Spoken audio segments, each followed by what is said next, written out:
And Wonderful's got Brolin done for, but now here comes this commitment because numbers are thinking it's strong for Na'Vi, and still they will follow through with the 2 kills already. And Spinks does a good job of keeping himself into the cover. Wonderful's gonna catch the kill. Sershin comes out from Library, and the pit cross out of MongolZ delayed. Force buys keep on coming, and they're set up here in underpass. Torzy gonna come back in, and what do you know? There's 3 of them. Somebody sure. Nobody. Oh, Torzy on for the ace, and he's almost there. 24. The headshots from Torzy.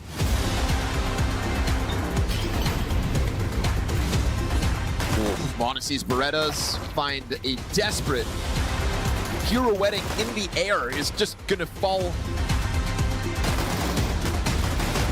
Oh, it's Monacy to get the kill.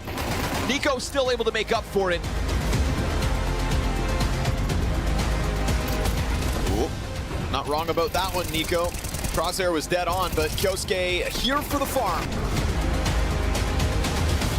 Drops on down, the spray just about gets it done. He's getting run out, blocks him in the smoke. Oh my goodness, the USB finds forward. Longseed to the front at Molotov. No! Flashes him up. They are accelerating, it isn't coming, but the flash is perfect. Still Queserato gets it. Okay, of course he does. That's just classic Counter-Strike, isn't it? He wants to run a Queserato, he wants to get this one done. We're on the site, he's found the angle. Oh, stunning!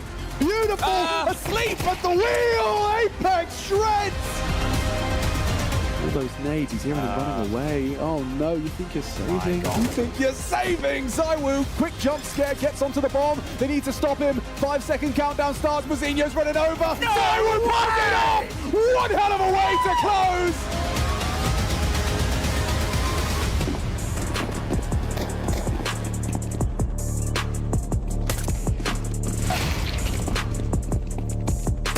Nail is first. Oh, and there's the follow-up. Oh, Mattis with the hat-trick. That is a beautiful sequence.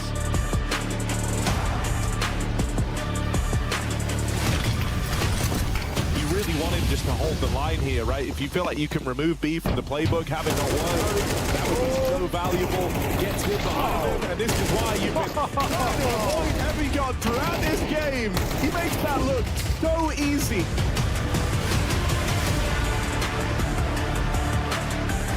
Against 2 players who jump through the smoke, doesn't even get out. It's too late. Zelo's killed them all.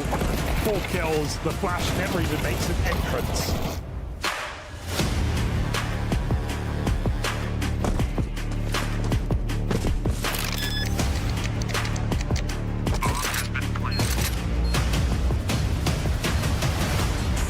The comeback was here, but it might be stripped all away. There's still a chance.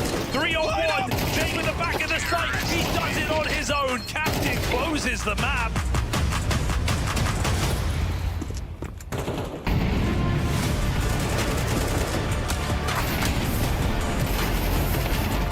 You've pushed A main, you've got that information. However, Aurora has oh, they're coming right back. FURIA a chance for a double kill. That would be huge if he's able to get it, and he will. FURIA.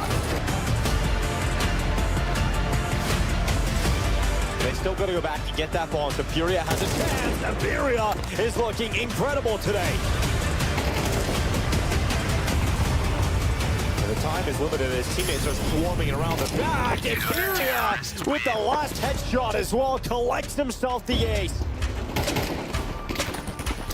Now flash up into the sky. Wakadia gonna back up, but his teammate's gone, so all the pressure on Wakadia. The double up's gonna will it deliver? It absolutely will. Wakadia getting exactly what he had hoped for. But he's just got another one in him. Wakadia plays this one perfectly. At 5v3, and there's no real potential for Pain to get that bomb down to his site. They've got to fight their way forward, and that is a good shot from FURIA. Yeah.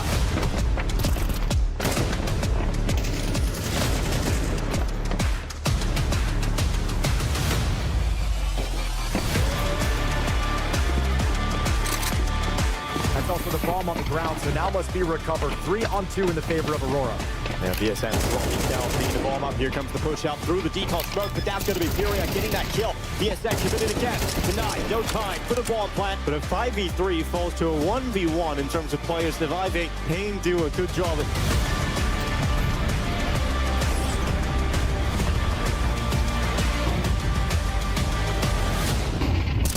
Getting it going now, and ain't gonna get past Chrisit, who really is he was in requirement for a round like that. Yeah. And he actually gets it. So 4 kills coming in towards him.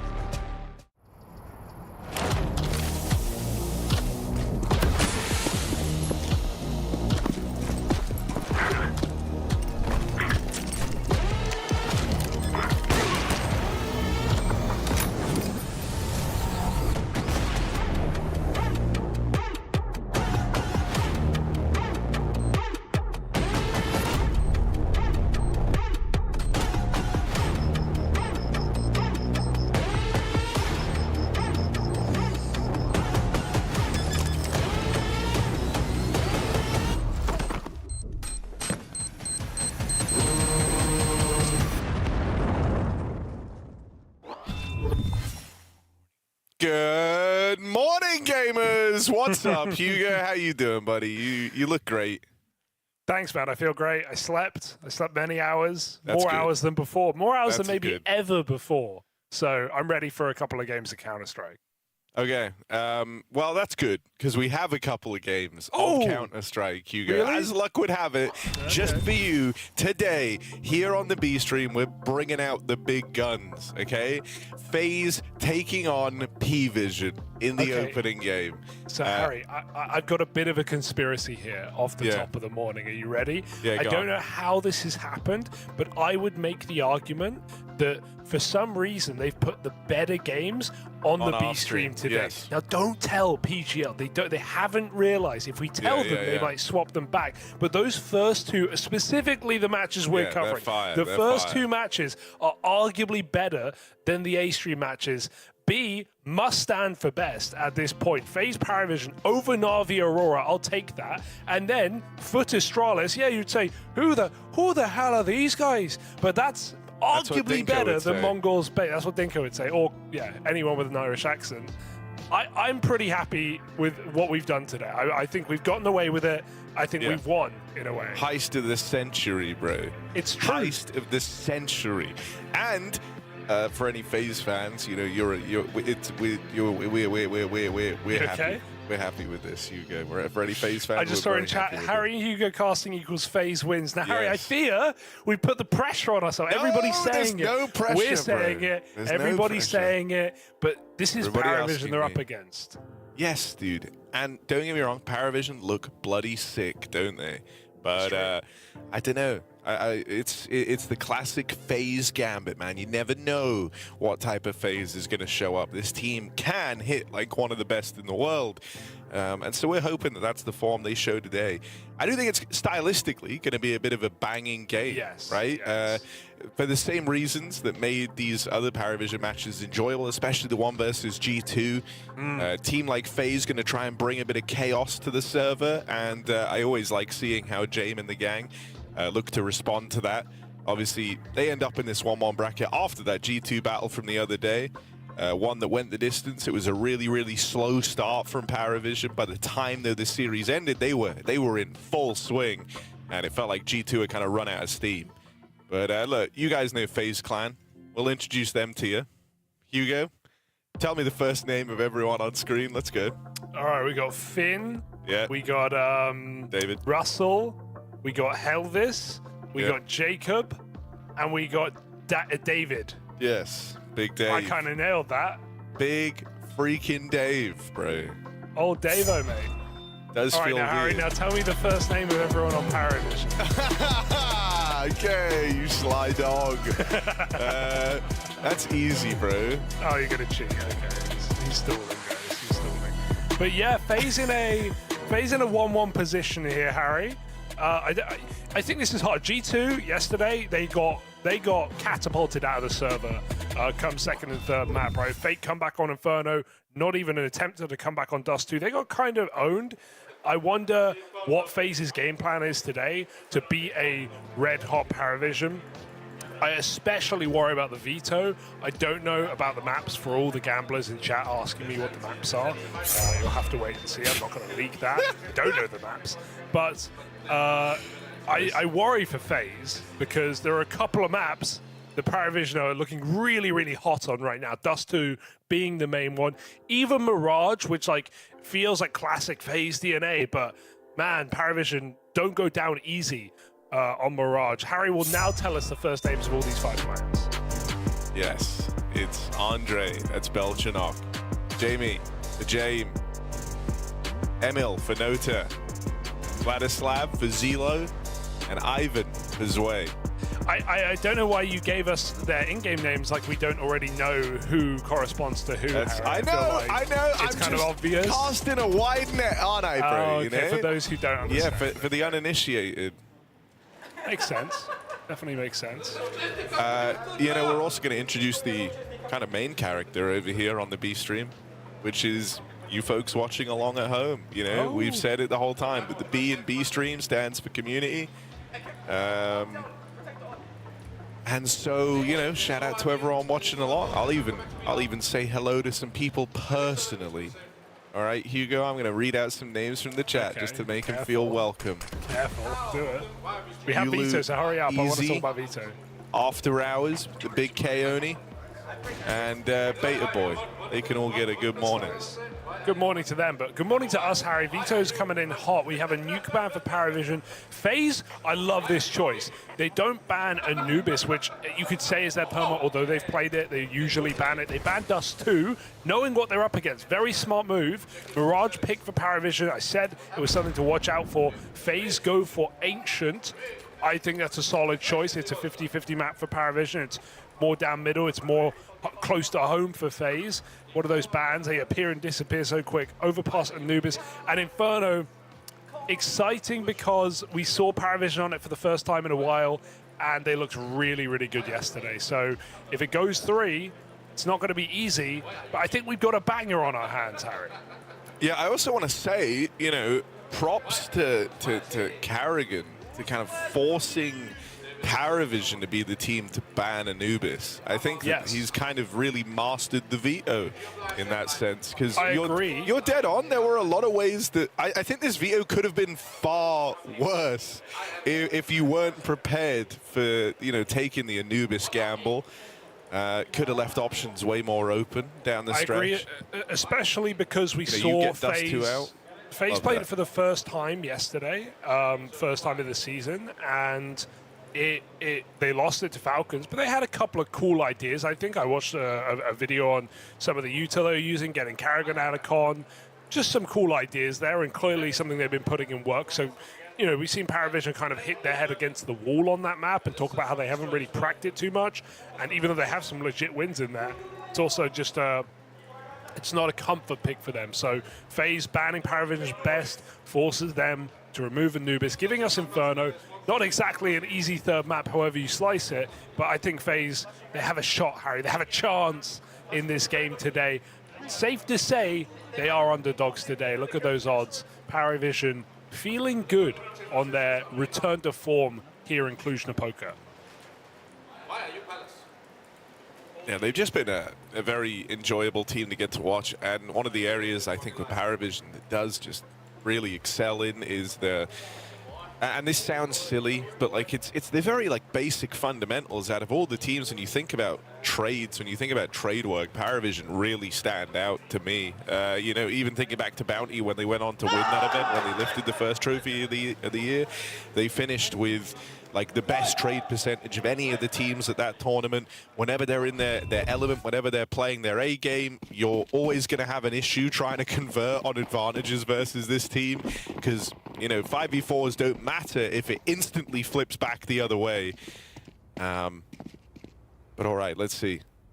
It's an early B lean for FaZe Clan. Frozen throwing up on the boost. And he is going to start to get run out here. Tries to get out with a bit of chaos, bit of damage. Only the one and done. Still 2 players in the site itself. Brokey fires off, and he's got Twist here backing him up. They'll keep it contained, slowing the roll. Knife pulled on Twist. He was down a clown. He had no choice. And there we go, there we go. FaZe. Team Ace, bro. Team Ace from FaZe Clan. Everyone pulling their weight. I love that pistol there. The boost insta for FaZe, double boost, right? Frozen into apps and then Brokey on the box. And they know Frozen pushing is either going to say, hey, be clear or all B. And then they're set up really well to deal with that hit. Everyone gets one. Twist does run out of ammo. The knife is a necessity. And the pistol comes through for FaZe with no bomb plant. PARIVISION take the eco. Good start here for FaZe. Got to keep this one clean now.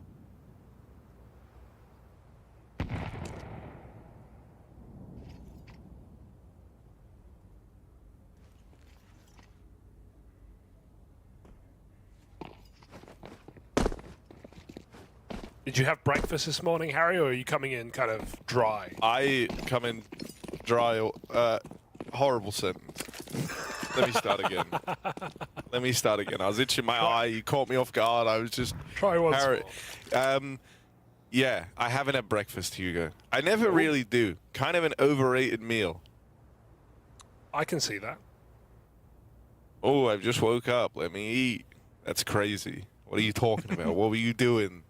It demanded food. You were sleeping? That's meant to save energy, isn't it? I don't know enough about sleep science. The only thing... Oh, wait, hang on. Little apps pop. Let's just clocks. see. You Can can they get talk out? over it. No, I but think they it- might get a bomb block. Planting. We just have to say... Oh! No, never mind. Jacob's got it. Denied. Good shit. All right, so... Look, Hugo. The answer's simple, man. Breakfast is only worth it if you're having something, like, truly outlandish. Like cereal, that ain't gonna cut it, boss. Sure. But if we're talking like a nice big old fry-up or something, or maybe like a breakfast bagel, all right, I'm there for it. So there's an algorithm. It's effort. It's effort. That's what. I guess it doesn't have to be your effort. Anyone could make you breakfast. Exactly. But like, you know, your partner Well, I hope starts to look at you PARIVISION different had when their you're putting breakfast. when you're putting in orders. Ah man, everyone's like, it's a house divided on the breakfast issue, man. We might have It's to fine. revisit that I've later gone in through the show. phases. Yeah, we can touch on that later. I've seen both sides of the coin, Harry.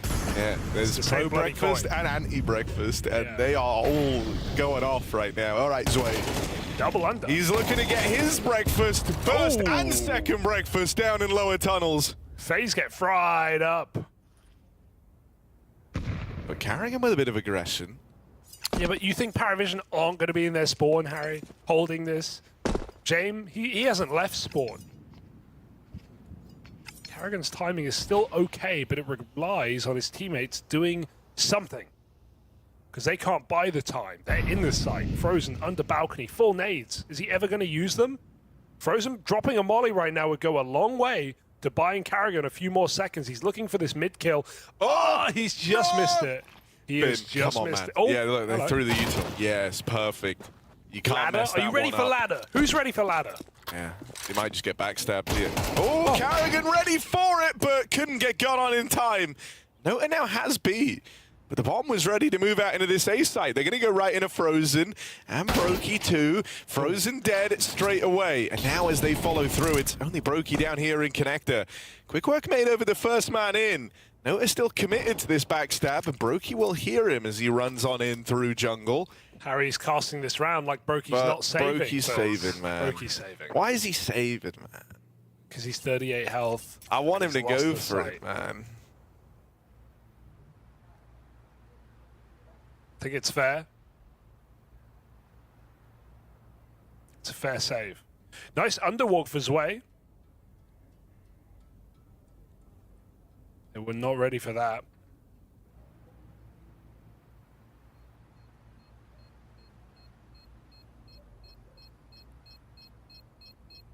Usually expect either some audio cue or a flash. Anything. FaZe just kind of shifting into Zwei. Double entry. PARIVISION, you said it earlier, they're so good at these advantage rounds. You put them in a 5v4, they're going to close it. When we saw their run at Bounty, they were, I mean, obviously they were beating everyone, but they were the stats leader in like 5v4s, trades, maybe even 4v5s. They were just out of this world. They know how to play with the advantage. For young and relatively inexperienced players, it's a team that doesn't overheat. And that's saying something, because Zweon Spirit was the king of overheating, Harry. Yeah. He would always re-peak. He was like an old Dell laptop. Those fans go in crazy mode. The king of the overheat.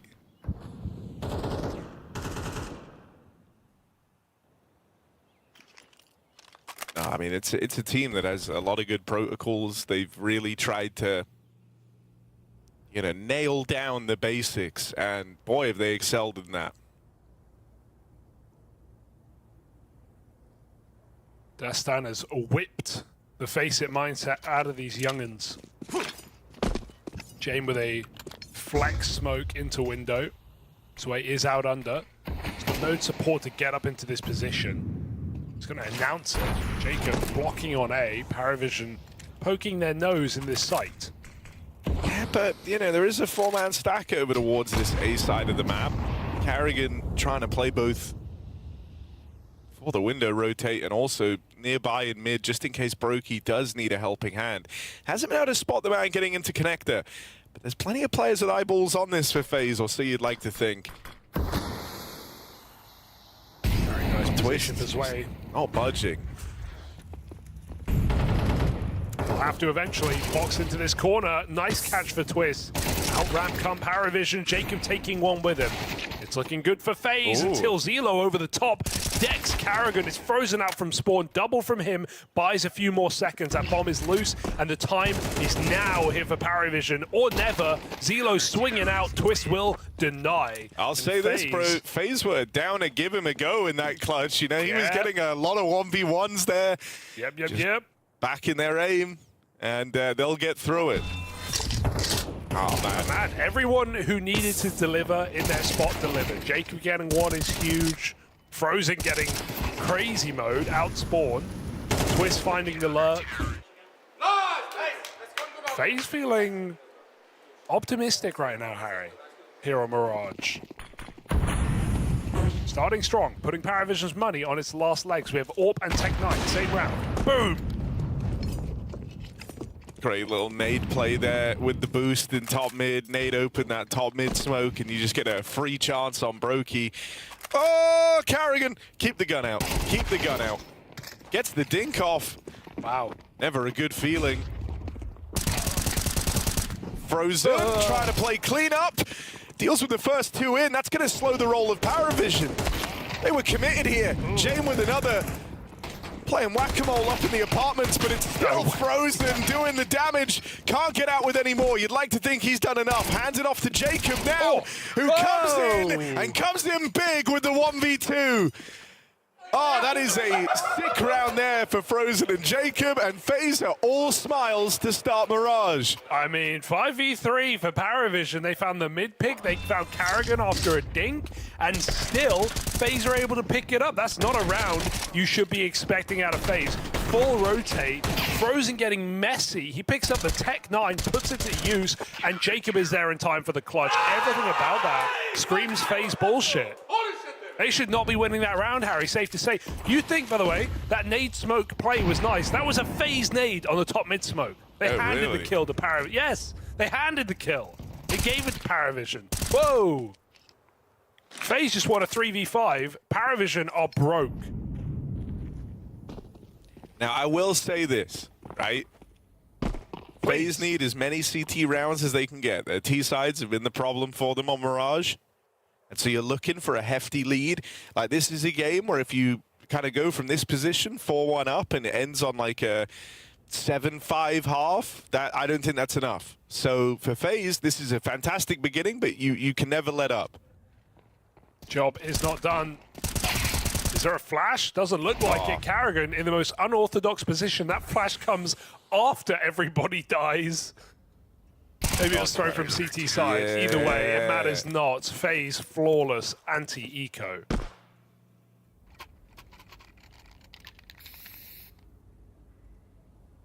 And that's a big Carrigan, 4K.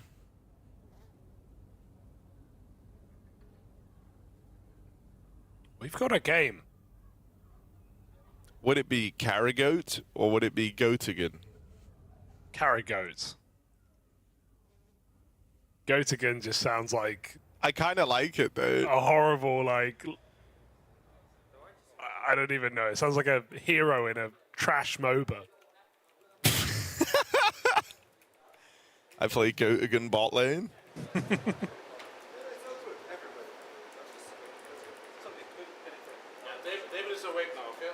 Now, Botigan does sound funny. Objectively, that one sounds funny. Better than Carabot. That doesn't work. But Carrigoat, we're cooking with that. What's the name of those little things? How have I forgotten the name of them, bro? The little dangly charms, but in real life, the one that Zonic wanted at the major.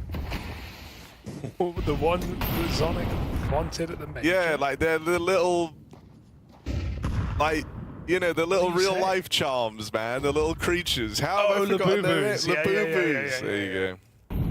I don't know why I was. He went hunting for it in Chengdu. He did go hunting for him. Yeah, it wasn't the major. It was Chengdu. Yeah, I remember. Why are you bringing that up? I don't know. We were talking, saying the Carrigan's name all these other ways, and randomly got me thinking of Labubus. Shout out Labubus one time. Now, here we go. PARIVISION looking for the B hit, and FaZe have nobody home, Harry. They're double short right now. Zwei was lining up short smoke, I think. Actually, I don't know. It could be kitchen. Either way, if it is short, they're in trouble. Mid retake util. That block for FaZe might be a problem for Nota. He'll probably just walk right through if I know Nota. Can Frozen keep his eyes on this smoke, or will he be drawn back? Carrigan is in the site right now. PARIVISION coming in hot. Hit out another one of these B plays, and you're expecting Nota to walk this contact. So for now, the question is, well, firstly, could Carrigan hold them off in the site? Frozen actually goes down first, and that opens up the short wrap. Ooh. Carrigan blindsided there, getting wrapped upon in B. And FaZe are kind of locked out of this round. Rotates are only just beginning. Site falls so decisively. They've got no business in going for this 3-on-4. Yeah, it was clean for PARIVISION. Everything about that. FaZe drawn out of middle. They were heavy A-stack.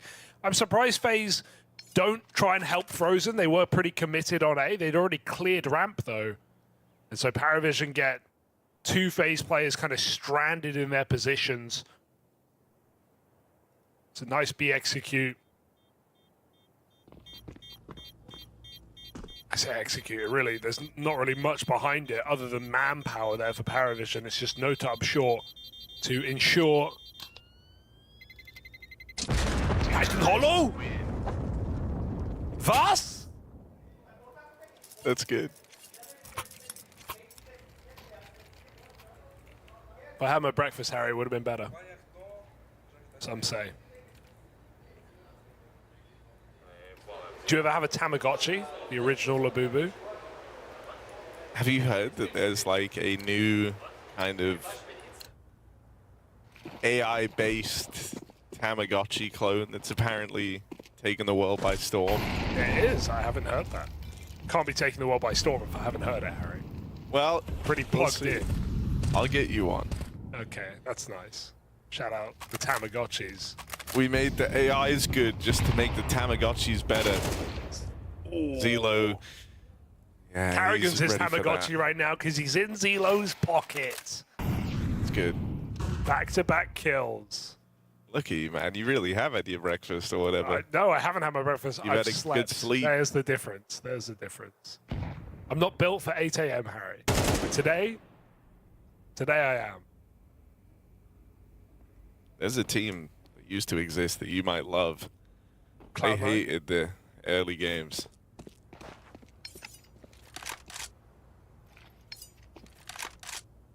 Five v 4, man. This is already a powerful position when you get handed that early kill on a Carrigan, and are they really just going to follow through with another B play? That's Brokey what can't FaZe are afford to anticipating. miss. Brokey can't afford to miss it, Harry. This B stack is nice, but it only matters if Brokey hits his shot. I've never seen a Brokey miss. Haters and fans watching on willingly, waiting. The flank is nice. Oh, twist. This is good. There's one more man down here in middle, and they're quick to pounce on him. Brokey hits his shot up in the apartments, and the follow-up. Brokey never misses, apart from that one. Ignore that. Ignore that, though. He's already done more than enough.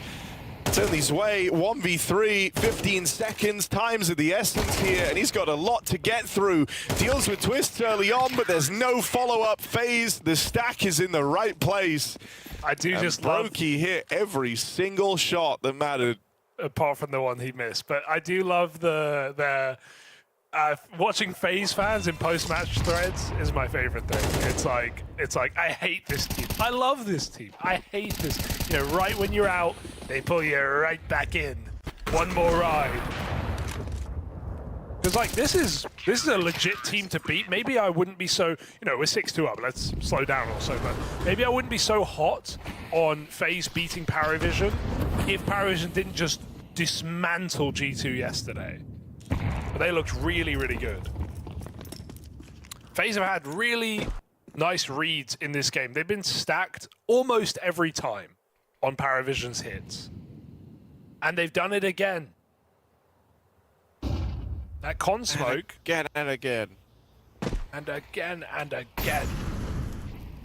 And again. Also, what does it mean for PARIVISION if they go from this win streak on Mirage this year, looking really, really good, to suddenly fielding 2 L's on the map in a row? Does that start to call their Mirage into question? It is against the best AWPer of last year, so I can't really blame them. No, I think people have just not figured out PARIVISION, but people are more acquainted, more acclimatized to P-Vision in the modern day. Oh, that flash is a big problem. Up con, Brokey got the spot. Yeah, info's there, and so again, PARIVISION have got to try and brave the stack. The initial results good for Jacob and Frozen, and Brokey now adds another to the tally. James finished off. Frozen in great form here. Another multi-kill when they come over to his bomb site, and that's FaZe 7-2 up. Now, we said, you know, this is where they have to do their best work. I said I don't think 7-5 is enough. Well, they've broken the money at this type of a scoreline, and so 8 rounds should be ripe for the taking. You're making monstrous moves in the right direction if you're FaZe Clan. Dude, FaZe are hitting hard right now. Another man down round. PARIVISION 5v4 untraded, hit the bomb site with triple connector. Every player of FaZe finds value, finds impact. Everyone gets a kill or more. And Brokey finishes the job with Frozen on ramp. So Frozen looking like a powerhouse right now. Jacob holding his own. This is a good day in the office for FaZe at the moment. I like the way that PARIVISION's name gets shortened on the HUD. Yeah, that's why I call him P-Vision. P-Vision. It's reminiscent of like the time in 2000, mid-2000s film and game and like just all media making where they would have like the yellow piss filter over everything. What are you talking about? You know what I mean, bro. All the films were yellow. You remember. All the games were too.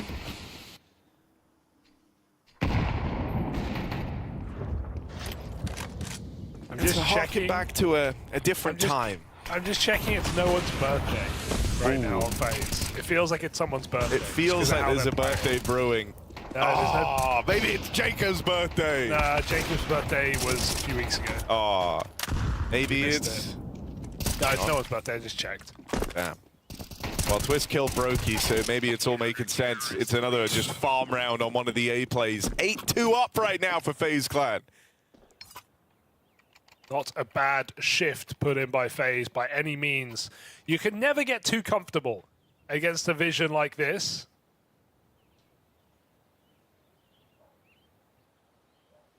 So let's see if FaZe can close. This is not what we signed up for today. This is not even FaZe's map pick, folks.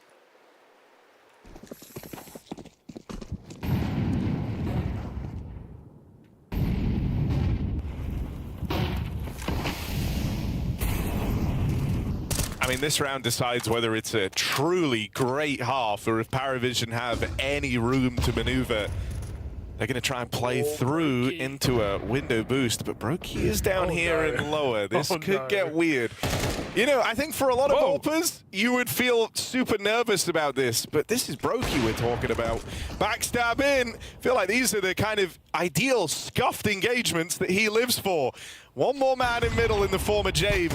They know about him too, and they try and pounce down on PARIVISION's captain. That's the mid-split gone. You're left to this A play. Out through ramp, out through Palace. In come PARIVISION. Chance to deny the plant for Carrigan, and he's done it. Rapidly, this one's gotten away from them. Nades rain in, but Carrigan beats him to the punch. And again, another one of these impossible clutches that can't come through. Carrigan hitting hard, man. A hat trick. This many a multi-kill in this game thus far for the FaZe captain. Call him Goatigan, call him Carry Goat. He is performing right now. Triple kill for Carrigan. Goatigan does it again. I love that FaZe bail Brokey out of this round as well, and they lose the window play. It's another 4v5. Sure, Brokey not known about, but doesn't overheat either. Doesn't go for the second kill. Lets his team assist from Con. Bomb denied. Triple kill from the captain. FaZe are grinding this map away. 9-2 right now. PARIVISION. Nothing to show for it. Belchanok is 1-10. It does seem to be a bit of a feature of the PARIVISION Mirage T side that someone just goes missing.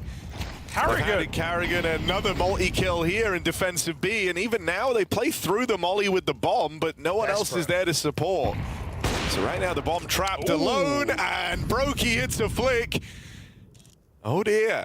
This is a 10-2 half ready to come through for FaZe Clan. They've just got to finish the job.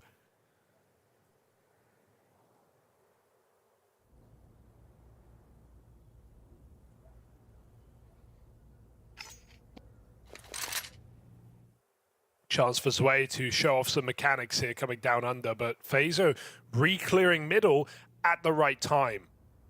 They have been on the pulse of this CT side, knowing where PARIVISION are every round, and they're going to clear him out. Good trade. Does Goss frozen, but shouldn't be a problem with bomb down in middle. Jamie is scrapping for answers right now. He's going to get a fight, and Jacob just confidently swings in 15-3 on young Jacob to close out the half 10-2. FaZe bashing PARIVISION. Not what I had on my Rolodex today, Harry. That's not what a Rolodex is, but you get the idea. Maybe I should have had breakfast. Maybe PARIVISION should have had breakfast.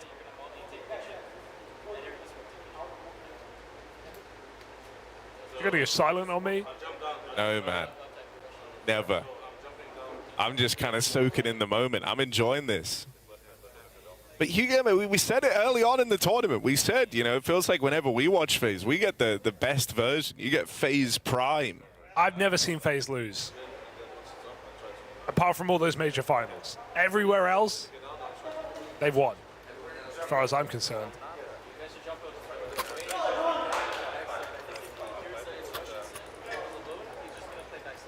And dude, you do get kind of weirdly nervous for what this means for PARIVISION big picture. Like, this doesn't mean, you know, series over by any margin. They can still bounce back. They're a very resilient team. Yeah. But Mirage has just been one of their go-tos, and not a problematic map for PARIVISION. It's one that they had a really, really solid track record in heading into this event, where they got their first loss yesterday. This could be a second in a row. You don't want to feel like one of your greatest assets has started to be figured out. No. Jacob, those were smooth moves in the pistol, but it doesn't matter. He's cancelled out straight away. Dual Barrett is now running interference to the back of the site. Frozen and twist. Suddenly, claw back at 3-on-3. Are they ready for this fast apartments flank? James is here very, very quickly. You'd like to think he's got at least one kill for free. Oh, there's the spot. Frozen sees him. So now things are a little bit out there in this post plant. It's Twist breaking the silence with a swing.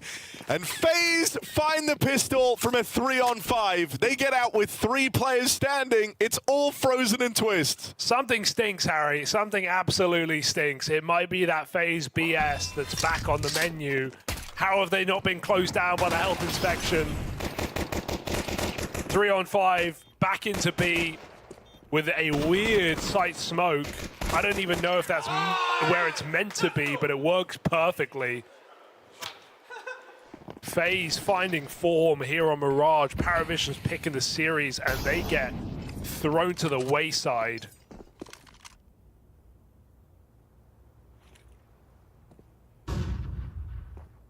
This was the problem for PARIVISION yesterday, right? T-side Mirage let them down. We had a bit of a fake comeback carry that we were sort of buying into it because of how clean their rounds were. Yeah. But ultimately, they got 3 rounds T-side. They didn't have enough leverage. They had no breathing room. And so it eventually ended 4G2. PARIVISION came back. They won the series. Keep that in mind. So there is still depth. There is still resilience on this squad. But this is looking like it will be even more one-sided. And then Ancient comes up next, which is another comfort pick for FaZe, as far as they're concerned. It's a sick window flash for James, trying to bring his teammates in, out towards middle. He even barrels through the window smoke, makes it into lower. They don't know this, and so James had a chance to get away with murder there. It ends up eluding him. Left his way, Molly connects, gives Frozen all the info. FaZe, this is about to be a crazy dominant win. Yes, Jacob and Frozen, gaming hard, Karrigan right by their side. In fact, everybody's playing well. I could just read all 5 names right now for FaZe. They've all had their moments, they've all had their multis. Great to see 2 of the more questionable performers when it comes to individual moments, like Karrigan and like Jacob, who's struggled at times, look as good as this. So 12-2. Another attempt here for PARIVISION, but it does just feel like we're waiting for Ancient.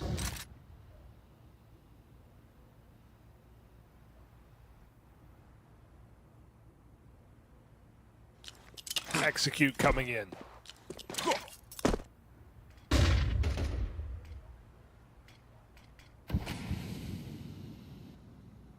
Well, Belchinok, you've dodged the frag movie at least. 2 kills in this game right now. Oh. But not about to sweeten the deal, is he? Dead straight away. Scout of James finds a connection, but somehow the MP7's just bested him in that head-to-head, and this might be all over if PARIVISION can't dig deep and find something to claw back a 3-on-4. Now, bomb's not planted yet. Broky's actually running away with it. Is he going ramp from Paris? Where's Blood taking the bomb? Yeah, he's just coming ramp to be safe. This game will end before he gets there. Yeah. Or maybe he's right on time. Twist over the top. Oh, that's a lot, but Broky will finish. IQ reposition out of Broky, and it works wonders. Back around a ramp, exactly where he's supposed to be. And FaZe Clan have just destroyed PARIVISION on Mirage. The home map of this PARIVISION team, they've had back-to-back losses on it now, and it's getting them off to another slow start in the series. But FaZe in fantastic form from the get-go. There weren't really any doubts here. And now with Ancient, a FaZe Classic coming up next. Are we all getting a little bit nervous for PARIVISION, or are they going to leave it to another bounce back across the series? It's a good question, Harry. Safe to say that is the most dominant victory against PARIVISION since the major. Since pre-major, since Star Series against NIP. They have not lost 13-2 since that point. This is a team that we commend for their resilience, a team that always comes back, even if it's just cosmetic. They always stay in the game. FaZe have just handed them the most dominant loss since Star Series. That is a shocking win. It's not just that FaZe did it, it's the way that FaZe did it. You do not see PARIVISION get battered like that very often. So excellent win for FaZe here. Still more questions in the series, still an Ancient, still an Inferno third if we need it. But that's going to require one hell of a reset from PARIVISION, a team that always bring fight no matter the opponent. I did not expect FaZe today to come through as clean as they just did on Mirage. No, dude, just from top to bottom, everyone in great form, and really no issues here for FaZe. For PARIVISION, it's kind of a matter of where to even begin. You know, no one really blowing you away in this game. A slow start on a number of players. So really, you're feeling like you leave this map, you've got to go have a big old chat to try and get switched back online, because FaZe are coming into this with everyone performing, not a weak player in sight. I'm a little nervous, Hugo, for PARIVISION right now. Well, we'll see if that keeps up. I mean, Ancient up next. FaZe looking for the 2-0. Is it going to be that easy? I don't know. I'm not willing to bite down on that just yet. So we'll have to see if PARIVISION can recover after the break. She said she loves you. But she can't love me. But I love you. Yeah. Look, I know my man's going crazy. I gotta break on myself. I amaze me. See Joe like I'm back in the 80s. I won't play window anymore. What's going on? Play your role. 1xBet. The human body was built to move. Not trapped at a desk in one singular posture for 12 hours a day. It's time your chair evolved. This is Secret Lab Titan Evo. Ergonomically engineered for you. Gamers, hybrid workers, artists. Backing your every move.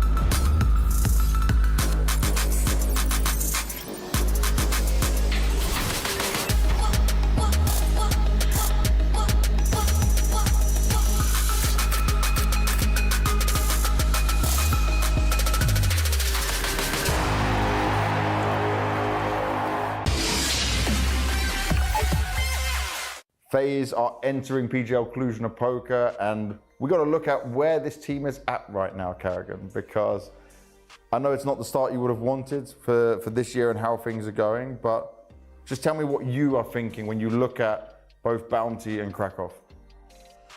Oh, I see some things that shouldn't happen. I think we should be a step longer in the process of where we should be and progress from what we did at the major. You can say the major is showing what we can when we hit those peaks and everything on the same page. I mean, last season, end of the season, there was a lot of different stuff happening in the team, changing the rain play instead of Jacob. So the progress we made was only kind of like November, December. So I think we came off to a bad start during the season, and now it's a grind, right? Now your back is a little against the wall. We have to perform here to have a good status in the ranking, but also seeing the progress as a team. And looking at that right now, coming into the Cluj-Napoca tournament and looking ahead, I saw your wife posted that you came back from Krakow. You were grinding till crazy late in the morning. Is this also where you've got some time, or you felt the need to individually, because you've done this before, right? We've seen this where you put in this extra work on yourself outside of just team stuff. Yeah, I mean, coming into the season, I decided not to go anywhere during the break. I played a lot. Obviously, tried to come in better to the season and push earlier than I normally do, where I take a lot of days off in the player break. So obviously, I think the way I handled the Krakow loss was, it means a lot by heart to me about playing in Poland and all the support we have there. So I think to handle my frustrations, it was better to go into the server and try to improve my game. Trying to be ready for this tournament, tried to find something, because I get upset when I see other teams playing good and that they beat us, and sometimes what you can do is to improve yourself, and sometimes as a leader you need to look at the team-wise thing, and I think we did a lot of team-wise stuff before Krakow, so I feel comfortable leaning a little bit into my individual level the next few weeks, and then you go back to the old cycle where you have to review a lot of stuff for the team. And how far do you feel you are from being able to say you could be title contenders again? Because we had these conversations where you would always say, we're FaZe Clan, we're aiming at the trophy. But that conversation did change between me and you towards the end of last year. Yeah, I think it's a great question. It's something I haven't really thought about. I think I'm so down to the short-term goals right now. We all know what the long-term goals is of FaZe Clan. I don't really need to talk about that publicly, but short-term we are trying to really fix some of the things that have caused some issues in the past. We are looking at instability, like I said, in some players, some roles that we need to limit a bit and see how we can use the tools that the players have to make everyone better. So right now it is a tournament by tournament. You could have asked me this question 1 month ago or 2 months ago, then I would be very scared about the stage 1 in the major. We could have not been in this tournament if we were out of stage 1. That's how brutal the pressure was. And I know we can handle that pressure, so if we get to a scenario in a month or 2, I think we can survive it again. It's good as a plan B, but let's just try to keep to plan A and improve every time and be closer to the title every tournament we play. But everybody who did sports or doing sports know that you're never guaranteed a win, and we need to try to take the small victories now in wins in the group stage. Because if you don't do those now and the only thing about the trophy, you're never going to be satisfied. And if I'm not satisfied a whole year, it's going to be very hard to keep pushing forward and live up to the pressure I put on myself and FaZe Clan. So short term, Cluj, what is it for FaZe? What needs to happen? I think we need to make sure not to go 3-2 in the group stage or going out of group stage. A 3-1 would be a nice start. A little pressure, but not too much. And then go as deep as you can in playoff. But many good teams here. It's not like the last Cluj, where you kind of like, okay, we need to be a semi-final, we need to be in a final. This time it's a very good level of teams, and looking forward to get challenged, but also challenge other teams. That's the things I wake up to in the morning right now. It is trying to challenge myself and challenge the teams right in front of us, but also the teams behind us, because they're playing really good and we all know they're coming for us as well. So we need to make sure to handle that and play some good, fun Counter-Strike. That's really why I enjoy this game. So let's try to have some fun as well, like playing. And not everything has to be super serious 24/7. I like that. That's a good point to end on. Kerrigan, thank you very much, man, and good luck throughout the tournament. Thank you.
Oh, Hugo, it's time to see if FaZe Clan can do it in 2. That's what we're looking at here, because they caught PARIVISION sleeping, and they smothered them like anyone would.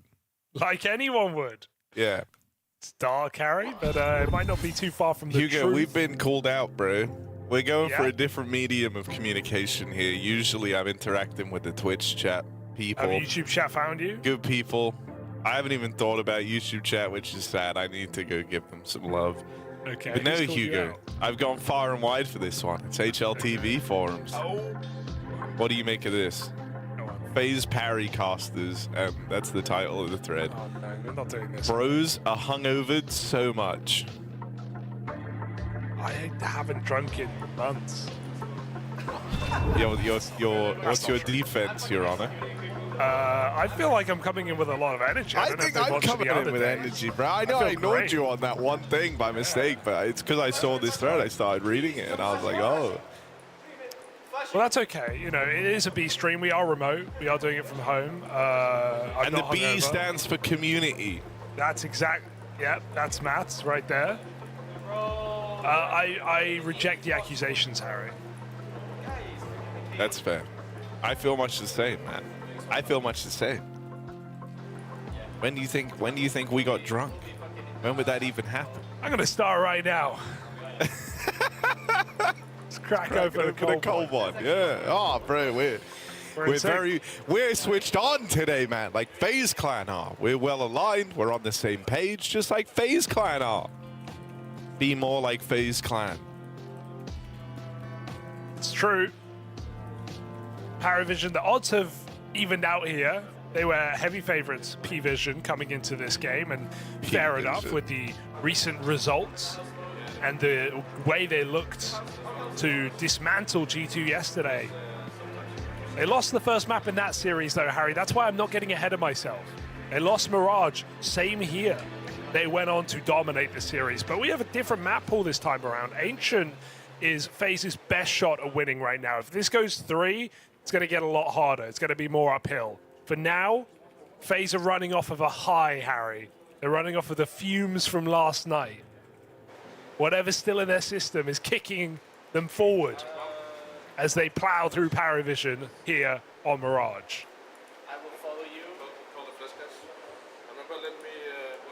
Yeah, it was not a particularly close map. If you are just joining us, you missed absolute domination from FaZe Clan over PARIVISION's Mirage, and I know that sounds insane, but it wasn't close at all, not by any margin. Now we get a FaZe's pick of Ancient.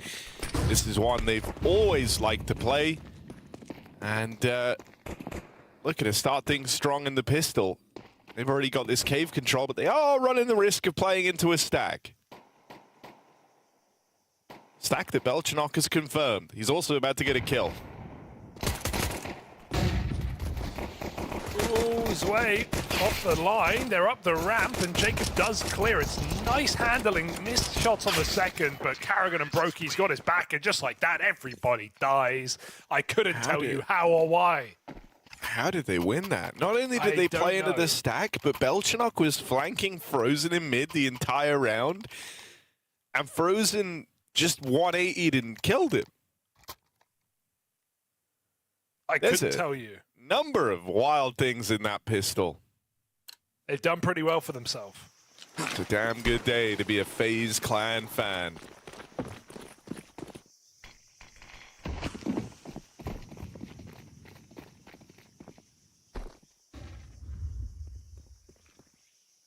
A main stack. And where other people would see this as an issue, Frozen will see it as a chance to pad his stats. Now, he doesn't Brokey with the bomb with him, so don't die here. Don't die. Brokey, there he is. Never knows when to quit, and with Karrigan coming in to offer up assistance, there's no issues there for FaZe. It's clean. Clean enough. Full buy coming out for PARIVISION, though. That's where the game begins. This is typically PARIVISION's kind of second ban map, right? So it's not entirely unknown to them. It's not nice enough that they would pick it, but it's not one that they're going to completely avoid. This is a team that doesn't really pick to punish. It picks for comfort. PARIVISION just want to play what they want to play. They don't care if you're good at it. So this is down the rung here.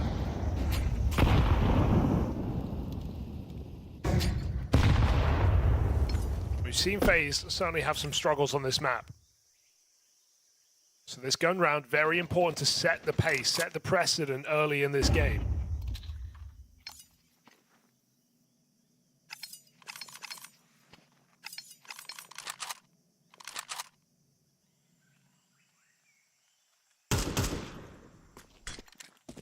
Oh, Jacob is locked in right now, man. He's leading this charge out through middle.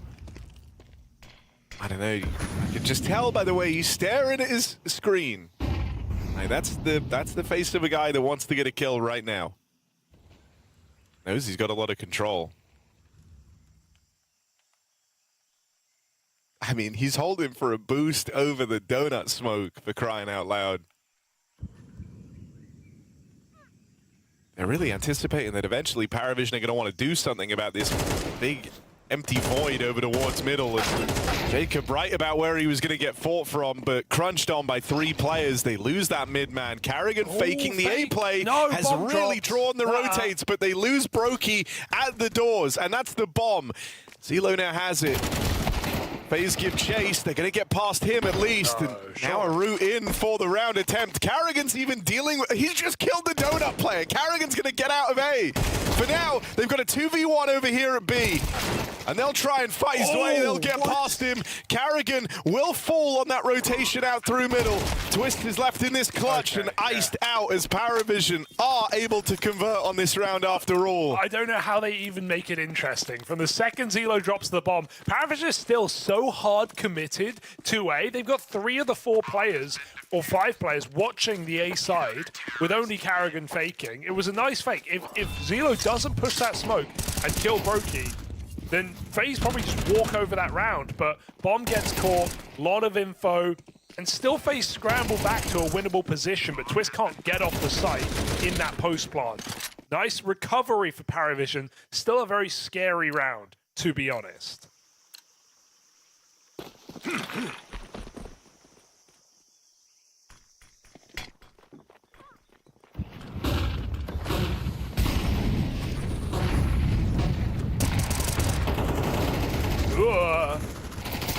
Nota is so blind. But his teammates able to deal with the attempt to get out through mid. The flashes might have been nice. FaZe weren't really able to capitalize. And now PARIVISION leave the mid hold, content with the 4-on-3. There is a gap out towards red. But FaZe don't know that, and instead go looking for answers out here in Donut. Jame up on the boost. Feels like he will be good to get away with at least 1 from this position. He's dropped down. That's noise made. Now they know. Out in the open, Jame tries to fight them head on. Some low players here for PARIVISION. They've got some utility at least on Belchanok, but this could get very hairy. Only Zelo with health. He's got to make it worth it. Free kill here. Grabs Frozen. Zelo committing. Brokey caught in the open, and Zelo has bailed out his team, putting Twist in a clutch. Oh, that's a really nice way for this to start. Here's the footsteps, and there's the lineup. Twist with a hell of a 1v3.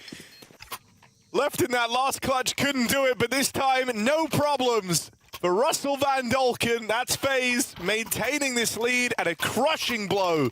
Dealt the way of PARIVISION. Swing with me, they say. Swing with me, and that's what happens. Right in line, on time for the 1v3. Beautiful Moda. Even that first shot, great catch as Sway tries to escape. And PARIVISION will live to regret that round. A huge pickup here for FaZe early in the game. And coming after the 1 gun round for PARIVISION as well, putting their money back in the mud. Belchanok's dropped Nota a gun. He's Donut. Everybody else is B. It's getting topsy-turvy here on this T side. FaZe going back for an A smash. Could get interesting with a stack having taken shape here, right? Jay moving pieces around early, and that hero M4 back in Donut immediately rings out with a double kill. Notice kept the intrigue on this round. That combined with the early stack means that FaZe aren't super comfortable here, gonna rush the bomb plant while the smokes are up. Twist has been able to deal with Nota. That's the M4 now removed. It's a way that leaves you feeling kind of weird about this one. Committed to a big flank all the way through B and catches a timing here. Oh, Frozen did clear it. Zwei still gets out with the kill. Pressure now on for Brokey, getting pincered here. They're in the site, they're at the temple again. It's Twist left in the clutch. Needs another 1-on-3. Is he up for the task? Twist does it again. Back to back 1v3 clutches out of Twist. What are they feeding this guy? What did he have for breakfast, Ari? I need to know now. 4 kills, 3 on his own. I thought Brokey had ditched him there with that swing out to CT. Twist set up for the recovery of a lifetime. 2 clutches back to back, holds this map heavy for FaZe.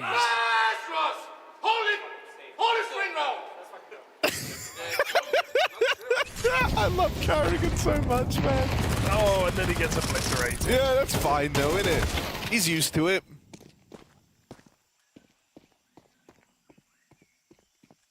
Twist, you have to be alive last, buddy. You can't take too many risks here. He's kind of in the flow state right now. Like, yeah, holy he's feeling gap, it. He's hit the timing. He has hit the timing. All the room out through middle. Oh, Jane, buddy, you're so unbelievably next level dead. Twist has hit the golden timing. Whoa. There's the lineup. Can't convert on more than one. Nota with an important turnaround for the trade. FaZe have lost their clutch factor. Twist looking lights out here on Ancient, but dead after one. Had the round primed and ready for the taking. Gonna get left to a retake now. As you've conceded the B site, Brokey's taken some space away of his own. Orp here on the back of Zelo, holding for a long peek, but can't hold this forever. Question is, who breaks first? Zelo just leaves the angle to go back and get a nade. Timings have opened up for everyone. Down. Did want to swing long. Alongside. FaZe are boxed in right now. 2 players trapped. Frozen does pick one off, but this ramp player might come as a bit of a surprise. FaZe tucked into the site. Another kill taken. Frozen just finds them all. FaZe are the master of the late round right now, winning out every post plant, every anti-clutch. Frozen triple kill. Also, sorry about that, Hugo. I think you stopped being able to hear me.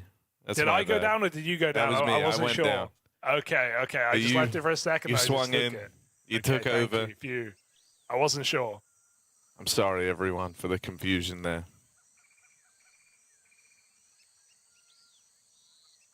It's fine. I'll take it out of your wages. Look at this, man. Look at this. FaZe Clan. They can't lose. He's having a great time. Right now. He's laughing, he's smiling, he's winning 1v3s, hitting all the timings. PARIVISION. How do you think they're feeling, Hugo? Not Probably good, Harry. Not great. Yeah, coming off the back of a dominant loss that they didn't even fake come back on. Now map 2 against a FaZe who have been in a bit of a worrying form to some. And you've run into a life gaming FaZe, otherwise known as Monday. Coming in hot, 5-1, T-side start. PARIVISION still broken.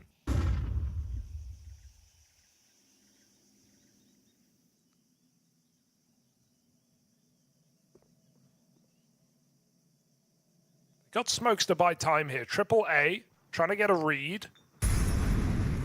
FaZe have done their fair share of A executes. Right now, it does just look like they're patrolling, blocking mid, removing info here for PARIVISION. You just have to hope their gamble is right.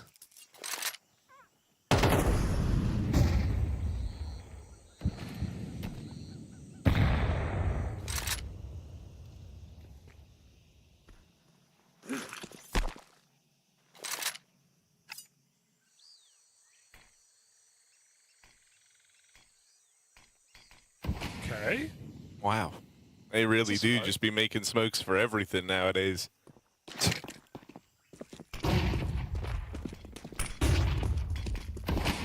Oh, but blocked a donut. The big game plan here. Called in a question, need to break it, but now you've got to go through into the 5-7s. Important cover for Brokey. Dude. And all the kills come through, just a fleet of them in seconds. Spam could have stopped the plant, but Zelo didn't want to leave it to chance. And don't worry, he's got the element of surprise, Harry. oh, how surprising! That's a cute laugh. I like the man. tone of your voice there. That's a funny. cute little laugh. That was a genuine right? laugh. You got me. Ah, you're such a sweet little man. You got me with that one. Yeah, well, not only do FaZe go into the stack, they go into the stack through a smoke, and they get out with another round. Not bloody bad, if you ask me. Oh, dude, this is sick. It's a good day. It's a good day. FaZe are winning. It's a good day.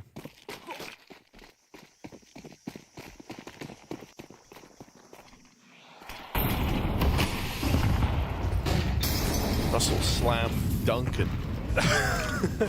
He's doing nuts. Go Oh, and no. do nuts.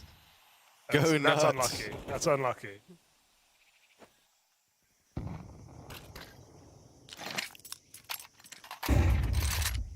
Ooh, we're coming mid. Psych. Psych again. We are coming mid just after that smoke.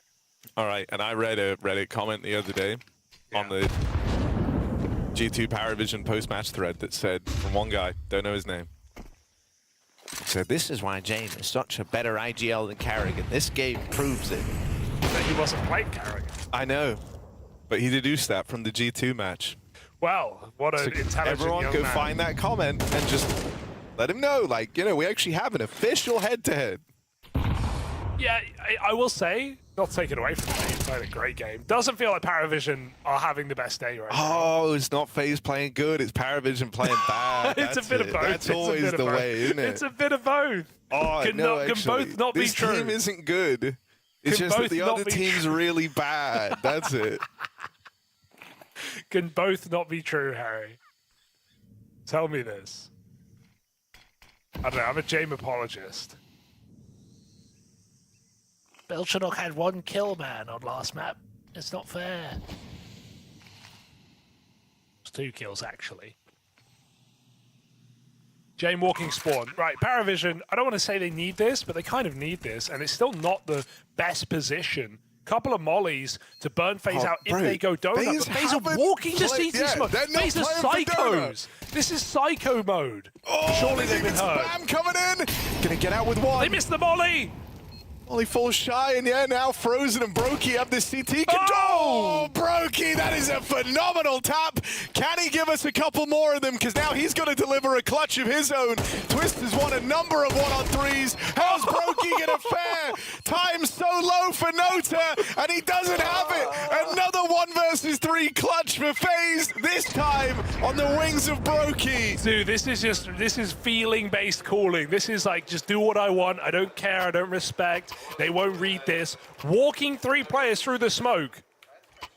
And of course, okay, you know, PARIVISION are playing off. They missed those basic molly that would have won them the round. If they molly properly into spawn, it's done.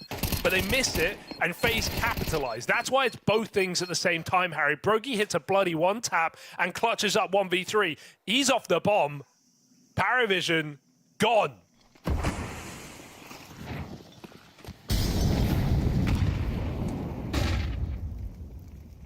Oh, you're so blind, but also so small. It's the perfect combination for Twist as he hides in that corner and demolishes them on the ramp push. And he's now saying, guys, I have B. FaZe coming back to him. We have A. Well, then that really only leaves 1 place for PARIVISION, doesn't it? Back here in the donut. Oh, yeah. Or C, admittedly. There was that option. But it was mid. Carrigan was right again.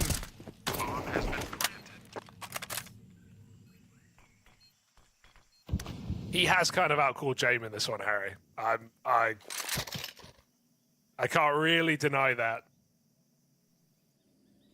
Because also, if you look at the CT side of Mirage, if you go back to last map, FaZe had, we were kept saying, like, they were hitting, but they had every stack. Every time PARIVISION hit a bomb site, FaZe had 3, sometimes 4 players there. Like, they were reading the T side so well. And here it's the opposite. FaZe are like going into stacks and they're just multi-killing. Terrorists win. My oh my.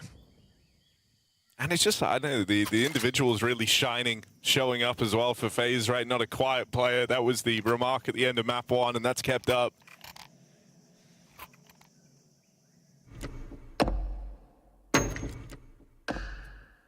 You know, you got 30 kills total between Frozen, Twist, me, and Brokey. Bro thinks he's on the team.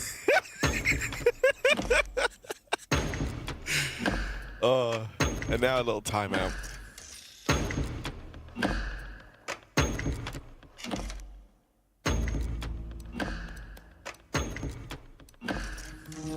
Bro thought he could sneak me in there.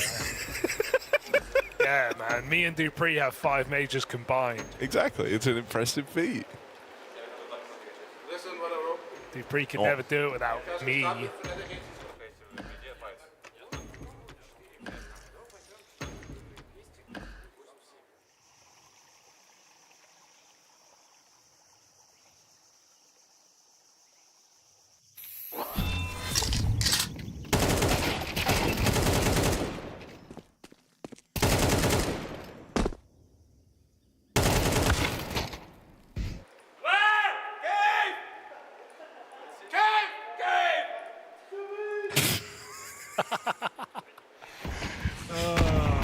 Showboating.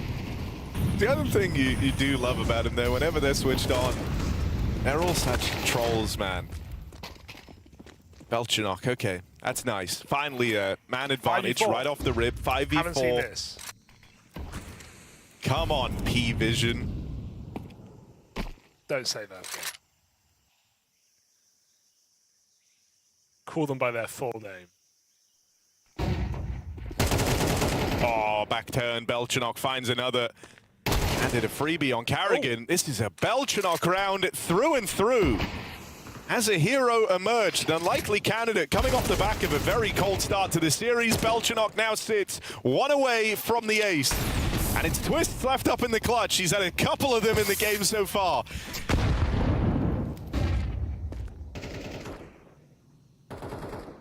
And Nate looked dead on, but it did like no damage to his way. Twists is getting tricky with it. This isn't tricky, this is just tricked. Surely. Bomb's in middle. Surely he's going for it. He's won all but 1 clutch he's been in this game. Well, he's not going for it, look at him. I don't know. Like, who's he to... Oh, Zway, this is like the monster position. Yeah. Twist ain't clearing this. Oh, he is! The GOAT. Okay.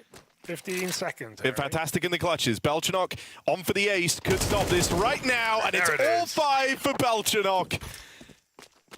Not what you expected, but it's what he's given you. A fantastic round there for an aggressive player in the PARIVISION jersey. He nailed that opening kill in mid and then just went from strength to strength on the donut fallback.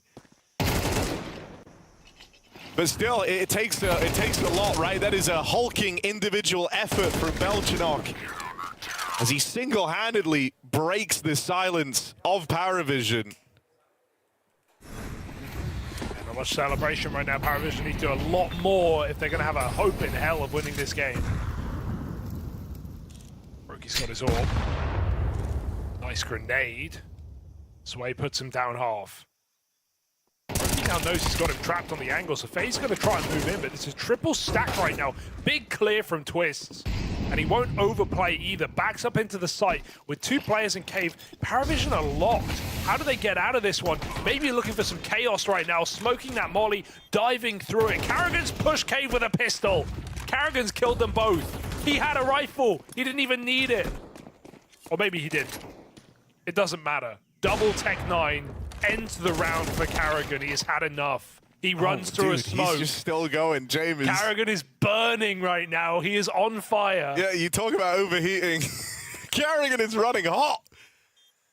My 11 legs. HP. Facing off against the James. Oh, Karrigan with the hunt at the end of this one, and a punishing hunt at that.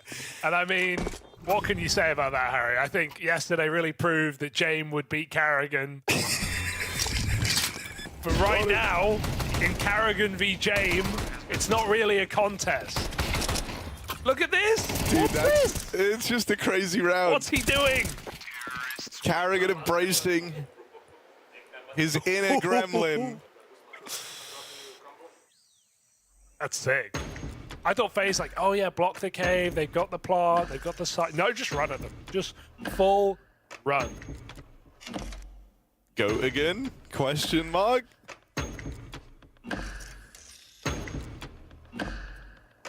Oh, that's my goat again.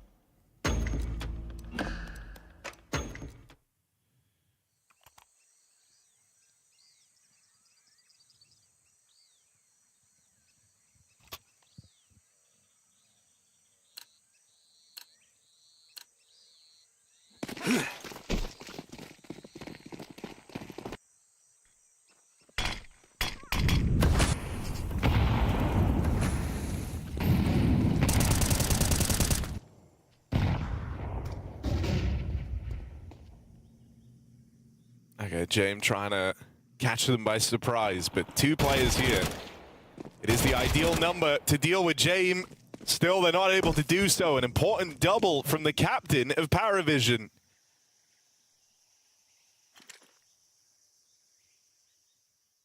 $3v5. You are not supposed to win these. James has handed you a keen double kill. To start things off, he's left the squad in a really good place. And he's still getting aggressive even now. They last saw him on a push in A main. Seeing him down here at the bottom of B ramp, you are not prepared for that. There's a catch for Karrigan. Oh, no. That 3-on-5 turns into a 3-on-4. And another from Karrigan. 2 quick kills, and they've put FaZe right back in this round. Smoke down to try and get Karrigan out through the short side. Can't quite get his bearings in time to deal with Zway. 2 players go and take the cave back from FaZe, but this will allow a bomb plant. This will allow you to get set up in the post. Twist actually battling forward.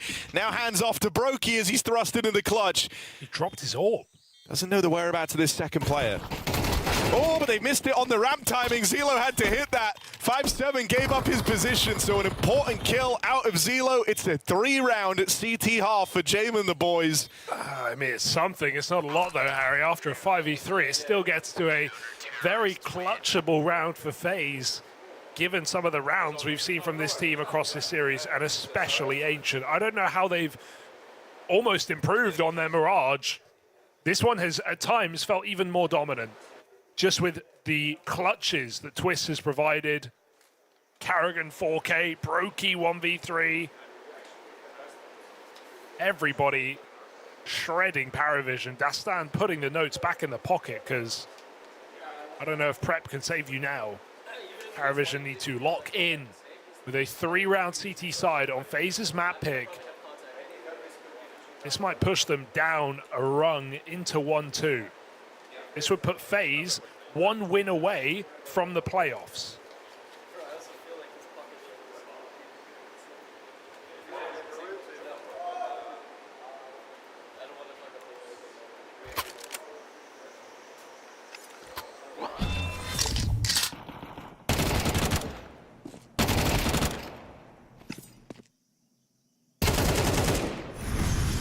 Very impressed. One of the things that's really stood out as well is like we spend so much time whenever we talk about this PARIVISION team, we credit them for their fundamentals, the strong trade work. It really blows your mind to think about how many clutches have played into this scoreline. Thinking back to the back-to-back twists 1v3, the Brokey 1v3. You know, these it's uncharacteristic for PARIVISION. It's not what they're used to. Those are normally very, very safe rounds. I mean, it's... Oh. That's 1 damage on Twist. Yeah, that decoy actually took his armor off. It'll only matter if he gets out scot-free. Let's see if PARIVISION can make it interesting. Deep donut smoke. They need to take some control here, though. Got to play behind that smoke, or they have nothing but the sight. Karrigan coming in quick. FaZe. No kit, no captain. Good shot from Jame, and this is suddenly a very hard round for FaZe. Frozen can't stop the spillover. They'll go and retake Donut. Twist's locked out. 2 versus 5 here. Tap on the bomb, and PARIVISION just come barreling through the smoke. So no issues there. Pistol round picked up, and about as clean as it gets. Okay, PARIVISION. Look, they're a comeback team, Harry. They're a resilient team. If it were ever going to happen, pistol round back into their T side with Jane taking control. Can't afford to get ahead of yourself here.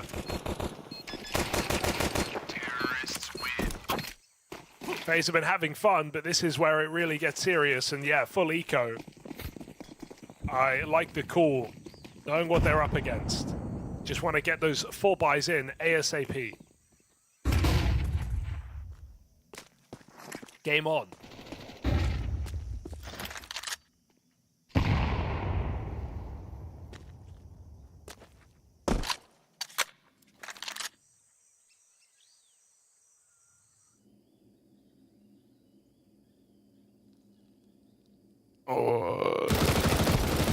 Holy lineup for Zwei. They never were ready for Brokey.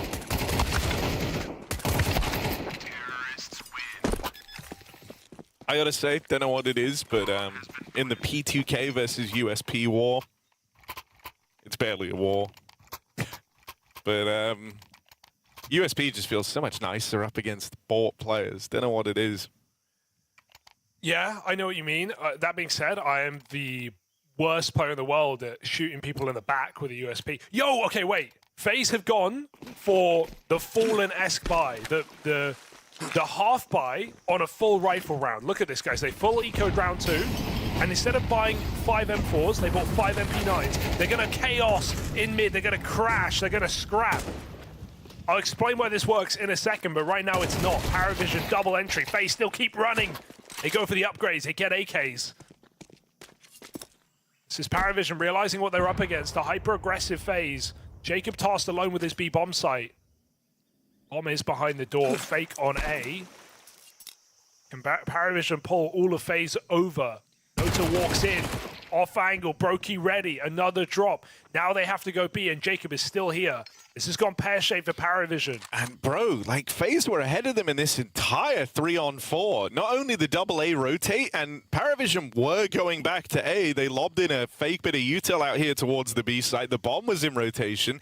Now they have to recommit into B, and FaZe already started shuffling bodies over. Now they're not here yet. Still playing passive positions, so you would have loved to kill for Jacob. It won't come through. Jame finds him. Round uprooted now as you're left in this 2-on-3. You've lost control of the site, and you might just think about saving. Let me explain the theory behind this round here for FaZe. So obviously there's multiple factors at play. One, PARIVISION are expecting a full buy. They're expecting a low utility M4, maybe a passive round here for FaZe. FaZe are playing, because they have the lead, with full nades with MP9s. Not only can they run at PARIVISION, very aggressive, they can throw a lot of util out mid, maybe PARIVISION go for a quick mid play like they did, and FaZe can not only surprise them with their positions and their weapons, but they can get upgrades. If FaZe win that round, they take away AKs, they carry them into the next round, they get free AKs essentially, and if they lose it, like they're doing now, even if they didn't save these 2 guns, they come in with a full buy in this round. So it's the risk reward, it's essentially like you force second, you eco third, except you get more out of it. So FaZe, I like the idea. We used to see Fallen-led teams do this a bit. Not really anymore. I haven't seen this for a long time.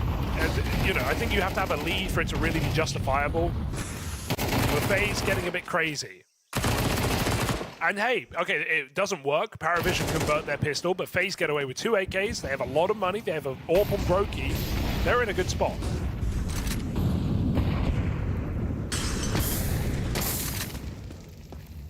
PARIVISION, if this comeback is real, this round is required.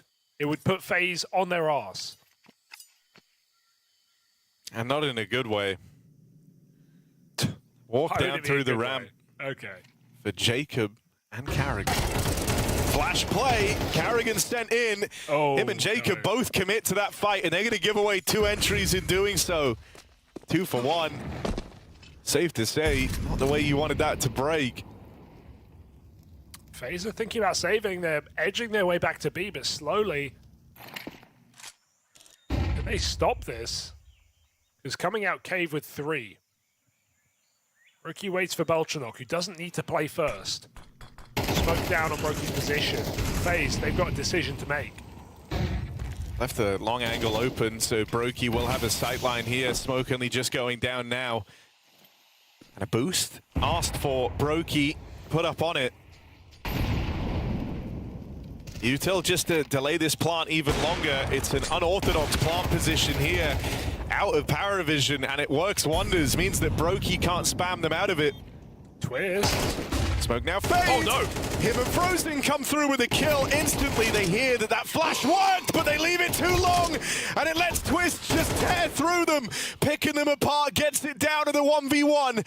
Frozen versus Belchanok, and Frozen's hit the flick. FaZe pull through, disadvantage throughout that entire round, and it doesn't matter. That's a 2v4 out of Twist as well, man. Like the spray, it baits them into peeking. They know he's full blind, but that moment of indecision, the extra second taken to actually go for this swing, lets Twist become unblind and then nails Zelo. Yeah, he had to jump on that straight away. And he doesn't. Twist, it fades, he gets a second. And they win a 2v4 in the post plant. That was a round that you would expect most teams to save in. I'm shocked FaZe not only go for it, they win it. That was a chance to batter FaZe's economy, to close this game right up. PARIVISION had a chance. They rebuy, they go again, they get another advantage. Trade for Twist, swinging out. Even Carrigan through cave. FaZe don't let it go for free. PARIVISION regrouping for the B hit. FaZe have re-cleared mid though. Huge information allows a triple B setup. Interesting. PARIVISION just going to be forced to commit to an execute. James giving his AWP over to Belchanok. Oh, Brokey playing an aggressive angle. Ooh. Shadow. Sees the shadow, but a boost over the top. Brokey allowed to fire a shot off and get the hell out of there. They're closing in on him. Has a lot of players nearby to support. Jacob holds up his end of the bargain with a kill into cave. Oh, now they're just stuck. They've lost cave. Brokey's taking it back. Belchanok's got an AWP. PARIVISION, some nades at least, but they need to get this kill. A second miss for Brokey. This is going to cost him. It costs Jacob. Molly on close position. Brokey has to take one with him, and he can't. Absolute failure to launch for Brokey in this round, and FaZe with all the advantage might just fall short. Twist never played from long, though. Never revealed his position here. And even though Belchanok's been holding it all around, the idea that this guy just hasn't shifted out of position could catch them by surprise. It's Sway with a huge 4K round. That was nearly the third 1v3 in this map for Twist. It all happened so quickly. Important trade for Sway. That is way too close for comfort, but PARIVISION do survive. And I gotta say, man, if you want a culprit, it is Brokey. He missed 3 shots with the AWP. 3 round-defining shots. Birthday no more. Welcome back to the 364 days of the year, where it's just another Monday. Nice try from Twist. He is putting in one hell of a shift. But Zway is quick to the punch. 4 frags. Saves the round for PARIVISION. To be honest, saves the series for PARIVISION. Maybe they can do something now on this T side. They have again FaZe's money on the rocks. Can they push them off into the sea?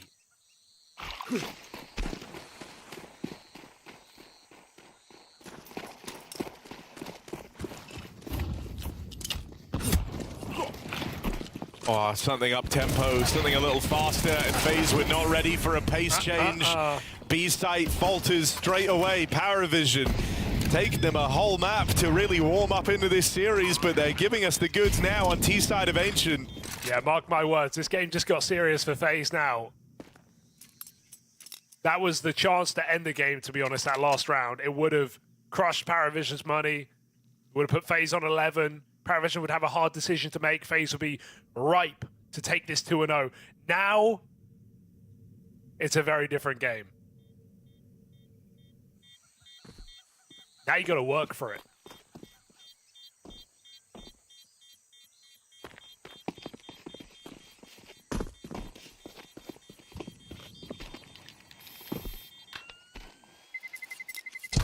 Terrorists win.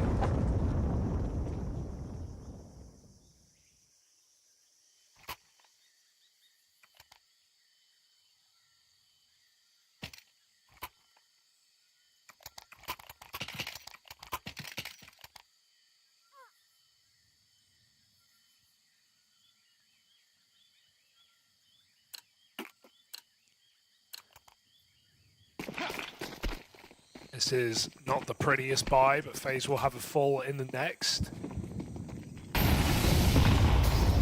PARIVISION, shocking how much they're running out mid on elbow. It's not easy to get away with this.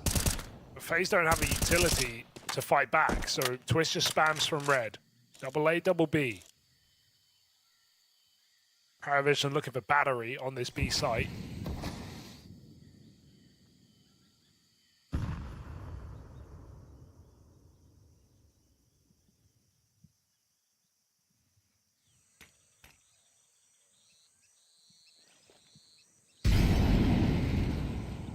Twist is starting to take a bit of a gamble and making his way over towards B as well. Just haven't had info on mid. Oh, Jacob, they're ahead of that. They run straight in on contact out through ramp. Twist is going to make his way over. Connects one on the spam. That will keep you interested at least. Not a round you're meant to win if you're FaZe Clan. You can try. You have nothing to lose.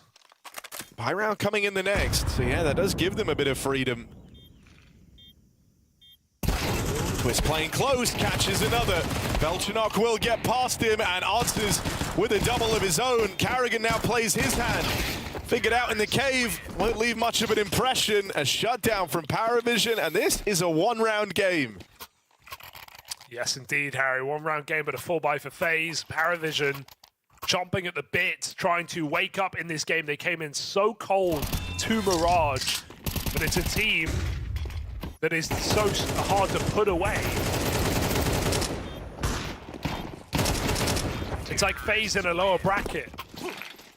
You can never count PARIVISION out. Orb for Brokey. An attempt at redemption. Pre-smoke lets Jame go very quick to cave. The nade, oh, problem. Triple nade onto Jame, one after the other. What a counter for FaZe. Yeah, and dude, if you're Carrigan there, that leaves you feeling very, very happy. You know, you tell yourself this is what you've been waiting for, having a buy with everything, having all the util, you immediately put it to work. Triple nade to deal with Jame. Dude, PARIVISION pre-smoked the molly. They were like, yeah, we're getting this pick. We are sending Jame to cave with the orb. And one nade after another, 5v4. PARIVISION forced to hit this B bomb site. Brokey alone, he hits his first. Yeah, won't do anything else, but I'd like to think that at least keeping the advantage in check. Carrigan has let that one get away from him. A lot of damage done on his Zelo. He's low in the post plant. But again, you're left looking, and you're thankful that Twist is still alive. Even then, it's just barely, as he takes a lot of damage trying to come through this util down on short. Oh dear. Two low players in the bomb site. They're done. FaZe a long way out and thinking about saving as they now realize this is a lengthy game ahead of them. 3 versus 5 for PARIVISION, you say. The nade on Jame and Brokey and Cave, and then boom. Trade, and Brokey was left alone. FaZe were trying to reclaim mid. I don't think they expected PARIVISION to just go for the B hit. Just a desperate storm up B. And FaZe were out of position for it. Terrorists win. Oh, careful. Get away with 2 guns. A PARIVISION A full comeback here on Ancient. This was 9-3 at the half, folks. Yeah, you can't tell me that 3 rounds was really all they needed. That's absurd. And for FaZe, you know, these individuals that felt so unproblematic throughout the entire game, entire series, there are some issues now. You know, Brokey with a couple of misses. It was that one round with the AWP. Like you said, the game could have been over, really, if FaZe had picked it up.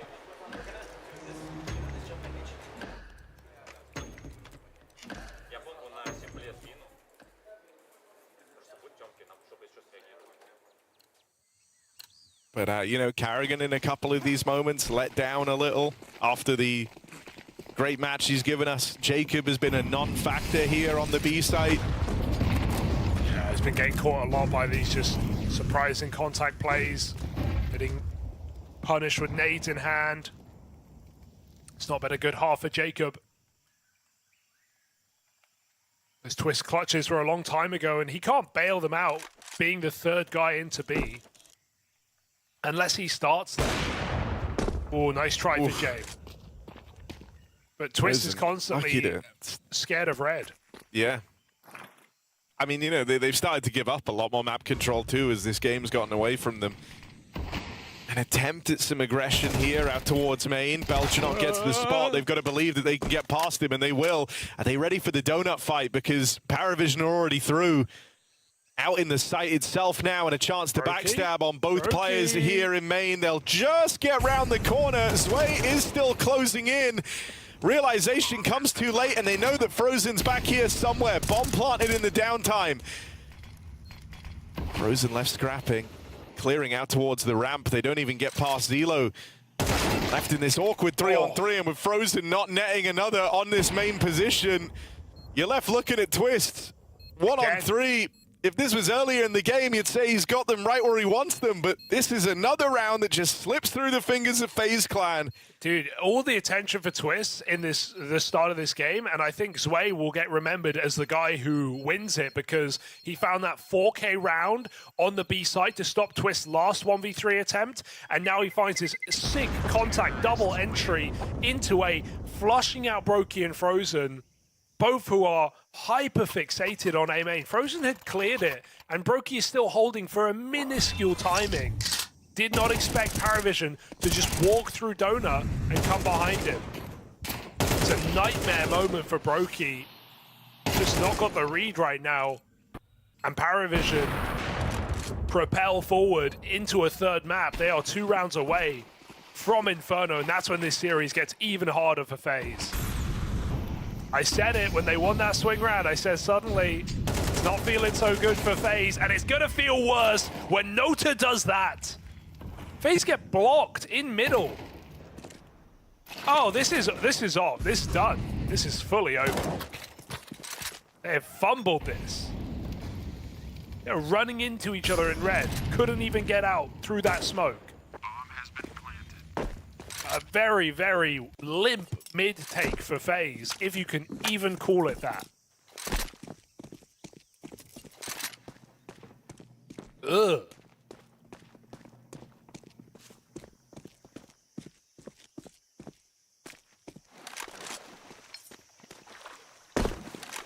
I said earlier, I'm shocked that PARIVISION so many times will just run out elbow, because in games where you see Spirit lose on Ancient, a lot of it is because teams know Donk is going to do the same thing, right? They know Donk is going to run out elbow, he's going to go behind those heaven boxes, and when you see a game, especially like a first round of a playoff, where a team is really hard prepped for Donk, and they're just destroying him with utility, and they're just triple mid, and they're trading out, and they're making Donk look humble and human. That's what I feel like FaZe could do in this game right now, but they haven't realized how free this mid-entry is. Like, those nades are so late for FaZe. They got blocked in the smoke, they got blinded, whatever they got. But they have not countered PARIVISION wide swinging mid once in this game. And it didn't feel like a problem earlier because they were winning the late rounds, they were stacking right. But now Nota just runs out elbow, double entry. Is it GG? Let's find out.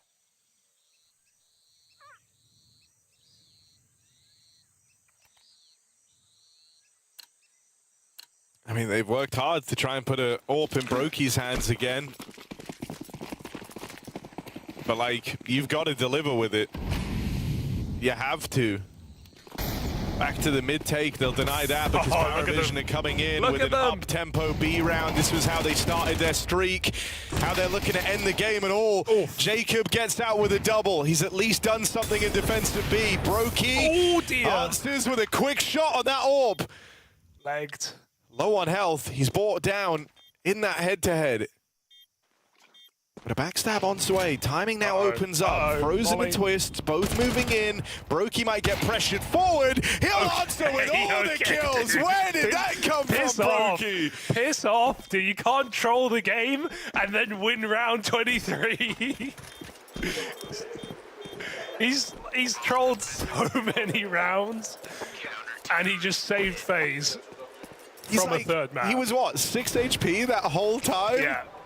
I guess he got no, he was low already before he fought James. Yeah, I don't know. He got naded or spammed. Wrecked by util, naded as well. He just triple killed 6 HP in front of the molly. Look at him. He's in front of the Molotov. I thought the molly was going to kill him. That is just insane. That doesn't make sense. Broky is the most hit or miss, and it goes round to round. FaZe triple mid. They look to counter this elbow swing. No to fall blind. And FaZe fire. Twist has got him. Twist has got him right where he wants him. Finally. FaZe, they're hunting for overtime. They're 3 kills away from it, but you can't get ahead of yourselves. You can't get ahead of yourselves here. Jamer is still paid by the round. It'll be overtime here for PARIVISION. Can they close from another disadvantage? Because FaZe have low players and feel like they have to make a gamble. Triple stack. Oh, but the gamble is looking like it could be right now. PARIVISION crossing middle. They'll actually change their mind. Oh, and if you go A, you have the sight.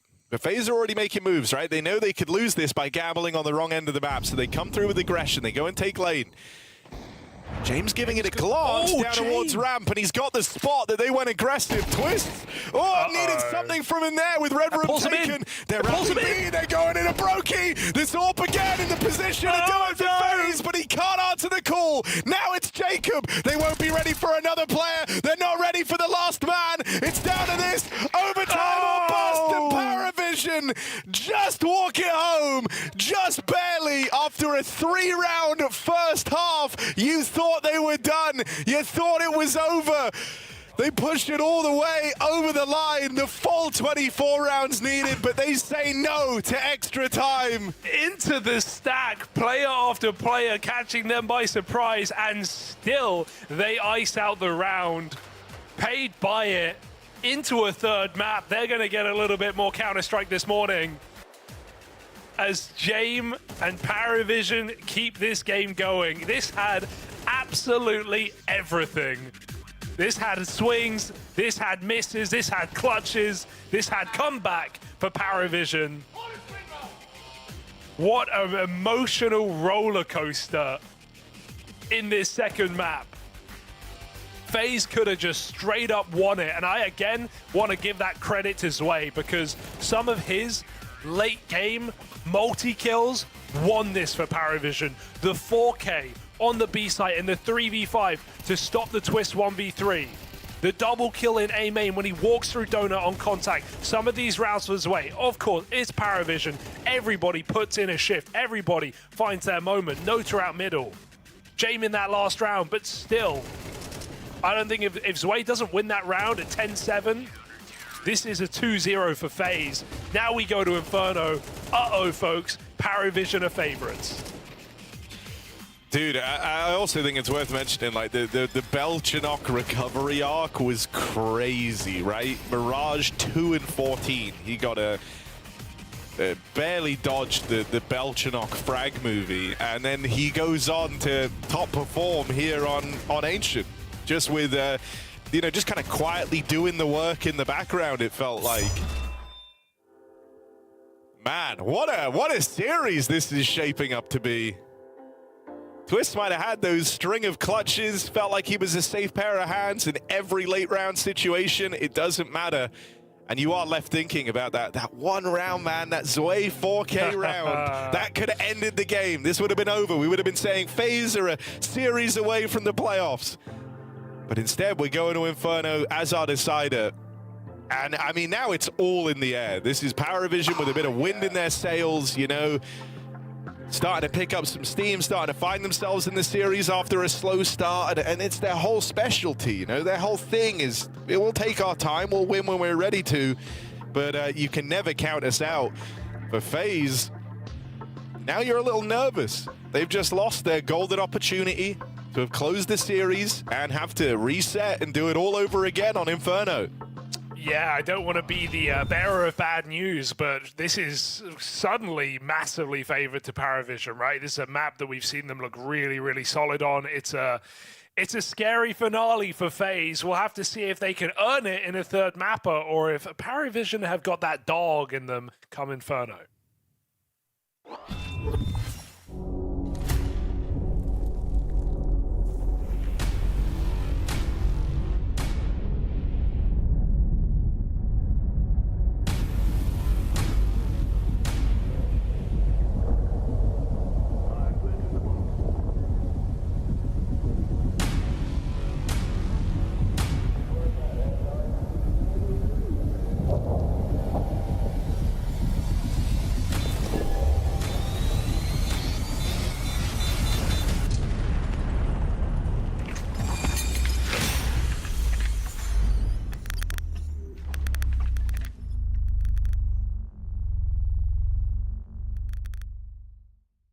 She said she loves you. But she can't love me. But I love you. Yeah. Look, all of my men's going crazy. I gotta break on myself, I amaze me. See Joe like I'm back in the 80s. I won't play window anymore. What's going on? Play your role. 1xBet. On to the next one. The human body was built to move. Not trapped at a desk in one singular posture for 12 hours a day. It's time your chair evolved. This is Secret Lab Titan Evo. Ergonomically engineered for you, gamers, hybrid workers, artists, backing your every move.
I can't quite believe we're here, Mr. Byron. You can't? Can you? First time. Okay. So what, you saw this coming from a mile off? As soon as Brokey missed that shot, Harry. Oh, what you got there? A little breakfast, actually. Oh, delicious. A little beans.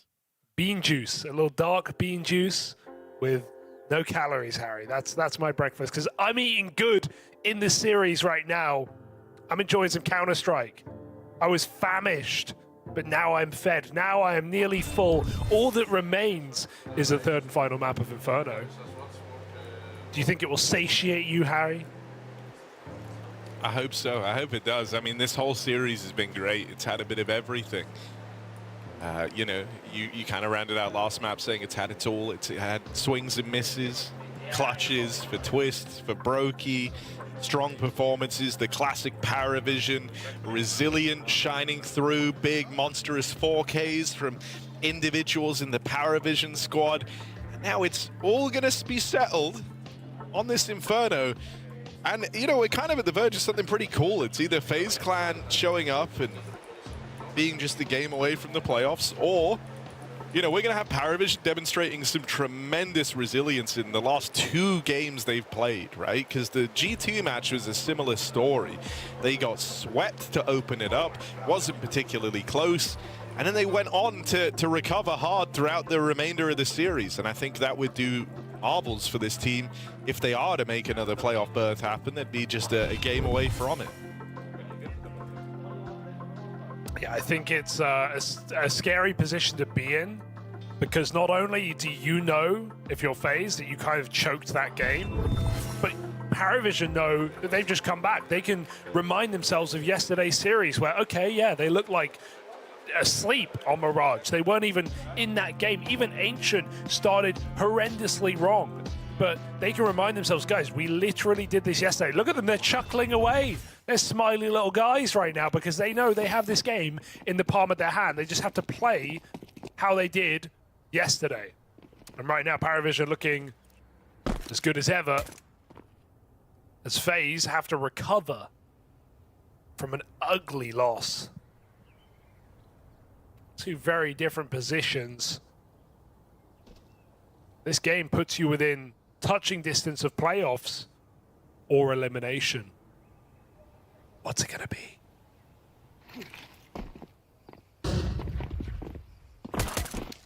Little A-pop. And not great results here. Jame and Zway able to pick apart the apartment side of this take. Backstab even coming in, so you've got to move quickly here, get past both of these pit players. Are they ready for Belchanok? Yes, they are! Carrigan, huge triple kill! No. Bomb dropped up in the apartments, though, and the backstab now arrives. You might need even more out of Carrigan. Does he have an ace in him? That's the question. Where is that bomb? Oh! Doesn't matter. He's on for it. A kill away from the Carrigan P250 ace. It's long or it's apps. That's what FaZe say. Goes back and he finds him. All 5 for the captain of FaZe in a 2v5, no less. That's his 30th ace. Ever. Yeah. Wow. Wow. Here's and what to a the time next to get 30, it. Carrigan. Good job, man. I'm shocked. I'm shook. We always knew the Carrigan P250. He never drops it. He always plays it. Sometimes I'll see Carrigan with armor P250. He'll make them drop him. And rarely am I disappointed, but that is something else. All 5 in a 2v5.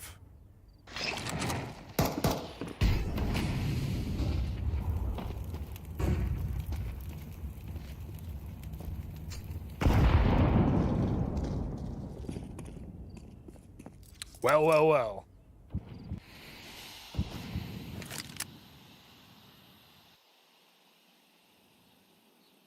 That'll shake this series up.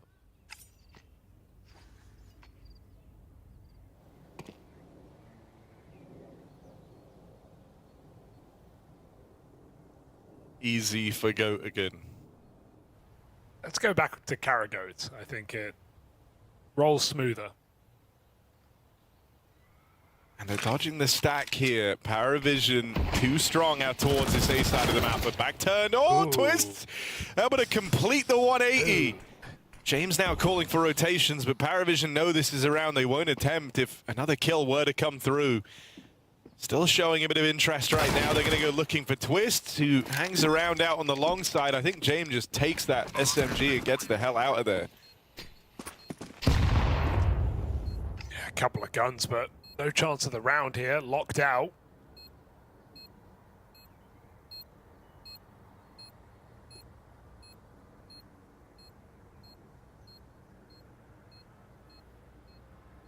So FaZe won't call it a conversion just yet. They've got one more force buy to deal with.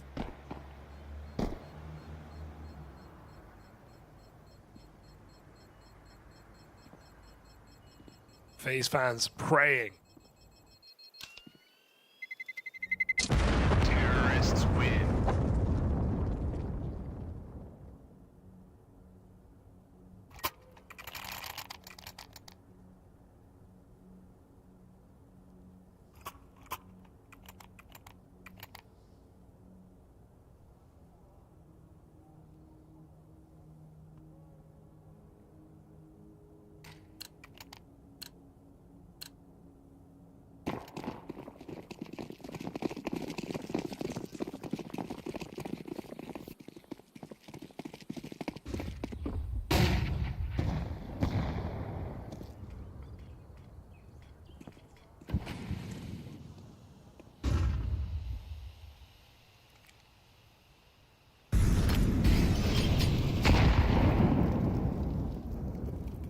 Breathe.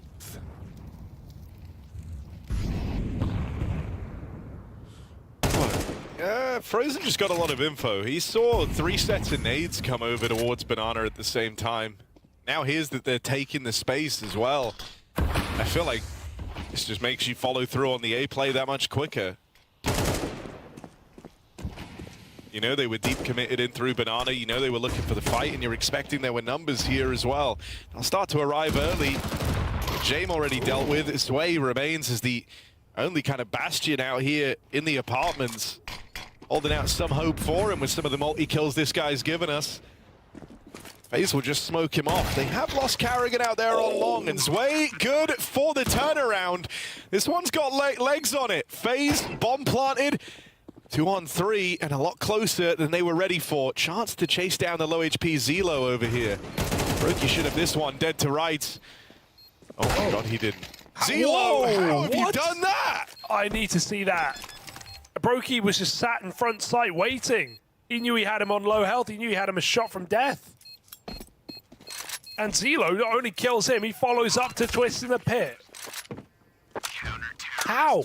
I don't know how he did that. Sway double, Zelo triple, PARIVISION win their force.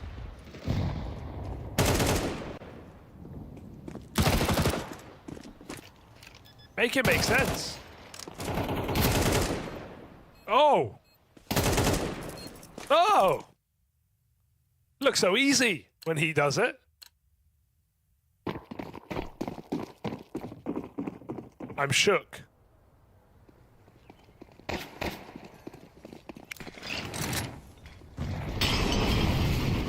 That's why you can't hold a bloody angle in this game, man. The peak is advantage, man. You can't stand still, man. You gotta be ADing. You gotta be moving left and right, left and right. AD. You just gotta be always. Look at this. Look at this. AD. You've always got to be moving. If you stand still, you're dead instantly.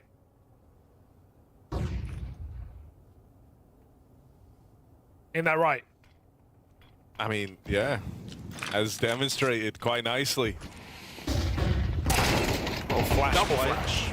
Oh, but there's the reply. Belchenok just barely living, but that's honestly enough. Back to the A aggression. Belchenok, low health, pushes through behind him. Has a teammate there riding shotgun, and now it's just Carrigan. I'm not ready to write him off after the ace in the pistol round. This is a real wishful thinking 1v3, and Nota's got eyes on PARIVISION. Bringing the heat very early on Inferno. They're going to leapfrog FaZe here and move into pole position.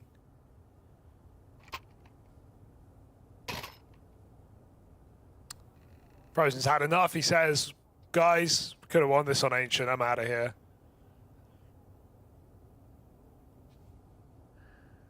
It's fair.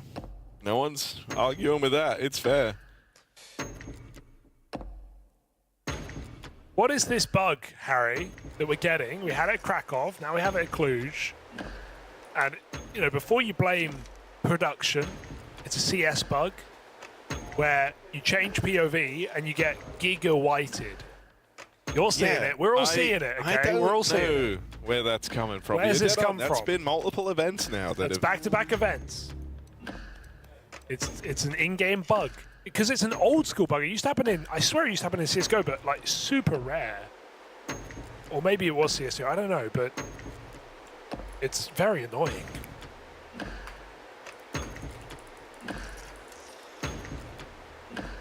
I know in Krakow they had to have a backup PC to switch the feed when it happened, because you just have to restart the game.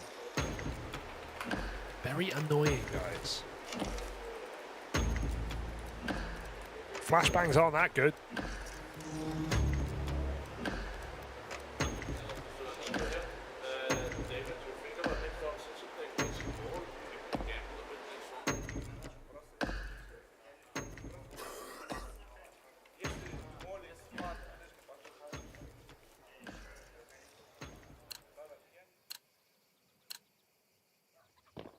Here we go. Short tech pause. We're back in. First of the day as well.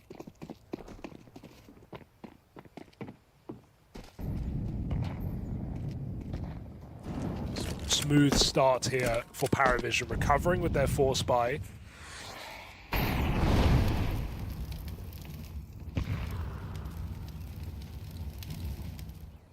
Normal positioning at 130. He gets a triple Glock headshot.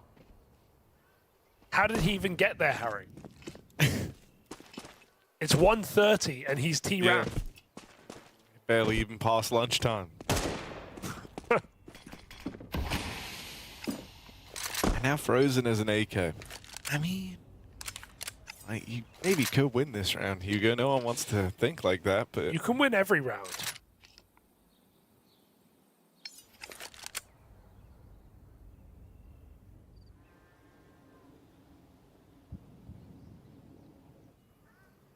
They really can win this round. It's only one guy at B. FaZe don't need to respect the smoke. If it goes down and they run through, maybe something happening here. Oh! Ooh, into the site, Zelo. Good luck. The push. Glock's closing in. Another Glock kill for FaZe. Look at the health bars, Harry. They're all very, very low. They just don't give anything away, surely. You hope that numbers and numbers alone decide the fate of this round and the PARIVISION never give it a look in. They know they're low. James dropped the AWP back in spawn, so FaZe can't take it. That means PARIVISION are going for this. Oh, Flash slows the roll of the retake. He didn't drop AWP, sorry. He still has it.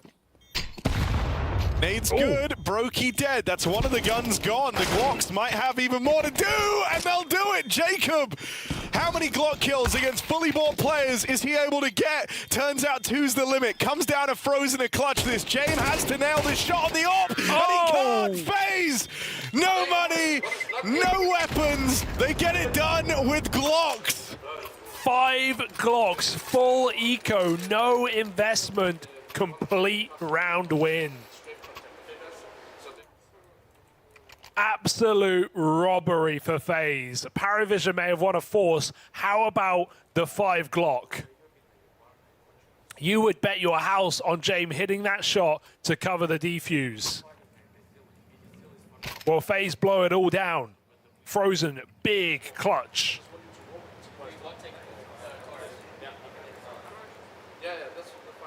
Unbelievable. And Nota, who walked down T-ramp, probably feeling a little bit silly.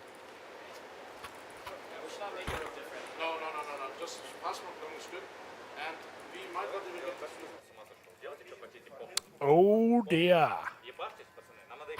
This game's already delivering, Harry.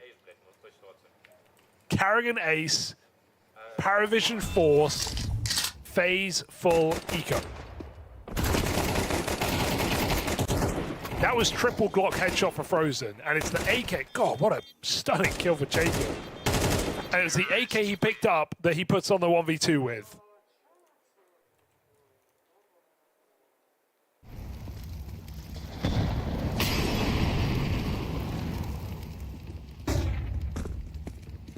I mean, now you've got a chance to break PARIVISION early in the game.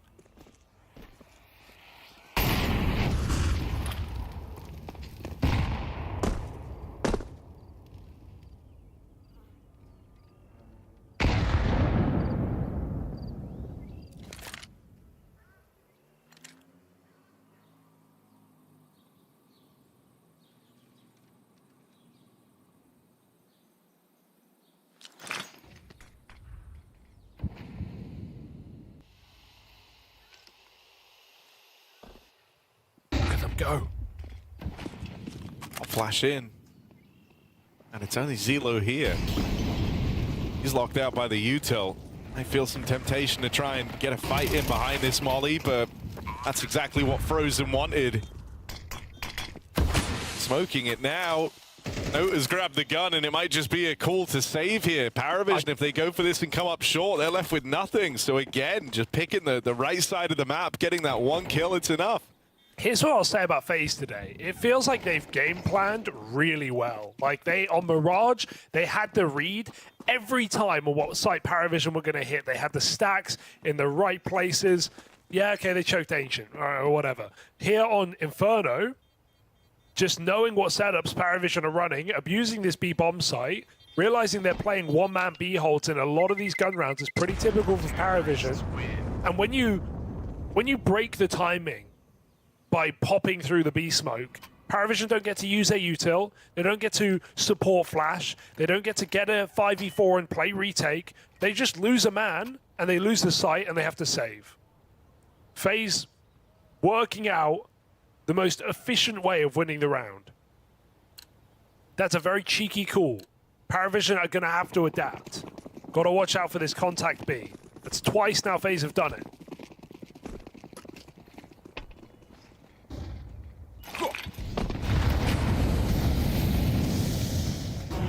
So you gotta play for Banana. Very blind.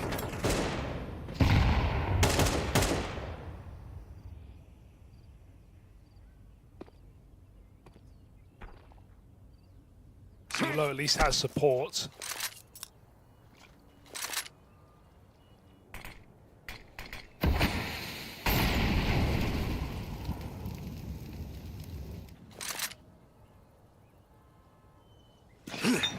You're hoping you've conditioned PARIVISION to have to worry about that B site a lot more. They saw the retake Banana util, and FaZe think that that's the sign that there's a bit more attention over towards B, and they're right in that fact. James even just rotated over as a third piece. They're going to try and retake top Banana now. Frozen's lobbed in util, and that cancels the Banana retake. So PARIVISION, oh, they're starting to shuffle back around right as FaZe takes CT away. They're rotating into this. Knives pulled. No, there's a second player here. They'll get past Zelo. It's only James. He's getting sandwiched on both sides. Need to kill quickly to take the pressure away. FaZe closing in on this split. James just plays to evade. Ahead of the flash, catches it dead on. He's so blind. Jacob doesn't punish.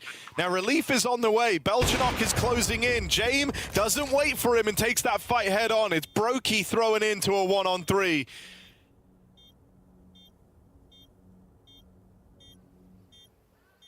AD, he's waiting. PARIVISION need to put it together. Great grenade, 51 on the money. Brokey needs a lineup, he needs something ludicrous. Spraying away, over the top, Brokey almost wins the clutch. Beljanok saves PARIVISION. It comes at a cost, but a round is a round, no matter how you slice it. Very nice try for FaZe, but even better for James. I love how he makes it look like he's running away for Jacob to go chase him, instantly repeats.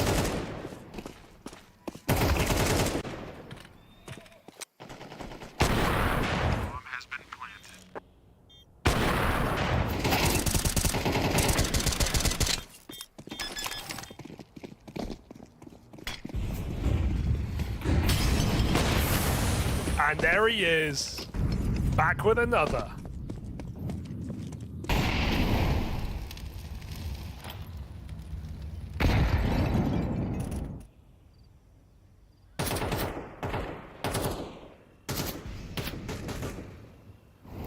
It's a real captain's game right now. Oh, Carrigan trying to play for this top control out towards Banana, meets the nade head on. Surprised to see him stick around after getting dinked.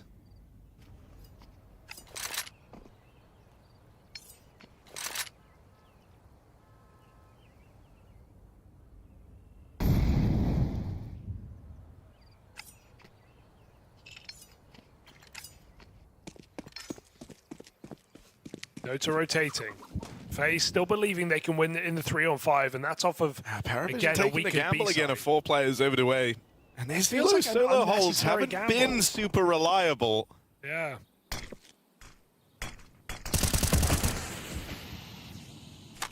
They retake. I mean, look at FARIVISION though. They are running the flank before FaZe have even entered B. Like, they are right behind you. This bomb could even get dropped to the back. Brokey running in. They start to shift. FARIVISION, element of surprise.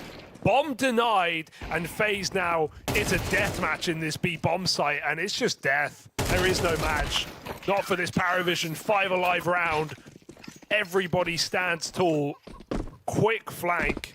And hey, they may dedicate 4 players to A, but at least they're quick about reacting. As soon as that smoke comes into B, running down middle on the flank.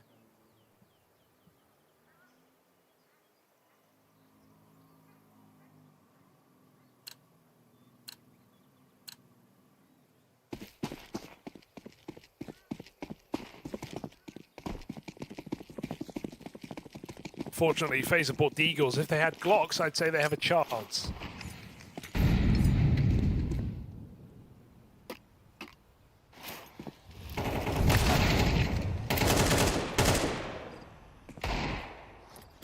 It's the note of Banana Walk that cost them this round last time. But here he gets the opener. It's crazy. He just goes through smoke.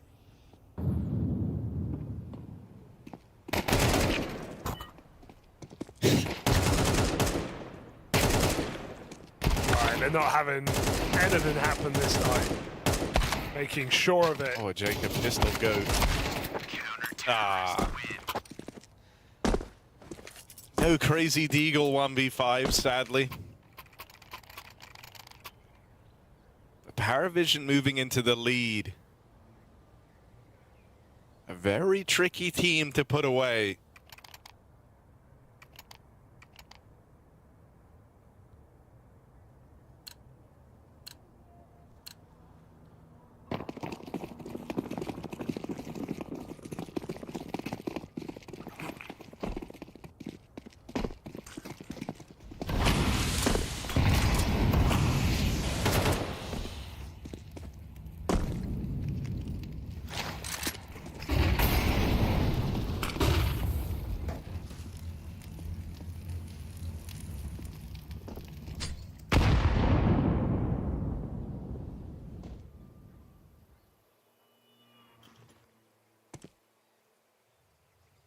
Double B, both in sight. So FaZe try. This is PARIVISION trying to beckon FaZe in to just play this contact pop again. FaZe, I think, are biting down.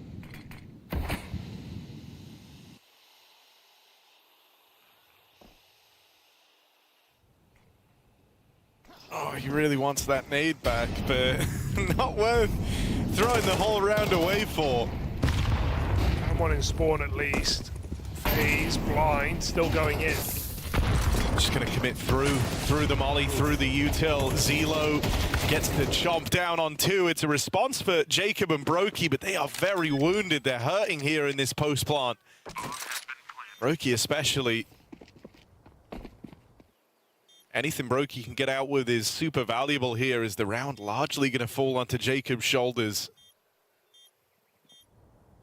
Doubled up in towards the coffins. If that nade comes out again to try and clear this position, it would find Brokey, but it's used on the site instead. There's the spot out of Nota. 100% sees one. Does he know about both of them?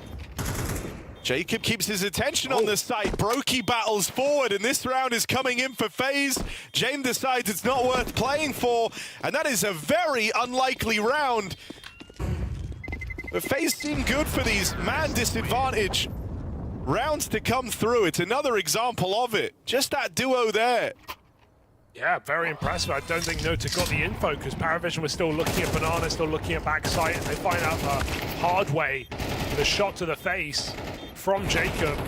Both him and Brokey getting the necessary kills to force a save, and James can't get that orb because Nota was using it. So it's all gone a little wrong here for PARIVISION, despite a really good B hold. They did a lot of damage. That molly down made FaZe very uncomfortable. Felt like PARIVISION were teed up for a round win there. Now FaZe, time out. Because in all of these round wins for FaZe, it's coming down to minimal players surviving. In this case, none. They all died to bomb. So their buys aren't pretty. Meanwhile, PARIVISION have an orb. But still a very competitive third map. Anyone can win from this point. Karrigan Mac 10. W key. Time to push it. And James just breaks his keyboard over his knee. Nice aggressive move for James to start the round. PARIVISION needed it. He's going to keep things dynamic on this orb now posted in the apartments. James collects another, putting himself in position to succeed. James really is a lot more of a focal point for PARIVISION on Inferno.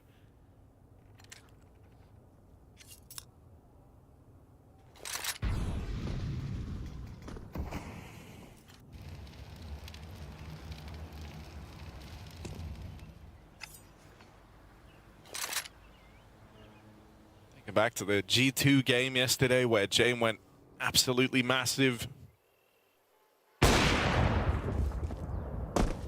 He hit that. Just constantly keeping them guessing. They've seen the orb take an early fight mid, then in the apartments. Now it's fired off at Banana. You know that means temporarily this A site should be a little weaker, but here's James trying to get ahead of that call.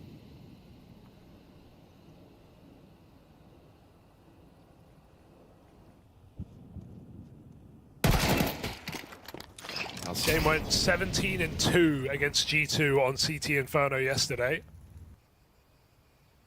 17-2. 100% KASD.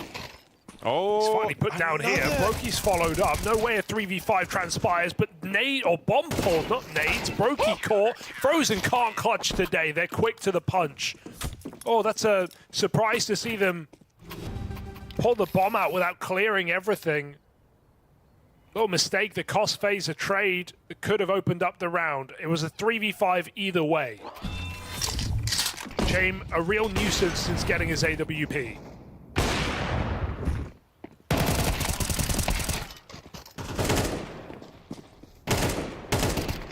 Ooh. Stress now as FaZe need this last round, but they have nothing to show for it. Tech 9s. Oh, and a fast play. Something quicker out towards the apartments. Jacob's broken through the first line of defense and even manages to dodge the util. They're also getting in through the short side. James got to keep his wits about him. There's the support from Belchanok. 2 versus 3. Karrigan's got long control, hunting for a kill into the site. Oh, had a chance there. Careful.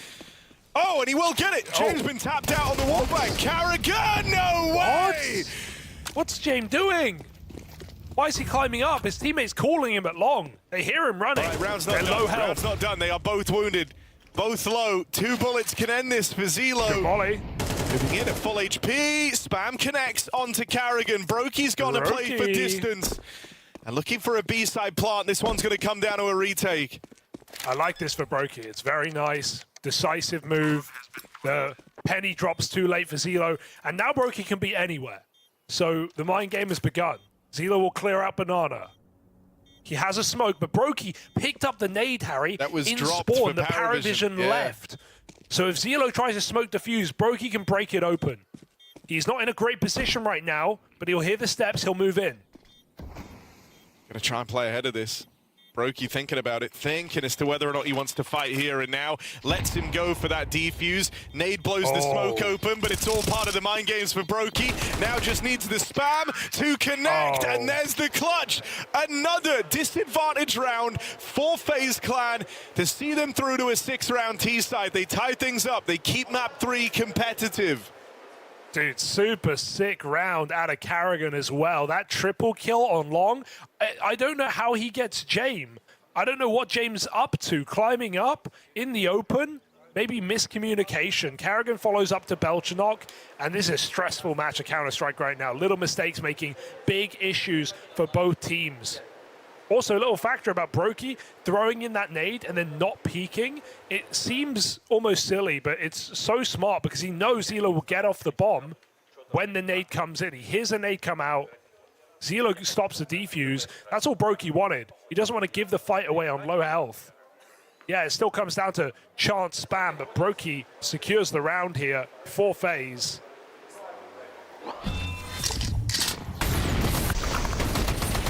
We've got a game, 6-6 in the half, a full eco win, and then a 5 Tech 9 force for FaZe in their T side.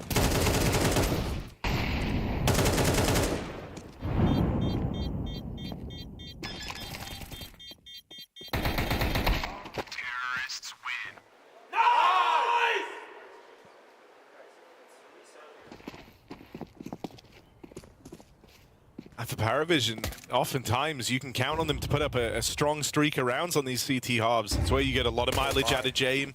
It's where they find a lot of their success. One of the few teams where you could even make the case that CT is where they would rather be on this map. Mid-pop in this for the pistol, and FaZe have come out of it with a 5v4. There is just the solo B-side defense of Karrigan. Reinforcements are on their way, but they won't get here ahead of the exec for PARIVISION. So he only gets out with 1.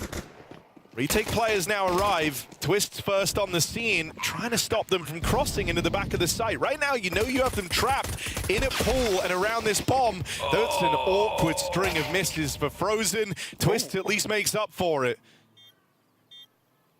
You know he was the only guy who crossed out, so all eyes on the pool, all eyes on Banana. Belchanok, not an easy clutch, not an easy round. Left it to the 1v1. Brokey doesn't have a kit to work with. Belchanok gets to give Brokey a taste of his own medicine as he just goes back. Gives up all the control. Kill there for Brokey, but no kit in the round. PARIVISION win the pistol. Oh, he thought he was sticking for the last second. Luckily, no kits. Missed opportunity there for FaZe, though. I mean, PARIVISION react really well. They see the mid-rush. They have to change the plan on the fly. Whatever their pistol was, they just smoke ramp, run through it, and go B. And, yeah, the swing miss is Frozen. He needs that kill off the boost. It will be a 4v3 post-plant instead. He loses life. PARIVISION, pistol to start off this half.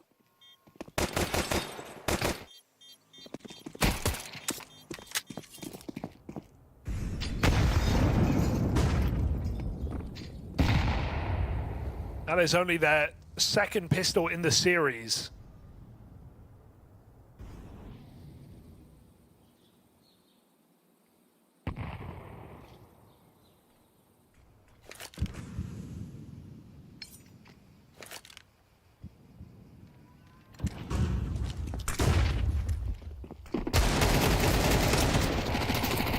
Ugh. Good luck. Wow, just the save, isn't it?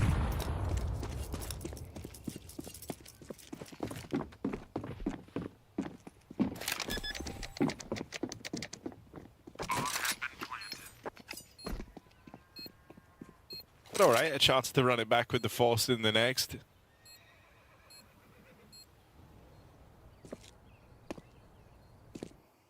Well, this is what PARIVISION did, right? They saved their second round guns, and then they won the third with that save.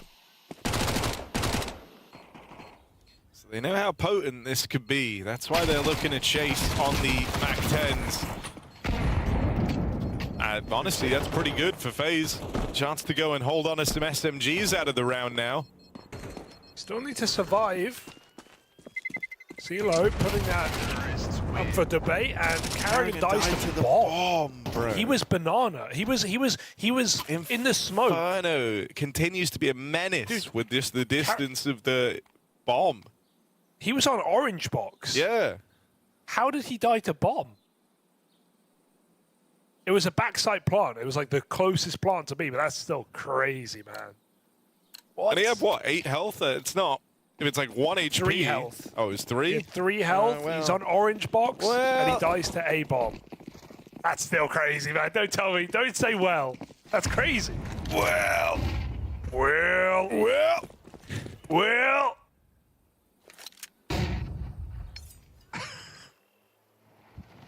You got a good voice line from the game? Yeah, I just did it. What's everyone's favorite voice line? Let us know. Here, man, I'm getting a sty. I can feel it. I know, man. I can feel it. I'm hating my life. I've been touching it. Cold compress or warm compress or one of them. I just might gouge my eye out. Well. I'm losing it. Flash through. Ah, but P-Vision. They don't give you the fight. Sway. Bomb on the MP7. I'm losing my mind right now.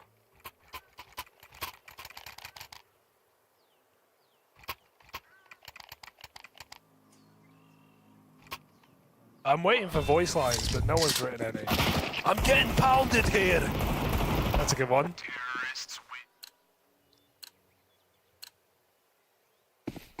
Strong submission. Sneaky beaky like is a good one. Are we going in? Or are we going sneaky beaky like? It's not that good. Not as good as Will.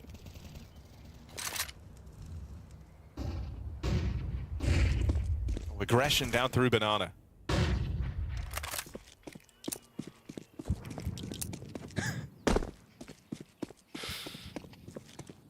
And they're gonna leave Frozen here. He still has blocking util, so doesn't need to hang around deep on the banana angle. We'll just be able to stop a banana take as it looks to come through with that smoke. Ooh, what if he does one better? Bit of spam. Chance would be a fine thing. Fine thing indeed. 5v4 in a necessary round for FaZe, because PARIVISION coming back in.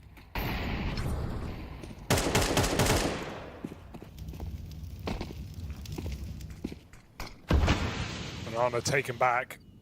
Still Zelo floating in middle. Oh, fake.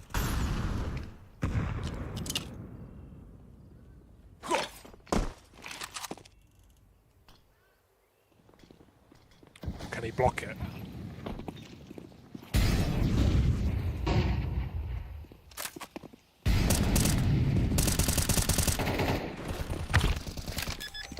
Ow. 10 seconds. Bomb going down. Come on in. 5v4 retake. These are still deceptively difficult. Yeah, you might have the man advantage. But it's breaking through these crossfires that can prove to be real tricky. You got one flash on Jacob. Last to arrive. He'll be the guy flashing in FaZe for this retake. Oh, never mind. He's handed it off to Twist. He says, trust me, guys. I know a good one. Plays it through the window. No one's blind. FaZe might break through with a couple of kills, but without clearing Velchanov, there's no winning this. Here to collect in the clutch. Too much time elapses there for FaZe Clan, and everybody dies as PARIVISION's lead continues to build. I feel like this happens every time. in the 5v4 retake on B. The teams just take too long, right? Like, even if there's smokes down, but by the way, there's no smokes down in this round. FaZe don't come in until about 15-20 seconds with that flash. They take too long, calling what they're clearing, calling what they're throwing. You just sometimes have to go for it. You have the man advantage. It's the clock that expires. Belchadok with 1 kill off of the cover, and FaZe lose the round. So, nice post-plant for PARIVISION, but I can't help but feel like FaZe just took too long. And well, PARIVISION up to double digits.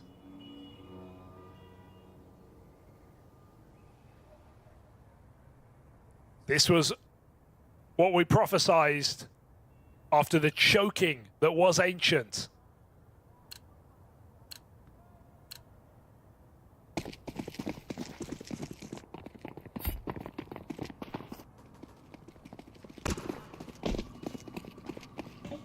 Four rounds straight on this T side. FaZe by again.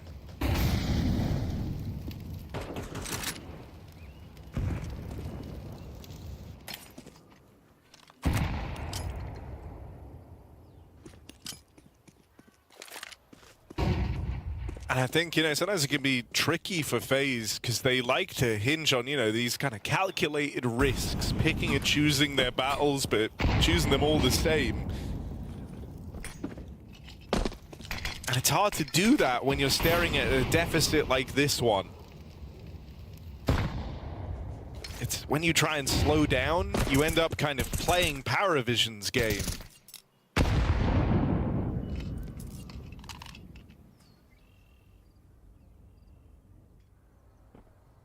PARIVISION have put some pressure over towards B. They saw that retake util come down. They're expecting there's a bit more attention over towards the B site. It's not ideal. That was meant to be shoring up the B defense. It won't matter with the play coming in A side. Twist, good kill for the first, but nothing past that point. Zelo with an important trade. On control, Brokey tries to keep it under wraps. They'll make it past into CT, and now the B split building, B defense crumbled, and PARIVISION move into an empty bomb site.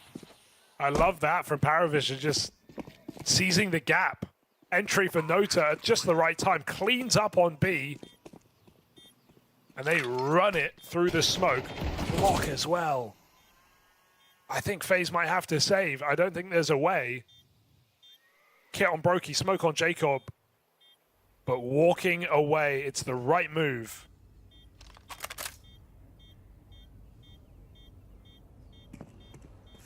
PARIVISION, flawless T side right now.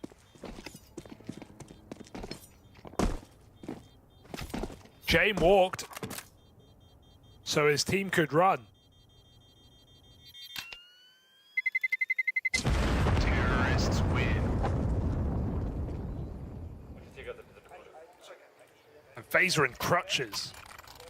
Not clutches, that was Ancient.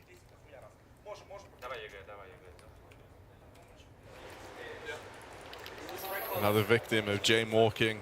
It's not a victimless crime.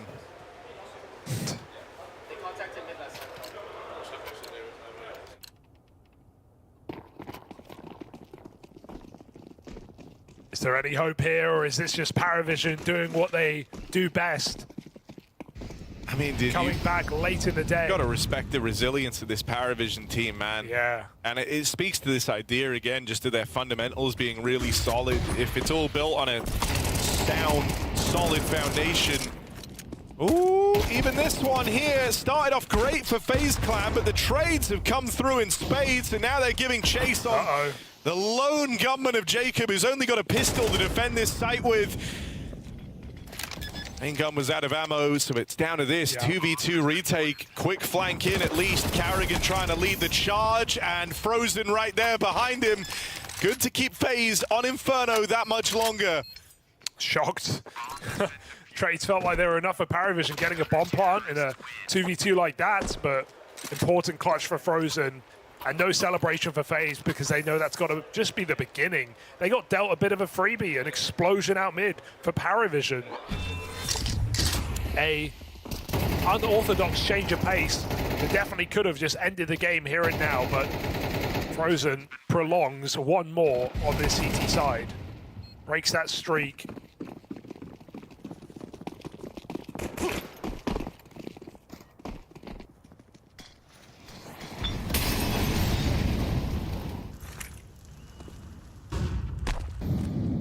Orbs on either side. Brokey no arm. Oh, he does, rather. Excuse me.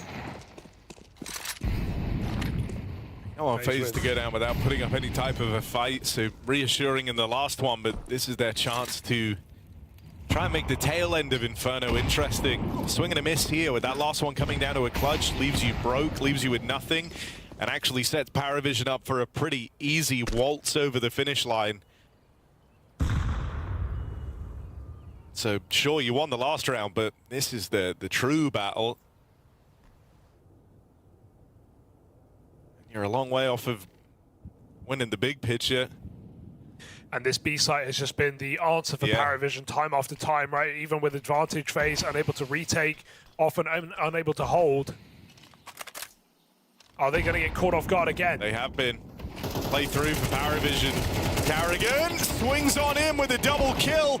Third player right in his face. They can't do anything to stop Belchenok, but that's a keen double from the captain of FaZe Clan. Enough to keep FaZe up for a retake. Brokey even wrestles back with Jame in for that banana control. And now they're moving in quickly on this retake. If the last time they took too long, should be fresh in their minds that they've got to move quickly now. He's ugly. Belchenok allowed to go wide, and a double kill right for the taking. Still fighting and looking for more. Frozen sandwiches his teammate, and Jacob admits that madness. Good for the late kill on Belchenok. An important milestone in this comeback for FaZe Clan. They dodge the reset. Bomb plant means another buy comes out for PARIVISION, but they themselves are getting close to running low on money now. God, Belchenok is feeling it. I thought he was about to win the 2v4 from the back of the site. Clinical shot on Brokey jumping as well. But important trade. Frozen, who lived on that B site, he could have taken one more fight after Karrigan gets a double. Frozen walks away, and that matters at the end of the round. Bails his teammate out in banana. Karrigan having a bit of a jig, a bit of a dance. As FaZe try to come back, it's denied in middle. Jane with a cross shot to Brokey. Picked out of the sky. Had some tricky rounds in this game for FaZe, but this one might just take the cake. You lose Brokey, you lose that orb, trying to cross out towards middle. They go for the banana fight. The Jame orb keeps providing. And when you put Jame on Inferno, he does become kind of the main character of this team.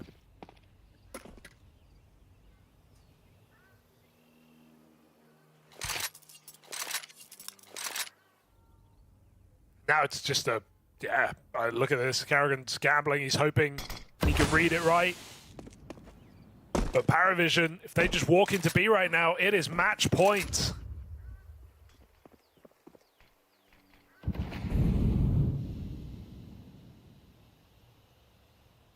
There it is. Smooth as you like.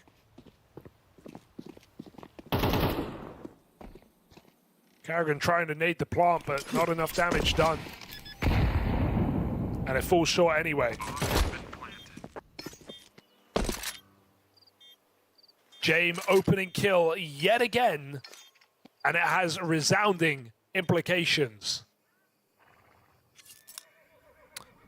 Who said Jame was passive? Here on Inferno, he is at the forefront of every single round. He was, what, 5-0? 6-0 yesterday against G2 on this map in opening duels. Right now he is 4-1. And on that CT side, so often finding those picks. Karrigan saves the orb for Brokey. PARIVISION save themselves 4 chances to end this series. Terrorists win.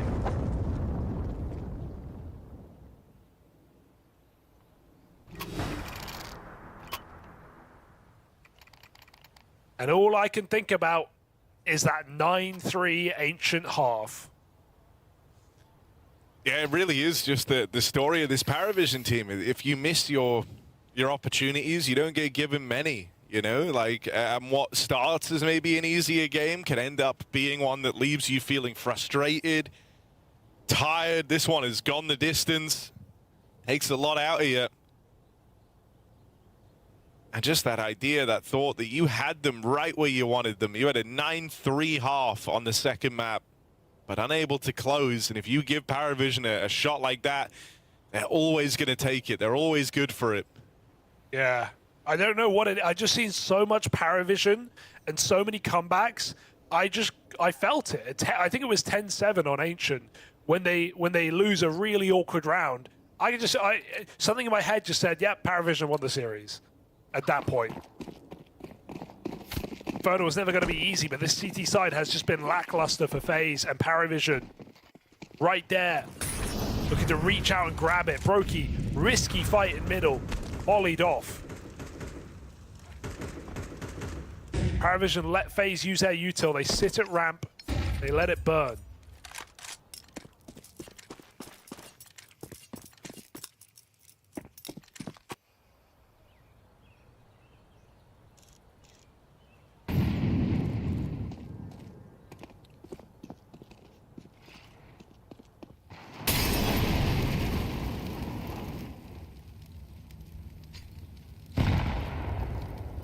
Brokey gonna find himself in the right half of the map at least. PARIVISION looking to go B again. They're hoping the orb here can be the answer. Doesn't fire in response to the flash. Doesn't want to give up the aim of the game.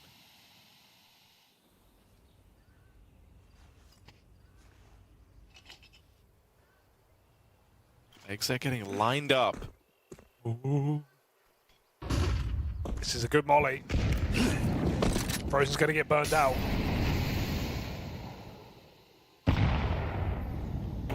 All right, Brokey, it's got to be you. First shot lands on that AWP. Missed attempt at the follow-up, but Frozen there to bail him out, and Brokey and Frozen trade this contact. He won't get out with a third, but you'd like to think they've done enough. It's down to the retake now.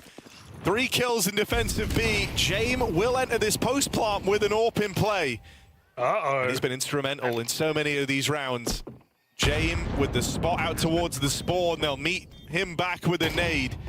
Brings him down a little lower, and on those long sight lines, you're back in the AWP. Jacob rips its head off. Down to Zelo, needs the ace clutch. Ace. If he is to win this.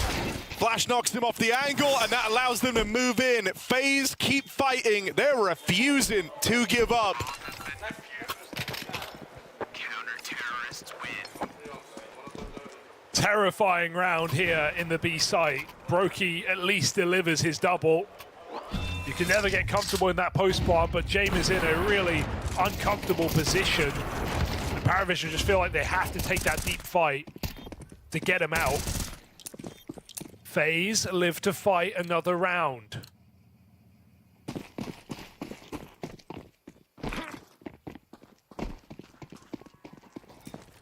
Had some great moments in this map from some of the players of PARIVISION. Jame at the forefront, but Zelo, Belchanok, some big multi-kills down the stretch. Careful, notice right here. Oh, pick up, but they don't know he's close. So Frozen, dink, and nothing more. Damage done. Jame eats nades. So PARIVISION get a bit wounded here in Banana. I've seen a lot of bodies here as well. They know the FaZe were pretty all in on looking for this scrap out of Banana. I wonder if James going to read a reposition, a reset after that initial heavy B stack, because look at this from FaZe Clan. They have fully left B open for a moment. Yeah, picking up nades.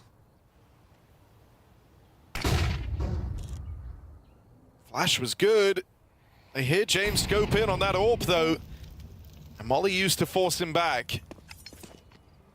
Back to B. No one's here, Harry. What a gamble. They have to flank. FaZe have to push. Jacob's already done it. He cleared out alt mid. I know that FaZe just have to continue. They've got to hope that the timing of this flank is what wins it. Because they've given up a B They've plant. already got it. Jame has control over Banana with this AWP, and he's going to hit that first shot. Now you've lost out on the 4-on-4 retake chance. Jame just plays to buy as much time as possible now. Nota has resmoked. That might be it, folks. FaZe locked out by utility. How do you win? We're up close, low on health, but just playing for his one. He's going to get it. Flash won't find anything, and Nota with a crazy follow-up. That's how it all comes crumbling down for FaZe. Twist has had a string of great clutches, but this is a bridge too far. He'll get swung upon, and PARIVISION, if you don't put this team down, if they give you the chance to and you let them come back, then boy, oh boy, they manage it every single time. That's back-to-back series now where they lose their opener, they lose their Mirage, meant to be the home map for this team, but they go on to respond on maps 2 and 3. A gut punch of a win. It was 9-3 down on Ancient. They reversed that one, they claw it all the way back in regulation, and then they go on to finish Inferno in style. PARIVISION get pumped back-to-back games on Mirage. They get destroyed. You'd see so many teams crumble in that position, especially a young roster. But this team just know they can come back from any score again and again and again. They do it once more against G2, against FaZe. A FaZe who had them right where they wanted them, 9-3 up on Ancient. And James looks very happy with that win. All of PARIVISION do. Another devastating loss for FaZe, to be honest. Ample opportunity to end this game. You could feel the swing rounds really matter in this match, especially on Ancient. And while the first half of Inferno was close, PARIVISION just take their number. This is FaZe with 4 out of the 6 pistols. They want a Glock Eco, they want a Tech 9 Force Buy, all of that and more, and not enough to take down PARIVISION. Banger series, to be honest. What a way to start the day. No one's eliminated, no one's progressing. Everyone is still stuck in the Swiss, poking holes in the cheese. PARIVISION sit 2-1 up, 1 match from the playoffs. FaZe 1-2 down, 1 match from elimination. Scary indeed. Yeah, you know, just a case where the really sound fundamentals of PARIVISION, apparently a great match versus FaZe BS, which was coming through in this series, right? That's the thing that really stands out. They had clutches, they had clutch potential, they had the BS rounds, like the Glock one in there, and it still wasn't enough. And dude, I don't know, like the unshakable mental of this PARIVISION team needs to be studied. It's another, I don't know how they do it's another great performance from Belchenok as well. Just as a reminder, he got 2 kills map 1. 2. He top fragged the next 2 maps in the series. That is crazy. I mean, remember the games the PARIVISION have drawn in this. They drew MOUZ, G2, and FaZe. Not easy. But PARIVISION propel forward, 1 win away from the playoffs. And man, you know, FaZe left in the dust. Yeah, it's rough. It is rough for FaZe Clan. The thing is, it's kind of a nightmare matchup, right? Because FaZe like to win by a bit of shock and awe. They want to try and win quickly. They want it to be entertaining, explosive, chaotic. PARIVISION are like the antithesis of that. You know, they want it to be the opposite. They want it to feel very controlled on rails. They're gonna win with good executes, right? Good mid rounding. And just a perfect storm. Dude, I don't know. The Ancient comeback. That's what lives in your mind rent-free forever, I think. Yeah. What it could have been, if Brokey just hit 1 of the 3 shots. Could have been FaZe over and done with.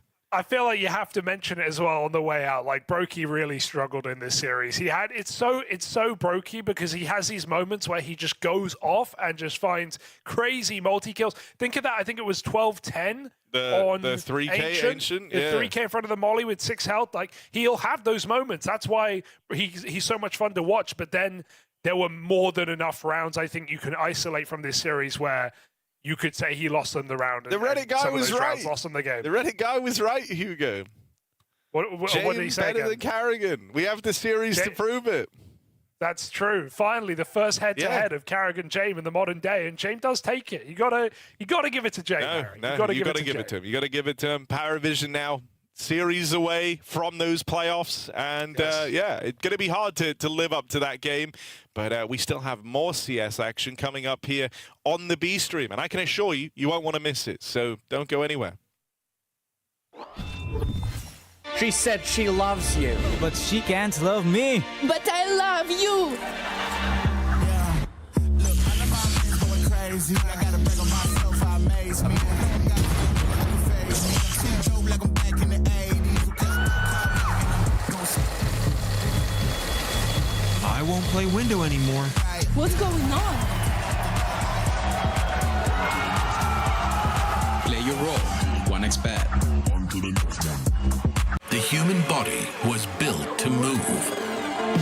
Not trapped at a desk in one singular posture for 12 hours a day. It's time your chair evolved. This is Secret Lab Titan Evo.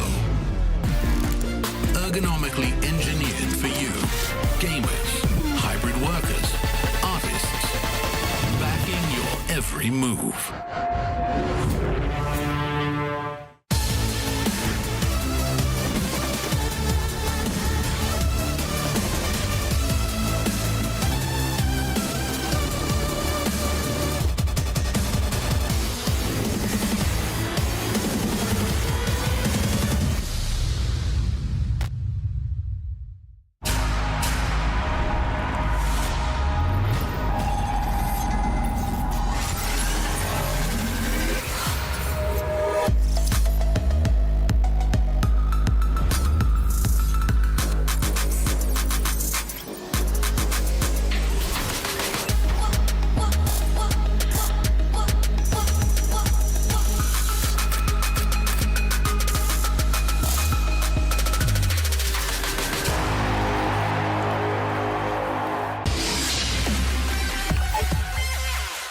It's a very exciting time for the team we've got coming up next here. FUT have shown themselves to be a contender who have been grinding up and making their way forward as a unit right now. We've got Lance with us, joining us, and dude, for you, you've done some big events in the past, but obviously it's very new for the whole team you have. You're still very young as well. So just talk to me about what you're seeing in the team, what the feeling and mood is like for you guys when you're now in this situation that you've wanted to put yourselves in? To be honest, after China, I kind of, like personally after China, I kind of realized that this is a very good team with a lot of potential, right? Yeah. Because I had some very past teams in my teen years and that kind of affected me in many ways, and like I kind of saw how it's supposed to be, right? Like you need to have the dedication, you need to have the talent, but in the same time, you need to have the passion, you know, because you can have the dedication, you can have all these things, but you still need to have that passion going on. You need to have the fuel going on for the game, because otherwise you'll just tilt each round you lose. You'll just be mad most of the time. Now, before we got into this 2026 season, there was obviously a lot of rumors around your team in terms of people wanting to take the core, they wanted the VRS side. Was this something you guys all sat around and discussed? Like, was there ever any worries that it could happen, it could break up this team? I mean, we never had like a team meeting because I think it will be crazy also to just have a team meeting and say like, hey guys, no one is leaving, right? Because I think then you show like you're scared. Yeah. And I think the way FUT handled this and the coaching staff, it was very smart. Like they kind of said like, hey, if you want to go, you know, we do the trade, we do the deal, and that's it. But that's the thing, and like no one wanted to leave, you know, like they wanted to stick by their side, they wanted to stick with Julio, with the management, with the coaching staff, and that shows to me that's a family, you know. What improvements are you seeing as a team from these experiences you're going through, playing these top teams? I think it's the mental, to be honest, because like, I mean, of course, on the game side, we learn from our mistakes, because when you play top teams, the mistakes you do are getting like instantly punished. Yeah. So you can't do stupid things around, right? But on the big side, I really think the experience, because the only thing that made us lose even in Krakow, it was the pressure and the inexperience we have. Because like in every game I even watched when I was at home, I could see the situations like we got ourselves into, it was because of the pressure. You know, we are young, we go a bit chaotic sometimes, and we put ourselves in bad situations. But we learn from them, you know, and yeah, that's the good thing in this team. Each game we play, even if we lose, we always fix the mistakes. In terms of another thing that's good to see, you're kind of in a home field advantage in some ways. Yeah. Does this make it more special for you as a Romanian, being in a possibility you could play in front of your home crowd, that some players never even see that as an opportunity? For me, yes, because I said, especially in my rough years of the career. Yeah. Some of the Romanians, I'm not gonna say all of the Romanians, but some of the Romanians were very close to me. They were very supportive of me. We have this inside joke in the team. I have never lost yet in Romania, like neither national or international. Like I never lost any tournament on LAN. So I told them that semi-finals or grand finals, I'm fine with losing there. But until there, we're not going to stop. Gotta keep going. Yeah, and even there, we are not going to stop. Well, Lang, thank you very much for all the insight. I wish you the best of luck in the tournament, and let's see what we can do. Hopefully you can get into that arena and go far, especially being a home crowd. That's the goal. And yeah, thank you for having me.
Welcome back to PGL Cluj-Napoca. We got another game coming to you hot off the presses and dressed to impress, Harry.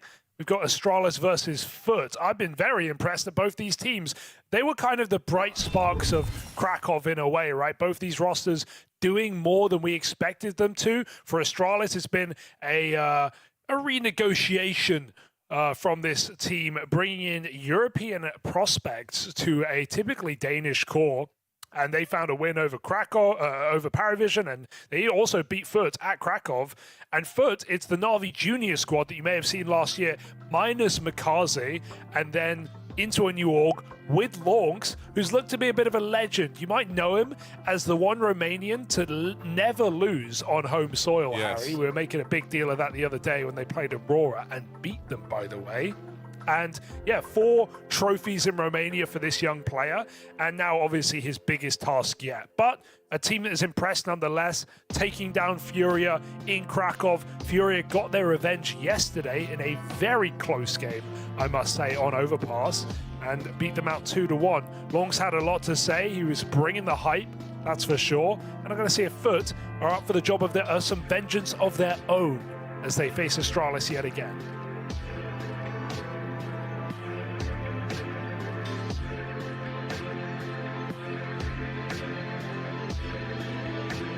Oh, you don't hear me?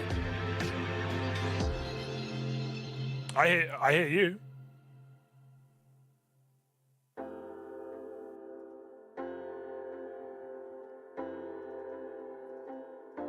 I think we are. We're back. Okay. I made a whole rant. I made a whole thing. I said a whole bunch of words. Okay, I didn't hear it, but I trust it was good. No.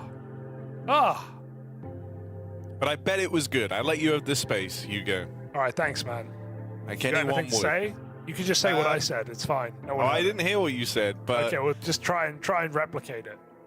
Look, man, they've been getting their flowers from a lot of folks. I don't know if you saw, but Maja sung their praises in an interview with HLTV, saying they shoot better than Spirit Vitality or Falcons. So that's hot take. It's a hot take.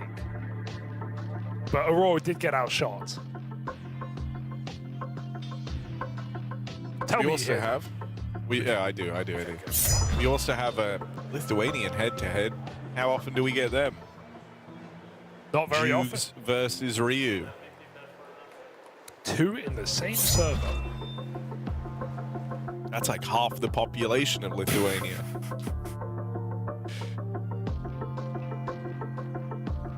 What do you make of Astralis right now?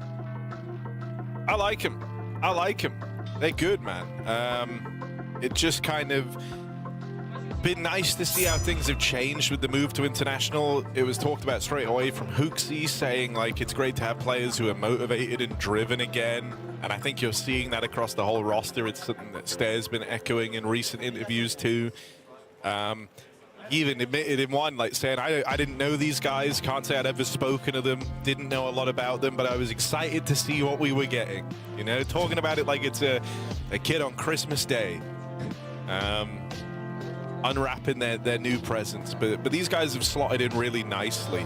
Rio, I think, bringing a lot of stability to the rifling component of this squad, getting good mileage out of him, and Fuzi's just been a delight on the AWP. One of the things that's felt super cool is just whenever these two are left alive, which happens a lot on Overpass, especially down towards B, I swear, in like every B play round, it's teed up in a way that Fuzi and Ryu get to do something late in the round. You can never count them out. They've just been in those positions so many times. And Astralis, they love Overpass, Hugo.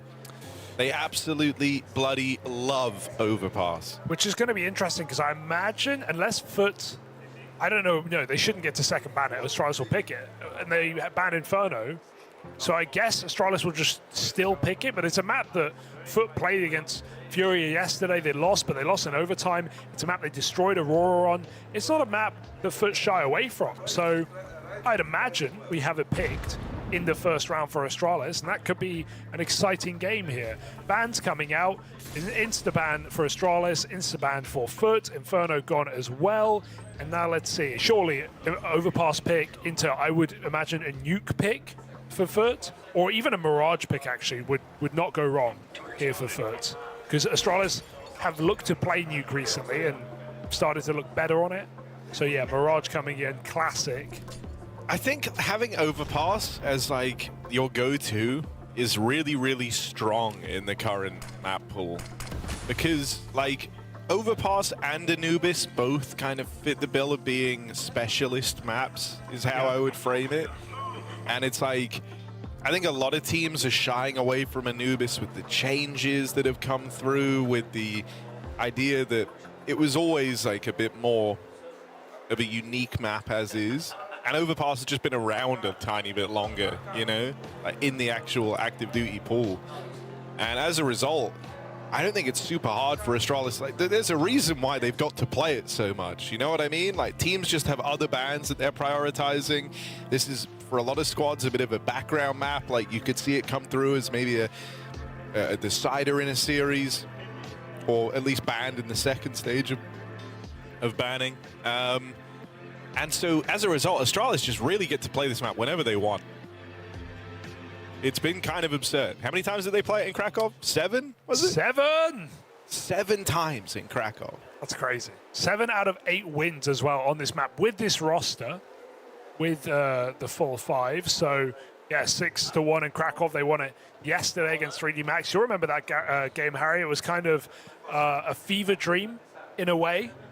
It was kind of rancid, but it was very fun to watch from Astralis. They played great.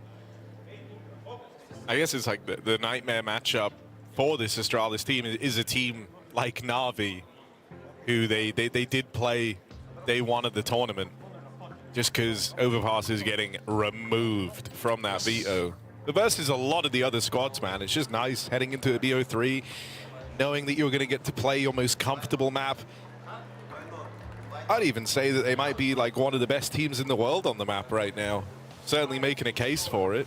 Yeah, I haven't really proved that. Like, I think you want to see them versus more top-tier opposition, but I think we can agree, like, all the foundations are there, and they have a hell of a lot of reps on it. I just say the potential is there, because the one loss they have is to Spirit, which isn't even like, that's not even a go-to map for Spirit. It's more just like, it's a better team, more experienced team.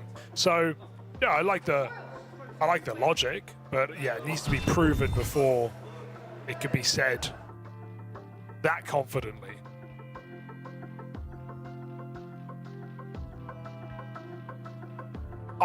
For me, question for FUT is, can they do this every day? Like, these guys shoot so hard, but we know Counter-Strike and consistency is not easy for most. Obviously, there are people that break the game. Donk, for example, always consistent, but that's not your average player, right? And I think Astralis are a good example of that, because they have Stare in, despite Ryu being the best rated player in the last 3 months, barely, Stare's still in a lot of star spots, but Astralis can like depend on him quite heavily. If he's having a bad day, a bad game, you really feel it. Whereas I feel like when I'm watching FUT, dude, they're always in form. Is that going to keep up here on day 3 of Cluj?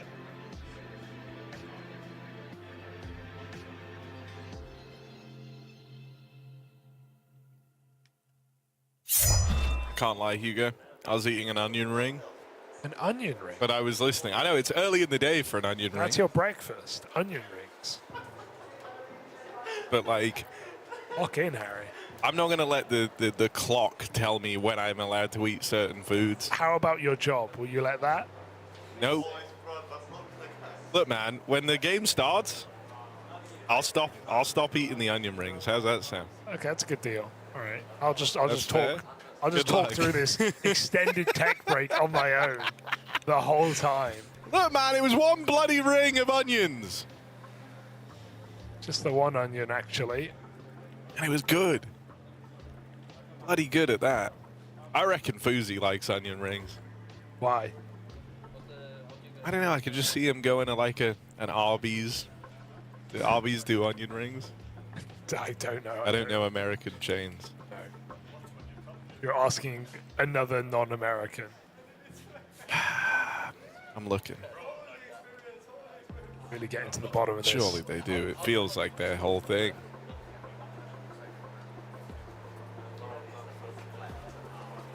Oh. Guys, Arby's don't do onion rings. That's sad.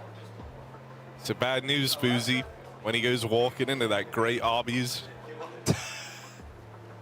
They're going to say, sorry, sir, we don't do them.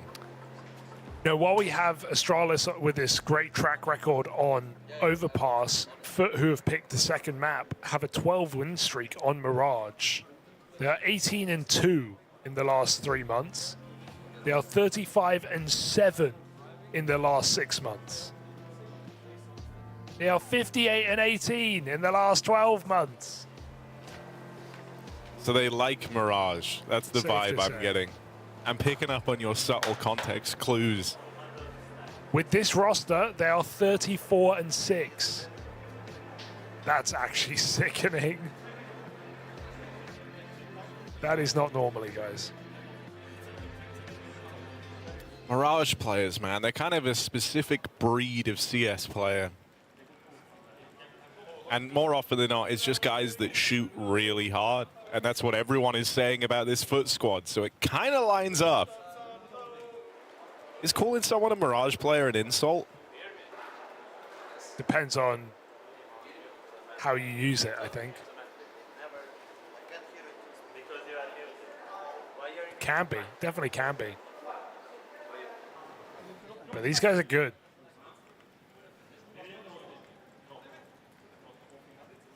Just waiting for the last player of FUT to make it to the server.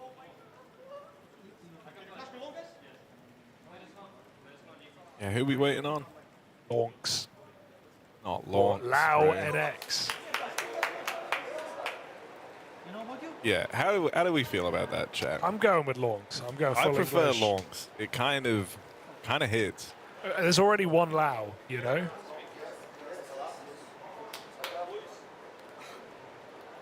Launders.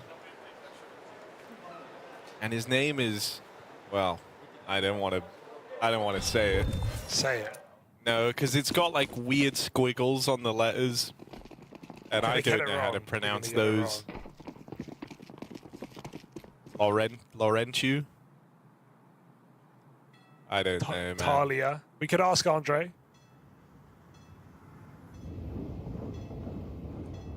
Okay, we're in, folks. Astralis, FUT, and Overpass. Astralis loving this map right now. FUZI and Rio, guys to watch out for. That's for sure. Look at this pistol stack.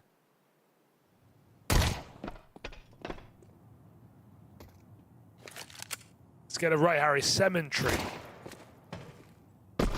Wait, cemetery. Cemetery. I was going to say, where the hell did the N come from? I'm adding the N. Cemetery. I keep saying the wrong one. So it's more a note to self. Yeah. I was It's talking just to myself. cemetery, right? Cemetery. Yeah. That's where he's going to put Astralis. No way, Crabini. Oh, he felt like he had the perfect timing. They just uncrouched into it. It's a second player. Astralis are going B. Oh, good spot for Lonks. And Jukes there, going to break the silence from FUT in the pistol. Backstab now coming through.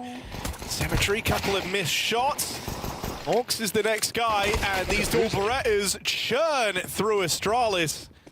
Only FUZI left, but I say that this guy's used to these late round situations. They've got him into heaven, both kills right there. And that's why they leave it to FUZI in the late round. That's crazy. Again, Astralis do it once more. They smoke heaven, and they flank through the smoke. I thought it was a mistake yesterday. It was all part of the plan. Bruh. You could make a compilation from his first month on Astralis with just late B overpass rounds. It would be a sick frag movie for FUZI. So even then, a hard clutch, because you only have the element of surprise for so long. Follows up really well, despite FUT adding a lot of pandemonium to that round. Multiple pushes. Crabini trying to get involved on that M4, gives him the gun. No support. Someone said cemetery, question mark, like dead people graveyard. That's right. But we asked him. We asked him how to say it. That's what he said. That's what it Cemetery means. back in.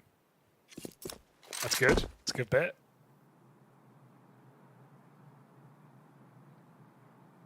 Maybe it's come true. Whoa, hang on. No, it's not. It's not what I was going to say. It's fine. That actually made me shudder. Anyway. Cum tree? There you go. That's how it would be pronounced. Don't say that, yeah. Just leading into the other word on so much force at the start, it just feels wrong. Move on. I'm trying, but... It keeps pulling you back in. It keeps pulling me back. Okay. Astralis, they've got this little 4-on-4. Low HP on Fuzi, so their late round hero already low.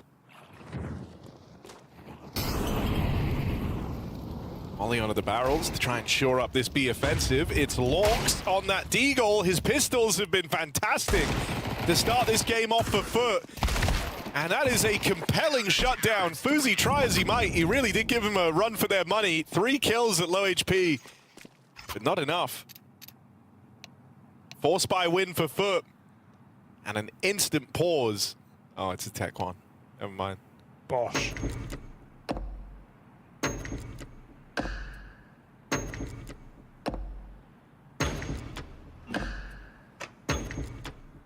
Well, that's the onion ring timeout if ever I've seen one. I was gonna say. Harry, you've made a promise.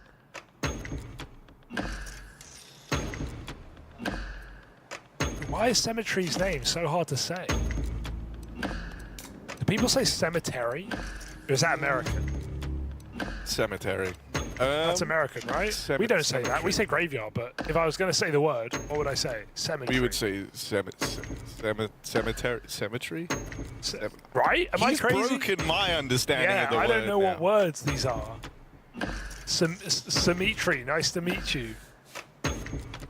Yeah, cemetery. That's how we would say it. There's no cemetery. A, so we're not going to say cemetery. Cemetery. A cemetery. Because I want to say symmetry. Is scary. Start a revolution, polluting the airwaves. I want to say symmetry, Harry. Am I wrong? Say symmetry then, bro. No, like wrong. literally, it's wrong. just you and I here. Okay, yeah, but you know, I'm trying to. What's he gonna do? Fly to Malta and kick your ass? You're fine, bro. Yeah, okay, he's got more important things to worry about. He don't care about you. It's true. Call him Nikita. Someone said cemetery was British. Okay. Well, what do I know then? Nothing, apparently. Sedimentary. It's elementary, my dear Byron. Cemetery. That's fine. I'll figure it out. It's the least I could do. Oh, look at that rocking horse. You see that? I did just see the rock. I've never seen that. It caught my attention too, bro. I've never seen it jiggle like that. I didn't know if you shot it.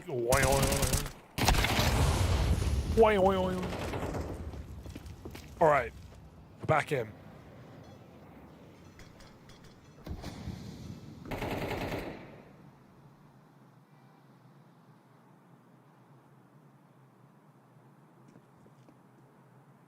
Oh, they were ready for that. Yeah, aware. Now we know how to say Krabeni's name. Grabini. Carabini holds him up.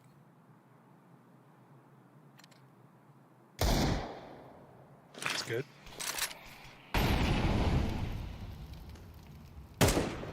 B gets blocked, and Astralis have a smoke and a flash. Nothing more.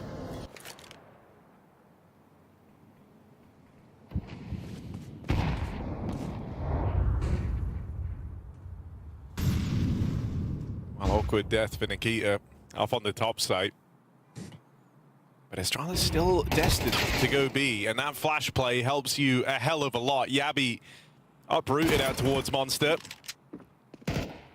Stair was singing his praises in the interview just the other day, calling Yabi the best Monster player in the world.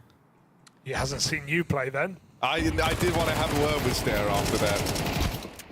Oh, they both ran out of ammo.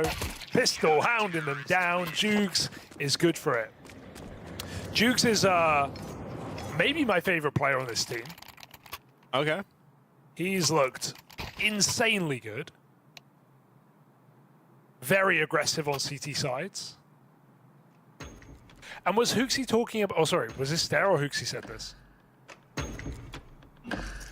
Don't tell me you're ringing, Harry. What? Did Stair or Hooksy say that about Yabby? Stair. Was he talking about T or CT side, or do you not know? I Or think just it both? was T side, if I'm remembering right. Oh. Oh, interesting. Let me see. Yeah, T side. Called him the best T side player in the world on Overpass at that B side. Oh, okay. On Overpass, not on Monster. It's quite a statement. Crime. Is it time? Full eco. It's the secret Criminal of ingredient. Astralis won this. 4 men in the connector. Now down to 2. Now with no men left in that connector, the round is over. With the foreman gone, only George remains.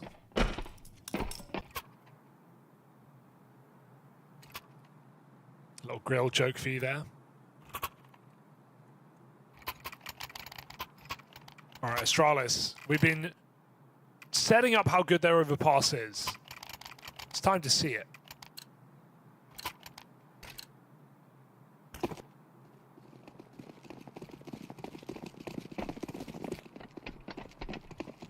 I'm not hearing you, but hello, Hugo? Hello? Don't tell me you've lost me. I don't know what's happening, man. This is all you, bro. This is all you. This ain't me.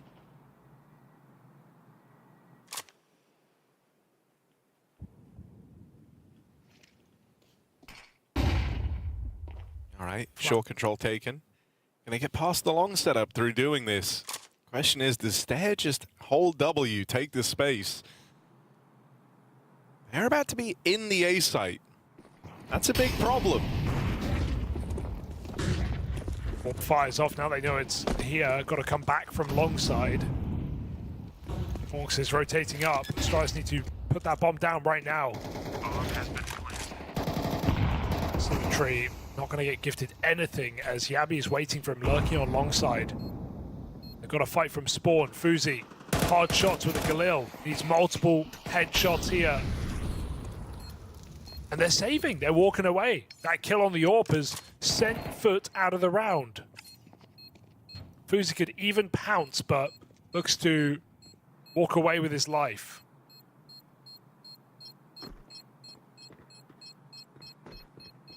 And just like that, Astralis get on the board with a, so far, flawless round.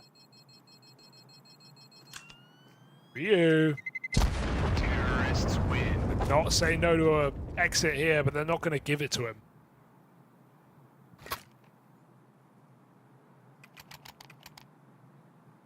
All right, timeout called in.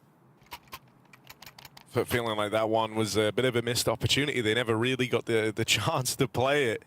Just bypassed by Astralis.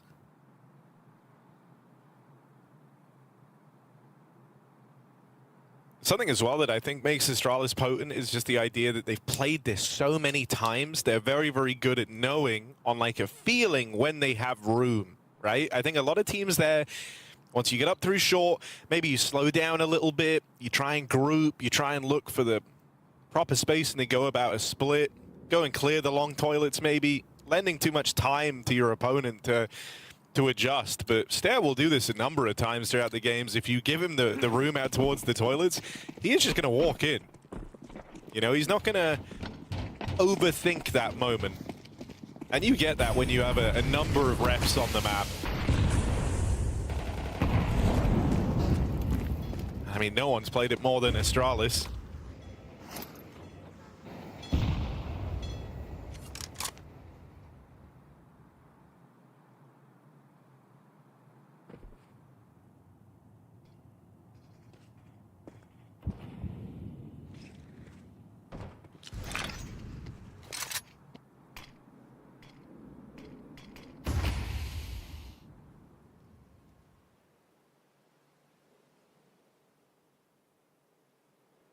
AAA and committing with it late round as well. It's not even to play aggressive off the rip. FUT just playing their bomb site. Krabeni takes Divider, Orb, holding from afar. With Astralis at the bomb, a monster. It does feel like they're going to go back into this B hit, a weakened B site. Jukes and Demon inside.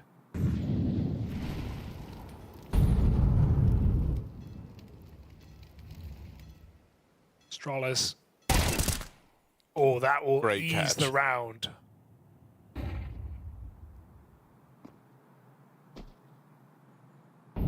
Stan needs to give himself a bit more credit.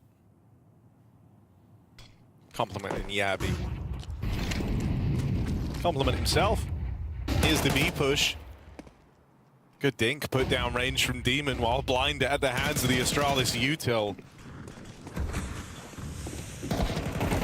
I'll get in with seconds left, get this bomb planted. It's Ryu tearing heads off. What a sequence. Damn.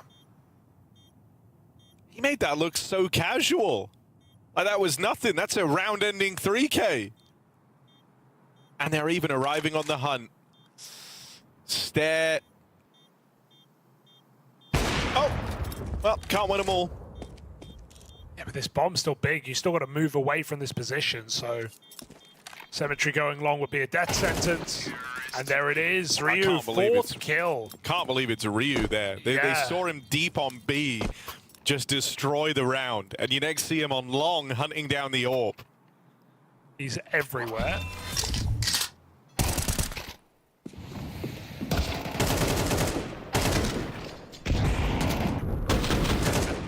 Sick. Awkward to see Krabeni, you know, wanting that info, giving away the first kill. It made FUT pull back off that B side so they'd have faster rotations, but it was a B play after all, always was gonna be.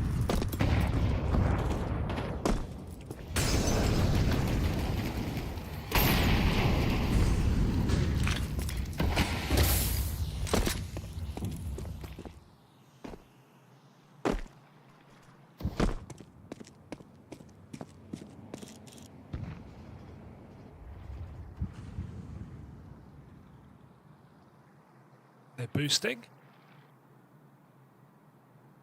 Yes, they are. Oh, good boost. Good time for it.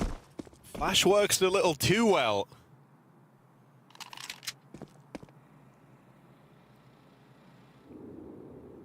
Abby and Ryu both have room out towards Monster. They'll lose Stare. Once again, faking this toilet's control. Ryu and Yabi very committed here. Unable to get out with a kill. Ryu kind of hung out to dry, trapped at the pillar. And now a full stack takes shape down here at lower. Good kill for Hooksy, but doesn't do a lot to open this up. It's left onto the Fuzi clutch attempt. It'll end to the wallbang. Krabeni lets him have it, and so lead maintained here. That round would have broken your money if you come up short in it. Instead, you're now the ones taking the economic lead if you're FUT. That's a real turning point round going their way.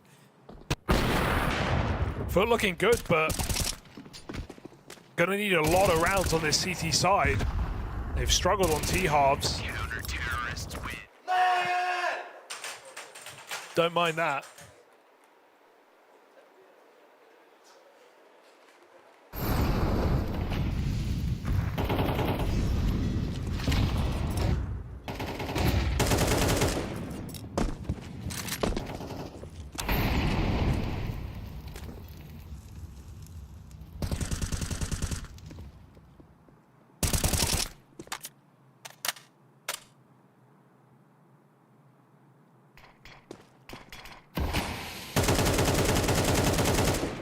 Getting some very slow defaults out of Astralis right now. No set calls, just feeling out the map.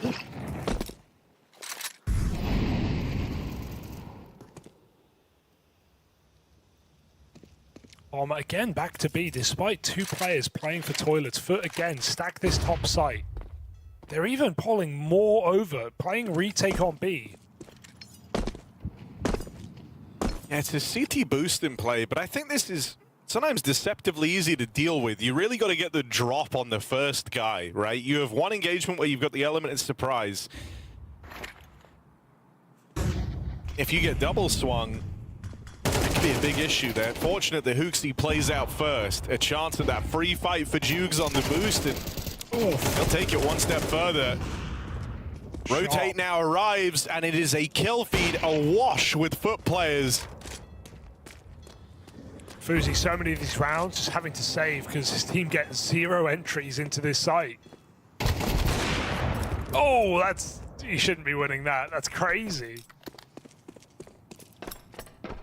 So he should get away with this orb now. No time for FUT to chase him down, but it's still a lovely defensive round again from Jugs off the boost. 2 kills. Symmetry comes in time. And Astralis back to that drawing board. Better get your crayons out right now.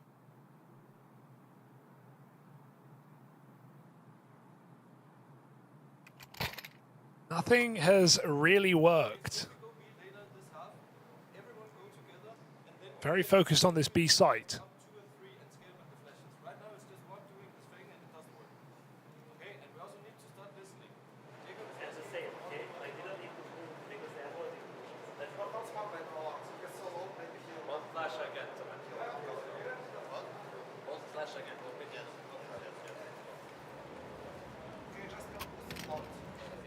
I mean, you were wondering, right? One of your questions coming in is, can FUT keep up the kind of individual brilliance they've shown right now? Feeling like the answer to that is yes. He even said Jugs was your favorite, and look at him go, Hugo. 11-3. I was out here talking about Stare complimenting Yabby. Look at those two guys, 1 and 7 each.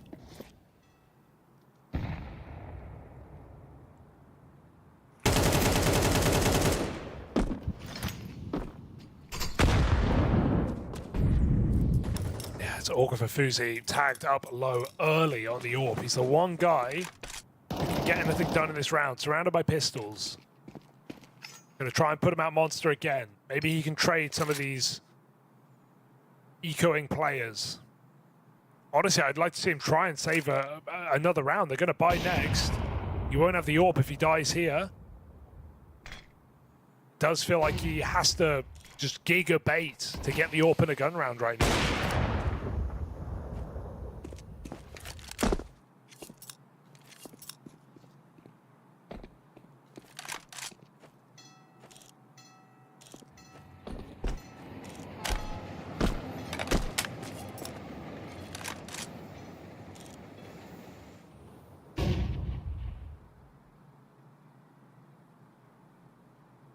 "30 seconds. Out they go." The rotates are far away. It's only Glocks and this one orb, so you shouldn't be super worried, but rotates will be slow here. Symmetry the only guy close by. FUZI can't get a kill, they're too passive. They come down to the pistols to go searching for it. There's that Symmetry AWP up in heaven. Orb gets boxed in from behind. Oh no! Kind of wants to die here. It's a death after time. This whole round kind of goes wrong. I just wanted FUZI to save, to be honest, but they get so much room that they walk out with him, knowing that, hey, he can pick Heaven, he can pick ABC, someone peeks Pillar, but FUT really passive. Nice setup, knowing they're on anti-eco. And so FUZI gets kind of goaded into playing the round, and now won't have an orb in the round Astralis needed. Not only that, Stare after time, as you said. And so he's on 3,200. We might have 2 pistol players here, or Galil at least. It's gone really wrong here for Astralis. FUT capitalizing very well. FUZI pistol, Stare, Galil. Hope and hell here for Astralis. So focused on this B site.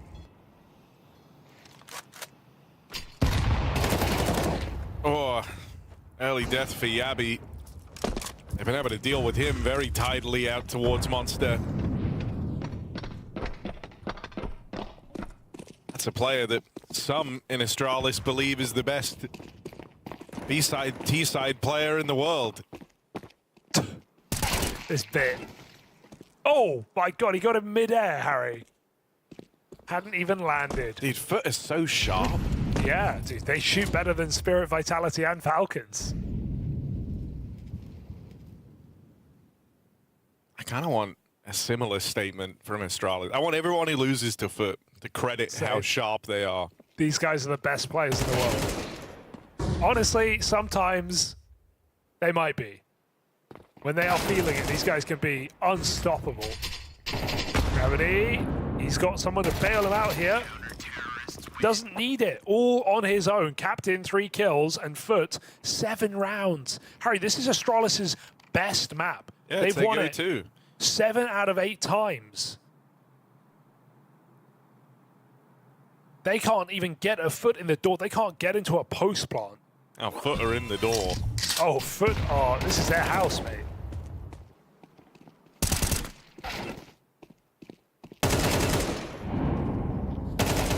Counter-terrorists win.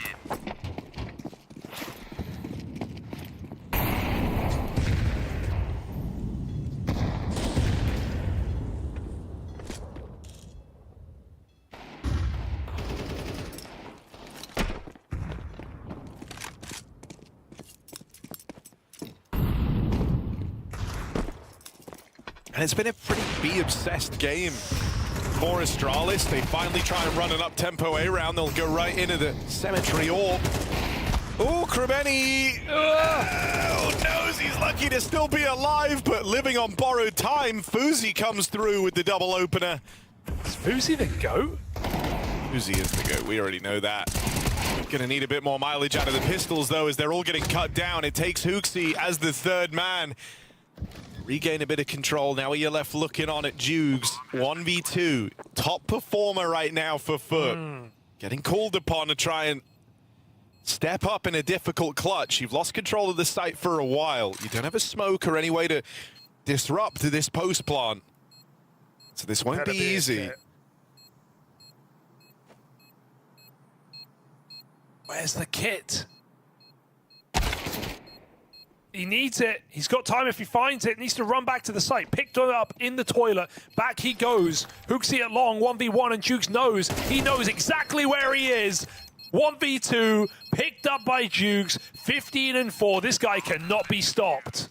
Dude, that's not a round that's meant to go that decisively in favor of Jugs. Like, he is in an unenviable position. A 1v2, Kit's lost somewhere, has to try and locate one. No util to force a fight and lock them out of angles.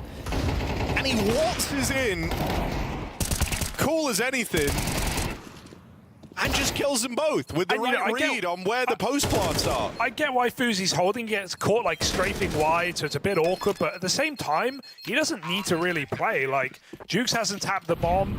He doesn't need to be fighting. That can just be punished by HooXi, and FUZI can play second. It's a round they'll live to regret because Astralis, that was their way in. FUZI cracked open with 2 massive kills on that A-rush. And Astralis looked like they were finally going to do something in this game, only for a clutch to go against them. A clutch that he has no right to win.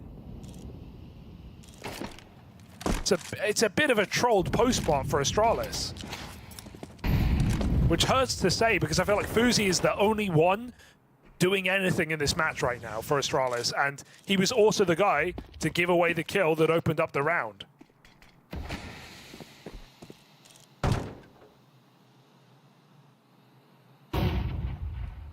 Flubbed this monster smoke a couple of times, and this time Astralis see it as a good an invitation as any. Try and commit to the B play. Flash is good, but Jugs has been the one man they just can't get past. Oh, and that's going to keep up. Demon there to lend a helping hand. Jugs tears them down. 9-3 half, lock it in. FUT are here to play. This is the Astralis home map. One that has been their go-to whenever they are given the chance. Dude. And they get wrecked. These guys are playoff bound right now, Harry. It looks like they certainly could be a team in that conversation, jumping to the next level of Counter-Strike. This is revenge on the line. And they are looking to get it done over Astralis on their best map in this form, not letting Astralis into any good positions. They had one good position in that half, And it is that post plant that Jukes picks up the 1v2. I don't even remember the 1 rounds for Astralis, past that pistol at least, and they didn't even convert it. Absolute nightmare mode here for Astralis on the T side of Overpass, a team that picks up so many strong T sides on this map. They're getting plowed.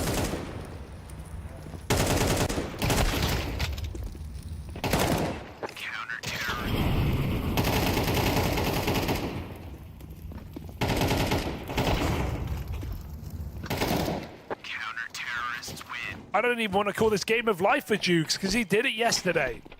It's game of day. 18-5.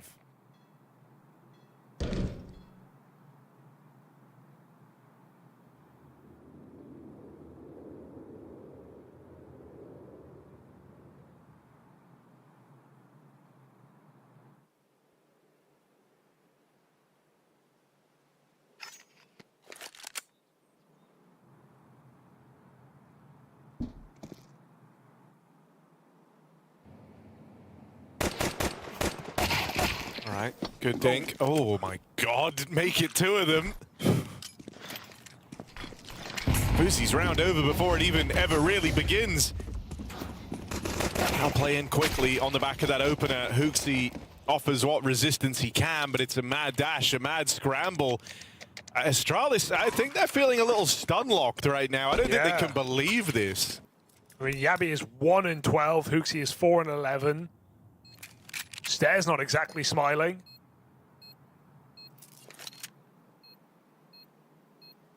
Need to loosen up here, Astralis, and maybe do it after this map, because it might come to a swift end if this pistol gets converted. Astralis just clinging on. Kills come to them. And FUT 10-3, pure domination. With their 12-win streak map as the second in this series, it spells disaster for Astralis. FUT are getting better and better, Harry. They are ripening with age. Team in Krakow that was close, couldn't quite do it. You know, battled through stage 1, looking really good. Beat FURIA in the second stage, but then 2 close losses. A map against G2, a map against Astralis. Well, they've come through with a point to prove here in Cluj.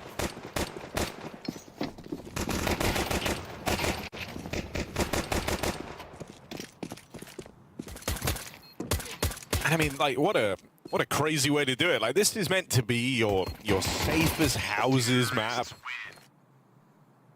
This is the one that Astralis are supposed to win on. It's why they've been a threat in BO3s. Yeah. You know, always forcing you to play under some degree of pressure, knowing that they have a really, really strong overpass, and FUT don't care. They don't mind. Oh, this is their best map. It's fine. Yeah. And I know this is a kill them all the same. I know this is a 1-1 game, so let's take it game by game here for FUT. But I would love to see them in the playoffs, because I feel like it's a team that wouldn't get, it's hard to know, but wouldn't get those stage nerves. They're very confident young men, and also you have Lonks on home soil in Romania, who will definitely be getting a cheer from the crowd. So I think they'll get pumped up by the audience here in Cluj if they were to make it. And right now, does feel like this series is just made for them. I want to see what they would look like in front of a crowd. I share your sentiment that it could go really well, but I think one of the things that's scary, though, is, like when you're reliant on this kind of revolving door of players who can step up. When it comes to FUT, we're always talking about how sharp the individuals look, how game to game it feels like they're able to stay in a really, really solid... Oh, hang on a second. Is this force buy for Astralis? Could come through. Locked out still by the util, so... Yeah. 2 smokes left, Harry. They're going to have to go through these smokes. Yeah. FUT will replenish. You'll replenish that. Get one in bank, I'd say. Well, you still can, Krabeni. There it is. They're going to come through. They have to. And with Hooksy dead, you've kind of lost the momentum of this round. Nice, easy finish for FUT. Oh, Ryu makes it interesting. But Cemetery ain't just going to hand this one away, plays it safe, walks it home. Yeah, the one thing that does worry me about them in playoffs is like, you know, you spend a lot of time talking about individuals, and it's like if you want all 5, you know, what are the odds that all 5 players, not one of them, succumbs to the nerves? You know what I mean? It's not like there's any kind of experienced piece here who's used to that type of thing. No, it's true. It's a complete untangible. I mean, these players like it is a real coin toss. It's like even one brand new guy in a team playing in front of a stage for a first time can cause things to. I think it's better that it's all of them than none of them, right? Like they all get the experience together. I'm optimistic is my point. Like, yes, it's complete unknown. They could crumble.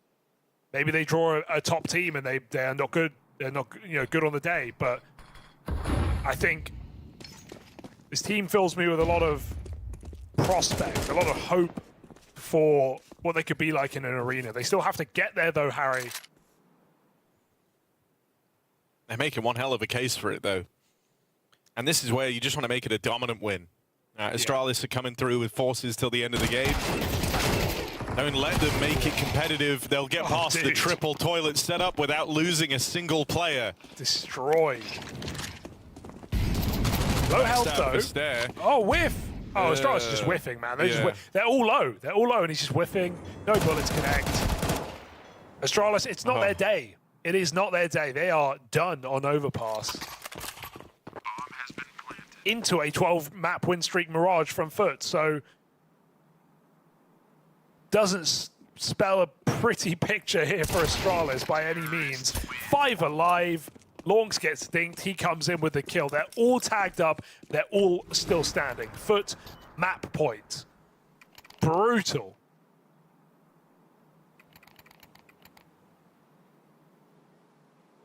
A very impressive game for FUT. They've made Astralis as uncomfortable and shaky as they are.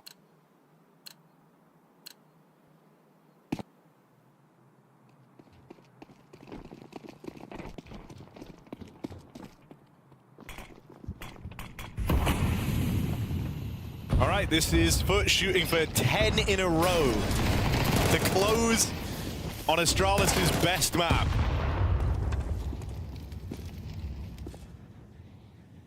One thing to beat Astralis here, it's another thing to embarrass them.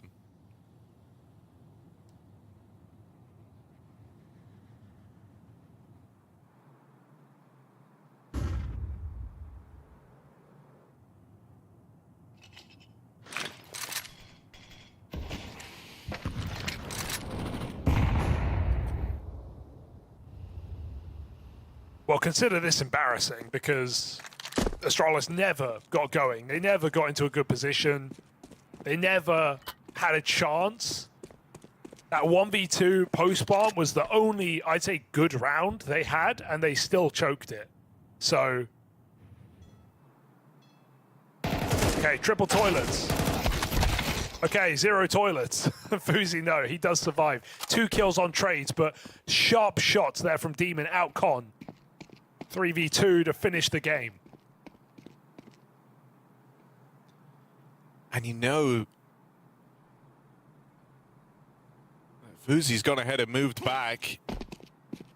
At worst, you're running into a stacked site here, so even then it's a 3-on-2, and that's not the case. They're just going to follow through with the initial game plan. Move in, try and get past FUZI. If he could take another with him, that would be massive. Dancing around the boxes, FUZI now on for the ace.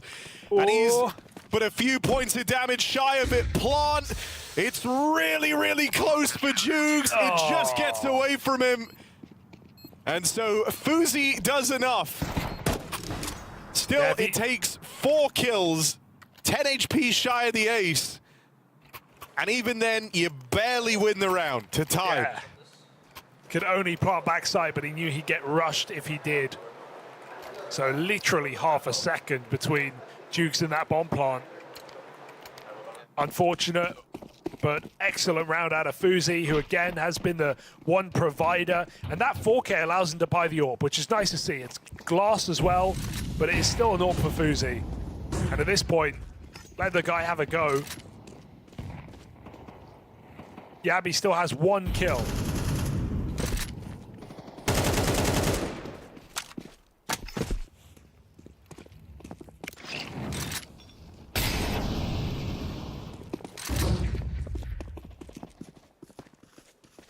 Fast out long here for FUT. Cemetery holds mid for re-aggression here. FUT don't know about this AWP. Maybe they can guess it, given FUZI got 4.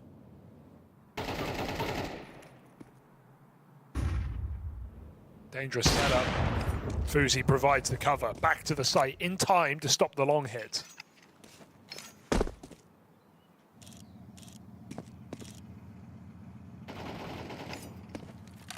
Krebeni's caught there. So that advantage you worked for gone. FUT are closing in. FUZI's been really one of the only rays of light for Astralis in this entire map. And that will have to keep up. He's got to be prepared to wow us all here. As FUT close in on this A play. 20 seconds, so they've got to rush the molly, completely catching Astralis off guard. Hooksy does catch that kill. FUZI buying time. A few seconds make all the difference, but double entry from Demon just when you need it. Bombs dropped, he goes back, and it goes flying. No time now. And Yabby secures the round, getting 2 kills finally in this game. Why did he go back? He had the bomb the whole time.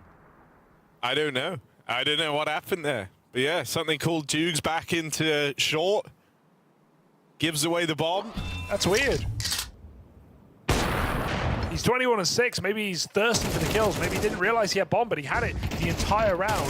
10 health after FUZI tags him with the AWP. And he just swings the flank. Unfortunate.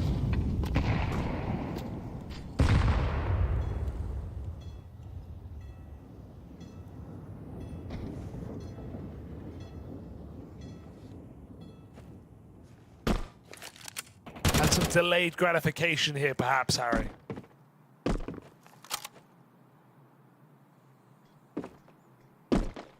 I mean, sure, like Astralis are going to get more rounds. It's just they're still so far away from feeling back in the game at all. This is one where really, until it's overtime, everything is uncertain for Astralis. You just got to take it round by round. Stair not been having a stellar game, but safe enough to deal with most of the Glocks. So there's your 6th. Get through it cleanly as well. No stress. Oh, it's cool. But I don't know. There's still a whole, you know, like FUT haven't really explored the B play. They've largely just been running these A-centric rounds. That's at least given FUZI good opportunities to be involved. The one worry you have is like, you know, if they do depart from that, or if FUZI falls shy of getting one of these openers, can the round just get ripped away from you? Hell, even in moments where you feel like Astralis have done more than enough, FUT made them interesting. That last A take is an example, right? If it wasn't for Jukes kind of making a bit of an odd play and foregoing the bomb, like they could have won that, and that was a 2v4. So you're never feeling safe in this if you're Astralis. All it takes is one miss or one huge step up from your opponent, and the map is over. You've left this very, very late in the day.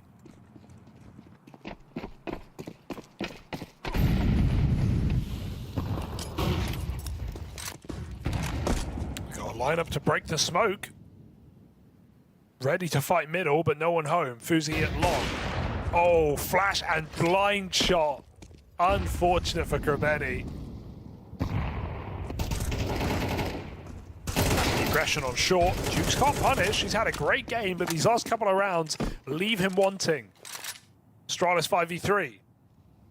Back to B.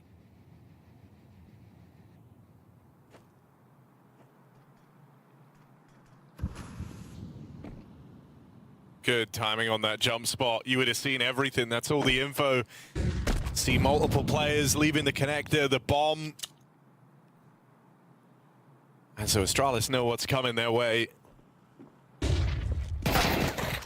Oh, they try and bring the fight to FUT, and that sacrifices Yabi on a swing. FUT stay and hold their ground.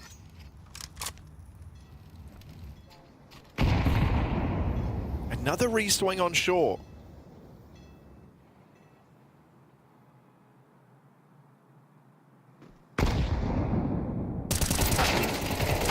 Oh no. Okay, trades again, but low health once more. 20 seconds, flank coming in. Symmetry has to plant. That nade could be in, but so close, not quite. Stare on the flank. Bomb down, 1v2. Fuzi quick to it. Spots him on the pillar. Back into the angle. Symmetry into the 1v1 to close the map here. He can't do it. Stare survives. Astralis are dangling on in this game. Barely here. They are hanging by a thread right now. Like so close in every one of these rounds that they're earning, but they are still holding on. It's true. You're not being allowed to get super comfortable, but you're noticing that your number's getting closer to theirs. And it starts with this. I mean, yeah, that was a crazy way for the round to open. It's so interesting because FUT keep having huge disadvantages and keep losing like 1v1s, you know? That was 3v5, clean. As they come back into B. Nice try. Stare saves them again.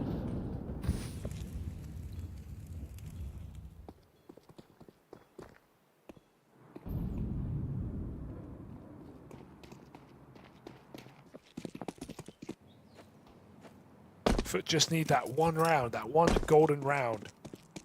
Hero AK, they're believing in this one. Stare spots them, get out long. I wouldn't be terribly surprised if this is the round where FUT actually do the most damage. Sometimes when you just have like the hero gun round like this, couple of pistols, forces you to play together, forces you to death ball, try and snowball on any success that you get. You're not going to overthink a round like this. It can be deceptively hard to put away. And there's Demon with the first catch of the round out towards toilets. FUZI also tagged up over at long. Rotates are a little ways out for Astralis, only just starting to arrive, so the site's been taken. Oh, and another catch on that Demon rifle. A man down in the retake. Astralis, the comeback might get stopped very shy of the mark. How do you win this? With Demon on this line, he's got to be cleared out. Astralis going all together.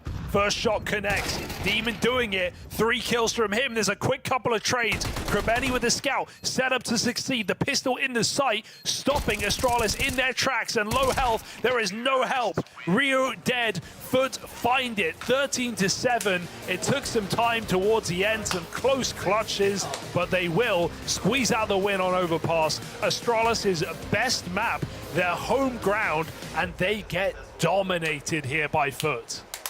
Yeah, one where I don't even think the scoreline tells the full story, you know? Like, that was just a bit of an issue closing the game from FUT. They eventually went on to do so on that low econ hero rifle round.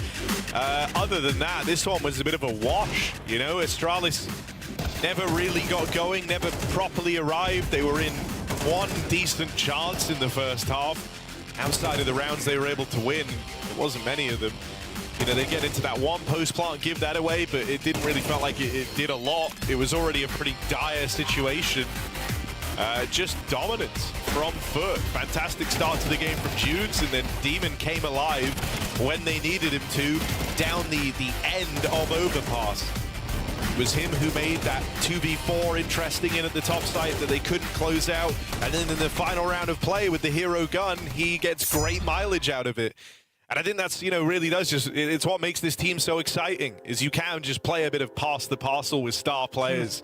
Everyone capable of doing it, everyone capable of rising to the occasion. And now you go to very, very comfortable ground. You know, you go to your version of Astralis' Overpass, the map that you've been having a lot of success on, a lot of wins on, a lot of reps on. And so I'm kind of nervous for Astralis, right? Nothing's leaping out at me at them being able to turn this series around. Yeah, and it gets even more one-sided, I think, than Astralis' Overpass. It's a new team in Astralis that have found early form on a map, but look to Mirage, this team of FUT, they are, with this roster, 34-6, right? This is a roster spanning 6 months now, and they've already nestled their home ground in Mirage. Astralis have had almost no success on this map. They're on a loss streak of their own 6 in a row against mostly top teams, yes, but it's there's no numbers that tell you Astralis have a hope in hell in this series. FUT just played a very impressive game. Their individuals are firing. Juice looking as good as he always does. Demon right beside him. I don't see a way in or a way out for Astralis. I see a 2-0 victory in my future for FUT. Yeah, and I think I'm leaning much the same way, Hugo. And I hope FUT don't disappoint. This is a massive opportunity to be in that position where you are just a game away from the playoffs and have a bit of a safety net to kind of fall back on. You know, the idea that you could have an off day, you could get a case of the chokies, of the tremblies, it's not going to matter as much, you know. And for Astralis, they're staring this idea of being backs against the wall dead in the face. And the fact that it starts with Overpass letting them down really does just paint a bit of a grim picture now for the series as a whole. Let's find out how that Mirage goes. Let's see if FUT can get to this power position of 2-1 in the standings. That's coming up in just a minute, so don't go anywhere.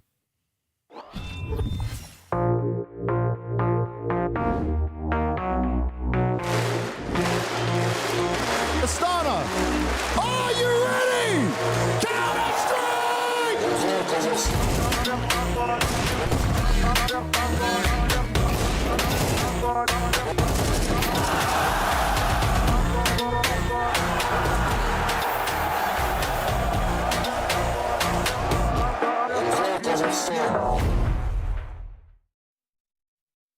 She said she loves you. But she can't love me. But I love you.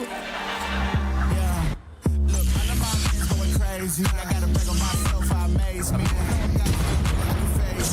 Joke like I'm back in the 80s.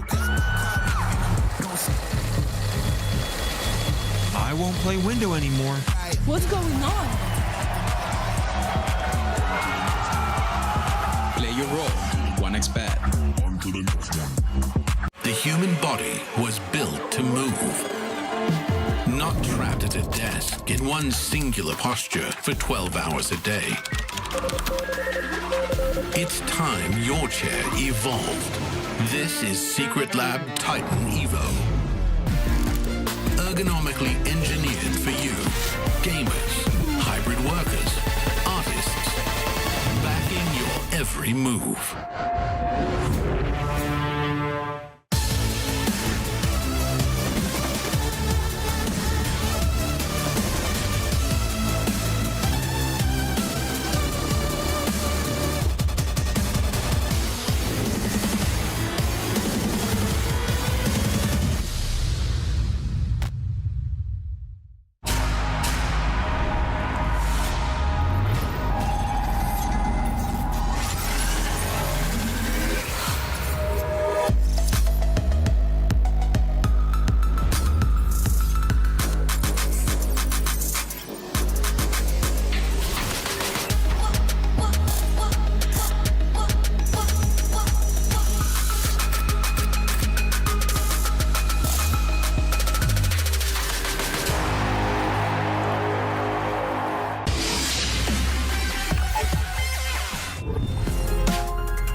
pure domination, Harry. That's the story of Overpass, and it might be the story of the series if FUT can keep up appearances. We go to Mirage, 12-win streak, 6-loss streak, and all in all, an ugly Astralis versus an informed FUT.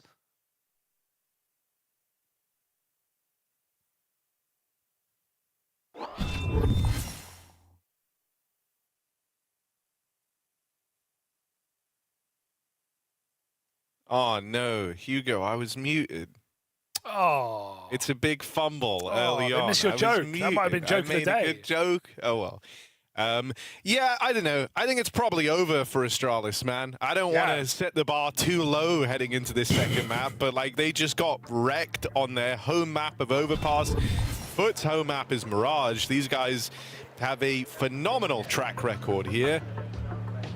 I think I don't like calling the game over before it's over, but I think FUT have got this in the bag. Yeah, I think, you know, give them the respect to show it, but I've never seen a harder game to come back from in a minute here for Astralis. Just everything we saw in the last map from both teams, all the stats, all the numbers, all the recent history. But not everything goes to plan, Harry. You know, at the same time, Astralis have a great Overpass. They didn't show it. You know, we don't know that FUT will... I'm coping. But I mean, we know, right? Like, yeah, we know, I take it back. We do know. We do know. It's a 12-win streak. No one's ever lost a 12-win streak. It's also just like, you know, they always show up in fighting form. If you told me they've been awake since 8 a.m., they've been grinding, they've been deathmatching, they're warmed up, they're feeling, I believe you. You know, I believe you without question. They all look super dialed in, ready for the task ahead of them. For Astralis, there were so many slow starts from individuals. Like, Yabby, I'm still waiting for him to start. The first map's over. And I'm still waiting to even know that Yabby's here. Well, now would be the time. They need him now, Harry, more than ever. And let's get into it. FUT looking for the 2-0. FUT on their favorite map. Astralis in hell. So why not lean into it? Top mid push in the pistol.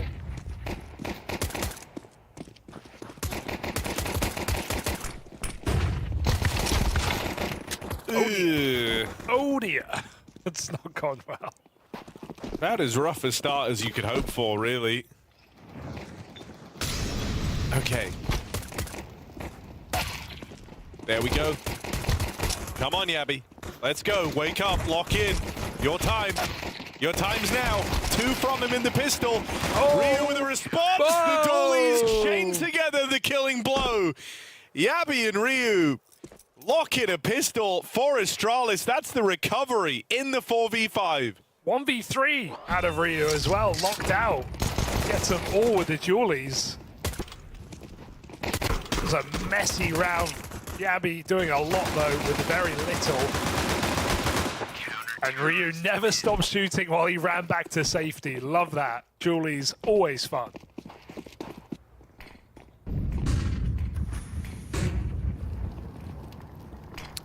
Okay. Astralis with an early lead. FUT with no respect. ForSpy with no plant. I mean, it's the worst ramp smoke you've ever seen. Like, anyone would see that as an invitation, but especially this FUT squad. Oh, Lonks, double tech 9 opener. And uh-oh, they have the sight. Now FuZi's put a bit of pressure on there, showing he's got control over the spawn. It's a self-flash to try and take it for Juice. Wow. FuZi just lines up a keen double.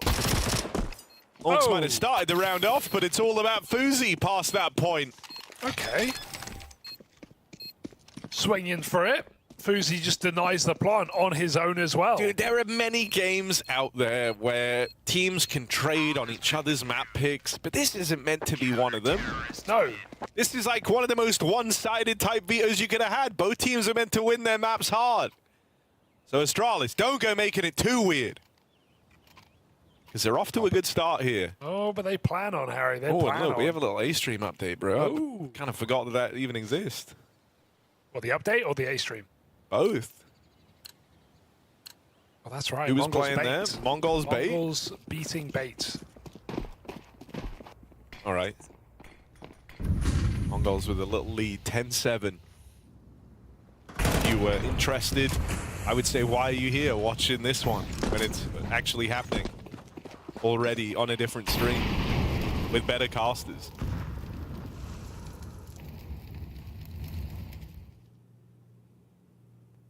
All right, advantage for FUT, a 5v4 as they've gone for back-to-back forces.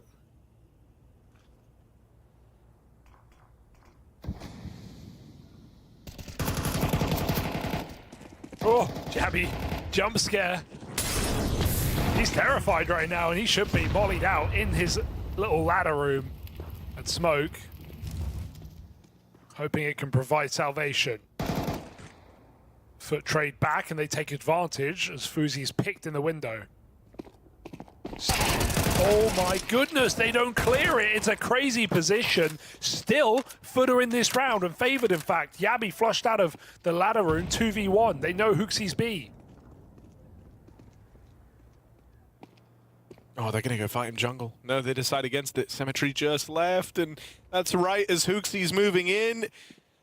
Ooh, they saw him, did they? Yeah, there's the spot. Juke swings on out and stops HooXi as he attempts that 1v2. It's the back-to-back forces. That's the trick for FUT. And so it sees him through to get on the board early in this game.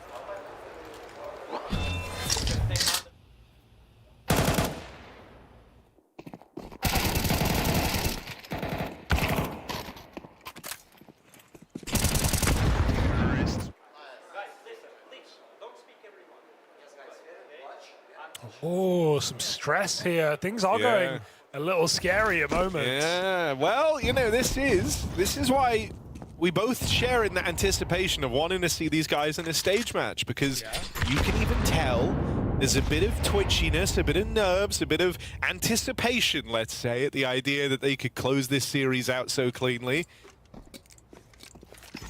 But it's still a fresh-faced team. They're not immune to that.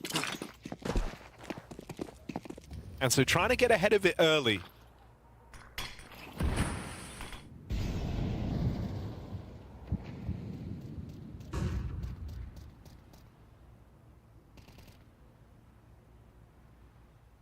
Choke may be the only thing that stands in the way, I think, of this squad. See if it's a factor. Scout connects. Lots of damage done as they try entry out aims. Oh, Underbalk spotted and dealt with well by Demon. 4v4, but with low health. Oh, that nade bangs Fuzi out. They've got spawn control. If they believe it, they can plant. Ouch. Gabby full deleted by that Mac 10. That's crazy.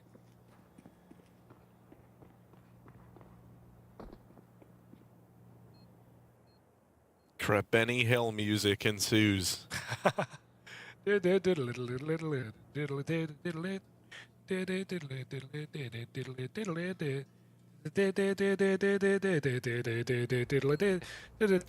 is actually perfect, because now I know if I lose you, Hugo. You'll never lose me, Aaron. It's how we're immune to any audio problems, is if you're just constantly making background noise. Terrorists win.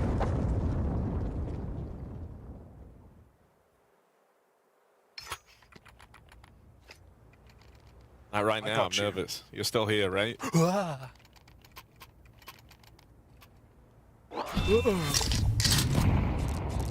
FUT is still here. Coming back with a difficult but decisive round.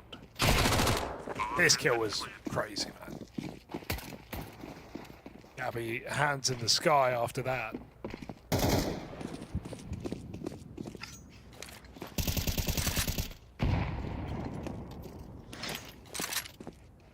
Justice saved M4.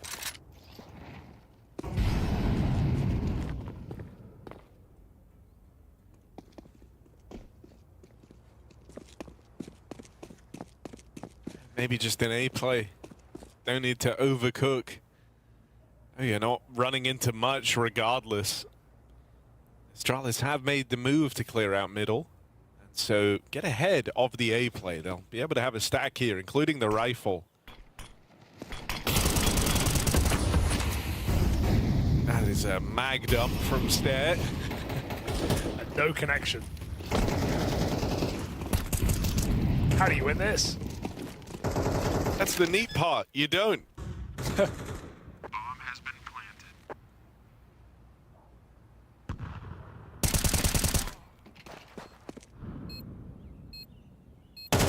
Just double save, I guess.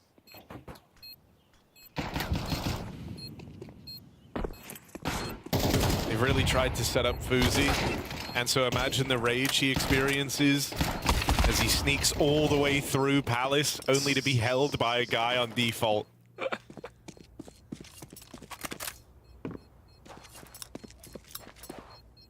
Well, at least they saved the gun. Take the victories where you can. FUT 3-2 in the lead.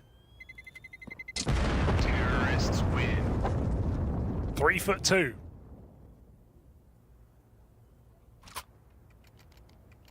Small margins here. But enough about Maui Snake. That's good. That's good. It's really good.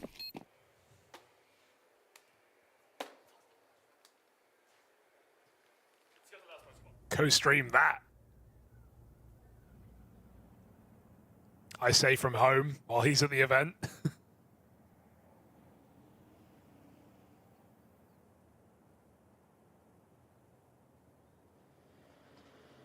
All right, 4x for Astralis. FUZI's AWP, he was the one bright light back on Overpass, hoping we can get a little bit more out of him before the day is done here for Astralis. If they were ever going to win, we're going to need these two international pieces to pop off.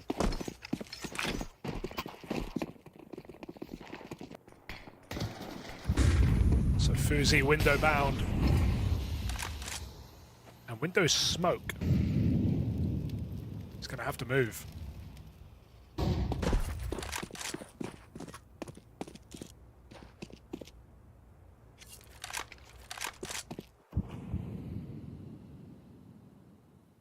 Easy does it down through lower.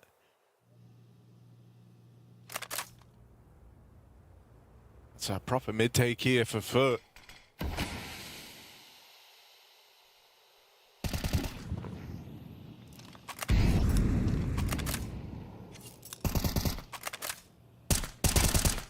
Oh, no. There, great catch. Pressure on for Demon now to try and give chase and get that trade. But he's flubbed his lines. Will still come through with a backstab kill on Ryu. Makes up for it somewhat, but you are fully surrounded here.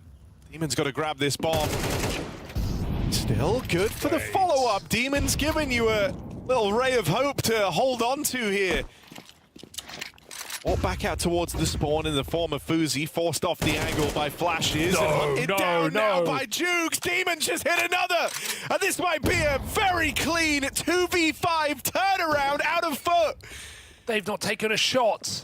It's only Abby left, and no one even fires back at the last two FUT players. Laugh it off, boys. 2v5, pure. And nothing Astralis can do. They just feed them one after the other. They hit one bullet that entire 5v2. One tag. That's all that happened. They just walk into their crosshairs, man after man, player after player. No synergy. No one in sync. Not at one attempt at a trade. Embarrassing here. Oh, God! Oh, God! What is that?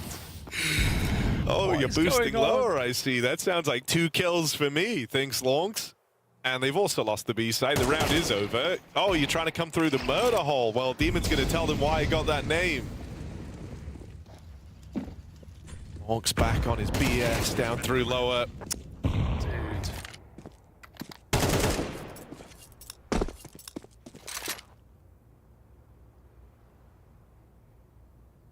Insane, dude. I'm still reeling from that round.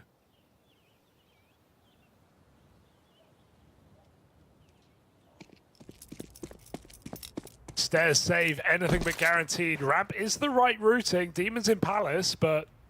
Oh, yeah. Wonder if he heard him. Maybe not.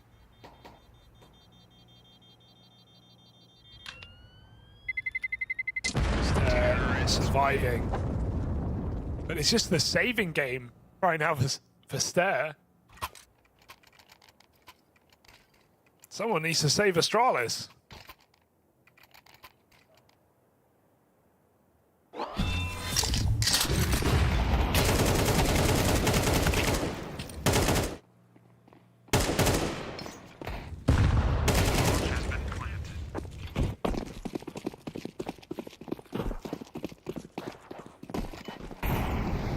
Adja tried to warn Astralis.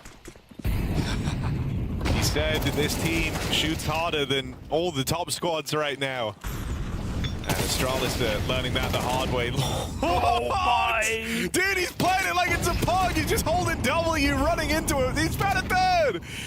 Oh. It looks like cheats, dude. He just hard clears up about 180's jungle. Nades the next. Stair is doing something. Stair is thriving. Thinking, all right, boys, lock in. It was an exciting round. We all got caught up in the swing of things.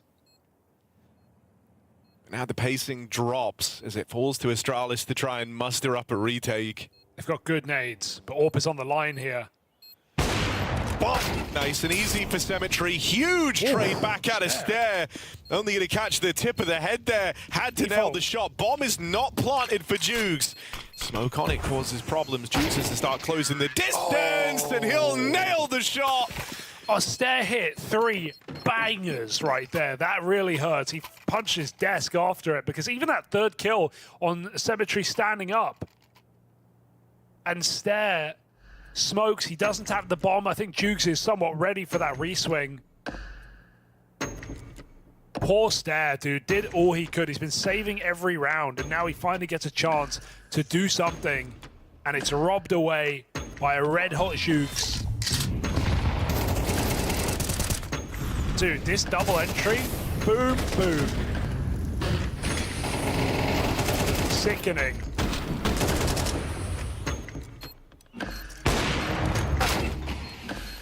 Woo.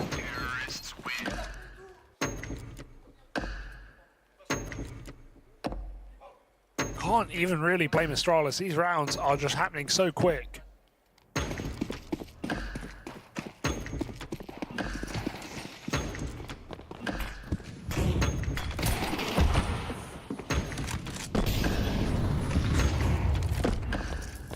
Oh my god. There's already been 2 fights take place. It was an early brawl for Palace, one that Astralis were able to win out.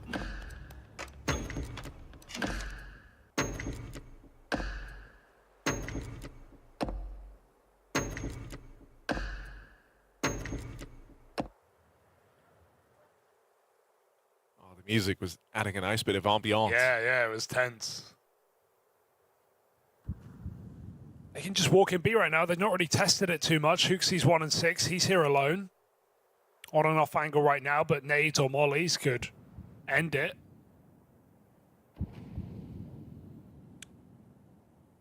Copenhagen Flames on the blaze. And Hooksy light them up. That kill's good. Important trade back for Lonks. Fuzi here on the AWP needs to hit a couple of bangers. Lands about Krabeni out here in middle, and that throws the entire round into question. Now not even certain that this one's ending up at the B site. Symmetry plays it forward. They hear him drop down. They know that this second player is now looping back into the picture to try and join him in the apartments. Cover's got to be there from Fuzi. He's the make or break here. Stair, no reason to give away a kill. Fuzi's got the cross. Nails his shot. Important trade back for Krabeni, and now down to the 1v1. They knew the Stair was here. But finally, some of these Stair shots not going to waste. Converted to a round win. Astralis get through with less. I like how FUT play that. They really isolate fights well and trade. But Stair hits a lovely 1D. He is at least feeling it in this game. That's so clear. He's had some great highlight rounds. finally gets to win one.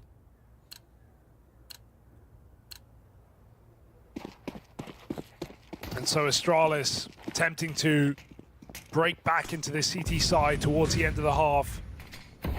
A huge swing round here. Double AWP. Gonna leave Fuzi saving, oh sorry, Hooksy saving if Astralis don't hold. But it does mean Astralis can play 4-man A stack into this execute. Oh, good catch for Ryu. It could still just be brushed aside unless Yabi goes huge. Support coming through on the bench side. And now they're really trying to flush Yabi out. They just can't find him in this smoke. Yabi, I don't know how he's evaded them like this. Finally dealt with. They put a lot of bullets into that smoke. Oh, okay, it's fine. Hooksy still alive. He does him dirty. Brings him down low. That bomb, by the way, is heading towards B.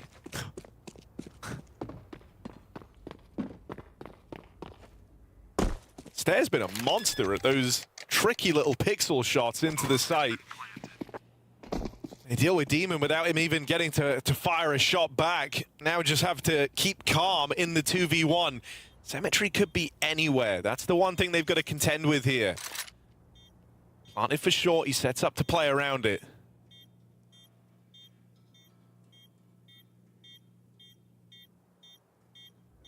Calls come in that Symmetry's low. It's only a pistol here for Hooksy. Stair's the one with the kit. That means Hooksy's got to be the one to cover on the AWP. Swing comes in early. Stair actually backs himself up, getting off that bomb in time. And thank goodness he did. Astralis start to chain together some rounds. God, he hit Stair 2 or 3 times there. That was terrifying for a moment. That would have been a great time, Harry, to play the wallbang in apps, I think. He had the short plant, could have jumped up. Bro, what are you? Yeah, sure. I mean, how do you really counter want to it? see it? How do You you really counter want to it? see it? It's fair. It's fair. uncounterable. You have to wallbang him. You're on low health. I think it's good. You and your little TikTok plays for it. Yeah, dude, TikTok has the best plays. Everybody knows that.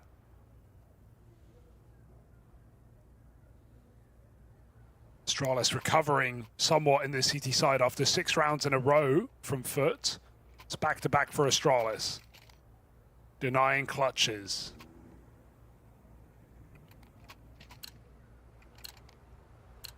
Denying economy. FUT have to play for the last round of the half. They've got 1 hero AK.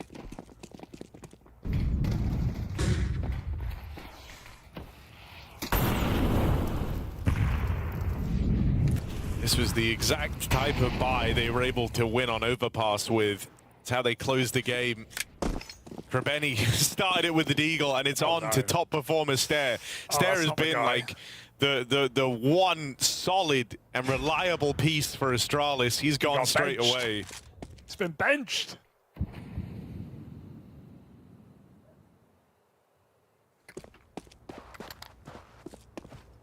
Okay, they've still lost long, so let's slow it down. Window and con smoke in.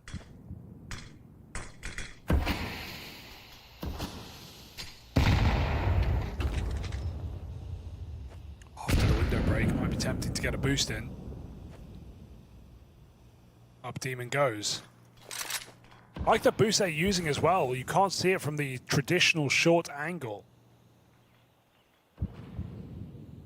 I mean, these A-side players are in a fair chunk of trouble with jungle, connector, both open. Astralis just kind of playing a batten down the hatches, and Jukes deletes Ryu in that head-to-head. Uzi fires back with 1, but a missed shot on the second seals his fate. Rotates starting to trickle in for Astralis. They've lost the sight. Bomb planted. Huge kill for Yabi. Gives you a fighting chance, a reason to give this one a go. It's cancelled out so succinctly by Demon, covering down in the connector.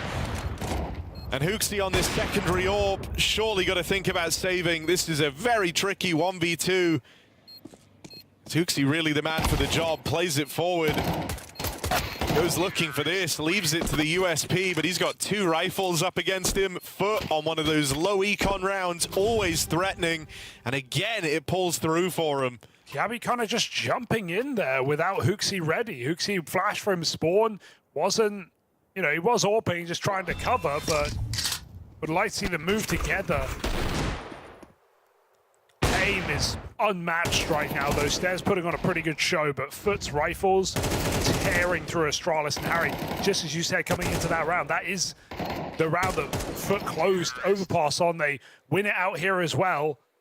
1 AK, bunch of deagles, and they make it look easy. No. Oh, get him out. It's done. Freakishly fast. Goose? It's cooked. 130, and it's a 4v1, Harry. The round has barely begun, and it's over. Wow. 15 seconds into the round, everybody is dead. Just wow. That's a team that play Mirage right there. That's a team that know what they're doing.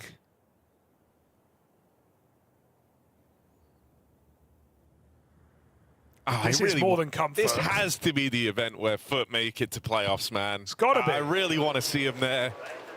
Dude, they're threatening top teams. Can't help but root for these guys.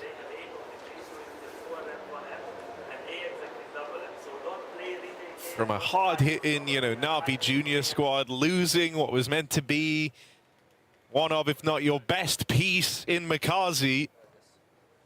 Falling under the FUT banner, bringing Lonks into the fold and leveling up as you get the chance to play versus top squads. And it's, dude, it's like the brand of CS they play is just so fun. It's in your face, it's explosive. You can't ever afford for individuals to go quiet, but as a result, it feels like they really put the time and effort in to make sure that doesn't happen. And they just look so sharp.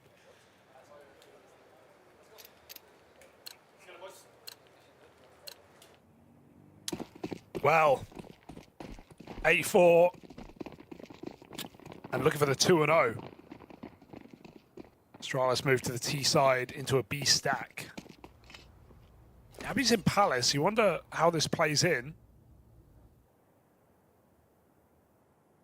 Jump spot is a good bait for Krebeni in the corner.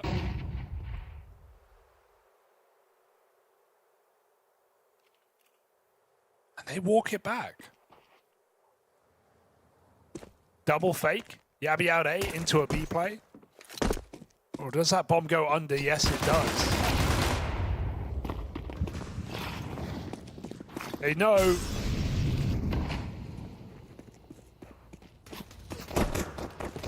Spot there. See them make it up through connector, but you are scrambling a retake together. An important fight, one in middle. That opens up the route to move a lot quicker on for this retake. And it's all down a stair. His teammates fell like flies, and he gets caught in the crossfire. 3 players looking for him, and he'll find none of them. Not gonna lie, with a pistol. I do like the pistol for Astralis. I think it's a really good call. They get into a great position. The double hit B, and then the drop under while they exec B. Yabby comes out Palace with a kill. The issue is, because FUT have Krebeni on top of balcony, it's not just a jump spotting player that sees Astralis and runs away and falls for the B fake. Krebeni kills the apps guy while he gets baited for, and then he just peeks and he clears the entire position, and FUT can rotate. So they're already in position to stop Astralis as soon as that bomb goes down. I think if Krebeni's not on balcony there, FUT probably fall for it. So it's a nice call, but FUT have the perfect counter. Here we go. 9 rounds, and Astralis, you would imagine a force at this point. They're in the washing machine.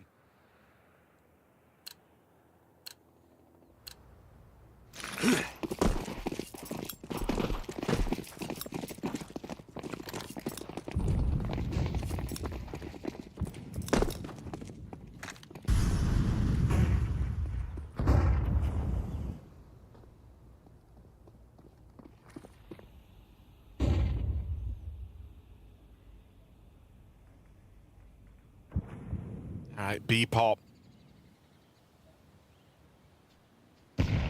Rotates are going to be slow. And if anyone within earshot here for outside of the defenders, 2 in the site, you need them to hold the line. And that's really the best way this could have started. First 2 in for Astralis get reduced to dust. They will get past Lawrence eventually, buying enough time for more pieces to make their way over. B site holds. Left to FUZI, 1v3, unlikely round here. Low ammo in the M4, puts it to use. Krabeni found dig down range on the Tech 9. Hold on. FUZI's giving this a go. It's the cross out that remains uncertain. Cemetery with the cover from afar. And here, FUZI has one more bullet in that gun, maybe. Can find Jukes up close, but pulled into his teammate who has cover. FUT delete the force buy. Nice defense from Lawrence. And FUT are just right there on the border of the victory.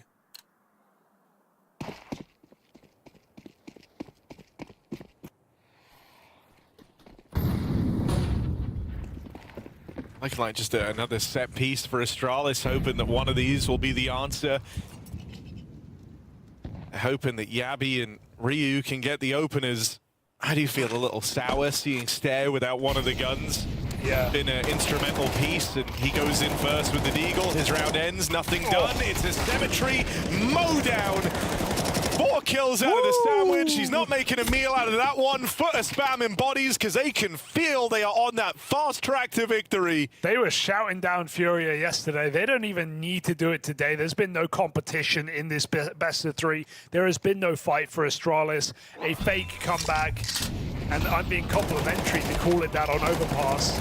Cemetery, not even one player looks into his position as he kills 4. And there it is. They know it's right there for the taking. Astralis, another ugly buy. They're not going to get a proper AK AWP round in this game, in this T side.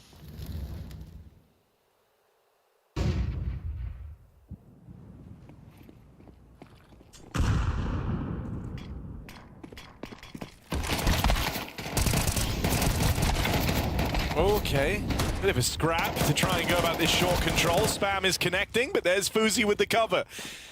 And the bomb will still commit here, and FUT have double rotated into the market, catching it, crossing. Astralis tried to stick to their guns at this B split. They've given away the bomb. Dropped out in the open. FUZI caught on the cross. Yabi shut down. FUT arrive.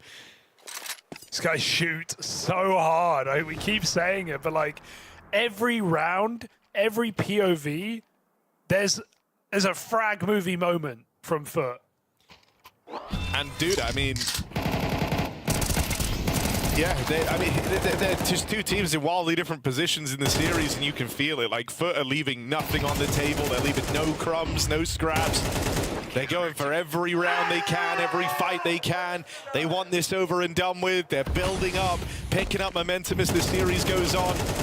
Astralis, meanwhile, it's just been relentless forces, feeling like the game's already done. They're grasping at straws, looking for any type of a round. You've seen Origami less willing to fold than Astralis. Oh, put that on the fridge, Harry. Cemetery going to open 5v4 in this final round of play. Turn into the connector for Jukes. And it's Krabeni to get out with the glory. Okay, it's his turn, apparently, to get the limelight. GG. Went looking for all 4, went looking for the killing blow in style. It falls to Cemetery, and a convincing win out of FUT as they now sit a game shy of the playoffs. Oh, I absolutely want to see this team in an arena. I want to see if they can keep it up and they can show what they've been showing on the come up, on the grind. This team is 35-6 with this roster on Mirage. They are on a 13 win streak. They do not lose this map. A phenomenal series from FUT, absolutely outclassing Astralis in any meaningful metric. Astralis were never in this best of 3, and that's saying something. When we have FUZI playing as well as he did on Overpass, Stare with some highlights here on Mirage, none of this matters. Individual moments, that's all you've got. FUT are fighting for those playoffs. They are 1 win away from Arena Counter-Strike here at Cluj-Napoca. Yeah, just a very exciting time. I mean, you know, I know Mirage was always going to be tough for Astralis, right? I think even if they'd won map 1, we would have had a similar looking blowout here on this map just because it's so good for the FUT squad. But it's the fact that FUT take down Astralis on their home map. And this isn't me, like, rating Astralis super highly, thinking, oh, you know, this is, you know, there's some sick high-level Tier 1 team. Astralis have growing pains. They've got issues of their own that they're dealing with, but the one map that has been super stable for Astralis, their specialist map, it's been Overpass. It's been the key behind a lot of the wins they've been able to pick up, and they lose it not in some tight battle where, you know, it comes down to maybe a couple of missed opportunities or some sick clutches. No, they got blown out the water on map 1. That's the impressive part of this win for me. You know, FUT doing it 2-0, I think was always a formality once they won the first map. They were kind of destined to take Mirage from the offset of the series. But the Overpass win at 13-7, that is genuinely impressive. And then from that moment onwards, Astralis were always on, you know, really shaky ground, no solid foundations in the series. It's a super clean victory out of the FUT squad. Maybe they'll have more players, more individuals, more teams looking into them and singing their praises going forward, because squads are learning very, very quickly. You've got to take FUT seriously. Absolutely do. And Astralis, they're not walking on eggshells in this game. They're walking on egg yolks. They were just slipping up round after round across both games. You know, those 4 rounds on Mirage mean nothing in the grand scheme. They don't get enough rounds to win a map across this BO3. So yeah, just very impressed at FUT. Astralis joining the list of teams that have been surprised by this FUT squad, I'm sure. And, you know, that's some revenge for FUT as well. They lost this game back at Krakow. They lost it on Overpass 13-11. What a return to form when they smashed them out. They beat the Mirage there, similarly dominant. And then they lost Nuke pretty hard as well. It's a map that FUT play a lot. It's why they banned it in this series today. So yeah, just all in all, very impressed at FUT. Really hope we get to see them in the playoffs. They still need to win 1 more match. They have 2 chances to do it. Astralis also facing elimination in their next BO3. All in all, very good day, Harry. Any key takeaways? We have more bangers coming up later. Yeah, I mean, we've just been speaking heavily about how we both kind of have this view of wanting FUT in the playoffs. That's going to stay true. I also want to talk again just on PARIVISION, the resilience, the kind of trademark Jame resilience shining through, man. These guys on the verge of doing something very impressive.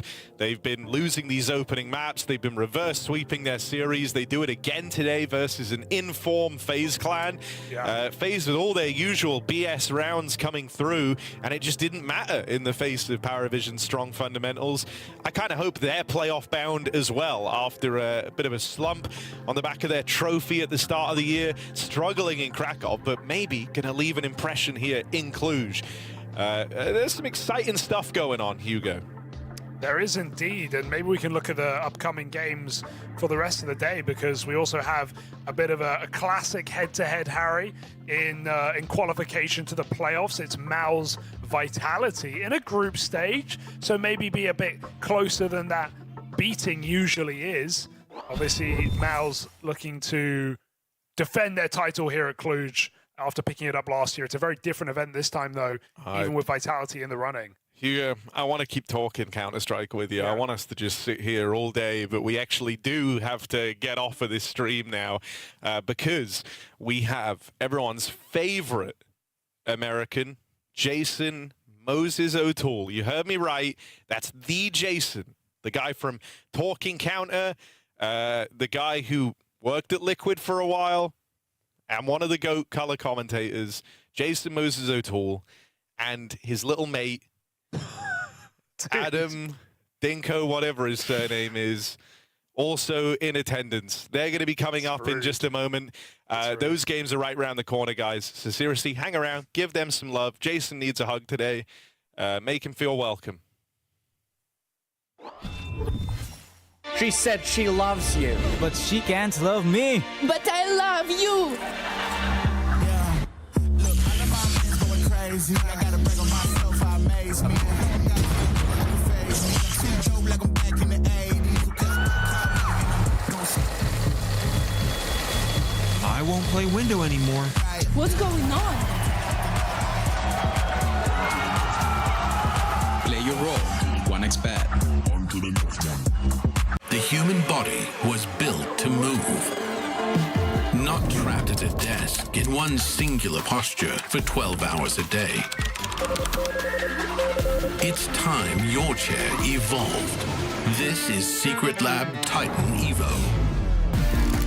Ergonomically engineered for you, gamers, hybrid workers, artists, backing your every move.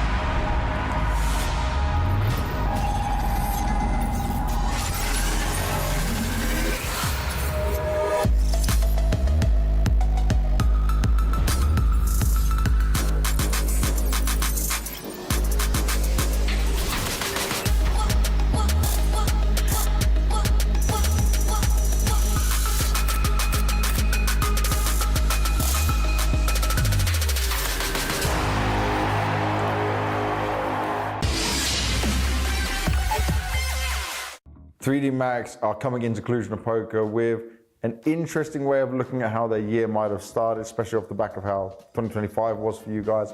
We've got Gravity with me, and let's just start with it. How are things for you right now as the leader of the team, dealing with the ups and downs the team are going through? It's quite difficult for us, obviously. The beginning of the year, we struggle on online for the moment. We play too much on online and directly get eliminated against really lower team. Yeah. But online, we play only Krakow. We beat some team, but it was not easy also. Like we know that the game was not easy, that we won. You've had the same team now for some time, right? You guys understand how each other play. We very much know the 3D Max style, but what do you think is holding you back? What is the problems you guys face? To be honest, the difference with us and the other team, they all have like some really experienced player or coach that we don't have, obviously.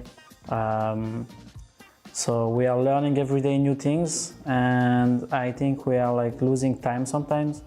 Like for example, if you look at Vitality or even Falcons, they have players like Nico, Apex. They are like playing for 20 years this game. Yeah. So they know all the things like the mistake to not do, you know, like before the game and even during the game.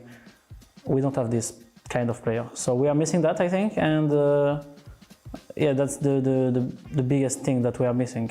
How much control do you have in the team right now? Like, as in your voice, your confidence as a leader, and how much help do you still get maybe from Body, who's got a bit more experience, or Maka, who was the previous IGL? Depends how we're gonna play the round, but if we are playing like all the round, like if we are playing slowly and stuff like this, I give more space on the team speak. If I wanna play more fast, more explosive, I will try to play like only with one guy playing and me trying to pack the other one and be ready to play on this guy or kind of this type of thing. And how would you describe the situation you are in right now as a team? Because I know like the major was so disappointing for you guys, and now it started off like where you're still not quite close enough to be there to playoffs, right? I can only imagine how hard it is for you guys to go through, because sometimes it feels like we see a 3D Max that is close, and you must see it yourselves, but then we go back down a bit. Yeah. Right now it's a shit position for us, obviously, because for example, for this tournament, we know that if we are performing, it's very nice for us. For the viewers' point, we will be safe for the major and stuff like that.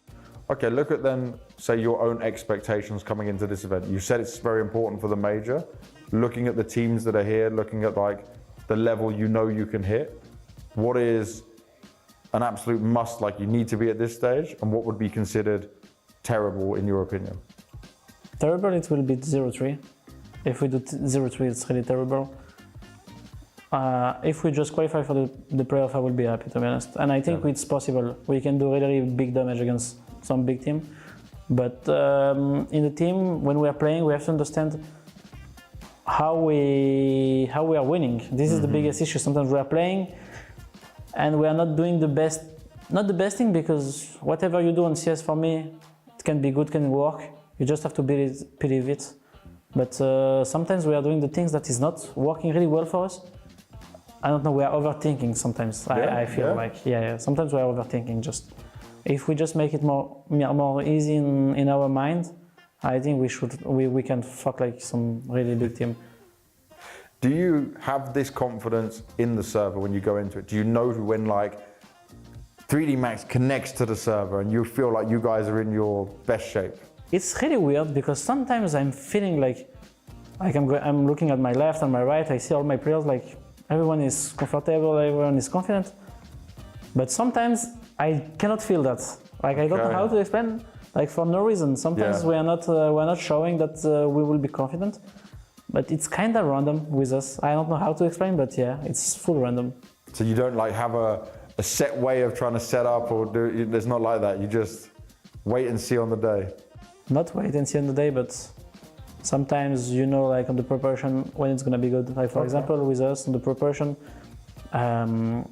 we are all working together. All the players are participating. Oh, nice. And sometimes when you see all the players participating and all the players connecting instantly, you know, like Body gonna say, oh, I wanna do this, and Maka gonna say, okay, on this I can do that, and Lucky all the ideas are coming, and all the ideas are connected. I'm like, okay, this official, we're gonna be good on this side at least. I'm pretty sure. But when we don't have this, it's not that sure. Well, I hope that you can find this in your games coming up, man. Thank you very much for your answers and giving us some insight into all of it, and good luck throughout the rest of the tournament. Thank you.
Welcome back to PGL Cluj-Napoca 2026. We're continuing the B-stream action here. Now, we switched to Harry, Hugo, Dinko Moses here for the rest of the day. Looking forward to it, Jason, because, you know, we just watched FUT absolutely wreck Astralis. Now we're going to get a little bit of 3D Max action coming out of the server versus Heroic. Yeah, I think both of us are pretty high on FUT, and we talked about how fun they are to watch. I'm still surprised that they were so dominant. Yeah. That went quick. That second map especially just kind of like ended, and you're like, oh, all right, well, that's how it went. So, yeah, we saw PARIVISION beating FaZe as well to start the day over here on the B-stream. So a couple big results over here as we're starting to get to the really rough part of this Swiss system. Next up, we have the elimination games. 0-2 matchups. 3D Max taking on Heroic. G2 versus Pain. We watched Heroic and Pain both play yesterday on the B-stream, and I think our conclusion, our takeaway was, oh my God, these teams are getting sent home tomorrow. Yeah, no, absolutely. The Heroic and Pain are the two weakest teams at the competition. It feels that way. I would say 3D Max just above them, though. They've really struggled. Yeah. So it is surprising to see G2 here, though, in a 0-2 game. I think all of us had high expectations for G2 coming into this event. Yeah, and I think, you know, they've had not the hardest road, but not an easy one either. Vitality, obviously, what are you going to do about that one? But the drop to PARIVISION, who continues to be a nuisance to teams that they're able to punch above their weight and cause some of these upsets. So really cool. This is the run of 3D Max, Falcons, and Astralis. That's not exactly the easiest route in the world, though. A team like 3D Max, Astralis is in their wheelhouse for sure. As the gatekeepers, you're kind of the ones that are meant to keep teams like Astralis down. Yeah, well, Heroic yet to win a map at the competition. Really looking like a team that are struggling right now. They obviously don't have an AWPer with them. They're playing with a stand-in. So for Heroic, it just seems to be a very disappointing competition. And I do think against 3D Max, it's just going to be a challenge that will be too hard to accomplish today. I think Heroic, it feels like the circumstances around the roster changes and the different shifts and movements of the team, it's just gotten to this critical mass point. Yesterday, they just looked so disconnected. So much on everyone on a different page, it felt like, not even really a team. So don't want to harp on it too much. Clearly, they've been kind of laid low by some of these changes and not able to find a roster to move forward into the future. 3D Max, they've got that, a roster that's spent a lot of time together, but still haven't been able to find that switch to the next stage of competition. Yeah, I think they were there a little bit last year, but burning themselves out, it felt like, towards the end of the year, and then coming into this season, they just have not hit the ground running whatsoever. So 3D Max, I'm sure, will be surprised of themselves to be down here in the 0-2 bracket, but they've got a gift in front of them here. You've got a Heroic team who are ripe for the taking, and we'll see if 3D Max can go on a bit of a run. But you know what, Nico? When you start thinking you got a gift out in front of you is when you normally, that gift kind of turns a little bit sour. Yeah, that horse punches you in the mouth. A lot of metaphors in that one, right? Really mixed in. It's early in the day. It's bright and early, 8:15 The gifted horse and all that. Yes, stare it in the mouth. Yeah. There you go. Got a nice flex there. X-Cloud's been playing well, but this team just not Now that's a nice flex, That was a nice flex. The X-Cloud one was a flex. The X-Cloud one caught me off guard. That one hit me in the face. Yeah, well, absolutely. Heroic obviously lacking an AWPer. These are all players we're familiar with that have been kicking around this level of Counter-Strike for a long time. We were talking about Sosp yesterday, his run from Metasport into Wildcard, now into Heroic. And Apex, look at that. He's just hanging out. He's chilling. This is what it's like being the best team in the world. Just feet up on the desk. No one telling you to remove your feet from the playing area. You got to do what you want. The world is your oyster. It's two different vibes for very different French players. Sure. We got Body over here, tracksuit on, locked in, getting ready for this game today. Vitality are moving through this system very comfortably, so you can see why they're sitting back, just relaxing. Yeah, it's all business as usual for Vitality, for sure. So some high fives out, trying to hype the boys up, get everyone in the right place, right mindset, right spirit before the game begins. But just a huge task for Heroic based off what we saw yesterday. And I can't imagine there was a whole lot of positives to take away in the team talk last night. More about just playing together, trying to come up with some fundamental basis that you can go into today that's easy enough for everyone to follow. Let's just see Heroic put a good fight onto the server at the very least. Nuke is going to be the first map of the series. Seeing a lot of Nuke so far this event, especially on the B stream. We've casted quite a few games on it. Inferno going to be up next. Nice banana getting thrown into the mix. Yeah, absolutely. Love to see that. Nuke was a map that we see Heroic play a little bit yesterday, right? They didn't look terrible on it. Right. They showed the comeback, at least in that second half. It was nice. That's just a positive, I guess. Youngstar was having a good time. I think you could tell by the positives you're reaching for that yesterday did not go well for. Yeah, exactly. So, Yeah, final map going to be Dust 2. Nuke, Inferno, Dust 2. I like that. I like Inferno. Obviously, a good home map for 3D Max to head to, something they've always felt comfortable picking and going into and can play it very aggressively. And it's going to be great. The style they bring on Inferno is, I think, going to overwhelm the disorganization we see from Heroic, so that could be a very quick map. Nuke is going to be critical for Heroic. Well, we'll see if they can get a better start. I think that was the big issue yesterday for them, was that, yeah, you had a decent second half where Youngstar in particular was really having a good time. You just got absolutely wrecked in the first half. Like, Bait just racked up CT rounds against you. Yeah, well, the problem is, part of it is they started on the T side, only put 2 rounds on the board, and that's the nature of picking Nuke as your map, and they've done it again here, so you're starting on the T side once again. So, look, for a team that can't have a great morale, I think starting T side in this opening map in this series as an elimination series is a really rough place to put yourself. So you have a bad T half here, and it's going to be really hard to get everyone focused up moving forward for the rest of the series. I don't know about you, Jason, but yesterday watching Heroic play the T side of Nuke, it just seemed like they went into each round with a lack of ideas. It just felt like they were getting absolutely destroyed. Like, a couple seconds into the round, a Bait were all over the lobby. Yeah, Bait was super aggressive with it, and Bait was a team that just had that confidence. And 3D Max likes to be aggressive as well, and I think if you give them that chance to be aggressive early on and let them kind of dictate the pace for the first 5-6 rounds from the CT side, I think they do kind of have that same capability of building up into this, like, confidence that you just cannot handle, that you just can't stop, constantly pushing into you, constantly making aggressive moves, risky moves that you're not thinking about. So yeah, I mean, it just seems like there's a mountain in front of Heroic based off what we saw yesterday, but maybe they come in today and they're a new team. Maybe, Dinko. Yeah, I would say unlikely, but I'm open for it. I think that would be cool to see. I think for Heroic, the future is where we're looking to for this team, and I think this event is probably a reality check of, all right, this just can't happen again. We need to figure this out. We need to get a stable roster, because these are good players, and you don't want to waste any of their early career here. You know, they've already had some decent experience with some teams like OG, Wildcard, Menaceport. You know, these players have been around, just waiting to get an amalgamation of players that can go to the next level. I think the big thing too is, like, if you're building a roster and you're trying to build this team for the future, like, you want to see what you're working with. Like, you want to see some positives to know what you're missing. You want to see, like, some areas where it feels like you're headed in the right direction. You can keep focusing and building on that. And then also, when you want to make roster, you want to know what the weaknesses that you're trying to, make up for or cover or plug a hole that you're missing, a role that you don't have covered very well. So you need to see some positives to be able to kind of properly assess which way to take this roster. And that's the tough part, I think, for Heroic right now, is we don't have a whole lot of positives to speak of. Give us some positives. Give us some good things this morning. Wake us up. Well, I think 3D Max will probably wake us up. I think this is going to be a game where they're going to be able to have fun. You think they're going to come up with, like, an attitude? Yeah, I think they need to. They need some confidence to come back into this team. You've just been sort of negative result after negative result. This is a game where I feel like 3D Max are going to get all the space to play exactly the way they want to, and I think they can get away with some aggressive moves. I think Body's going to have a better game here. This is someone who we were casting earlier in the competition, was having a really tough time. Like, none of his plays were getting activated against Falcons. They were just getting absolutely wrecked. So I think we'll see him outside on T side. If they even have many T rounds to play, I think Body's going to have a much better time today against this defense. And in general, I just think 3D Max is just going to be able to do whatever they want on the server today. Yeah, it feels like they should be able to get away with a few things, right? Like, the other side isn't going to be as organized and as prepared to kind of take advantage, or probably will be a little bit slower to notice some of your mistakes. So yeah, you should have some extra room to work with. I'd like to see 3D Max come in and just show us what they're capable of. Both these teams come into this elimination series on a 5-series losing streak across their last events that they've played, which is absolutely brutal. 3D Max only winning 1 map in the last 5 series they've played, which is kind of crazy. And that, it just isn't 3D Max. I know, that's what makes it so insane, is like, this was like the upset team for a while. This was like the one you knew was going to come into an event and just ruin someone else's event at the very least, and then fight for a playoff spot.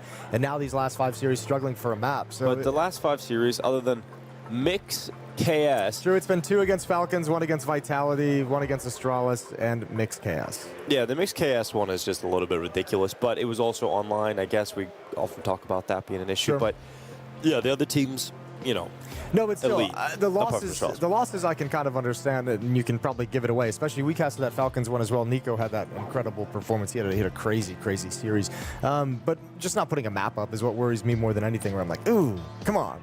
I think the expectations now have us set to a point where 3D Max need to at least be challenging in some of these series. Well, 3D Max can obviously go kind of anywhere, and if you don't feel happy, but we'll take a look at the map performance here and just show you what to expect a little bit by the Premier graphic. If you are a Premier player at home, you'll be very familiar with this. Personally, not a massive Premier player myself, Jason. No? Nah. Why not? I just don't really like okay. cheaters, man. Oh, sure. And I'm sure it's okay now, but you know, when I was playing Premier, it was very... I like beating cheaters.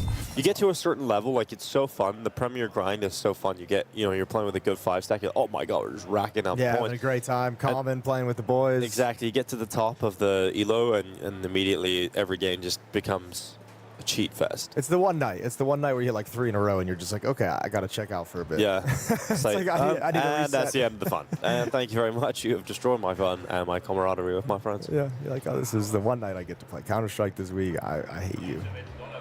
Well, on to happier times. 3D Max and Heroic.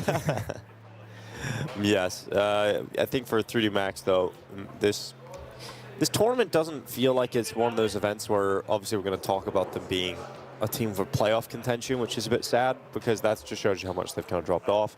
Well, now we got to see if they can make a run from this 0-2, right? Like, again, this is a team that I mentioned has always historically, you know, last year, like, their rise was them knocking on the door of the playoffs. So we know they have it in them. Yeah. Something about that, like, really busy stretch right before the major of going to China back and forth, like, 3 times to Europe, just destroyed this. Like, something about that. Something happened in that trip that has just wrecked this team. Yeah, every time. But they still haven't recovered from the jet lag. You know, when we were cast in Bucharest, it was right after the CAC tournament. Yeah. And I casting 3D Max in that final, and then I was a couple of days later flew out to Bucharest, and they're there in the airport, like from China, and I go up and talk to them. I'm like, how you guys feeling? Yeah, like we're good. Exhausted. We're excited. Like we're still excited, and it's like okay. I like either that's true or you're lying to yourself, and I appreciate both. You know, you can see like the dead eyes, like the jet lagged bags under the eyes, sunken back into the head. Like, yeah, we're so excited. Can't wait.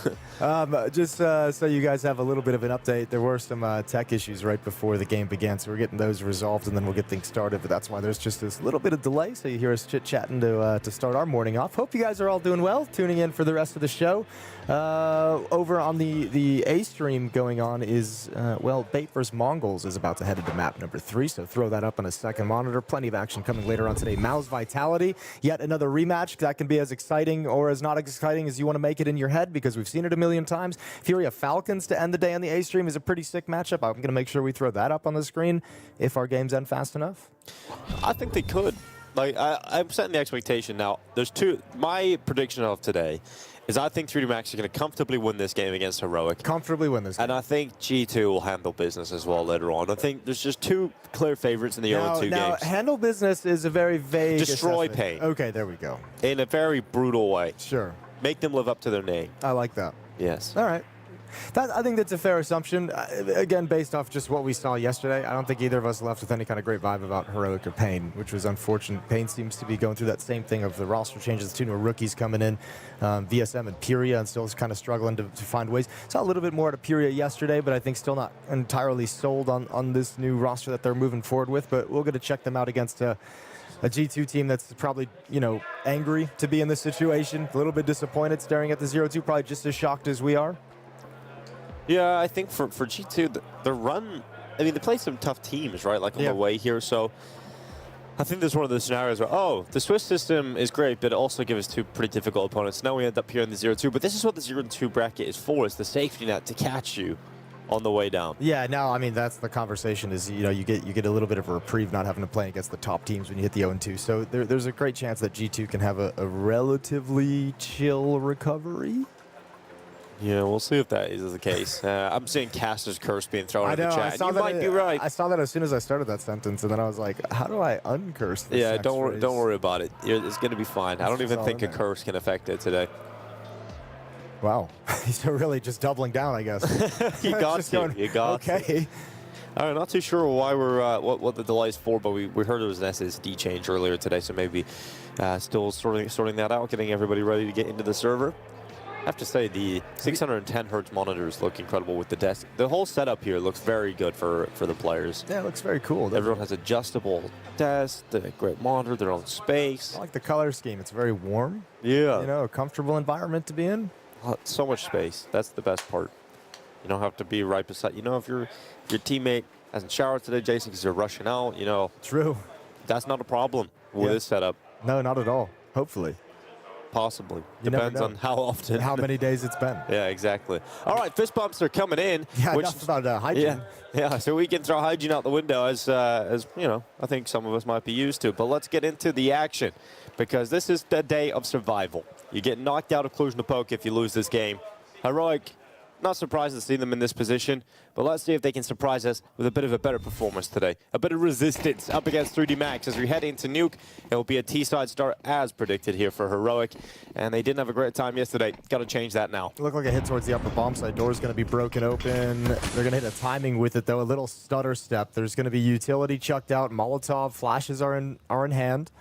Gravity with the dualies playing behind the squeak door smoke. So Youngster's going to try and block off Mini. Or main, whatever you want to call it. The main mini. Molly towards top hut. Hut. We're just waiting for the go signal. And here he comes. Here we go. Flash going forward, smoke down towards main, and we got Gravity, who's going to be taken out straight away. Lucky got the first kill, though, but Youngstar following up, and great work from Heroic, clearing out the French defense. Yeah, there we go. Nice hit. Good openings. Maka, he's got to play this a little bit passive. Bomb is being planted. He's going to try and flash his teammate out the vents. Front of the bomb site, clearing that out. Bodies made oh, right back down. Okay, well, now you don't have a flash to get back up, and now your teammate's gone, so peace. Yeah, Body's like, yeah, you know what? I ain't going to do anything here. Like, I don't like what I see up here. Yeah, I'm getting out of here. He's going to get hunted down by Crizin anyway, so doesn't matter. Oh, God. Yeah, Crizin, nice, clean shooting there, and that's going to be Heroic taking the pistol. Yeah, well, now that you say his name, the little memories have flashed back. Cruisin had a really rough series last night in their loss, especially on Ancient. Could not find his game, had a couple tech issues that knocked him out. I think mentally kind of lost himself. So it would be cool to see him have a good performance today to kind of make up for that. I know he's probably thinking about it and thinking about that all night as he went to sleep, having a better series today. Good pistol round called, nice and simple towards the upper bomb site. And Heroic, for all their struggles, they at least get this early advantage. And if they can convert, this might be the buffer they need. 2 MP9s here, Lucky and Ecstasy playing with them. 3 pistols around it for 3D Max. And a bit of a charge here for xCloud, getting out through the outside smokes all the way to Secret. Some bullets whiz past him, but he'll make it down. He'll confirm that, yep, they've bought, they've invested into the second round.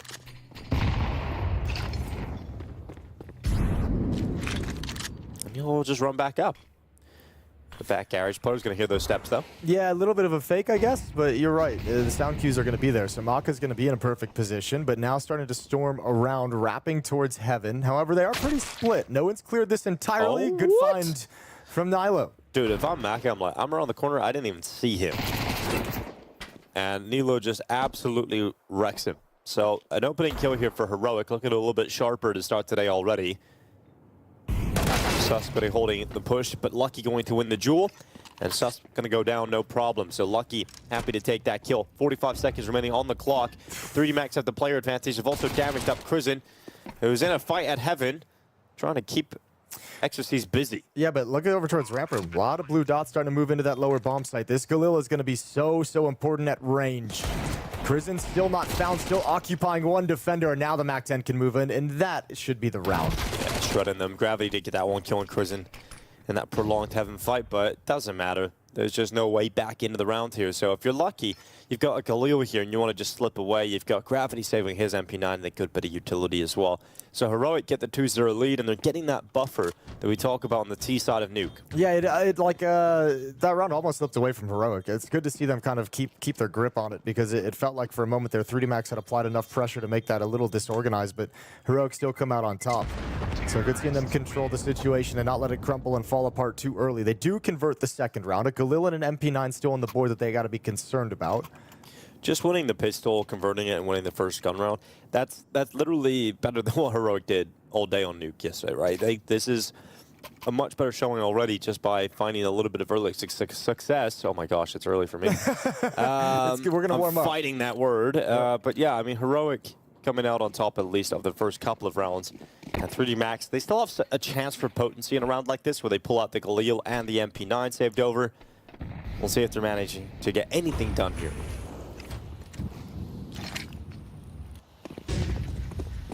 Another fast cross towards Secret behind the MAC-10. Galil spamming through. Lucky finds one through the smoke. He's taken out a 50 HP, but well worth it. And even though one had crossed pretty damn quick, 3D Max closes the gap before xCloud arrives, so he doesn't want to test the waters. Drops the MAC-10, grabs the Galil, gives up his timing for the rifle.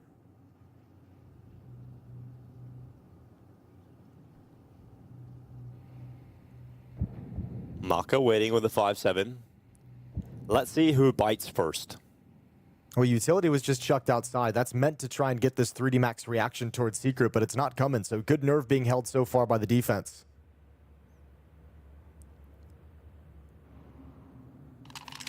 Nice read of the situation. Gravity just backs off.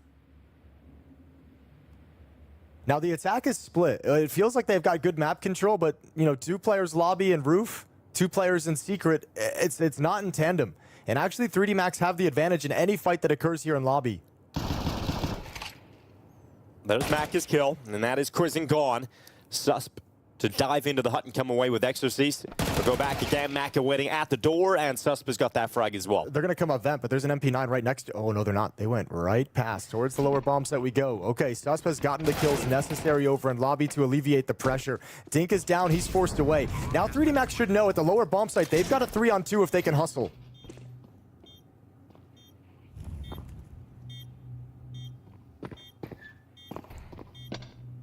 I'm just setting up the door for this post plan for Heroic. 3v3 is 3D Max with 2 players low on HP. They're going to be marching in now. Lucky up in the rafters. His teammate at double doors. Body clearing out dark. Realizing time is ticking. They've got to get into the site now. And there's the kill from Nilo. Great shot from Body. Lucky on the follow-up. The flank from Susp. He's low HP. Got 9 health to his name. They're going to get on that defuse. And he takes away Body's life. And they cancel the defusal. And they're going to lose the round. So it's a 3-0 lead here for Heroic. That round gets real close, though. Real dicey. And Susp has to save the day. I think, actually, I think 3D Max is going to be so happy with how all this turned out. These rounds 2 and 3. A few kills on round 2. Now in 3, you get all 5 kills, even in a loss. You've taken tons of money away. You've done a great job damaging the T-side economy, which is difficult to do. And in this first gun round, I mean, you can grab the advantage. You can grab an overwhelming advantage real quick with the clean win here. So very costly victories for Heroic, but they do get them, which is, I think, all they can ask for at the moment. 3-0.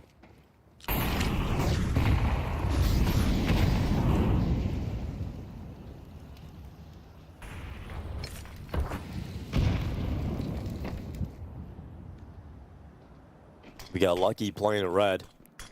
So wait, here's the steps, peeks on out, xCloud's got the frag, so Lucky's gone. Advantage siding with Heroic. And that aggressive play, you know, I was saying at the start of the series, I thought 3D Max were going to start getting away with these. Not so far. Good kill back from Gravity through that smoke, an important trade. Keeps the French even, and a grenade break of that smoke, but Crizin wins the duel against Gravity. Well, here's the details that is just the 3D Max being a little bit not on the same page. Is you break that smoke, but Maka's not actually peeking for the fight at the same time that Gravity's breaking the smoke to go for the follow-up fight. So you could have had some great kills there, but instead Maka then shifts away from the position back towards ramp room where someone is already in position, and this round has just gone from bad to worse. Lucky probably feels like he should have had that kill at red box. Gravity's maybe a little bit frustrated, wasn't able to coordinate the smoke break with Maka, who wasn't able to get into the fight.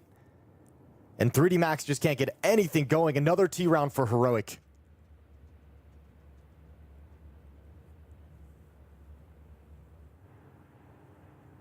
I mean, this is a much better day already for Heroic. They're going to be feeling it. Those aggressive maneuvers that can be so disruptive from 3D Max getting stopped. Lucky tries to come through the side of the smoke red. Gravity at least gets that trade back, but the smoke break doesn't go in favor of 3D Max. It's just the idea that Maka gave up his ramp room position to be involved in that, and they couldn't coordinate it. And then when he comes back to ramp room, someone's already stepped in. So that's a really frustrating round for Maka as well, who probably feels like he got pulled out of his game to provide assistance elsewhere, and then gave up too much. Do you feel like that's something that maybe a quick timeout can fix, or maybe even you can just adjust to quickly in the game? Or is this something that you think might just be a symptom that will continue throughout the map? I think it's probably more closer to anything. It's like a symptom of why we talk so much about 3D Max this year, you know, not reaching you know, some of the highs that we know they were capable of from 2025. It's those little details. Not having that synergy in that they had at the end of the year. Well, and they missed a great opportunity here to punish, you know, a great round 3, where even in a loss, you took all 5 kills. You made all the rebuys come out for Heroic, and now you've given them that reprieve. They get some money back behind them with 3 players surviving, up 4-0. Now, with the saved AWP, 3D Max more than willing to buy back into this round. Yeah, well, a frustrating previous round from Marco, but hoping that this AWP can change his fortune coming into round 5. We'll wait and see. Gravity, always comfortable to play with an SMG. He's going to dive down into the A site with that MP9. Some utility to hold 3D Max, or rather Heroic back early towards that outside area, allows Maka the extra time to get into Secret. Yeah, and I mean, look how cautiously he's taken this too. He did take a long route, but they've been very fast and aggressive towards Secret. Another little bit of damage to that smoke. Maka's going to get an easy kill. Lucky finds a kill through that smoke. I think it's the 3rd kill through the smoke while we've seen in this game so far. Now, Krisen steps in front of it, so Lucky might get caught off guard.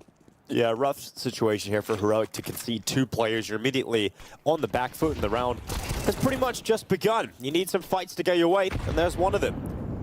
Lucky toppled as he continues to try and fight outside. Exorcist needs to be careful he doesn't go down, because you could quickly hand this 5v3 right back over. Whoa, knife out. What are we doing here? Okay, yeah, a little risky there, and it has cost him his life. Exorcist goes ahead and gets a double. Buddy closes it out, and Heroic walk to their doom. All right, well, that's the play. 4-1 in the favor of Heroic. The wraparound doesn't work. Tough place to be in. Put into a 3v5 by Maka and the Lucky spam through the smoke wall. So 3D Max do get their first round on the board. At least stop the bleeding for the moment, not letting Heroic get up to any crazy lead. Round was actually, the recovery was going in a pretty decent place. Hard route to walk, that long path. And obviously body rotating over, prepared to fight, swinging heaven while his teammate peeked down in lockers. Well, it's quick here for X-Flout as he's on the charge out with a max pad. Body going to be holding down, and MOUZ1 for a double kill, and Body will slip away. So back-to-back double openers here for 3D Max. Hard to lose 5v3s. And everything you could hope for when they come for such a fast, aggressive play towards ramp room from your sole defender is just set yourself up to be able to play this situation safely, right? You know, Maka doesn't have to apply any pressure. He can just wait, hope someone slides into his crosshair. Slow rotations over as the rest of 3D Max groups up. 4 players retaking ramp room will not be expected. And Krisen's got the bomb. He's going to slip his way down. This is the only play, but timing doesn't get a favor. Look at this. This is going to be all of 3D Max just suddenly appearing on his screen. He'll go down straight away, and so will the bomb. And that's a big problem here for Nilo, who tries to come back and ends up going down to Lucky. And this is more of what I was expecting. It feels like 3D Max have now at least calibrated to kick off the game. Yeah, spotted them 4 rounds. So now seem to be getting in their groove a little bit. It's helped out, obviously, alleviates a lot of pressure when you open up back-to-back rounds with double kills. So 40 seconds, Susp in a 1v4. Not really any win conditions for him, so whatever he wants to do. Might just choose to save at the end of all this. Yeah, it gets better for them as well, because if you look at the money here for Heroic, there's none left. So you're going to be forcing that reset down to some weaker weapons here. 3D Max are going to be up to 3 rounds, and you're going to start really carving away at that lead Heroic picked up. I like that. Throw it away. Yeah, get it out of there. Every little bit counts. That's cinematic. That is cinematic. Oh. I bet the headshot was cool. Who cares about that? Doesn't matter. I'm just messing around. Losing that AWP is more impactful. Ooh, nice. Oh, okay. Okay, hangs on to it. 10-3 start for Susp. He's having a good game. Yeah, he is. He's got the Hero AK-47 for this next round. Right. Here's the opening. Body just playing around that smoke. They extinguish the Molotov. Play right into his trap. And an easy cleanup from here. 3D Max just overtake, ramp room control the bomb, and nothing Heroic can do. Still nursing this 4-2 lead, and then back to pistols for a little bit. We're going to chill. Just hanging around. Yeah, for Heroic, though, I mean, yeah, it would be really worrying if you get 4 rounds to kick off the game and then you just disappear. Well, this is where we have to kind of mention that, you know, they got the great opening to the point where it's like, just get 1 more round. Right. That's all you have to do. Just break up any kind of a run that 3D Max go on. Get yourself 5 into the second. You're gonna be really happy with 5. You know. So in that sense, yeah, let's hope 3D Max doesn't go on some crazy run and shut down the rest of this half. But if you're Heroic, you're like, man, we're kind of already where we need to be. So you can play this half a little bit loose. Just kind of steal 1 round at some point.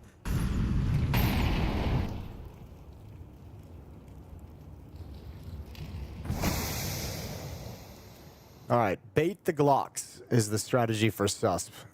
He gets... Oh, no, he's leading the way. And he's dead. So that AK-47 falls into the hands of Youngster, who now activates with a chance to show what he's made of. And nope, he's got a headshot. That was quick. And then the trade is in from Gravity. Okay, they've recycled the AK-47. Back to Nilo. Hot potato. Yeah, really. And now we're going to move it outside. Kristen's got some util to activate some things. Smoke, flash, nade. Body's out here on the defense. He's in front of Credit at the moment. He'll see the smoke coming in. Bomb is in the upper bomb site, so 3D Max know that eventually the play has got to end here. I don't think they give a crap about that smoke, Jason. No, probably not. No, but I like it. Heroic giving it a go. I mean, the position from Body is really strong because he doesn't even care about outside. He's like, watch main. I'm not watching him to go in, but he just gets his timing peaks like this. Oh, yeah. Yeah, and he's just like, whenever I choose to peek, I'm going to have some kills. Yeah, it makes them look easy because they were. And that'll be the third round for 3D Max. I don't think it's going to be 3 rounds max. Not today. No, it doesn't seem like it today. Warming into things, some money behind him now. Op is back out in the hands of Maka. Let's see if they can control outside. Heroic have really been fast and aggressive around Red Box to try and get towards Secret pretty quick. They've had a lot of emphasis on maintaining that control and being able to springboard off-yard control. So I imagine 3D Max's defense, once again, you might prioritize that at the start of the round.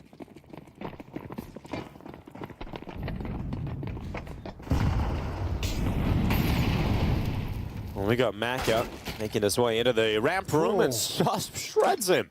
Absolutely wrecks him. Maka just destroyed. And that's going to change a lot of things. Body was dropping down ramp room to go towards Secret to cover outside for those crosses, but he's actually turned to stick around.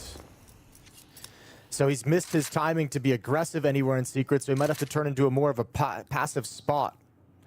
However, his teammates are calling out that nobody's crossed. They have intel outside, so he's happy to move forward just a little bit. 5-on-4, though, in the favor of Heroic. Hey, Susp really does have a hot hand right now, so cool to see that.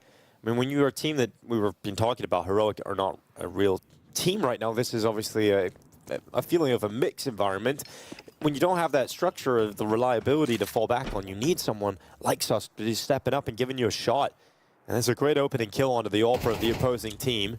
And he's got another one as well. Ecstasies to fall down and Susp to carve out some space here for Heroic. And Heroic haven't even had to really do anything in this round, have they? Susp just killed the push of the AWP from Maka immediately, and then Exorcist went for a follow-up peek. He got that frag as well. So he's just kind of taking advantage of people peeking into him, and now you kind of have the route laid out for you towards that lower bomb site. Now, one issue there might be is the lack of smokes. So you'll have to molly the stairs on control side and overtake it by being aggressive through the windows. You have X-Cloud coming in from Secret as well. That's a good cleanup onto Gravity. And round firmly in control of Heroic now. Should be no way to drop this.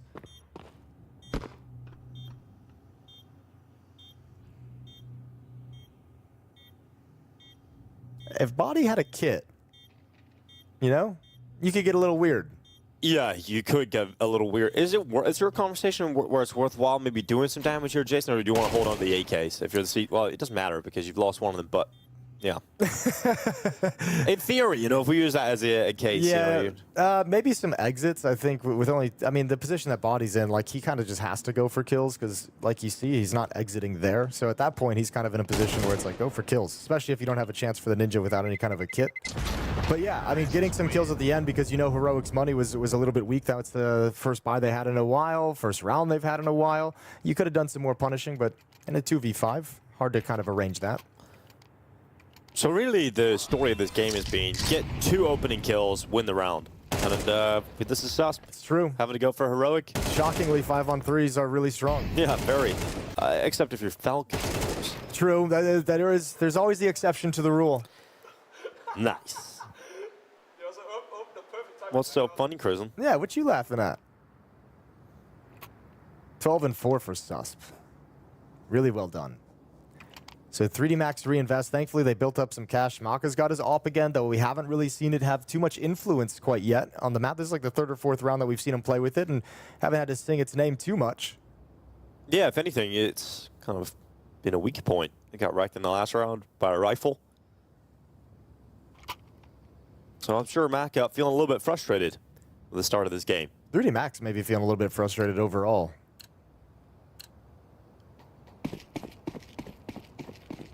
not able to get in their groove in any of these games, it feels like.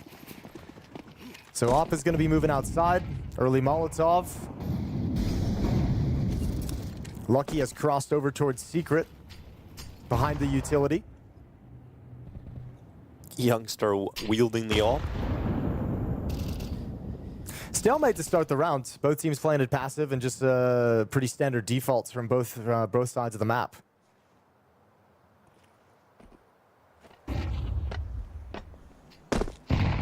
Looks like they want to kind of line up perhaps some kind of a play towards the upper bomb site, whether it be a fake or a finishing play.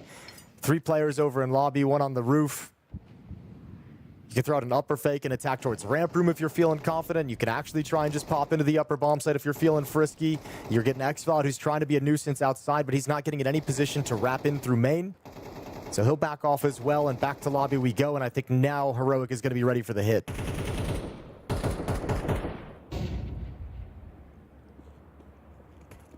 Maka waiting. Timing looked like it was going to go against him, but Maka, we talked about his frustrations, but finally able to make that AWP work for the opening. Now looking to try and push out towards the A site are Heroic. 35 seconds to do so. And as they try and walk out of the hut, they are destroyed by Lucky and Exorcist, as Heroic's attack is put to a stop in round 9. Yeah, almost. There was a chance you could have just called that hit off when Crizzen goes down, when you have the AWP so close to the door, and all of a sudden you haven't actually pulled the trigger, but they were so dedicated to the upper hit. Keep going forward. I like the play by Exorcist as well, backing off into a different fight to allow his teammates to be involved in a very clean CT round. AK-47's picked up by the CT side. That makes things more difficult, and 3D Max 1 round closer to tying things up.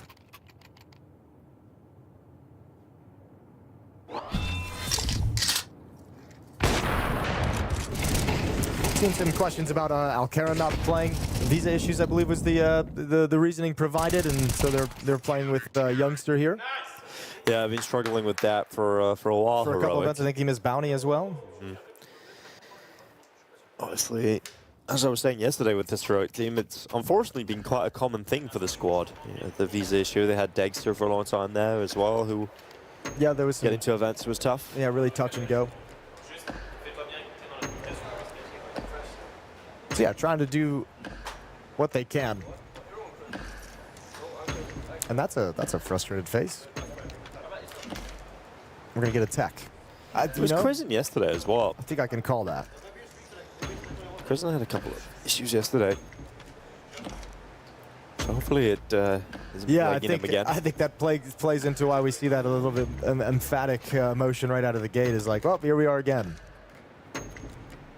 So he'll have to keep his mental in check. He'll have to find his happy place, as we'll get the issue looked at. But at least we got the music of the minds to get us through this tough period. As those water bottles, Jason, where the lid doesn't come off. Oh, yeah. Look at that. Xloud having to deal with that. How do you feel about that? Oh, I absolutely hate it. I kind of like it. I don't. Like, it just gets under your nostril and, like, it's like, they have to kind of move it out of the way. I admire the sentiment. Good for the environment, you know? I admire the sentiment. As they say, apparently, I don't know, it's using more plastic, isn't it? I guess a little bit more, yeah. But that means you get one more turtle in this world. Exactly. And we all love turtles. We all love turtles. What's your favorite animal, Jason? My favorite animal? That's a really good question. The bald eagle? It's pretty majestic. It is majestic. I wouldn't put it as my favorite animal. I really like the jaguar. It's pretty cool, too. I like watching them hunt crocodiles. I think that's, or alligators, I guess I should say. Yeah, that I think watching those kind of videos is pretty awesome. Yeah. I watched chimpanzees hunting a gorilla. That was something like okay, a pack of that's chimpanzees. intense. That's a little bit too human for me. Yeah. You know? Well, like stage 1 humans. It's a little bit. It hits a little too close to home, I think, for my taste. You know, I always said if reincarnation is real, Jason, I want to be reincarnated as an eagle, soaring high, you know? Okay. And then I went to the zoo recently, and I seen a very sad situation. Well, you don't want to be the zoo eagle. Of a bald eagle sitting in a zoo, and I was like, that would be my luck right there. I'd be like, yeah, I'm an eagle, and I'm just sitting in a cage. Right. Nowhere to go. No, that wouldn't be fun. Let us know what your favorite animal is. While we wait to get back into Nuke. Oh. They said Elige mentioned. Elige mentioned. He's taken the moniker, hasn't he? It was for a while. I was the only bald eagle out there. How is that? I bet Elige going back to Passion UA playing those guys again would be kind of interesting now. You got Senzu in there. Try. Yeah, I don't know. Yeah, there could be something there. Bring Elige back. Yeah. What's he doing? Just recycling all of them? We can throw him on a FaZe one more time. Beast the game. Yeah, throw him in there. Let's see what rotation. You have played with Simple before, but have you played with Simple and Electronic Elige? Let's see. That's true. Let's assemble Beast the game. Yeah, we could try this Dude, one more that could be time. such a fun project to watch from the outside, specifically. Oh, I mean, if you do that project, I feel like you'd have to make content. Like, oh yeah, you would. It's the like event vlogs would be off the chain. 24-hour recording at all times. Like, I would be into that. I watched the FaZe video about I Am Krakow. That was really cool to watch as well last night. I had that on. We were doing some dishes. It was sweet. Hearing them talk through all the problems of Krakow and seeing the frustrations and seeing the players talking it through behind the scenes between the matches and seeing what's really kind of getting people popping off. And you can kind of you can see, especially as you watch them throughout this event, kind of struggle, dropping that 9-2 lead earlier, the loss to PARIVISION in the series earlier. Kind of see where some of these frustrations are really starting to bubble over. So cool content released by FaZe. yeah, I've always enjoyed the content they're releasing on the YouTube channel. Obviously, Carrigan does his own stuff too, so you can get a good amount of insight over there. Carrigan always chucks out the voice comms, which are nice. Yeah, I think there's a lot of content now you can watch and get more behind the scenes stuff. Fallen does good vlogs. He's got it's also in Portuguese, but they do have subtitles. I think Spirit vlogs are really good. I always like enjoying those ones. And Vitality, they make highly produced content, but not as frequently. Yeah, not as frequently. So, but we see them plenty. Yeah, we see enough about. We see enough Vitality. We're winning. We're winning again, and we win again. Yeah, there's only so much. Just constantly seeing people win isn't that cool? Dude, I want to see people getting angry. I was friends with the big videographer a couple of years ago, and he was saying, I've been brought in and Philip? No, his name's Johannes. He was an Austrian guy, but he came into the team and he said, guys, ever since I got hired, I'm just editing videos of us losing in group stages. It's like pretty short, sad videos. Yeah. Can you give me something fun? Yeah. I have cool fun music, planned out. He's been on to work at, I think he worked at a company that make like cartoons like SpongeBob and stuff. So he's in a happier place. He's like, all right, I want to leave and go make some different stuff. He's kind of a little bit more German jovial. SpongeBob. Yeah. That's kind of cool. Let's see. MongolZ bait over on the mainstream is still going on. Nothing new to talk about there. I like this. I mean, this whole thing coming out from Passion side, we can touch on with them picking up Senzu and the CEO coming out last night and saying there were rumors about what Navi were willing to spend. And and we Navi agreed with coming out on a slightly higher sum. I just find that funny. And then Navi coming out and saying, we didn't offer shit. Like, Navi debunked that apparently, so. Oh, yeah. Maybe they got played. Maybe someone at the Mongols was like, yo, Navi was offering us this. And they were like, oh, well, we'll have to go a little bit higher. Well, Navi Army came out and said, you seriously think they would choose Passion UA over Navi for $5,000? Yeah, Natus Vincere, head of esports. That's a lie. We didn't offer anything, which is really well because it also comes like 3 days after Blade was said like we actually thought that this team could contend for trophies, so we didn't want to make changes. So there was like a bunch of conflicting things. I love it. I love when people just spread misinformation on the internet just for fun. Well, I don't know. Maybe it's not misinformation. Maybe he actually thought that was the truth. Maybe he just got played. True. Maybe they just got worked. Meanwhile, Mara sitting there just like, got a great deal for that one. And Senzu's like, come on, boys, did you really need the extra 5,000? Exactly. Can you send me now? All right, well, we got the tech issue resolved. Thanks for being patient and staying with us, guys, as we get back into the game here. 3D Max behind by 1 round. We'll see if Heroic are able to continue some success here on the T side. We already mentioned how they were able to find some success already. They're going to be happy with 5 rounds on T side, but you want to try and squeeze out an extra one at least. Yeah, I mean, you're going to get as many as you want, but 5 is going to be comfy regardless of where you end, especially when you're able to break up any kind of a run 3D Max is building into. So XFOD over at Redbox, MongolZ forces him into the open, but nobody in position to punish it at that point. Maka blocked off, gives away the position of the op with his shot. You have doubled up over in ramp with Body and Lucky, and it looks like they almost want to get aggressive. They were playing the smoke fade, and now they can push up as it clears. Well, Sus with another opening kill. Really just the solo carry right now. Xplot chopping up Gravity. Where are 3D Max? Heroic are just destroying them. This is a completely different Heroic than what we saw yesterday. Entirely different. And sadly not a different 3D Max. I didn't see 3D Max yesterday. Well, yes. That's a good point. You didn't. And we didn't. But just based off the 0-2 score, I'd say, yeah, it's all going according to plan. Man, this is crazy. Heroic going to be feeling so good about this. Susp another opening. XL just diving down. 3D Max just look a little bit lost. And they're not able to keep up with it right now. No, they're really not. But it's, I mean, you know, it's cool because all the conversation that we had this morning leading into this match was doom and gloom for Heroic, so it's awesome. I just wanted to see a fight. We're getting much more than that. We're getting a Heroic team that, after yesterday, after that devastating loss where it just looked ugly, that was a real come-to-Jesus moment, apparently, because they've come in today looking well-coordinated, well-drilled.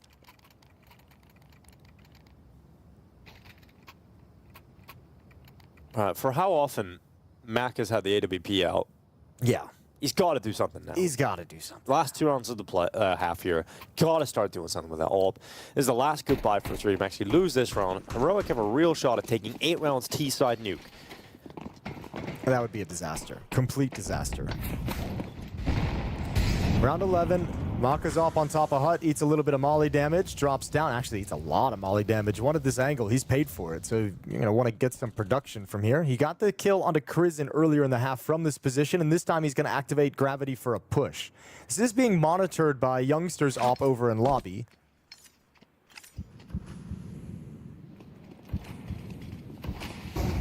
And I think actually Heroic has had enough success from Secret to where this smoke wall is a real pain point, real concern right now for the 3D Max defense.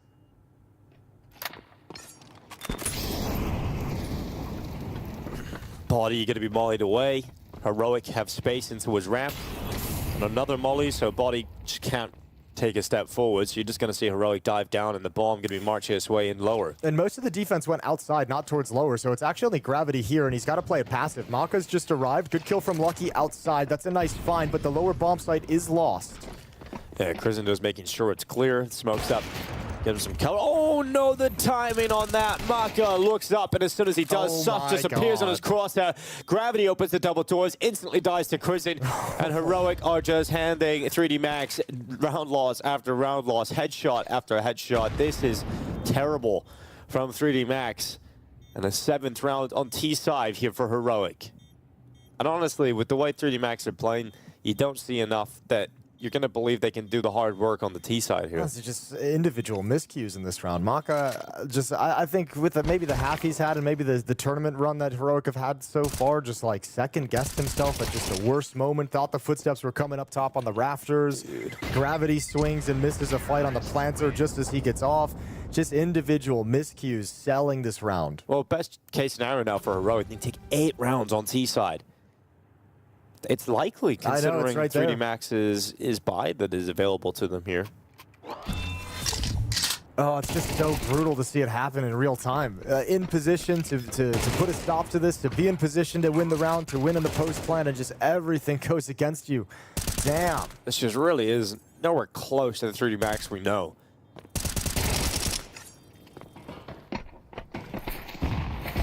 All right, 7-4. Final round of this first half. Heroic have come in and, well, they've stunned 3D Max. They've stunned us as well. Crizin in position. He can drop down very fast, very aggressively.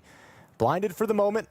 Lucky tucked against the wall, could be in a spot of danger, but he's not spamming for the cross, so Crizin doesn't make his move. Gonna be running down lower. Space being taken here for Heroic. Exorcist has got to get something done here. Let's see your trade kills. No running away. There's no trade required because Xflod just immediately annihilates Exorcist against the wall. Now Gravity's turn. That was way too easy. But with that kill, I mean, this is where you let the next person play. So Crisin's had the secret kind of pause. Good footsteps. He's baited the peak. Heroic getting everything they want. They control the whole map. They've got secret. They've got yard. They've got heaven. And the defense is split. 3 players isolated, alone, and individual. Gravity waiting MP9, stepping out into the play. It's going to be Nilo. That is removed quite quickly, and lucky to make sure that it's a follow-up kill onto Xflood. So Crizin and Youngstar 2v2. Can they get an 8th round here for Heroic?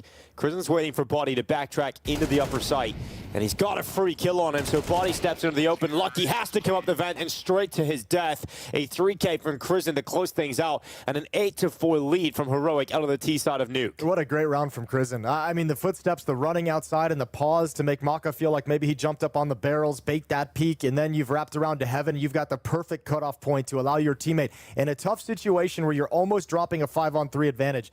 He's able to stop the rotations to allow his teammate to get into the bomb site. Doesn't even need to get to that point. Sick half from Heroic. 8-4. I'm amazed. Night and day from yesterday to today. That'd be a fun matchup. That would be, but so much of it as well is just me wondering about 3D Max too. Yeah, that part's less fun to talk about. Yeah. That's certainly the crappy end of the conversation. You know. And Tobiz. Coach is very much involved during halftime. You know, trying to turn this around for 3D Max. Tobiz trying to keep this going for Heroic.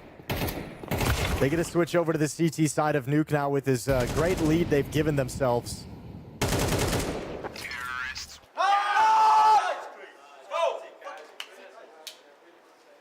Much better vibes, obviously, understandably, for Heroic today as well. So they move to the CT side. The hard work needs to be done here for 3D Max on the T side of Nuke. Inferno waiting as the second map of the series. That's where you'd expect 3D Max to get some revenge. But I mean, this in my mind was a must-win map for Heroic. So things going well if you want to force this to 3 and see how deep we can go. Oh, Susp, you're a beast right now. Double kill on the USP. Youngstar waiting at the back of the site. P2000 out, looking to try and drop Ecstasy's the last winning play, but that job will fall to Nilo. This is incredible how one-sided this is. 9-4 now. Heroic winning the pistol. There's no bomb plan, so 3D Max don't get a good force buy out here. All right. Yeah, this is no sweat for Heroic today. That's a weird one. A little bit of a hiccup in the first half, but they recovered very, very quickly.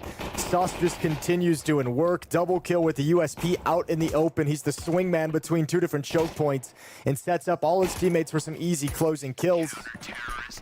Both pistols in the map go the way of Heroic. They get good starts on both halves. Okay, I guess the series kind of reframes for me where I was looking at 3D Max and some of the teams they've lost to over the last 5 games, and you can make excuses, right? You say Falcons Vitality, then Astralis, you know, Mix 5 online. But, you know, this is a situation where you can kind of forgive some of those losses for 3D Max because they're the elite teams, you know, outside of Astralis. But yeah, you start doing this backslide, you know, and the conversation very much changes. And you're like, okay, well, now you're getting your ass handed to you by Heroic with a stand-in, who have done nothing at this tournament yet. And it's like, okay, how far have you fallen, 3D Max? This will be frustrating for them. Still unable to get themselves in the groove. Individually or as a team. Very slow round, 3D Max wanting any production out of the Deagle. It's the only weapon they brought into this round, 4 Glocks around it, so give time over to the Deagle to find a one-tap, but no one from Heroic is even peeking.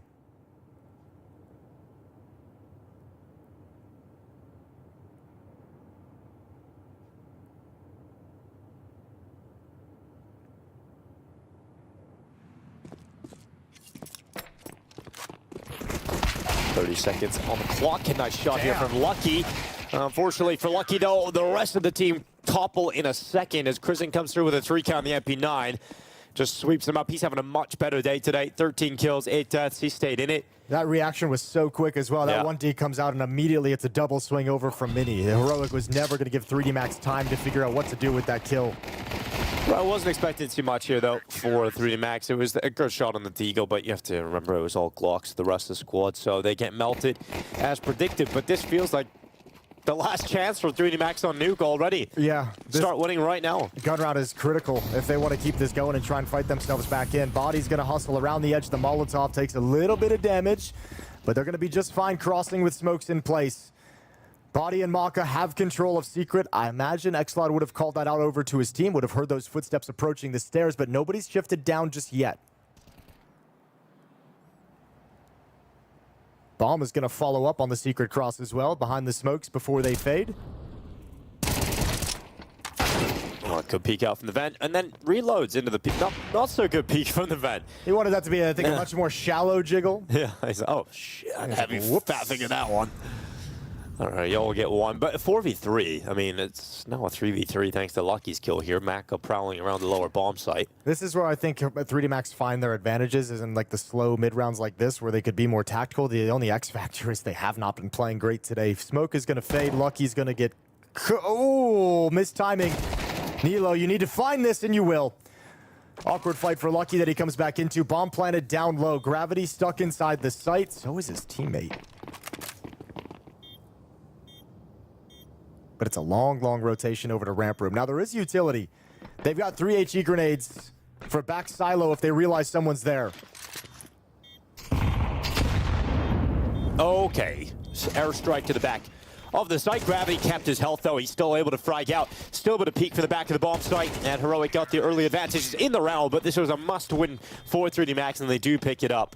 Having to recover for it, having to fight through, but getting their 5th round on the board. Yeah, that's Gravity only eats the 2 nades. If it had been Maka with a half HP planting the bomb, he would have been taken out by that. It would have been a much more difficult round, but good job from 3D Max.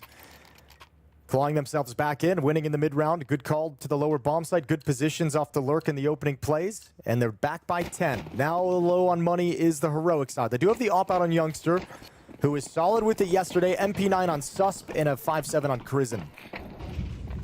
So a few bells and whistles missing.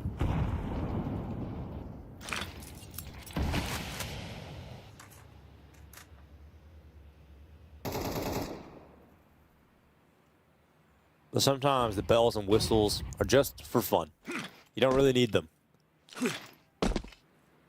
Let's see if the push actually works out here, because you got Heroic with 2 players going into the hut. And this aggression might just get them an opening kill. Might just get them killed themselves, though. Yep, that's the risk they run. They can cancel soon, but they can't get Sus back to safety, so he ends up getting taken out, so the aggressive play doesn't work for Heroic. Yeah, well, at least you've set up the op Youngster. They didn't expect it, so Gravity goes down. That's at least got you 1 back, and that is the bomb. So he knows more bodies going to have to come in this direction, and now caught on some ramp aggression. Lucky doing his best to hold on to lobby, but he's been forced into an awkward scenario playing in hut. Reverse positions.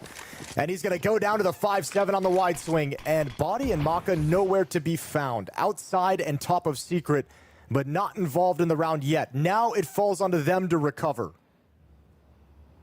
38 seconds. Maka making a step, was trying to be quiet about it, but Youngstar is locked in on the angle. Body going to be taken down by Crizzen. Maka now stuck as he moves forward. He's got 2 players just around that corner to deal with.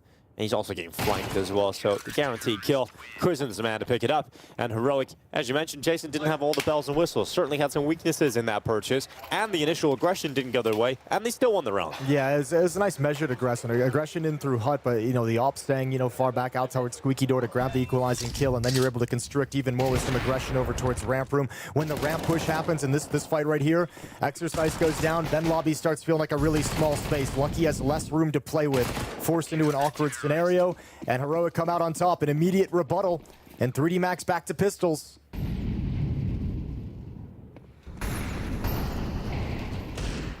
Well, Heroic in search of map point, and should be getting it here, as 3D Max have gone for the conservative approach, wanting a buy in the next round instead. There's a lineup, Axflower with 2, Sus getting involved, and so will Crizzen, leaving Body all the way back in lobby. Everyone in 3D Max looking dejected. Understandably so. This is almost embarrassing, to be honest. Like, this is just not even anywhere near what 3D Max are capable of displaying.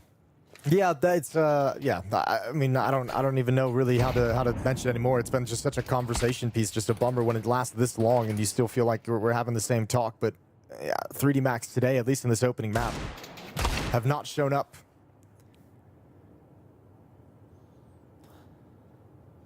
But you know, Heroic, 3D Max getting Inferno next is like the rebound map. If any map is going to fix him in this series to prevent elimination from PGL Cluj-Napoca, Inferno is the one you gotta lean on for this team. So yep, Nuke was terrible, but Inferno's the comfort. We all know how to play this one.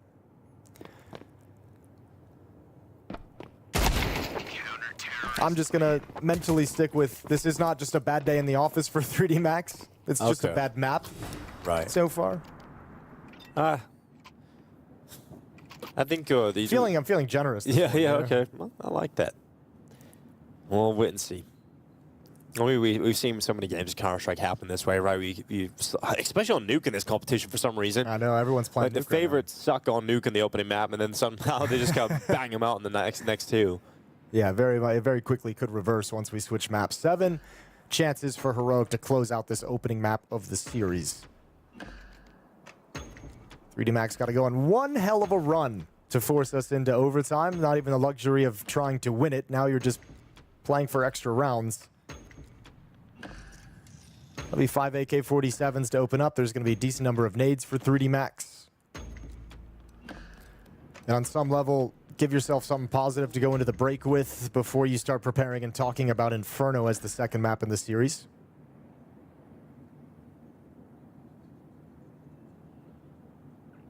$17 kills on Sus. We've talked a lot about him, how the strong performances he's had. He was sharp on the T side with the AK-47. Krizen's taken him over. 18 kills, which he was someone I mentioned earlier on I think in round 2, where he had that really rough Ancient yesterday where he had no impact whatsoever. So great seeing this kind of a bounce back performance.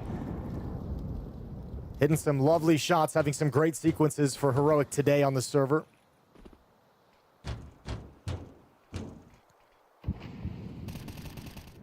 Oh, they've called the timeout. Let's see if it nets them another round. Got Nilo getting himself over towards Secret early on. Body going to be descending down from the top of Silo.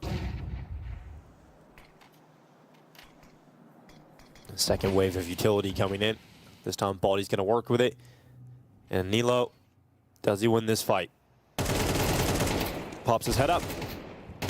Not so accurate in the first couple of bullets here. He's got the advantage of cover, and Body doesn't care, so he still gets away with that headshot. Body going again. This time the trade is there for Krizen. There's that confidence from Krizen. Gave Body the look, gave him a chance for that one tap with low HP. Still feels like 3D Max has just planned out this to end with an upper hit. They no longer have Body in position to wrap around and pincer into the bomb site, but plenty of players still in lobby to make this work. 2-man defense.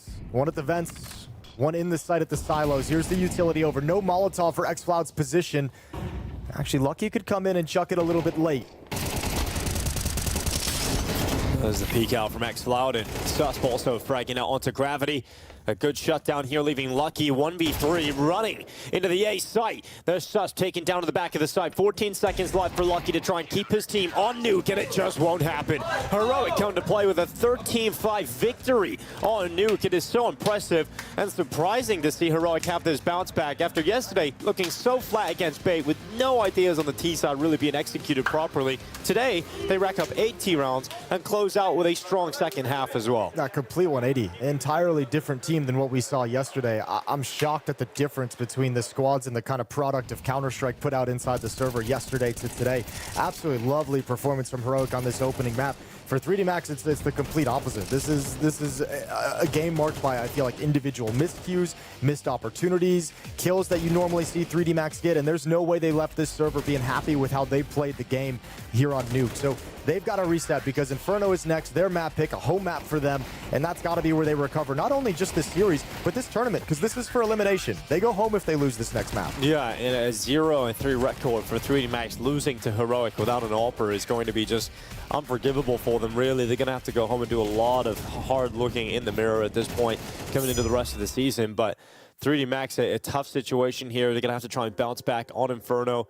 Not really even playing themselves back into that map, Jason. No, not at all. So, I mean, the series has taken a weird start because we didn't think that Heroic could be able to keep up with them. But yeah, now it's all pressure falls onto 3D Max. I still think there's a chance for the recovery, especially on a map like Inferno. We still have to see if Heroic, is this just one good map? Are you going to bring this level into the next one? There's a lot of questions still to be answered, but at the moment, 3D Max hasn't even shown up. Yeah, when the game was kind of in limbo for a little stage of that first half, it was Sus who really made the difference. With those 2 rounds, he was just getting these big entries. He actually made sure that the money never grew for 3D-Max. Momentum never grew. So Sus was certainly the impact player there in that first half. Then Crism was able to warm up into it and join him at the top. It's just that one stretch, 4 to 5 rounds for 3D-Max, and that's like the one stretch where it felt like that things were clicking in. Well, no problem, because the standout player made sure that he stopped any real momentum from getting going. Yeah, he did 19 kills, 11 deaths, just an incredible job. You can see, especially early on in that T side, triple kill in round 3, triple kill in round 6. I mean, setting the tone, that stretch of 4 rounds where he's highly productive and highly impactful as well, allows him, as you mentioned, to not only limit 3D-Max, but get some extra rounds on the board for his team. Really, really well done in this game for Susp. He was sharp. Yeah, very sharp indeed, and hoping for a similar performance going into map 2. We've talked about how Inferno might be the safety net to catch 3D-Max, but they are definitely in free fall. We'll see if they survive here in Cluj-Napoca after the break. She said she loves you. But she can't love me. But I love you. Yeah. Look, I know my man's going crazy. I gotta break on myself, I amaze me. Like I'm back in the 80s. I won't play window anymore. What's going on? Play your role. 1xBet. On to the next one. The human body was built to move. Not trapped at a desk in one singular posture for 12 hours a day. It's time your chair evolved. This is Secret Lab Titan Evo. Ergonomically engineered for you. Gamers, hybrid workers, artists. Backing your every move.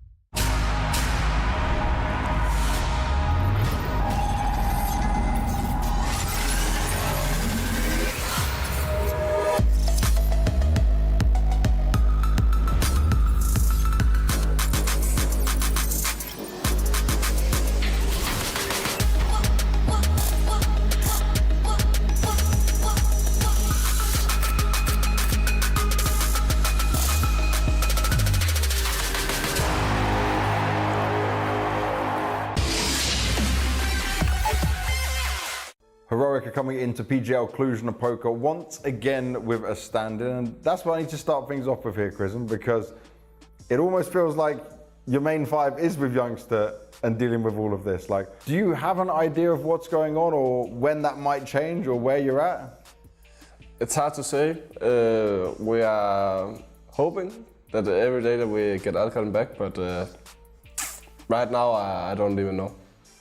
What does it look like in terms of team practice and like how you approach things? Because if you're working on new stuff and going through it all, you're obviously doing it with Youngster in mind, and I'm guessing there's limitations with what that could look like compared to if you did have the full team and a natural AWPer in there. No, but of course it limits stuff a little bit. I mean, you have to take into account, like, does it feel comfortable for him? A lot of times, you know. But of course, we can't expect that he's as capable as people who've been specialists with the weapon for so long. So, yeah, it is something that's a bit tough, you know. And there's a lot of like questions, you know. Okay, does it feel good? Is it nice? Can we actually do this or capitalize on it? And yeah, it's how it is. We do our best, and we'll see how far we go. And what does it look like for you, as in trying to see the improvements and see the development of the team while you're going through all of this? I mean, I think like it's tough because like when we're playing tournaments like this, of course we can't just like only hope for improvements. We also need results, as we've talked about. So I think it's like a fine balance where it's like we have to look at both how we win or lose, like did we do it in a proper way, was it luck, so on, you know, and of course try to learn from it and capitalize for the next game.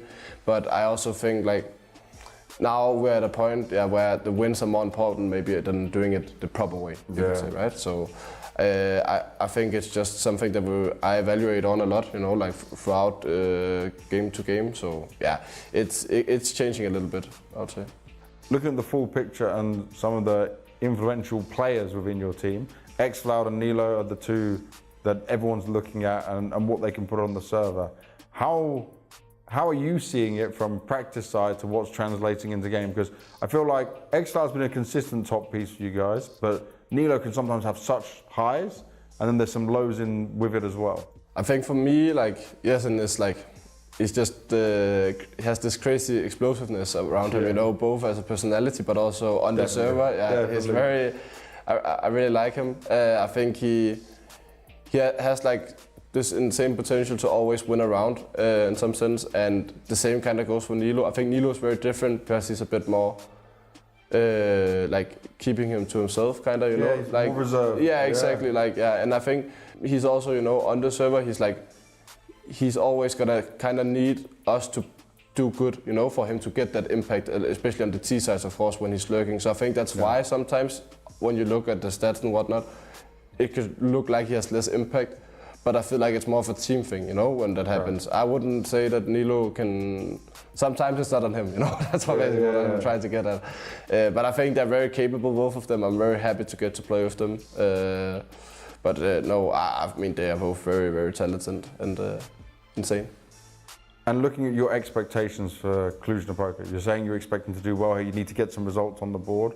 What does that discussion look like inside Team Heroic?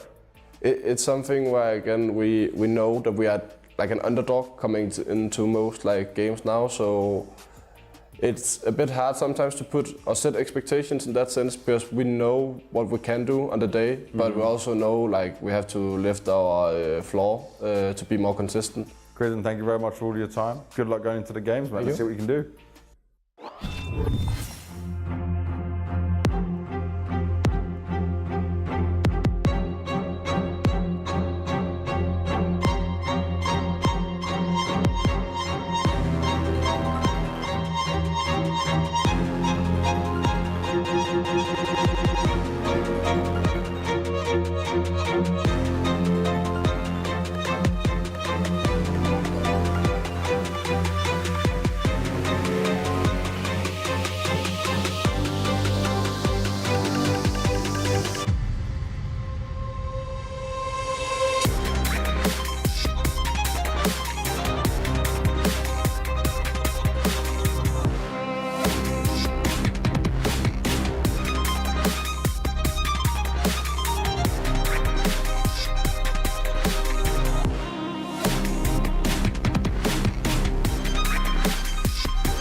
Welcome back to PGL Cluj-Napoca 2026. We're getting into... What happened there? I think I changed the position of my chair, so I'm very far back and very far away. There was nothing really happened. I just realized at some point... You moved away from me, I had Jason. shifted the chair.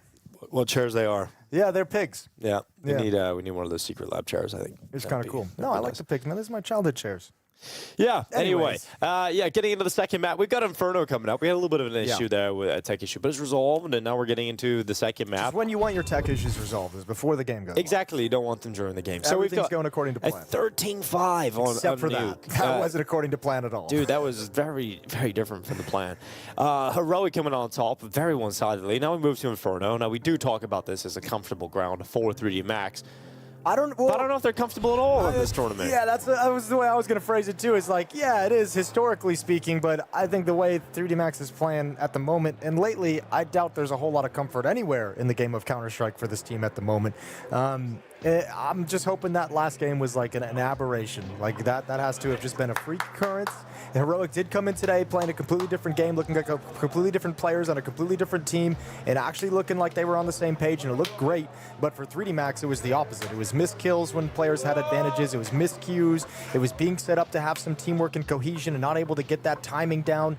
Just a whole lot of small mistakes adding up over it. So 3D Max, it's their turn to have a complete reversal of what we just witnessed. Yeah, well, looking forward to getting into it. You got the PGL Major Singapore 2026 pre-sale registration now live. You can use the QR code on screen for that one. But I think for Singapore, that's crazy. It's going to be coming around at the end of the year. It's going to be coming around, I'd say about 10 months from now. Exactly. So, get your pre-registration done. That's what I'm saying. Singapore should be awesome. So that'll be fun. Yeah. Get your tickets early. I mean, because, flights to Singapore, you want to get those early, too. Kind of, maybe you want to finance those. Yeah. You got to figure that one out. Got some options there. Okay, so Toby is having a chat here with xCloud, who seems to be having a good time. He's always my sort of barometer of the vibes in Heroic. Like, is xCloud having a good time? Then we're going to be all right. Yeah, but if he always seems like he's having a good time, isn't that not a good barometer? Yeah, and then you got Youngstar as well, and it's like it's a domino effect. I go by Crizzen. I go by IGL, man. I want to see how the head of the snake is looking. Is he happy? Well, That's today he's much happier, absolutely. Not so happy is the IGL here of 3D Max, Mr. Gravity. Yeah, rough game for them overall, obviously. I think, probably part of it, too, is relatively new IGL as well. Probably feels a lot of pressure to be the one delivering in this situation. Probably feels a lot of responsibility for the downturn.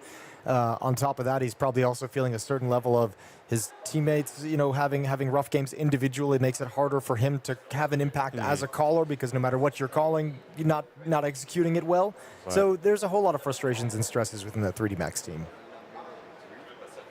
Well, just hanging around, getting ready for this game to start second map.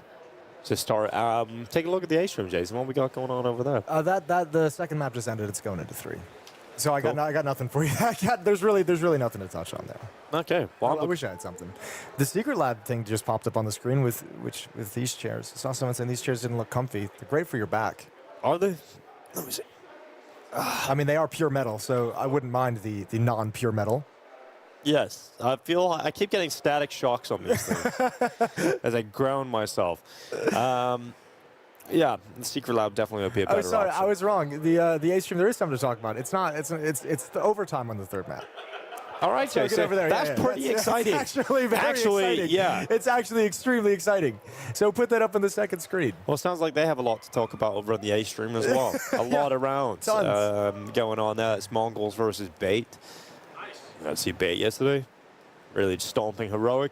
Yeah, they did. That was the one that made us think that Heroic was going to come in today and kind of get swept aside as well. Was that look of them versus BATE? But whatever, that was okay. They just performed very well against them. Yeah, BATE and MongolZ are in that overtime on the third map, so get over there nice and quick before it ends.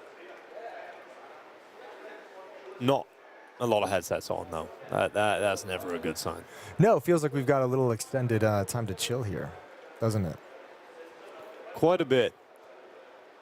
I was looking at, we were talking about the FaZe documentary. If you haven't watched it, what would be it feels weird calling it a documentary, although I guess that's kind of like an event vlog, I guess it would be. Event vlog. Yeah.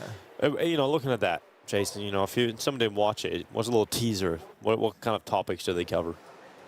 Cover a lot of like the slow starts of like a lot of it was a focus, I think, on Kerrigan feeling like there was some disorganization with how he's trying to call and a lot of just voices chiming in. I think the main takeaway for me was the constant conversation about how too many people in the team are like kind of bringing up small issues, trying to fix that. Like they're losing track of the big picture of trying to perfect so many details that you're losing the sense of the macro and losing like kind of the feeling of actually playing the. There's this trend in like competitive Counter-Strike teams, even professional teams, where you get so focused on like the details and making sure all the timings and all the small details are perfect that you stop actually playing the game. You know, because you're instead of like playing the game that's in front of you and how things are unfolding, it's kind of like, well, you missed this and now we can't do this. And at some point, that just becomes such a suffocating environment as a player that you can't actually thrive in it. And I think that was the sense I got from watching that with FaZe. Not to prevent you guys from watching it. Maybe you have a different takeaway than I do. No, well, you go check it out. Go check it out. Make your own opinion. Don't just listen to people on the internet. Well, I don't know. That's kind of my job. Yeah. So maybe listen to me. Actually, hold on. Yeah, that's a good point. Listen to me. Yeah. You know, listen, but maybe not always fully follow. Yeah. FM Pone released a teaser of a new map that he's working on, DE Splinter. Cool. So if you haven't seen that, I would go check out his. I would imagine there's going to be a lot of wood on that one. It's set in like a logging facility in the mountains, which I think is really cool. That is a cool one. Yeah, it looks. Hopefully, it's a good looks map. Pretty sweet. Yeah, creator of Cash as well. For those of you who didn't know, so he's pumping out another one to see if he can get it going. It looks cool. I haven't actually seen what the map layout looks like, but the screenshots, artwork-wise, looks cool. I'm in. I'd be down for a new map in Counter-Strike. Like we just put Anubis back in. It's true. I'm down for like a whole new place. You want a whole new adventure. A whole new place to go. Yeah, I think the mountains with some logs. That sounds pretty fun. That does sound pretty cool. I won't lie. I'd be into it. What did you think of? We've been high on FUT throughout all this, and we've talked about them at length. This major quote from yesterday: "FUT shoot better than Spirit, Vitality, or Falcons." Well, I don't know if that's true. there's no donk on that team or Zywoo. He gave that interview very quickly after their close series against FUT, I think.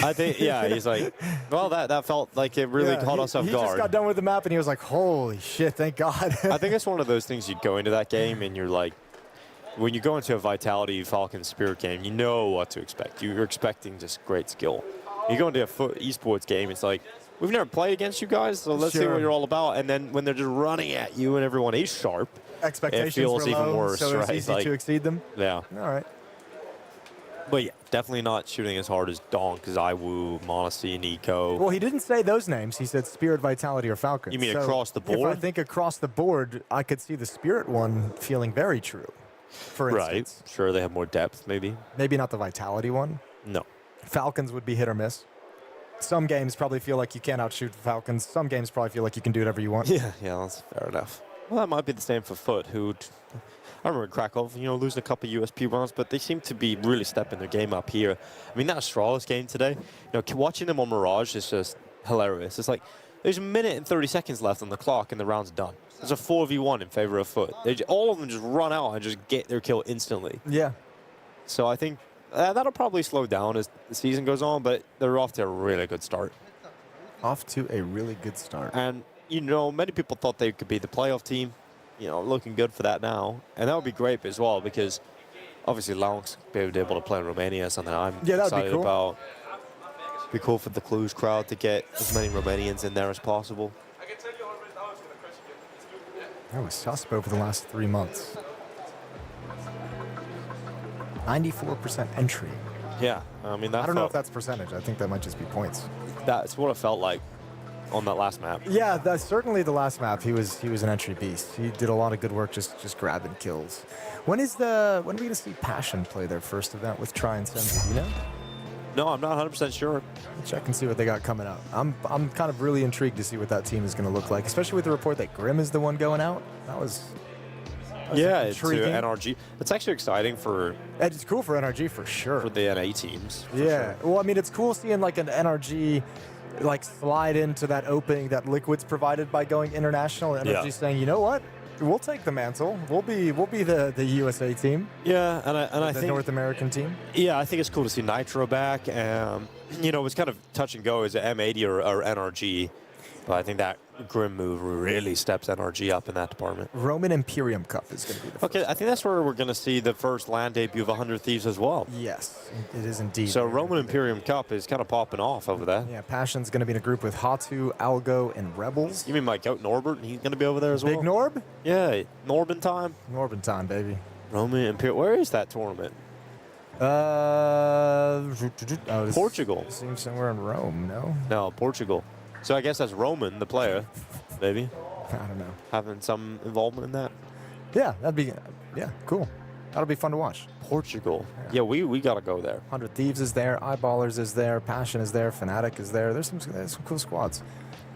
It is pretty crazy, you know, seeing these smaller tournaments, even small prize pools, and they just have like yeah, some of the Counter-Strike's biggest names going. It's one of the nice things the VRS has provided, isn't it? You know, it's one of those cool things. Yeah, it means you can pull out of Philadelphia a lot, and if you're NIP, for example. All right, high fives are coming in. Krisen's waiting and still waiting, and now he's just going to try and style that one out. Give me on Youngstar. There we go. Finally connecting. Youngster's like, bro, I'm not even on this team. I am locked in, ready to go. Okay, so we're getting into the action. Reminder, it was Heroic who won 13-5 on that opening map of Nuke. 3D Max's turn to try and bounce back into the series. If they lose this, they will be eliminated out of the competition 0-3.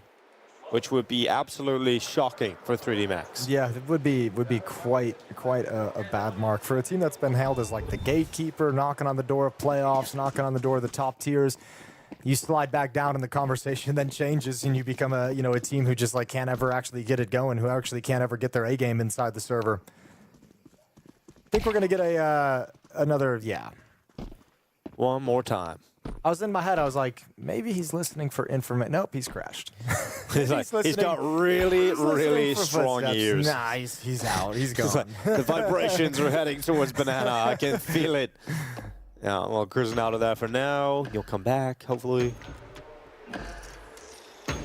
Well, that's actually a Banana being popped for body, so that's a... That was a strong bite of the Banana, too. Was. He was messing around. He was like, oh, everyone's got the bananas out. Look at this. They were getting into bananas right when that game went live, and they had to set them to the side, and now they're like, great. They were so ready for the banana attack that they just ended up, well, you need to get a banana somehow. So it's true. This is what preparation for Inferno looks like, ladies and gentlemen. If you aren't taking a banana before you start Inferno, you're not going to have any luck in banana. When you guys in Europe play European football, do you guys do orange slices at halftime when you're kids? No. We did that in the States. It was like halftime comes, everyone gets orange slices. No. No? Okay. No. Well, then then I don't have really a comparison. I'm sure some people do. Bananas are the equivalent of the orange slices in like Pee Wee football. Okay. Well, it depends what league you're playing in. I'm thinking young, not like if you're halftime, you might grab a beer. In some leagues, halftime beer. Yeah, I'm thinking before beer drinking age. Okay. So like 14 then. So a bunch of grown men out there playing soccer, just grabbing some orange slices at halftime together. I don't know. I don't know what you guys get up to over here. Sounds fun though. Yeah, I could go for an orange slice. Does seem like a cool afternoon. It does sound refreshing. Vitamin C and all that. Yep. Right. Eating, just having a little lunch here. Oh, not a great sign when you're all just eating bananas. This would be like yeah, it's not. But I mean, I don't know. Maybe they're, give it a few minutes, 10 minutes for that potassium to kick in. It's a slow release, so it might be like a balanced release across the entire map here. We're going to see Gravity just have a steady burn the whole way through after that banana. The banana analysis. Those orange slices hit diff is what people are saying in chat. So they do, man. I'm telling you, try it. And I like this guy also said, just call it football, Jason. I like to call it European football for the exact reason. We could say American football? Yeah. What came first, though? Exactly. I don't care about the actual competition. I just like the rage bait, really. Yeah, that's fair. And it is one that will rage bait a lot of people. It is the easiest one. Well, I decided to check chat because, we're just hanging out. I can't read some of the things you're saying, so... Yeah, what do you guys want us to talk about on this, what is it, it's Monday, right? This is Monday. I don't know. I never know. Afternoon for you guys? Yeah, it's Monday. Morning for us. It is Monday. The start of the week. Anything that you guys want us to cover? Is it another Manic Monday? Let's keep it to Counter-Strike, just as an aside. Depends. If you have a very interesting topic, I'm very happy to sort of divert off of this train. What else have we got from HLTV News? I'm just going to scour and see what sort of headlines we're working with. Did Bestia sign a new player? Did Bestia sign a new player? Yeah. Nacho? Bestia signed Nacho. Yeah, they signed Nacho. Nacho is good to have in the team. Anything you want to take with that? No. Anywhere you want to head? No, it's good for Bestia. That's just the only roster move I could read off that list. And Flit and Fame out of VP. Goodbye. Okay, so we're looking at the chat. And they're saying very nasty things to us. Yeah, that was kind of mean. But I also almost respect it. I'm not going to let that affect me. You know what? I'm going to keep a positive attitude, Dinko. Oh, that's a nice comment. Thank you very much. When cash? I liked this one. Just call it rugby with healthcare protection. So American football rugby with healthcare protection. Because they got helmets. Yeah, we were pads. Well, the helmet's actually become a weapon, so I don't know. That's true. That argument. It's always been an interesting argument, hasn't it, Ben?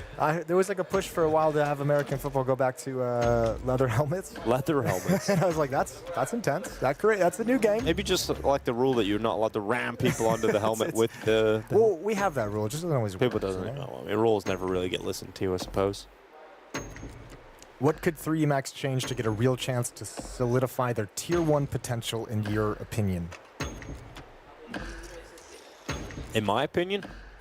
Or your opinion, Jason? I think both of ours, I'm thinking at the moment. ZywOo and Apex should sign for 3DMax. Okay, that would be unreasonable, but it would work. You are right. I think that's the only way. I don't know. I think at the moment, I guess if you're 3DMax, you're kind of hinging on the change being Gravity with more experience in the IGL role to a certain extent. Like I think that's gonna give you a step up as your IGL gains more experience, more time leading the team, and more comfortable in the role. I think at the moment, just because it's fresh on my mind from the first map, I think, and this is the case of many teams, I think, and it's not meant to be like a huge, harsh individual criticism, but there's obviously upgrades that you could make to have more impact from the opping position. We just saw that nuke map go with the op out like 7-8 rounds and really not any kind of impact to speak of. But, you know, that's a symptom, I think, of any team that has an opper not named like MongolZ, ZywOo, Shiro, Torji, you know, like if you're not one of the top dogs. It's hard to find an opper these days. And an IGL for that matter. Well, we're reading the comments. Someone said back in their day, the casters could also solve tech issues. Now, I have to imagine you were around back in their day, Jason. Do you remember solving some tech issues? We've gotten our hands dirty. We got back in there plugging and unplugging some wires from now and again. You know, we always like to help out where we can. Usually, we're pretty useless in that situation. Yeah. If anyone tunes into the Talking Counter podcast, we're running 3 years of audio issues, so you know we're not exactly the smartest group of people. I mean, they're not really even issues. They're just one guy doesn't have a stand ever. That part it is kind of limiting. It is quite limiting. I don't have a microphone stand. It's like, how? Well, if we could all just get we need to get him like an audio stand sponsor. Yeah, we should. That could be a great sponsor to go for. Yeah. And you, an alcohol sponsor, Jason. Maybe I would take that. Yeah. Yeah, for sure. What would Chad's sponsor be? Men's health of some kind. It would probably be men's health. It would be some kind of a therapy. Yeah. I think. Yeah. Yeah. I mean, that's a featured topic on the show. Someone asked about FaZe a little bit earlier on. What do you guys think about FaZe? I love FaZe. Yeah? In general. In general. But this version of FaZe, it's not going as well as they would like, obviously. Wow, you've done some great analysis. I think that's really where we're at. But we just have to wait to the major, and then, you know, in Cologne, they're going to be in the final. So it doesn't, I think it's fine. You know, you just got to play bad all season and then just wait to the major, and then everyone loves you again. I think FaZe fell into the obvious trap of like the overperformance of the major made them think that they could continue this, and now they're kind of experiencing the other end of that. But really quick, maybe not really quick, because this break is going on and this tech issue has not been resolved, we're gonna throw it off to a quick break for a little bit so that Dinko and I can get an idea of what we want to talk about next, and we'll come back and we'll hang out until this game begins. So we'll see you guys soon. Stay tuned.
Welcome back to PGL Cluj-Napoca 2026. Thank you for bearing with us as we worked through some of these tech issues to get into map 2. We got 3D Max, we got Heroic. Just a reminder of the context, it's elimination here. A 0-2 game. Currently 3D Max a map down after losing Nuke very comfortably against them. Actually, it was a 13-5 win for Heroic. Now we move on to Inferno. We've discussed how this could be a nice bounce back territory for 3D Max. But, you know, there's been a significant enough reset between those two maps that hopefully we get to see 3D Max come in swinging on Inferno and get themselves back into this series. Yeah, I don't know which way like the tech issues with the extended time between maps might affect either one of these teams. Really nice the game hasn't started, so no one's getting like iced out off of a hot start. But I mean, I don't know. Like 3D Max after that first map, I don't know. I don't know what to say. I don't know what I'm supposed to expect out of them right now. I'm just hoping that we get the 3D Max in that we know can play Inferno and can return in this series because of this map. So let's see what they're going to bring out here, because Heroic just embarrassed them on Nuke. Now they've got a chance to do it in a fashion that knocks them out of the event. Well, 3D Max were leaking their strats to us by eating those bananas for the pistol round here. They're going to be charging on up, and Crimson feasts upon body straight away. They got Exercise moving up, trying to get that trade kill, and he's going to take a good position here, even though his teammates are going down. And it doesn't matter because Heroic are so sharp. Crimson clearing out Lucky, and the round is done. The new PC's working, admin. It's working. New PC is working. It feels good. It's looking good. 1-0 Heroic. No complaints from Crimson. 3 kills in the pistol. No complaints to Crimson whatsoever at the start of this game. Feeling good about that. Heroic 1 round up. No bomb plant coming through. Not even close. This is Crimson getting the first. Damn, dude, that's just no chance. Neither of them even got a chance to get a shot off. Just too fast to the draws, Crimson. Well, no bomb plant, which means no good force buy here in the second round. So 3D Max just going to go with Glocks, run into the apartments, and hopefully try and get a bomb plant. But this is going to be a 2-0 lead for Heroic. Now, they got that buffer to kick off Nuke as well. They're able to make the most of it. Hoping they can continue some of that momentum coming into the second map. We've got Youngstar now looking to try and shut down 3D Max as they burst through short. And the cleanup stat, no problem for Sus, Nilo, and Youngstar. All those kills coming fluidly, and we now have a 2-0 lead for Heroic. Yeah, 3D Max really wanted to get that round over and done with. On Nuke, we saw him pick up the 1 deagle and give plenty of time for that deagle to find picks. Here on Inferno, they're like, screw it, let's just get to the gun rounds as fast as possible. Let's not waste our time and energy on this one. So AK's come into the board. 3 M4s on the side of Heroic's, excuse me, 4 M4s on the side of Heroic's defense. Plenty of nades as well. We'll see what 3D Max can do, what their game plan is going to look like in this first gun round.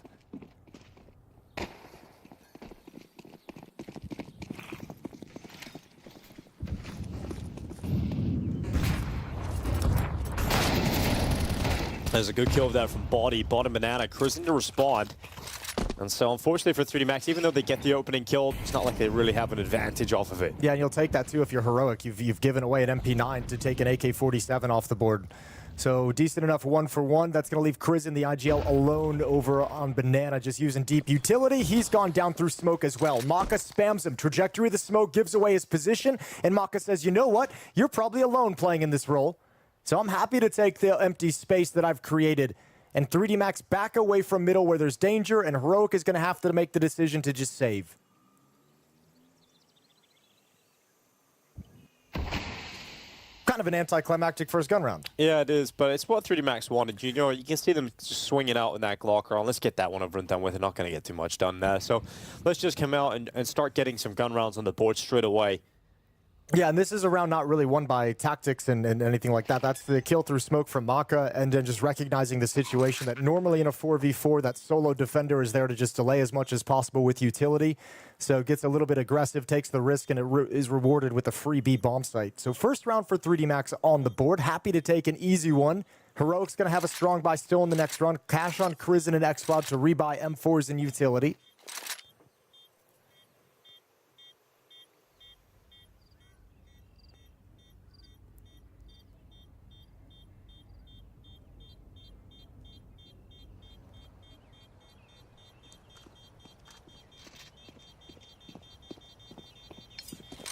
And 3D Max post their first on the board.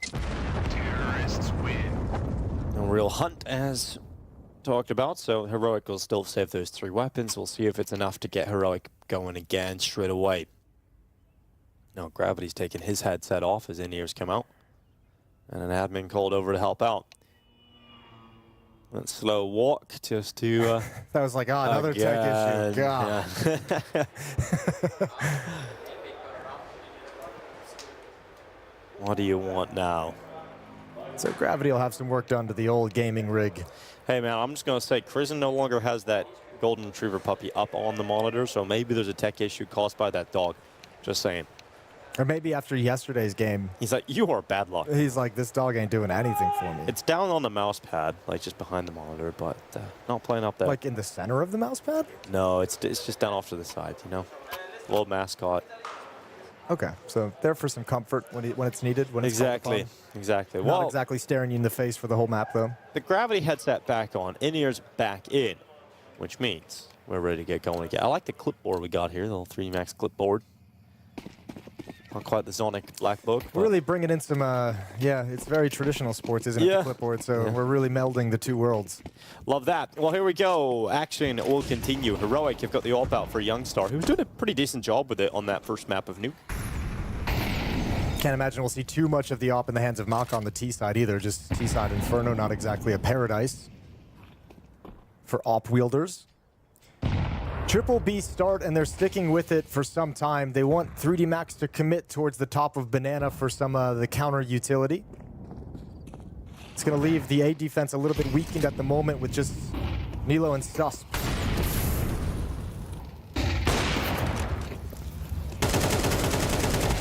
Body going into the peak ends up getting absolutely wrecked by the peaks from all directions. It's going to be Body to fall to the AWP.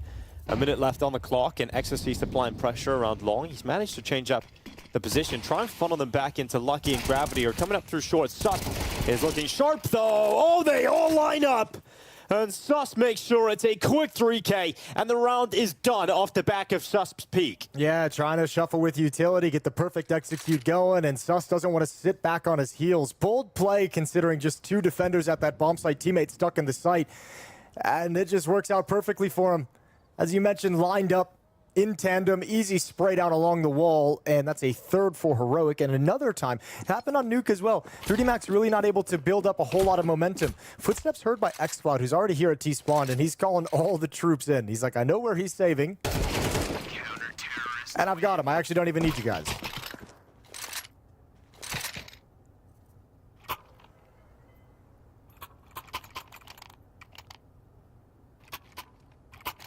I think here's one. They asked this question. We were going through the tech pause of like what can 3D Max change. I think one thing that I've noticed a few times when I watch this team play, I feel like there's a lot of rounds like this where Body kind of just gets sent to make a play, like kind of solo on his own, to see what he gets, and he's like away from the action, away from what the main thrust is supposed to be. And like it's probably different inside the server, but for me that feels very telegraphic. Like if I'm playing against them and I'm doing the research, I'm like, all right, Body's making this play solo. A-bomb site's going to be where they want to end. You know, like that's where the next play is going to be because Body's usually away from action. And it's just like a one-person, no chance of a trade. I feel like, I'll try and keep track of it throughout this map, but I feel like it happens frequently. And sometimes like this round, although this is the other side of the coin, is they actually pair Body up with 2 or 3 players. So now this time the trade will be available if he gets stuck into action, but doesn't even get the chance. It's the counter thrust from Heroic's defense to take away control of top Banana. And Body's forced all the way back to the barrels.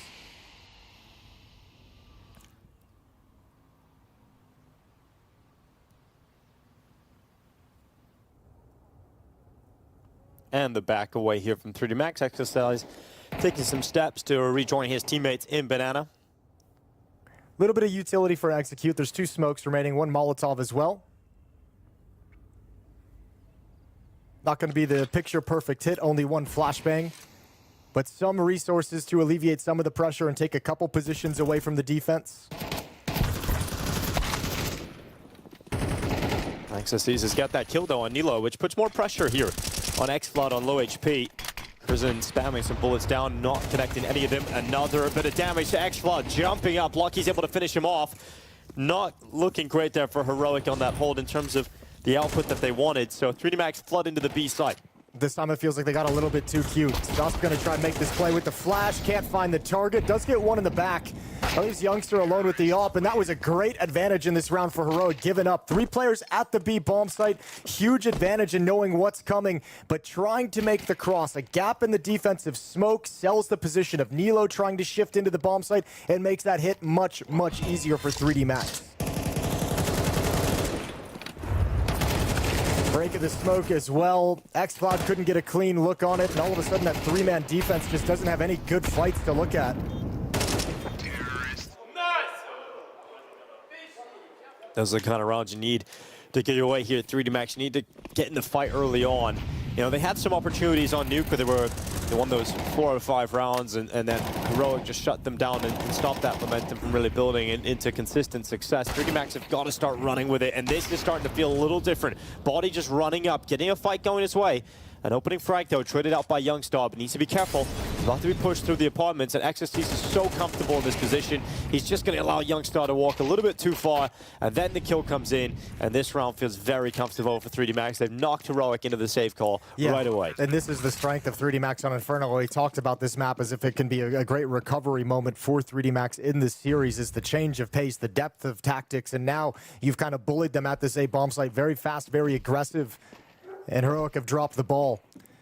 So once again, another round they just can't fight for due to the overwhelming attack of 3D Max. 3 players saving over towards the B bomb site.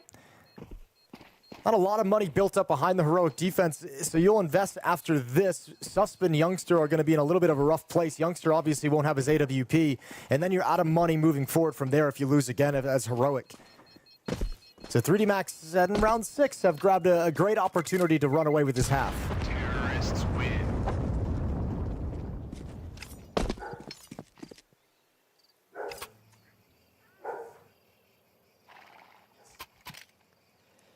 Well, the M4 was coming out in play for Crizin, xCloud, and Nilo.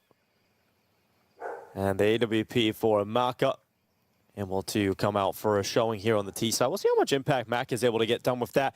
You know, that's the talking point we just had over on Nuke, was the struggles of Maka, not really showing what he can do. And there was a number of issues for him, especially on the TT side. So we'll see what the T side offing department looks like for Maka. Running on up into Banana, it's going to be Body being sent over the top of the half wall, having a peek around the backside. And not too much on the table here for him. Nothing yet, at least. Exercise to block out mid, left side smoke. Over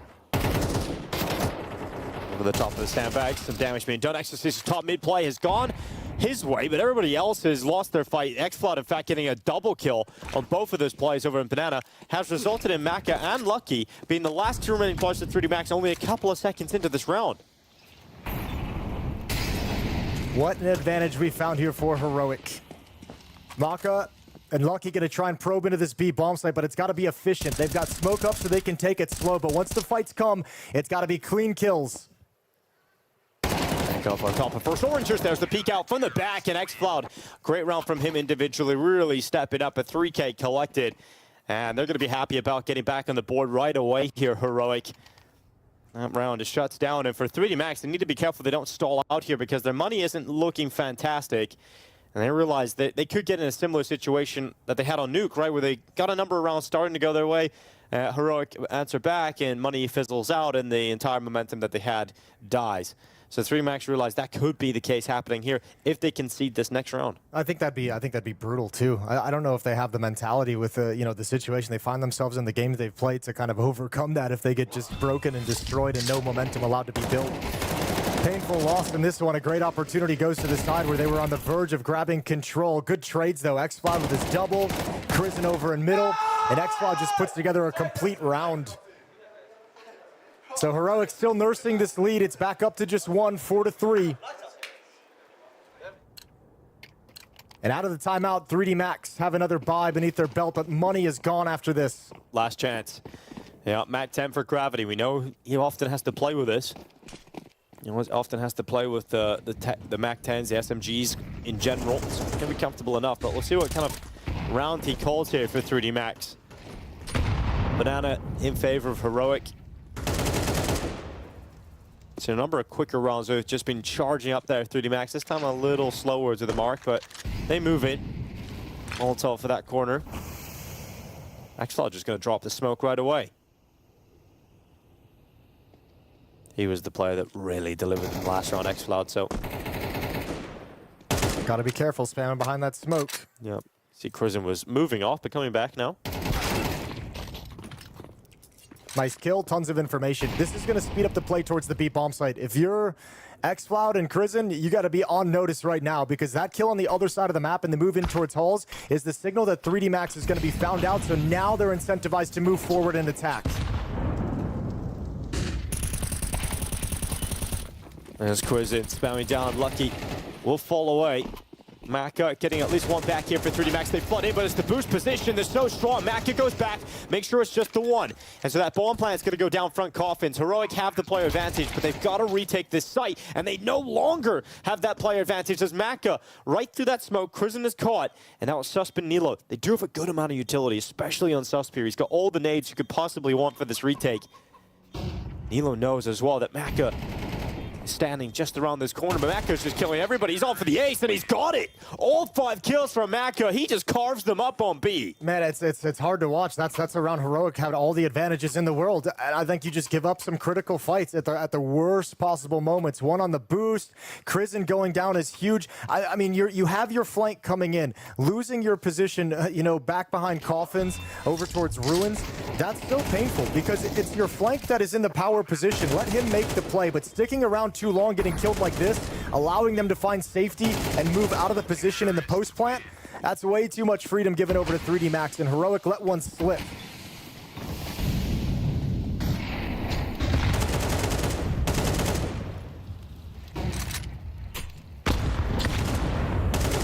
Oh, nade lands right on body. He's going to have to be down to 30 HP.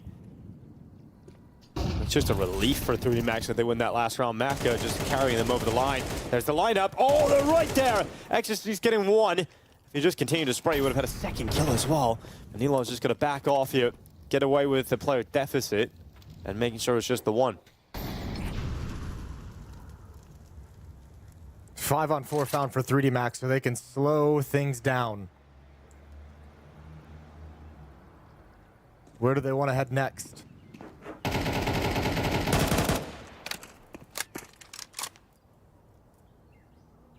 Three defenders at top middle at the moment. One's in boiler. Youngster's going to look to shave off just one headshot. The main thrust coming up middle, and that's where the bomb is as well. So still dangerous. If half this attack falls prey. Oh my gosh, there's the defensive play getting carved out though. And now that crossfire no longer strong. Nilo has to worry about the flank out of the apartments. It's got to be a massive step up here from Youngster. He's got 2. The pressure's on, and he's handling it. No issues here for Youngster. 3 kills collected in from Boiler, and he's got his team back into it. And the stand-in standing up, but he's gone from Maka. And now we've got xCloud left. 1v2 having a retake. Ill-advised final peek from Youngster, though, but he's brought this into a doable 1v2 clutch. You can understand the hot hand, triple kill, wanted to go for another one out of the flames. Leaves it all onto just one man, xCloud. Got the dink there, damage being done to Lucky, but I think that move forward from Youngstar has simultaneously got them back into the round, but might just lose them, and it is the play. It just becomes too difficult there for xCloud to retake alone. Yeah, hard to hold yourself back to play the 2-on-2 after the kind of success and the way you saved that round up to that point if you're Youngster. Going for that last one just prevented it from being in a winning condition after the fact. Lovely way to open if you're Exorcist. This still almost collapses. Everything going so well. Just this X factor over in Boiler. The one detail they missed. A huge performance, but this kill put his teammate in a really tough 1-on-2. It's rare to get away with that 3 kills in Boiler and also just be able to get into the apartments. It's going to be frustrating for him looking back on that moment, not making the most of it, because it's reset the money for Heroic, taking a loss there, and it's just going to allow 3D Max up to 6 rounds on the T side.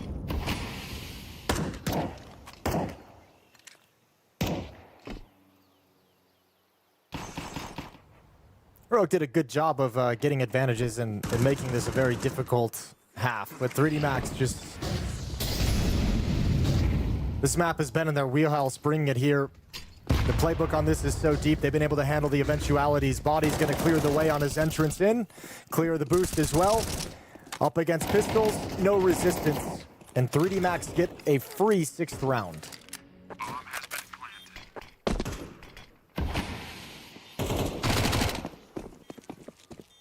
well, Heroic in search of a tied half, if possible. And they saved a good amount of money for a good buy in the next round here. And XCloud looking to do some extra damage on their way out. The 5-7 grabbing Gravity. Could be a second opportunity here as well on body. Okay, yep, absolutely. Damn. And he's going to slip away. Oh, XCloud gets one elsewhere. So, or excuse me, that's his second kill. I've lost track of the entire kill feed. Maka's going to hold on and make sure that they can't go down to the bomb blast. Well done from him. Exercise joins in. There's XCloud right at the end, pushing in for an extra kill. On exit, they find Exorcist with the explosion.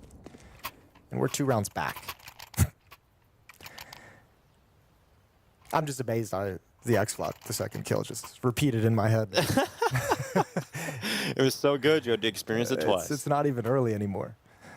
Yeah, well, it's all right, Jason. It's okay. We got 2 more rounds left. We all make half. mistakes. Yeah, we'll get there. Well, it's a good buy coming in here for Heroic, and not the best. I mean, they've got FAMAS in there. I know you love that, Jason, but I'm a big most people fan. don't. I know, but you guys can get on board with it. Well, Crizzen, he might make us a fan. He might make us a FAMAS fan. We'll wait and see. I like this setup. Got one player up on top of porch. Got Susp in that spot. Just boost it up. In fact, the mid setup looks very scary right now. If 3D Max go through this and the flashes aren't all that effective, this could be devastating because they are coming this way. They're going towards the trap laid out for them. And Susp gets back to the angle, can't get the kill though. Gravity and Exorcist, it's 2 for 2 thanks to Nilo, but he just gets caught being peppered down, slowed as he tries to round the corner.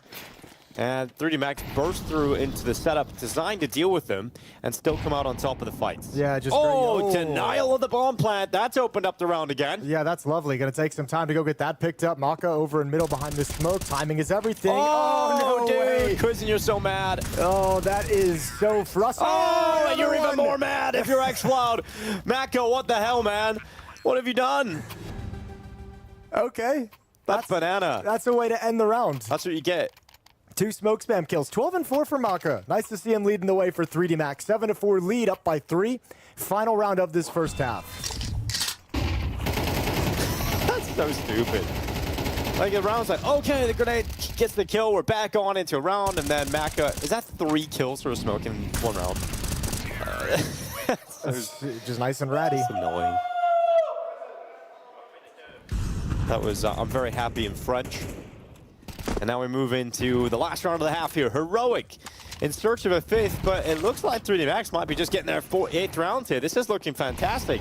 Gravity coming on top. It's XCloud who's died first. There we go. Exorcist fighting. This is more what I expected from 3D Max today. Yeah, now you're seeing a few things, but I mean, you're also seeing, I think a lot of the difference is you're seeing 3D Max get a few more openings, which is allowing other players on other parts of the map to actually make some plays and slide into the gaps. Bomb's going to be shifting around through halls as quick as you like, although Maka wants to go a bit faster. Maintaining Boiler, but they lost track of Youngster, pushing back down middle, so it's a 3-on-3, and the bomb is alone in the site for the moment. Yeah, it's felt like every post plant, though, on this A side has gone in the favor of 3D Max. So, Heroic not feeling their chances here. Maka is playing a little bit more aggressively towards Moto, but he's really feeling it. He goes for the spam. Oh, he's going for a knife as well. Exorcist is going to steal that opportunity away.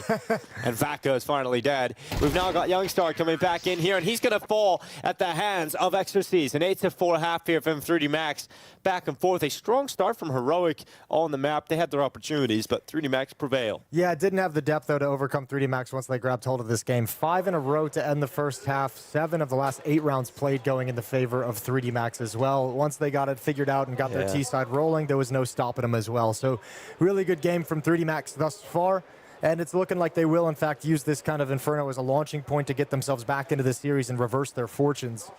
0-1 in this elimination series. Loser of the series is sent packing from PGL Cluj-Napoca.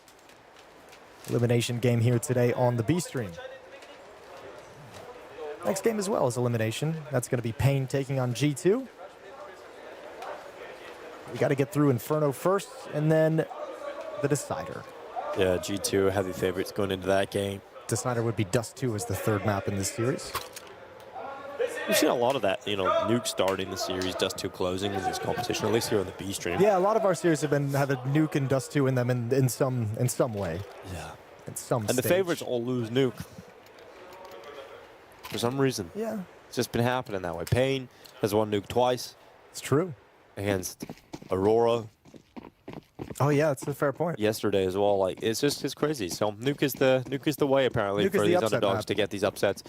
But 8-4 is return to the action here for the second half. It's 3D Max looking to get aggressive down second middle for a peak, and they're not going to get anything. As Heroic are running up through Banana. Yeah, but they got an early read of the situation. I thought Maka paused on his rotation. Smoke is down. They're going to have to go through that. They'll ignore the smoke. So behind it, the dualies swinging wide. Good flashbang. Smoke is broken open. Esther sees a huge distraction, but only the one kill. Traded off 2 for 2. Gravity's here to pick up pieces, but he's got to survive and can't. Oh, 2v2 found by that, but Lucky and Body are quick to Banana for this retake. Issue is no utility and no kit on the 2 remaining players. Gotta move quite swiftly to get their way back into this one. One player out towards CT in Susp, and it's very effective for his 3rd kill of the round here. Lucky gone by the wayside as he now look at Body. Trying to come back in for the retake, takes a gush and finished off by Youngster. It's gonna be a real challenge here for Heroic to play themselves back into the game on the T side, right? I mean, that's something that Cruisen's going to have to figure out here. But at least when you move to the T side, of Inferno in particular, that lack of AWP presence isn't a massive deal. Yeah, and I think too when you look at Nuke as well. Remember our standout player on Nuke was Susp, and one of the things he was great at with the AK-47 was providing openings and early kills and making the initial plays, stopping pushes. So if you can get him going again. On top of that, you want to add in both pistol rounds have now been won by Heroic on this second map, much like they did on Nuke. So you've got a benefit there and some good starts on these halves, especially if you convert this second round.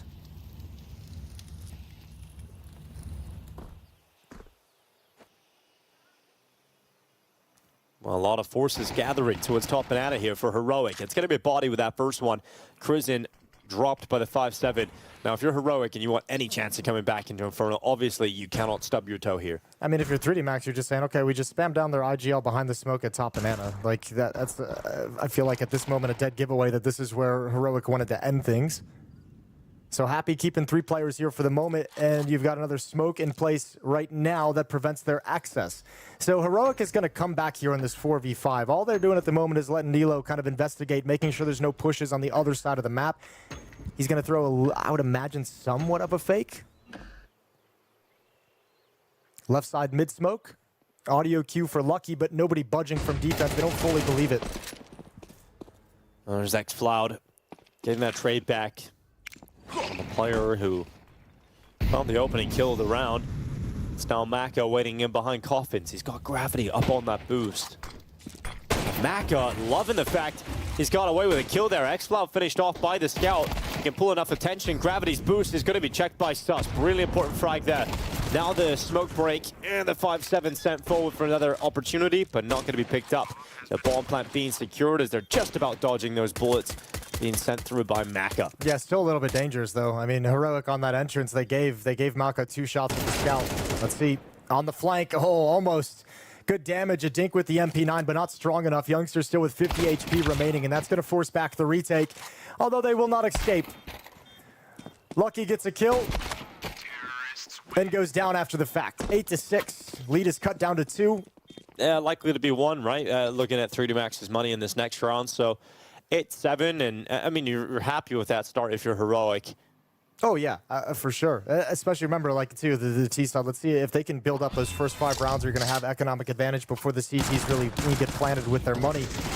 You can do some real damage here, and you can make this a very interesting half.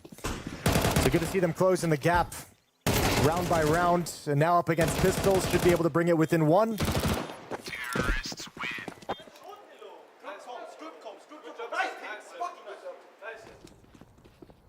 Oh, everybody hyping each other up in Heroic.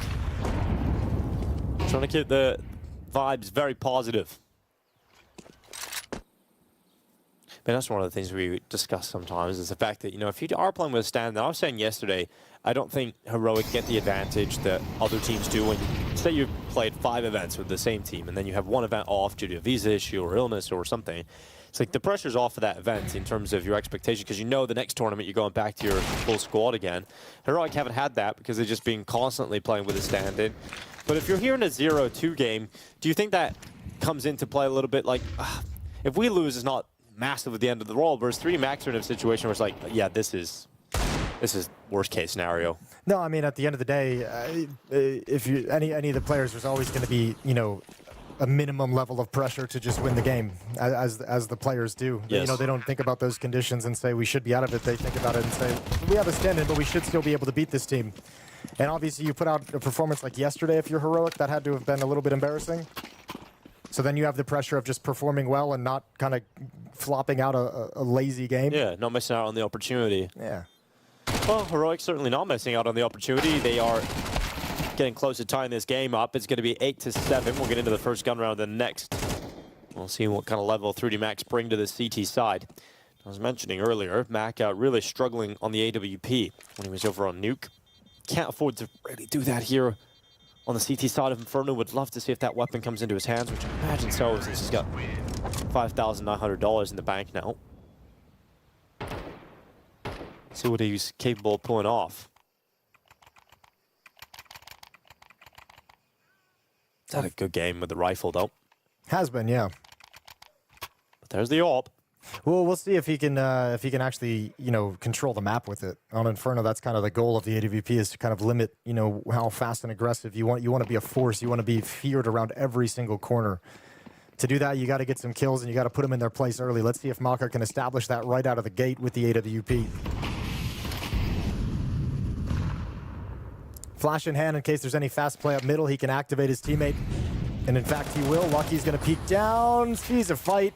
Not a great one, so gives up the angle. But that's information for 3D Max's defense.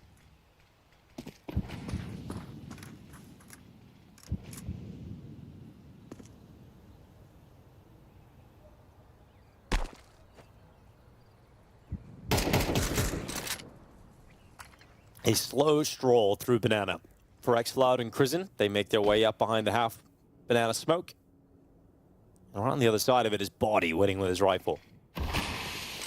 Another smoke coming in though. Oh, I'm going to be a little bit frustrated by that. Grenade's going to be flying towards Body. I'm sure he'll be anticipating further utility flying towards him soon. Well, if it's a Molotov that comes into this position, does he step in front of it or does he fall back behind it becomes the question. Actually, he commits himself forward. So going to be playing sandbags as the smoke fades. No escape route either. Oh, no support, no distraction. It's going to be tough for Body. He gets caught by a flash as well. Just not what he was hoping for whatsoever. So xCloud getting rid of him. Opening kill, 35 seconds remaining in the round as Heroic stay committed towards the B bomb side. But here comes that Maka off. It comes in with a first, attempts a no-scope on a timing, has not connected it, but they've run right by without checking first oranges. And it's just a shutdown. That's a lazy attack at the end from Heroic. Yeah, I mean, if for no other reason than only one person actually enters into the bomb site, and that one person doesn't actually clear anything of the bomb site. I guess they assumed the AWP was that second person after getting the sandbags kill. But they saw the flash come out. They saw the counter flash come out. That should have been the signal one. There's another one there inside the site. Regardless, 3D Max going to keep this lead. Stretch it back out to 2. Nilo didn't get anything going on the flank on the other side of the map. His teammates go down too quick. This is bad clearance of that B bomb site. It's making a beeline for the coffins instead of even considering that angle. Gravity's love in life. It just, I think too many players were trying to set someone else up from the Heroic side. There was no actual attempt to take over the bomb site. They thought like, okay, the AWP is CT, we have it smoked off, we actually have control. Let's just flash this guy in.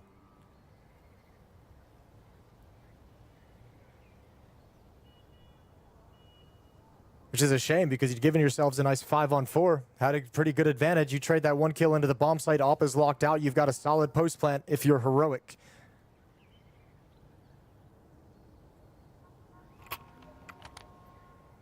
So Toba's talking the boys through things during this timeout. You know, on the other side, passing out high fives. We're going to get back into the action. Round 17.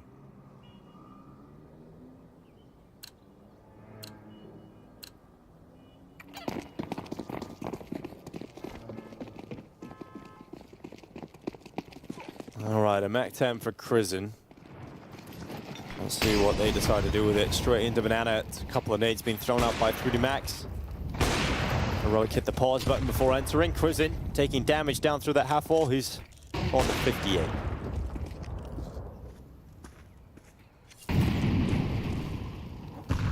Gonna send some utility back of their own here, Heroic. Similar kind of round, right? Nilo's in Halls over towards the A bomb site. It's going to be a lurk, maybe a little bit more aggressive with his position up in Halls. But other than that, he wants the attention at the B bomb site to give him some opportunities. Although, with this pressure applied, here's the change up in the round. Back to middle we go. Now, the fact they've taken top banana hasn't caused the defense to move at all. You still have a very strong setup here in middle.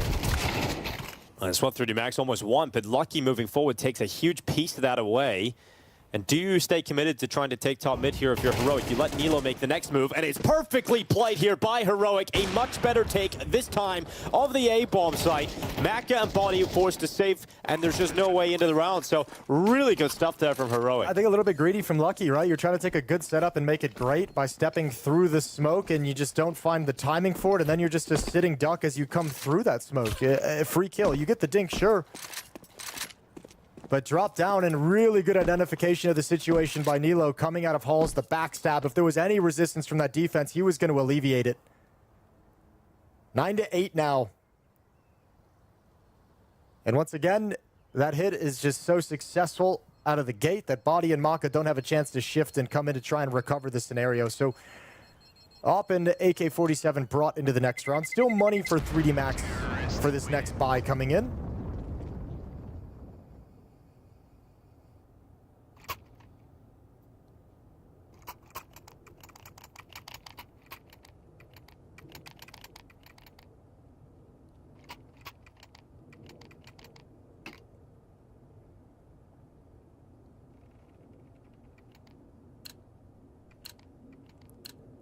Yeah, still a very good buy. Still got the AWP out for Maka. You got an AK for Body, obviously saved over, and then the 3 weapons around it. So if you lose this though and get like reset or just a little bit broken, actually they still got a decent amount of cash behind 2 players. But if your money goes away, you kind of cede control. Like Heroic then is in the driver's seat. You know, right? You have the lead in terms of the scoreboard. You have lead in terms of the economy.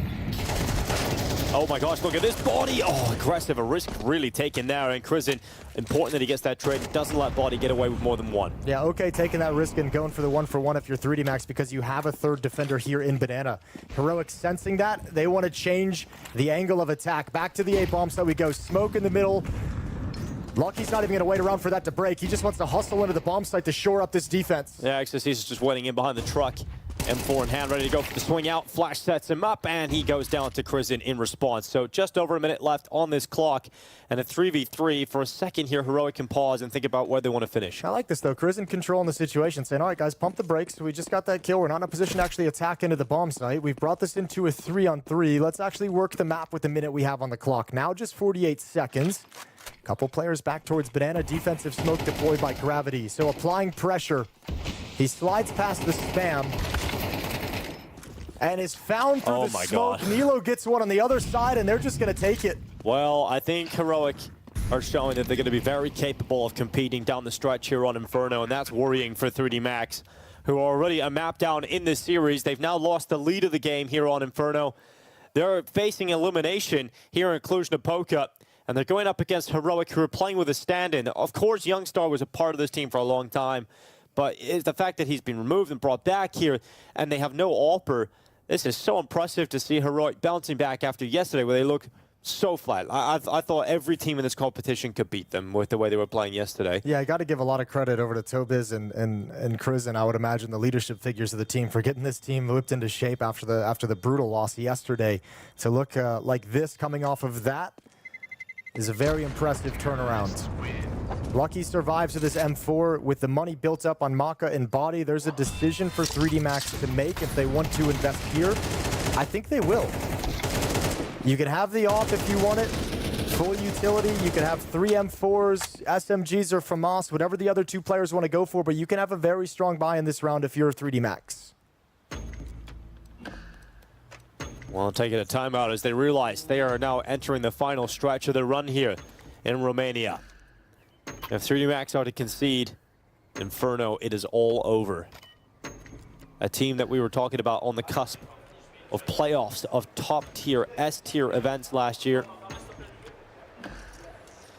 Did not find their trophy. Their best chance was in Shanghai at the CAC competition, where they lost that best-of-5 to Legacy. Ever since then, it feels like they've been in free fall, but this is the lowest point they have been at certainly so if their elimination is confirmed without a win. Yeah, definitely. Be a shocking result. We have to rethink everything we know about 3D Max. 5 of 6 rounds won by Heroic in this last stretch. This is a disgusting run for 3D Max's map pick that's supposed to get them into this series. A comfort map pick that's not comfortable at all. Barrage of utility to top banana. 3D Max's defense will get away.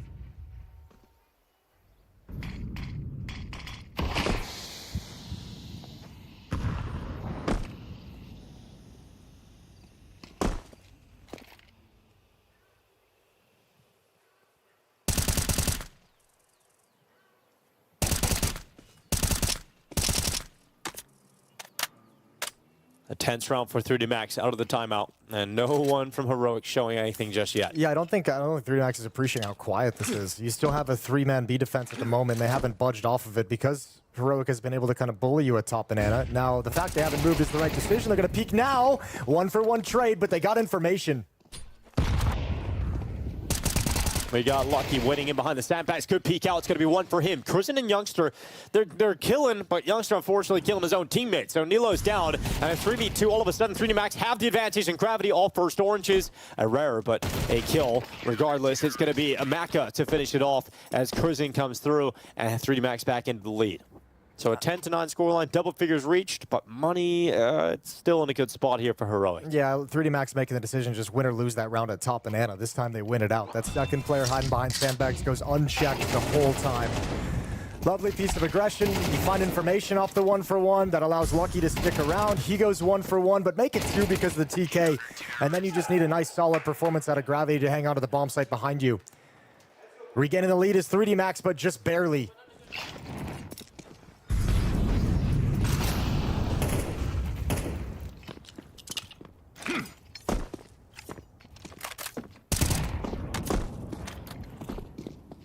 Can they hold on? This call from Heroic, though, is to counter the triple B start. Actually, let me take that back because they did adjust it. I thought they were sending 3 players in towards halls pretty quick. They decided to move around and go to a different location.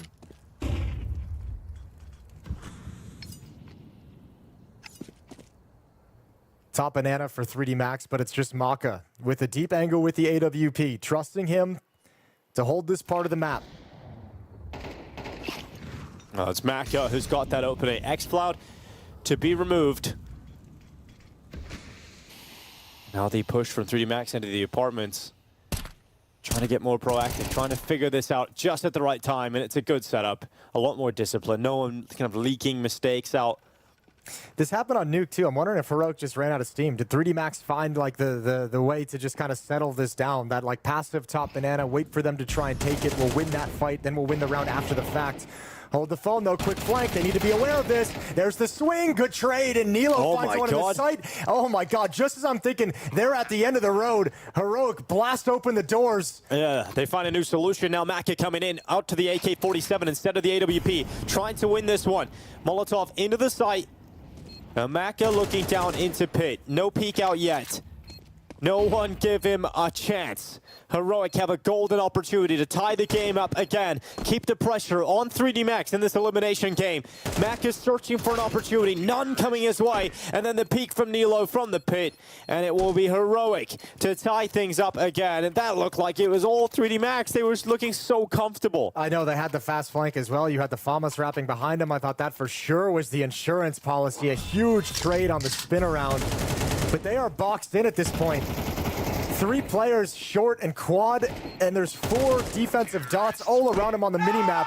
They win every fight. That might just be the mentality shattering round as well for 3D Max, who have not been playing Counter-Strike the way they love to, the way they are used to playing it, and now they're facing elimination. You have a huge advantage like that. You let it all collapse down around you. Maka trying to get the aggressive peek down mid, hasn't gone his way either. I like him taking the courage, though. Thankfully, it's not the round that breaks the economy of 3D Max. Right back into an AWP, a pair of M4s, and 2 MP9s.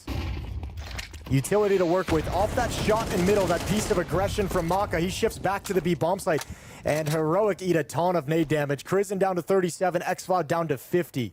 So forced away from the B bomb site for the moment.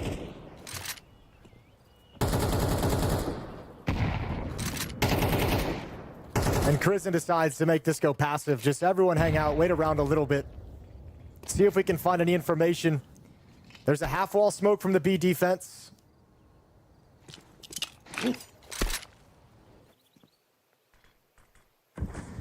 Heroic's running a tight ship. Not too many players spread around the map, probing or testing the waters or checking for any kind of a setup. Largely playing without information and lining up for a group hit at the B bomb site. Oh my God. Suspicious just shredded Maka.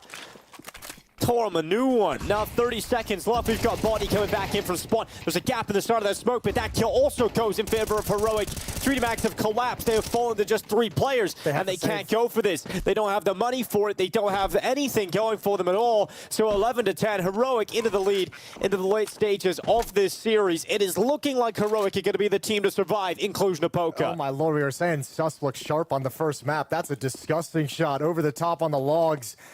Maka trying to get that shot off as fast as possible, missed the mark. Heroic would love to go hunting here, and they're doing it slowly and cautiously because any weapons they can take away makes this job of finishing out the series so much easier. They've got the money to lose a few weapons. Good shot from Lucky. Ready for that. As they're going to be more following it up from Heroic. They don't want to lose too much. You can replenish that one, but it starts to hurt after the fact. Desperately trying to hold on, but another kill from Nilo. It's Exorcist, a further victim. And the MP9 and M4 do make it into the next round, but looking great here for Heroic. They know they've got 3dMax on the ropes. Oh my lord, this shot. Bang, first bullet. And then after the fact, coming in, gap in the smoke. Body had to throw that out of desperation, so it's not perfect, just didn't realize it. Heroic get the exact round they needed. Mag 7 on Exorcist, M4 on Lucky. Desperate for 3dMax, keeping enough money in the bank for the final round.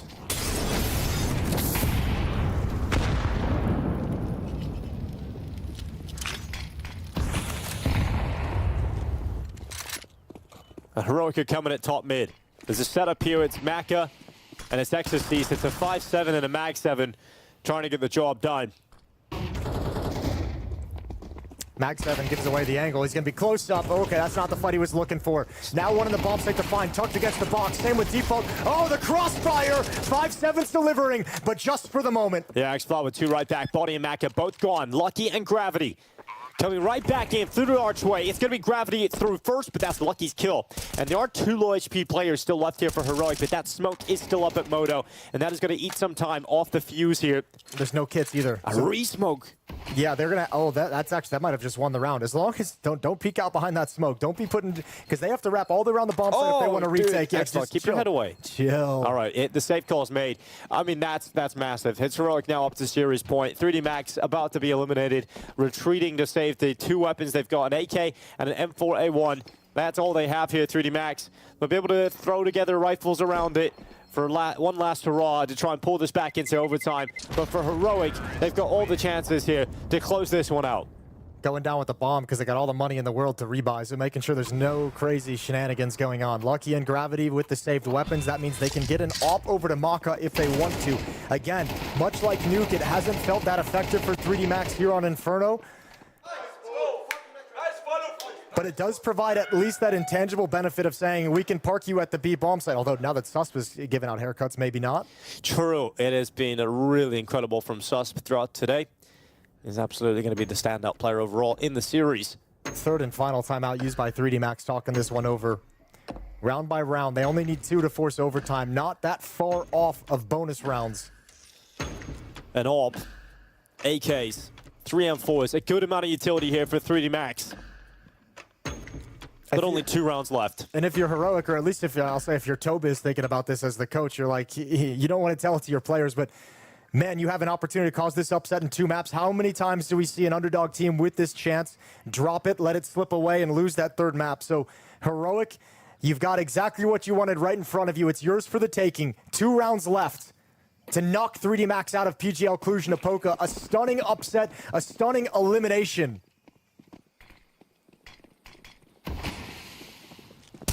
Deep smoke down middle. Lucky to send some spam in behind it. And do Heroic have what it takes to stay composed and close now?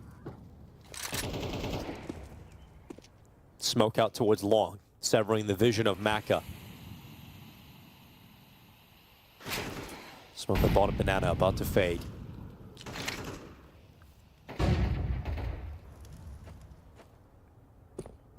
Heroic just putting themselves in positions in the apartments. Susp this time will be at the bedroom. Flashed into the peak of the hallway. Sees that no one from 3D Max is trying to play aggressive in a round like this. With stakes as high as they are, 3D Max sit back, more passive. Maka, chance of the opener. Quizen shows a little bit too much arm. They've been smoking left mid so far and so safe throughout this entire half. For the first time to him to step up like this to throw that Molotov and get eliminated, that one hurts. Nilo's in position at the end of halls to maybe probe into the bomb site, but doesn't want to take that risk and make this even worse. So we're just going to contact walk into the B bomb site. A boost up back at triple. Gotta be a sharp shot here. Oh, moved off the crosshair just a little bit too early, that body, but he gets back to the position regardless, but really not going the way 3D Max would have liked. It's Gravity who has fallen. Yeah, the reposition is good, but it gets spotted. Can Body get another one? If he can get a second kill, his team's back into this, but he can't. X-Cloud now, CT spawn. Time, 20 seconds, X-Cloud's position. They're running him down, and he's just not going to be spotted. They don't detect him. They're not ready for him, so X-Cloud just the one kill, though. Could have been even more devastating. But Nilo and Sus with that bomb planted. One of them at new box, Nilo out at second oranges. Oh, but this is going to be hard. Nilo's going to get swung on. There's no smokes to block off these choke points, no Molotovs to force the T's into the open. He's just got to be sharp here, Nilo. He's just got to be sharp, but he's not enough. Exorcise gets traded. Sus for the 4K. What an incredible day he's had, and he's looking to knock out 3D Max, and that is exactly what happens. Sus stands up. Heroic celebrates survival, and for 3D Max, it is elimination 0-3 here at PGL Cluj-Napoca. We talked about the highs of 3D Max in 2025, but 2026 has started off at a new low. Yeah, going to be seeing some very forlorn French faces standing stunned at their desk, but for now, it's all the celebration of Heroic. What a turnaround from yesterday to today. Completely different team. Yesterday looking so disorganized and lost, you couldn't even envision a win. But whatever they discussed last night, they came in today looking much sharper and powered by Susp. Two great maps in this series. And that is a brutal, brutal loss to take if you're 3D Max, who now I've just got to be thinking, what more do we have to change? What more do we have to try? Yeah, exactly. It's a terrible start to the season here for them, and they've got to figure it out. But yeah, I don't know which direction they go in, but they'll have to sit long and hard and think about it, because this is just not a team that we've seen play Counter-Strike. You know, the way they just didn't even look like the same roster we've seen last year at all. It's been tough, man. This has just been a backslide that they haven't been able to stop over the past, what, 5-6 months of play since, you know, like, you know, the months leading into the Budapest major. So absolutely brutal for them. For Heroic, I'm not sure what this means in the grand scheme of things. We kind of opened the series saying, for this team, obviously, with the roster situation, with Alcaran, with Youngster, but also like a roster that's trying to be put together, you need to show some positives so that you know what you have to build upon and where you want to head with the rest of the roster changes. This is at least a great win that shows you some cool things. Gritzy and Krizen have a resurgent performance after a tough one yesterday. Susp was excellent. Those are two guys I think that you're going to be super pleased with how they performed today. Yeah, absolutely. Susp in particular, I mean, that round where he's just jumping up on the half wall, annihilating the AWPer is such an important round of the game. And then this one, just the clutch to close. I mean, you really have to be happy with the level of impact you've got out of Susp. And that's why, for Heroic, I just want them to get a steady roster going, because you see the pieces they've got. I mean, Susp is going to be a great player to have moving forward in this team. So hopefully Heroic can get that all sorted out and move forward and actually build on this team. I'm not expecting them to be able to make much of a run for the rest of this competition, but the fact that they survive another day is a small victory. No, but I mean, you put performances like this and then the rest of the games you have, you can cause some, you still have a chance to cause another upset. I think, you know, getting through to the playoffs is going to be very, very difficult. But, you know, again, for coming into today, just wanting to see a really good fight out of Heroic, to see them actually complete the upset and win. Absolutely excellent. T-side Merchants. sus, you know, for whatever reason. CT side went a little bit cold there down the stretch, but T side and T side on Nuke was incredible as well. Just an offensive powerhouse for Heroic today. Absolutely. I'm looking forward to seeing more of him as the tournament progresses. But for 3D Max, it does not progress. It is elimination. No Dust 2 needed in this series. They lose a Nuke 13-5. 13-10 loss here on Inferno. We were talking about how Inferno can be their safety net, their comfort ground to bounce back on. We also that wasn't talked even the about case how today, there right? probably isn't any comfort anywhere for this team. Yeah, at the exactly. moment. Just nowhere to go. Yeah, it's just so rough for them. But looking forward to seeing a little bit more from Heroic. But we have another series today, Jason. Yeah, we do. We've got G2 taking on Pain. That's coming up next. Though. We're going to head off to a break. When we come back, we'll get a next elimination series underway.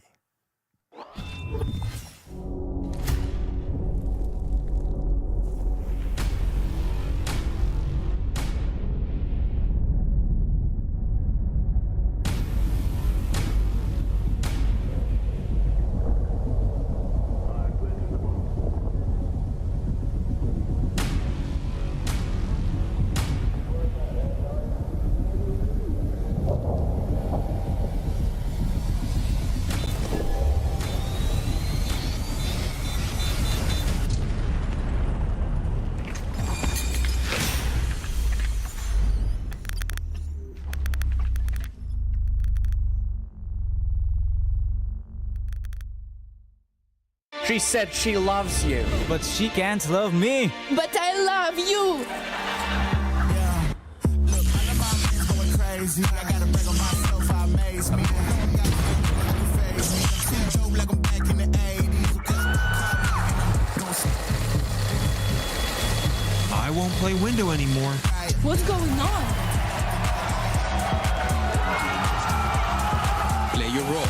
1xBet. On to the next one. The human body was built to move. Not trapped at a desk in one singular posture for 12 hours a day. It's time your chair evolved. This is Secret Lab Titan Evo. Ergonomically engineered for you. Gamers, hybrid workers, artists. Backing your every move.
Welcome back to PGL Cluj-Napoca. We're getting into the last game of the day. I felt like it's come very quick as we round things out. It's going to be G2 versus Pain.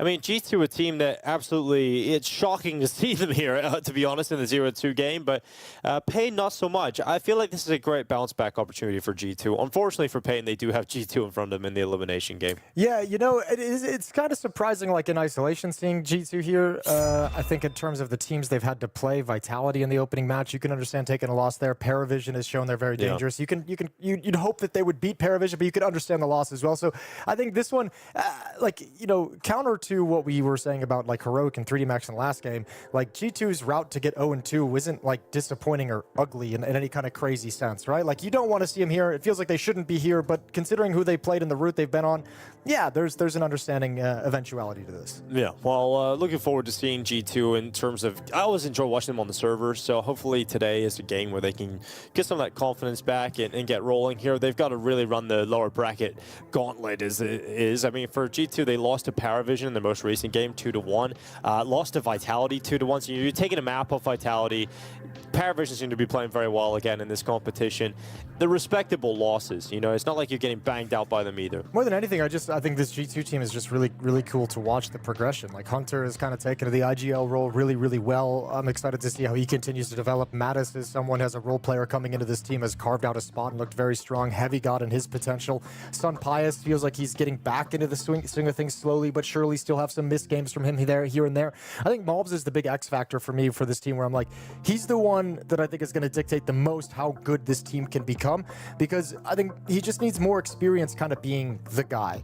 I think when you see him last year and how well he played with Nico by his side, not having that star player taking some of that pressure off his shoulders, I think he's struggling to deliver the same impact. But you know, when he gets it, I think it could be really cool. Yeah, I think for Pain Gaming, we've really discovered one thing, and it's that they can play nuke and nothing else really at this point. Not in this series, you can't. Yeah, exactly. So that's a big problem going up against G2, right? They only have one nuke in this competition so far. They took it off MongolZ, they took it off Aurora, two very tough teams, but they've both lost the last two matches very handedly in those series. So very unfortunate that Pain have now come up against G2 where they're not going to be able to get that nuke out, really. Yeah, that'll be the veto there for Pain next, or excuse me, G2. Oh, they've gone for Agent. Okay.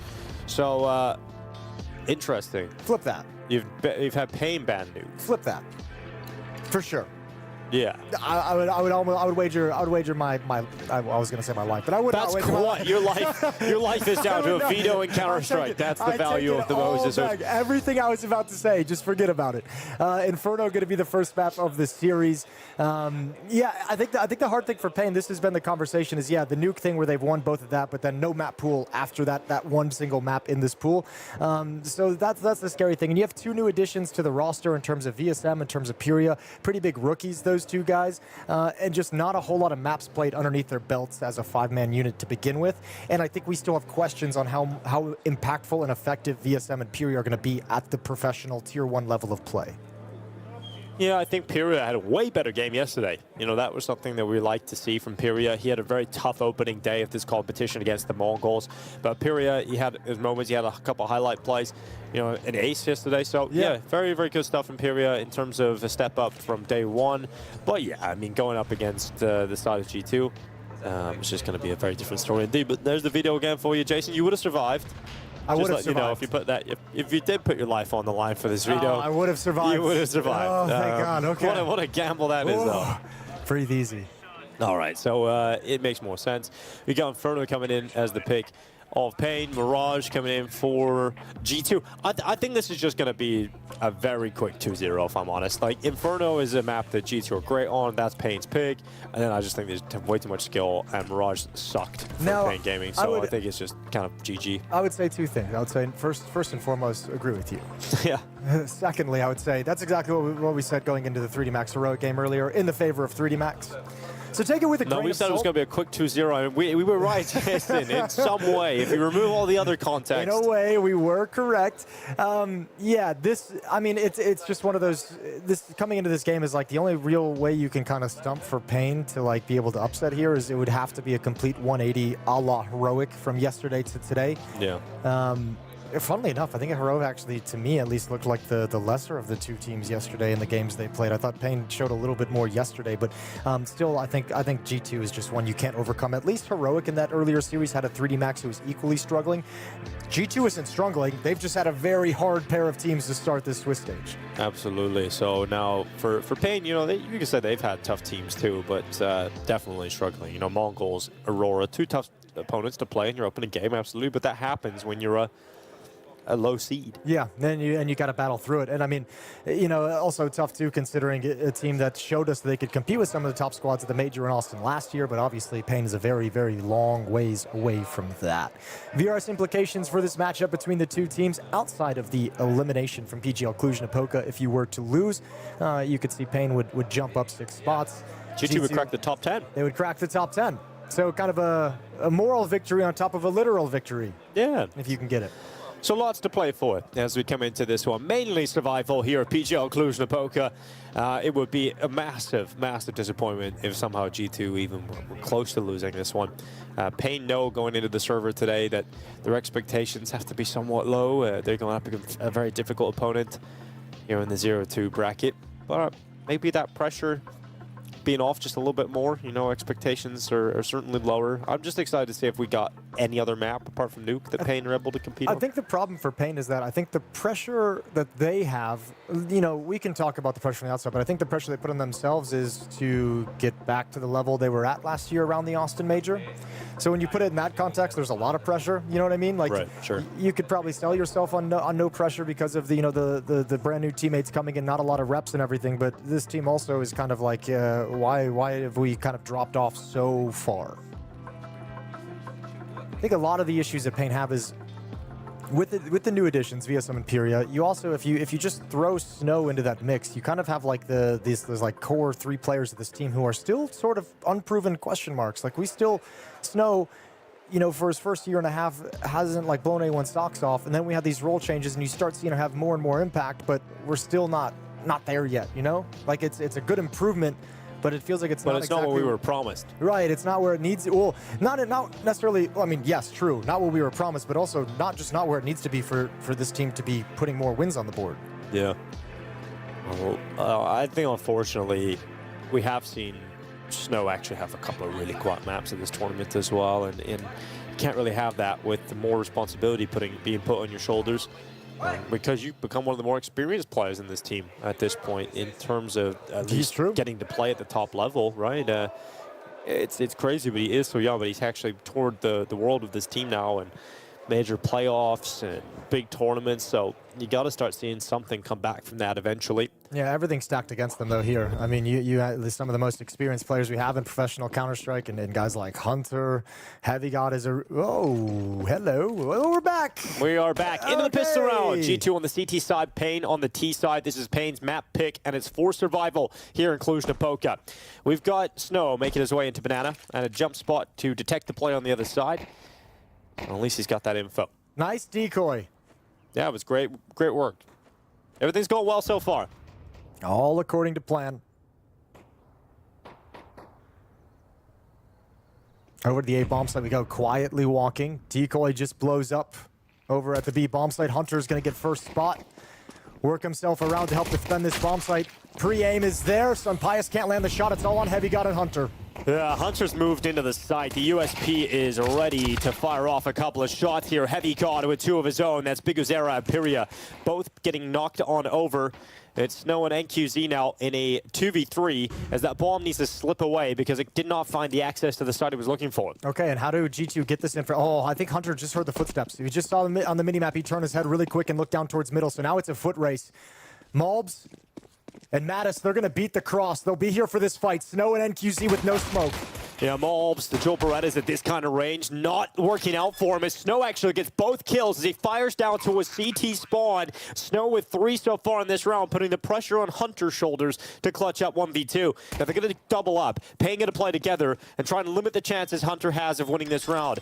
Now the smoke, if it is deployed, would cause a lot of pressure, but Snow doesn't care. He picks up a 4K, and we were just talking about how this young man needs to step up, and he delivers in round 1. Yeah, what a great round from Snow, and a good call from Pain as well. I mean, you know, you could see maybe they force the issue against Hunter around the smoke and they get that kill, or they get a 1-for-1 trade, puts him in a tough clutch. Great fallback after Heavy God provided all the kills necessary. Nowhere to go behind the fire. And the long-range firing squad goes the wrong direction. MongolZ and Natus can't land anything. 1-0 for Pain out of the pistol. Pretty big ingredient if you want to cause some upsets in the Heroic 3D match series. Heroic won all 4 pistols in the 2 maps that were played. A huge benefit to them to start every single half in the advantage.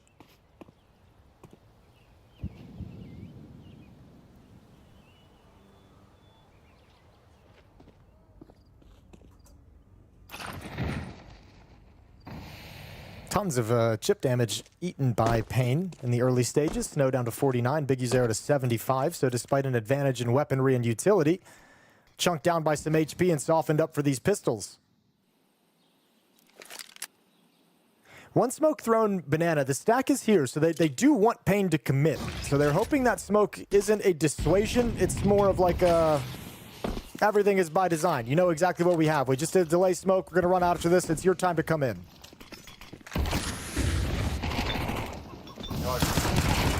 Firing the way in now. Sampais is going to play off the fountain. Oh my god, the 5-7. The second shot is fantastic. Neil even gets the 3rd kill, but his MOUZ Deagle just chimed in. And all the pistols from G2 have brought Pain to a grinding halt at this B site.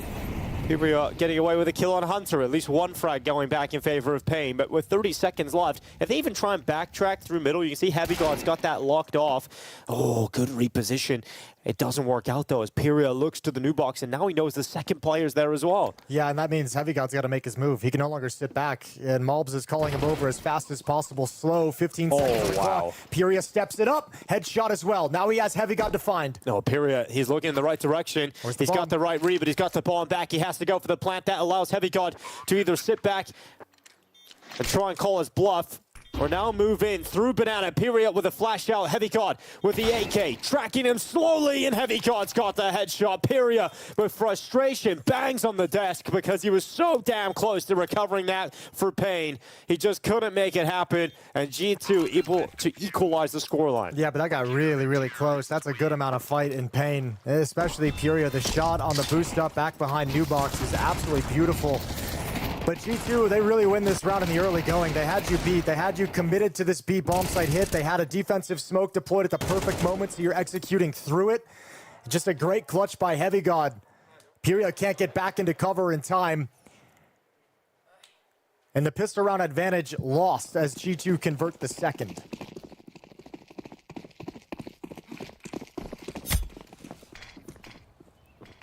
Well, at least you're able to buy back again here for Pain. You get an AK-47 out, a Galil for VSM, Tech-9s, and a Deagle across the other 3 remaining players. Snow's already up through banana. Side of the half wall, going for a peek, and there's a lot of risk involved in that, but Snow has made it work. All right, well, he's had an attitude these first couple of rounds. Going to beat that smoke as well. Wants the challenge, jumps up into safety, spots it over. Oh, beautiful flash. Oh, just won the round, really. Jiggle pulls him into the peak, pulls him into the flashbang. That works perfectly. And Pain playing with some momentum right now, hustling into the B bomb site. You got to save if you're G2. No chance here. So 2-1. We go back and forth in this tug of war. That's great from Snow, just taking the responsibility of the round on his own shoulders and just running up. Yeah, it was a risky peek out from the half wall. It was a tough fight to win, and Snow does very well. Sharp shooting, comes in with that second kill as well. I think it's part of the philosophy that they've decided they want to come in and open up this game with. Like, really aggressive, really not afraid of any kind of a fight whatsoever. And in a round like this, where you're coming in with some weaker weapons and lighter on utility, you got to take some risk somewhere. So you put that risk in young star players' hands, and Snow delivers for you, at least here in round 3.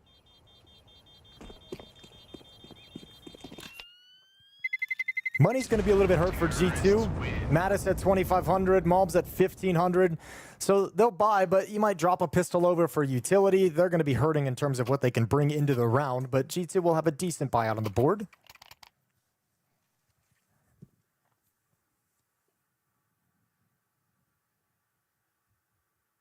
And an early timeout taken by G2. Saw wants to get involved in the action. One of the points I was going to bring up at the start of the game is just the huge mountain that Pain have against them with guys like Hunter and Heavy God and Sun Pius on the other side. Add in the coach. Saj showing he's, over the past few years, one of the strongest coaches we have in the scene, especially in terms of building up new rosters, especially in terms of getting a lot out of a little. Shown some great things. So taking an early timeout here, not enjoying what he's seen in these first 3 rounds of play from G2, and also very much with the understanding of the elimination game and the consequences that come to a flat performance in this series from his team.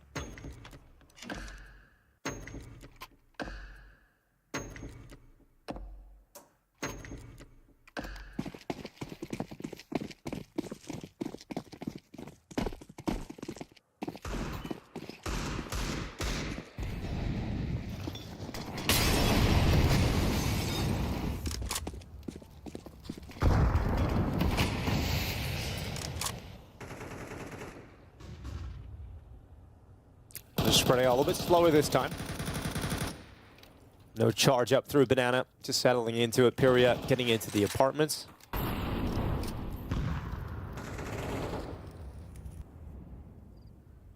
Being very cautious in this round, knowing that the economy is a little bit busted and dented for G2, so expecting a little bit of trickery at some point in this round.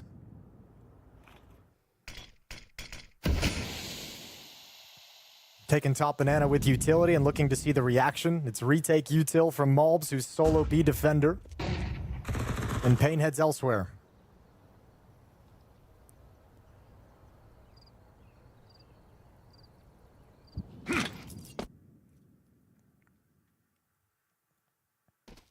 As the smoke's being tossed out here for Pain, but not looking to play with him towards the A site. It's layers of fake, but if G2, because they have 4 players here, they get aggressive in front of the utility that's thrown, and now they know what's happening. So it's MOUZ, delay, drop your other smoke right now. Natus is going to be arriving at the B bomb site in time. You're going to have 2 very fast flanks coming in as well.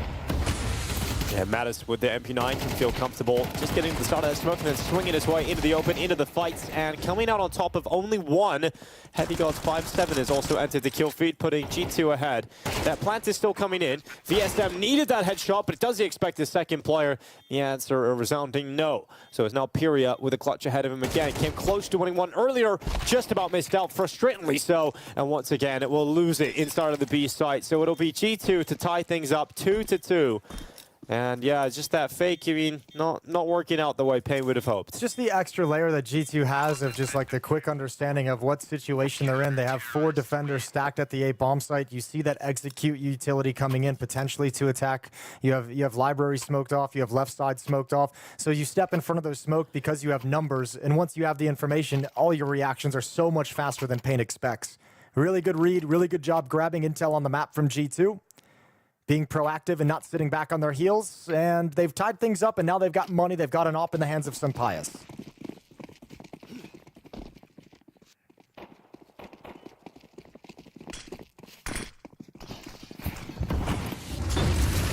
They got a bit of a charge going on here as well. It's going to be Snow to find that first. It's MOUZ that has fallen away. So Snow once again, another opening kill here for Pain.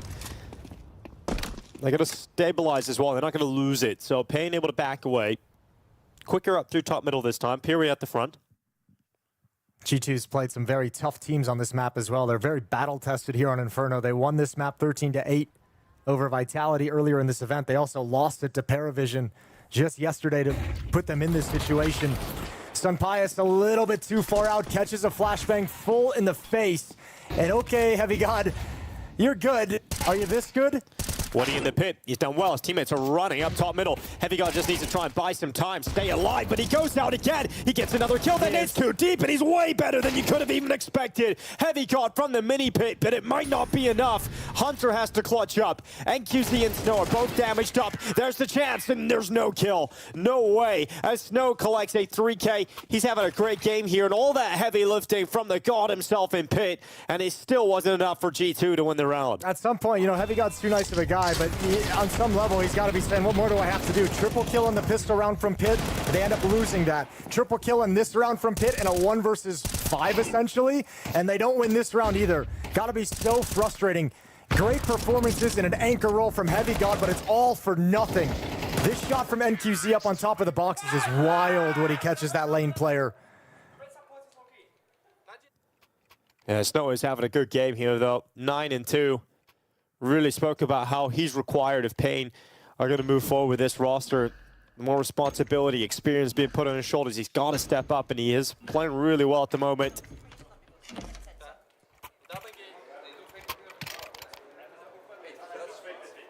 This is rough. Payne has done a good job in the early going of this T side of not letting this ever feel settled. Still very high octane, especially when the fights and the action begins. As we know with Brazilian teams, playing by that excitement and that emotion and everyone getting stuck into the fight, trading and getting brawly. First 5 rounds feel like Payne has done a good job of making G2 play their game. Well, there's an overstep from Hunter. That's 2 rounds in a row now at G2, giving a kill on over towards long side. Surprise, the last one getting caught in the open with a flashbang. Hunter this time getting picked away by NQZ. And Heavy God responding.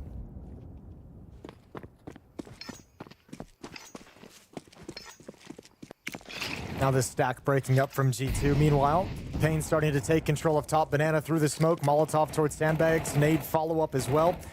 3 defenders shifting over to this side of the map with weaker weapons. G2 is playing very hive-minded. Staying grouped up and making sure they've always got numbers where they think the next attack is coming. And you've got Heavy God over in pit, so, you know, history tells you can rely on a triple kill.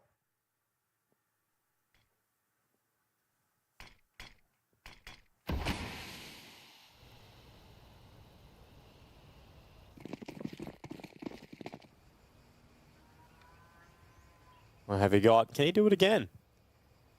Mini pit, same position. He's too hunkered down now, and with them not coming rap side.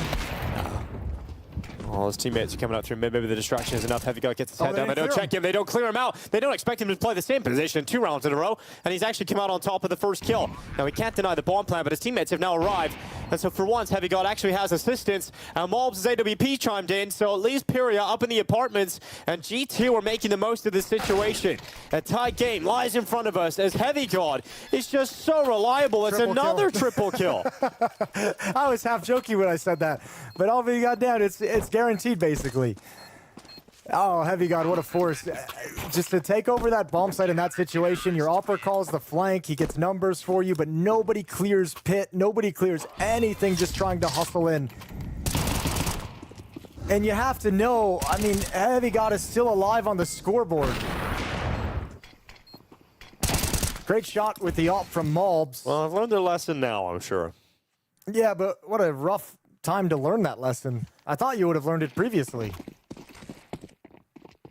NQZ could be playing with an AK. Everybody else on pistols here for Payne.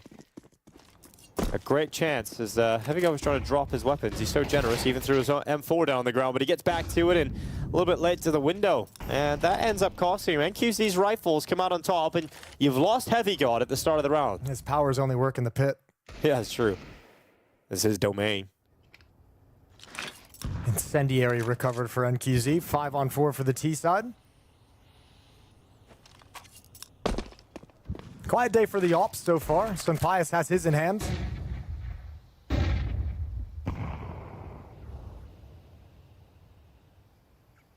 First round of the op, he was overextended on rap side. Got blinded and taken down without taking a shot.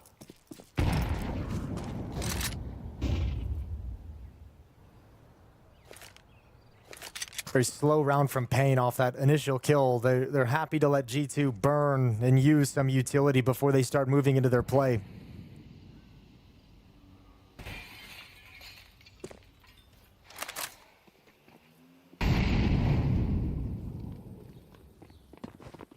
Look at G2. They've gambled. They've gambled incorrectly. Not feeling comfortable in the 4v5.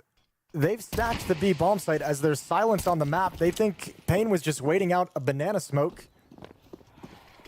And they're dead wrong. Why is this game so back and forth? This is insane. No one's won 2 rounds in a row yet. But we're not getting what we expected, which was G2 just being a lot more comfortable than Payne. No, we're getting that same kind of reversal that we had from Heroic, where this Payne looks like a different team than yesterday. Yeah, coming in with some attitude. Helps when Snow's having this hot start, 9-3. Absolutely. Gotta feel good for him. I'm just really curious about the decision to just kind of gamble stack towards the B bomb site.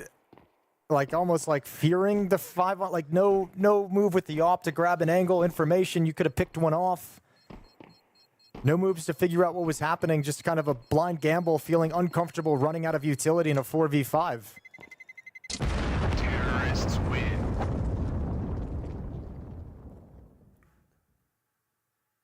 Okay, well, look, the seeds have been planted, you know? Seeds have been sown, I guess is how you phrase it. Of a little bit of an upset here. Still nothing convincing one way or the other, but to me, this just feels like G2 are taking a little bit too long to figure it out. And eventually they will by the end of this half. Like, so that's the vibe I feel at the moment. There might be an element of like playing not to lose at the moment. Well, considering the situation, the circumstances, the context of the match. It's not working all that much. Heavy Gods having to save them. Some Pius getting into the fire at the top of mid. And then backs away to safety at long. Now, some Pius is yet to really get going here. This could be a change if he's able to start getting some impact.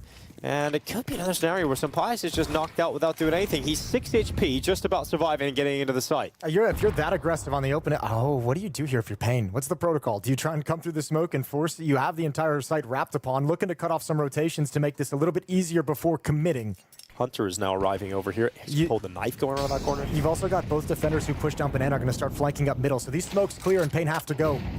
Oh, Hunter trying to support with utility, but it bounces back off the door, so it's not going to be too effective in delaying and making it uncomfortable. Heavy call from the pit, just the one this time. Hunter did get his frag, he's still alive, but he's cut in the cubby. Now we've got Natus moving forward, MOUZ to assist him in clearing out the pit. And then you've got Snow winning with VSM, and that bomb is implanted. G2 have arrived on the rotations before a retake is required, and they've got a tie game. G2's doing a really good job. I think they're taking advantage of the fact that Pain is playing so grouped up, and everyone is involved in that attack. You see that really fast flank pushing down Banana, not finding anyone, and then once again, you have a very fast wraparound at the A bomb site before Pain's even settled into the bomb site, before the bomb's even planted. They had a round like that towards the B bomb site earlier, so I think they're starting to realize when the attack comes in, the extremities are open for these flanks. Start to hit some very nice timing, so despite the fact that Pain finds so much success on the thrust, they've got nothing left to contain how fast G2 is ready to react.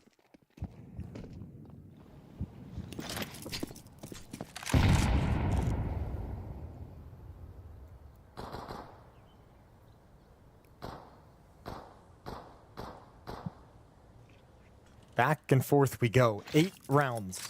Neither team winning 2 in a row. That could change here. You know, you're looking at 2 AKs, 3 pistols. How many opportunities does it take for G2 to win 2 in a row when you're going up against a buy like that? Surely that changes now. Into Banana, MOUZ, more in control this time. It's Snow, going to be cut away, melted, in fact. The flames touched his feet. The sound cue is given over. Some Pius going to retreat into the bomb site. Under a minute on the clock, and Pain again putting pressure over towards A, but Hunter with the clothesline out. Some Pius connecting his shot at short. We've got BTarena and FURIA trying to win this one out, but they're just stopped dead in their tracks as finally G2 put an end to the back and forth. Yeah, they've that's the end of the road for Pain in terms of being able to fight back. Now moving forward, you're going to have to just save in this next round. No reason to continue buying, but that went really deep into the half. So yeah. I think, you know, even with the back and forth, even though they don't come out on top of it, I think Pain's kind of okay with the way it's turned out to get 4 rounds on the board through this scrappy nature of things. This should allow G2 to settle down, though. That's what they've been fighting for this entire half, is just a chance to take a breath. Did we show on camera or something? Everyone's talking about your beard, Jason. Maybe we did. Well, I don't know what I was doing. Yeah, good to know. So Pius, he's coming through with BTarena going first. I mean, these blocks should be absolutely deleted. And this is what I was saying a couple of rounds ago when you're talking about feeling like Pain, you're playing a little different today. Sure, that they definitely are, but it does have that vibe that G2 are just starting a little slow into the series, and we'll figure it out towards the end of the half, and I think they have now. Wouldn't be surprised to see them go on to win the remainder of the half here, 8-4. Uh-oh. Good shots though, a little bit sleeping here with some Pius. Luckily Hunter's in to mow him down, and then the Deagle goes out as some Pius gets that final kill. Trying to tell someone if they want the AK, but he doesn't want to throw away his AWP. He could have. 2 rounds left. He's got money. He does, but he wasn't willing to make that sacrifice. He has an emotional connection to that AWP. Hunter's gonna remember that next time he's asked to drop an op over and play with a pistol. You know? I'm sure he won't care. He's a nice guy, Hunter. Treat your IGLs right. Yeah, that's true. Give him an AK-47 if you. They have rights too.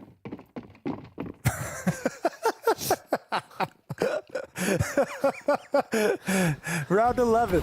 It's 6-4. 2-round lead. Ooh, good find through the smoke. Natus goes down, hits the deck. It's in rebuttal though. MOUZ through smoke. Well, apparently BTarena has no rights to kill because he's got 0 frags right now, and hopefully he can change that. His teammate Snow has gone down, who was delivering them impact in space to kick things off, but has stalled out. You know, ever since I said, oh, look, Snow's having a great game, he started having a quiet game. Yeah, so it's your fault. It is. Snow can be quiet. Sampias and Heavy God. They're now setting up with a little bit of a different look. The bait and switch. Sampias takes first contact, and Heavy God peeks out as Sampias retreats. But the flash, it might ruin that. Well, so might get a push and Boiler and top at the same time. So Heavy God's moved out of position. No kill from Sampias. Hunter and Heavy God, though. The double H combo coming out on top. Yeah, it's all good. It still works out. Sampias takes all the attention from all the players, and everyone else gets to clean up with 3 easy kills. Defense works exactly as designed, even with the missed shots. So bomb is dropped bottom of middle. Can be recovered by Big Uzera. He's got 0 kills. All of his focus has gone into calling the tactics, leading the team, and trying to get rounds on the board. Hasn't put a frag up yet. 7-4, 3 rounds to the good for G2.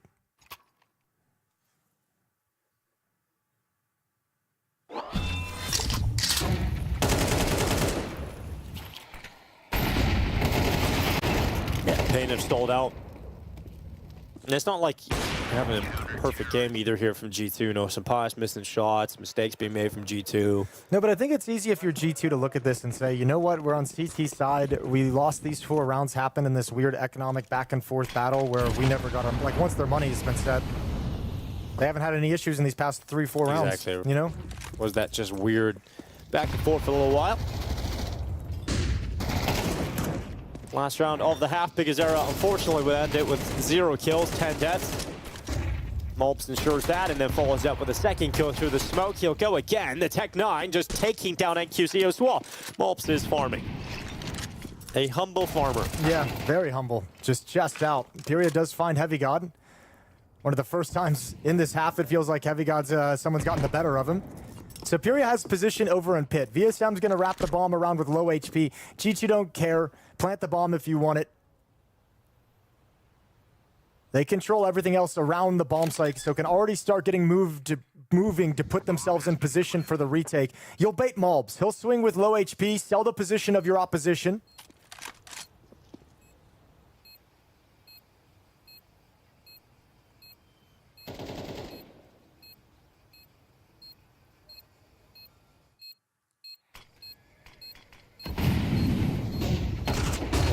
Final pieces being put in place. VSM's gone, PURIA blinded, and then spotted, and so they swing him together and take him out. So Defuse, another fight for that. Who's going to have the honors? The Defuse will be stuck at an 8-4 half for G2 posted.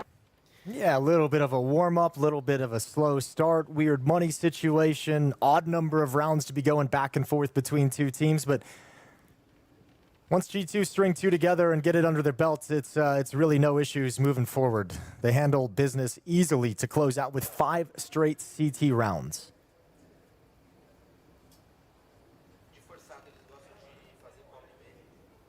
Man, it sucks to be the in-game leader and have 0 kills, though. So it's like, oh, sorry, guys. Don't really know what to say about that one. I like that. No, it's a really smooth transition. I think second half, you know, hopefully it's a big old turnaround, but you got G2 now moving to the T side. They're going to be able to control the game. Just feeling pretty good for G2. Yeah, overall. Well, their IGL has some kills, so, you know. Yeah. He has rights. Oh, man. MOUZ is just a monster in this last round, wasn't he? Waiting for you have MOUZ over on B, and then Heavy God over on A. Hunter bailing out some Pius every now and then. left, but that was the combo. You're getting the job done here. Yeah, Anchors, the extremity player, is doing pretty well, especially Heavy got over in the pit with the multiple triple kills he gets throughout that half. Just a beast. We switch sides, pistol round begins. Hunter calling this T-side pistol, VSM going for a jump for information up in the halls towards alt mid.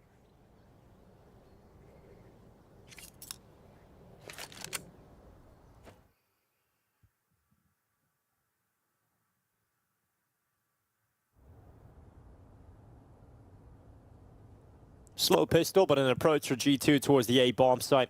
And this is what Pain want. They have 4 players waiting on the defense. Yeah, I was going to say, at least they have the stack in the right place. We'll see if they can put a stop to it. Double smoke left mid. In front of Library, VSM going to tuck himself back onto the railing. FURIA winning. He's going to be stopped by Heavy Guard. We got VSM then going for the peek out himself. Okay. VSM, that shot's great out to the right side flick. Making the most of the distraction, and his teammates have done well here. Pain about to win both pistols. No, Okay, Hunter, this is sick. NQZ coming back, and he can't get the kill. NQZ somehow coming out on top of that. That was the one you needed. That was the one to cut off the rotation. Sunpius would have had the bomb plant in the 2-on-2. Hunter got to be frustrated, probably mentally thinking a lot of what the map looked like, and just misses the fight, misses the shot. Sunpius forced to come right back towards A, where he's already vacated his position, so strong entrenchment for VSM over in pit.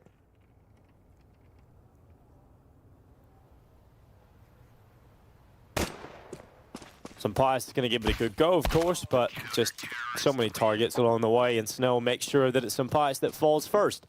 So 5th round for Pain, a good start. The second half is now on the table. They can go and grab it. Both pistols? Yeah. They did lose the conversion in the first half, winning the pistol, losing the second. Without a bomb plant, I think it would be tough for G2 to overcome the round 2 here. Let's find out what they invest into things, but yeah, that kill was the end of it. That was the last option that G2 had. I think it's actually a cool position to work yourself into. Unfortunately, he blew the kill.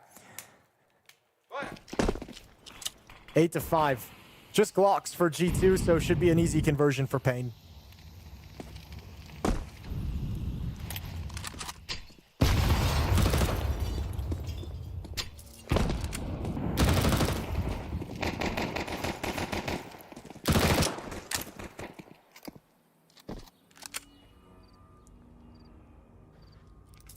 Oh, they scared them off.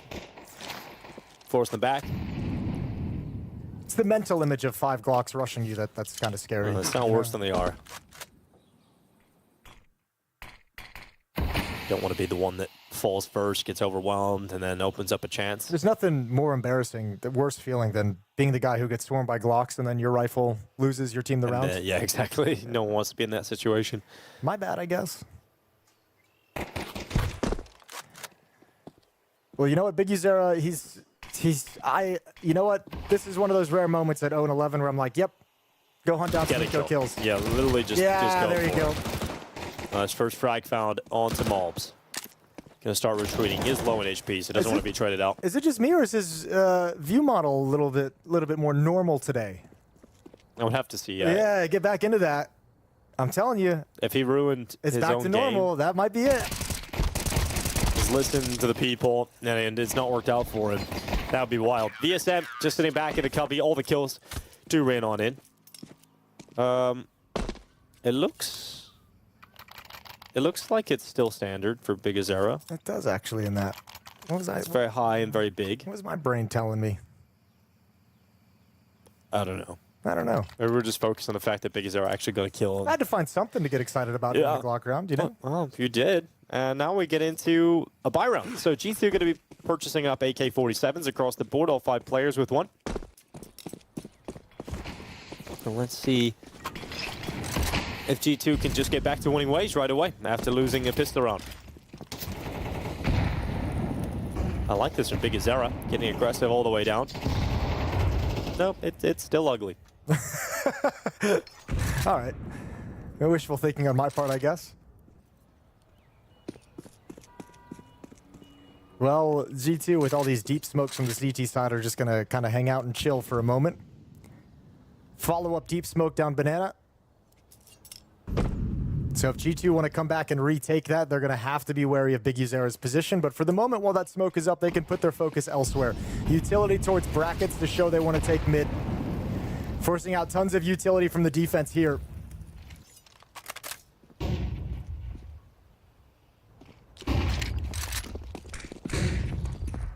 Flashing their way up through Banana. It's going to be MOUZ walking his way up. And they'll place Big Uzera on a boost over towards CT.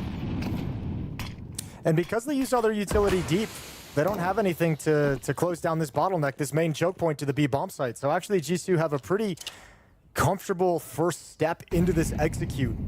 Obviously the boost up is going to be something they have to deal with. Snow wrapping around to Coffins is going to be something they have to deal with. Same with VSM coming on a rotation, but nothing blocking them from the main choke point. Big Uzera out towards DT spawn off the boost. Has got himself his second kill. And we got Snow going back with that rifle. The Snow only gets the one. Some pies make sure it's a trade, but the boost again, this time from VSM. And it's worked out well for Pain Gaming as they look to try and shrink this gap to a single round against G2. Heavy God knocks NQZ off his perch. Mattis getting pressured and being pushed in from Coffins and CT spawn at the same time. And Heavy God not going to be able to save them this time. The defuse stuck and Pain Gaming now one round the difference. Heavy God hanging on to the AK-47, but G2 not finding success immediately on this T side. Yeah, good realization from Big Uzera and VSM. With Heavy God gets that kill over towards CT spawn in the lurk, they're just like, oh, we got a 2-on-run. Push the smokes, push the smoke at Coffin, push the smoke in the choke point. Nobody cleared boost whatsoever. The defense actually works out perfectly. Exactly as they wanted it, despite the lack of utility and counter nades to disrupt anything. Easy, diffuse at the end of the day, Pain within one.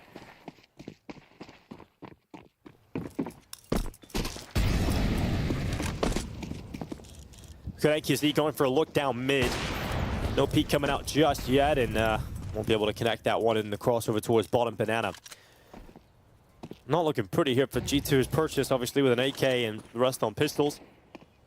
So let's see if they can burst around that corner. Hit Banana. They're going to start applying some utility pressure towards Big Uzera, making him drop back and play from the site. Yeah, but this is always just going to be an execute at the B bomb site. MOUZ wants to peek in front of that smoke, going to take the risk to walk around it so they can have this. Beat the timing of this utility and maybe throw an execute before Pain is really ready for it. Snow going to drop this Molotov at first sound cue, first sight. Yeah, good shot from Big Uzera, starting to warm up now. He's going to go back out again, this time caught by a flash, but they don't punish him. He's still alive. Snow has gone down. Big Uzera is dead to rights. He gets one extra kill, which is massive. And then NQZ, through that smoke, also connecting a frag. So it's on Hunter, who would have to ace clutch this one to keep G2 ahead. Gonna send the flash in towards CT spawn, go for that quick reload. But the problem is they're gonna start moving in on him from so many different angles. Banana, there's the first peak, and it's the first challenge, and Hunter unable to win it. So a tie game. Pain have done well. They get themselves back into the map again. Yeah, timing was almost there for Hunter to be prepared for that flank fight, but not the case. Mowed down as they step into the bomb site. That smoke break for one op kill from NQZ is very, very valuable to keep the advantage of manpower in the way of Pain. 4 in a row to open up this second half. Things looking great for Pain. And all of a sudden that felt like G2 grabbed hold of this map right at the tail end. They rattled off 5 straight CT rounds to close out the first half, but that momentum hasn't carried forward to the second half yet to get started on this T side.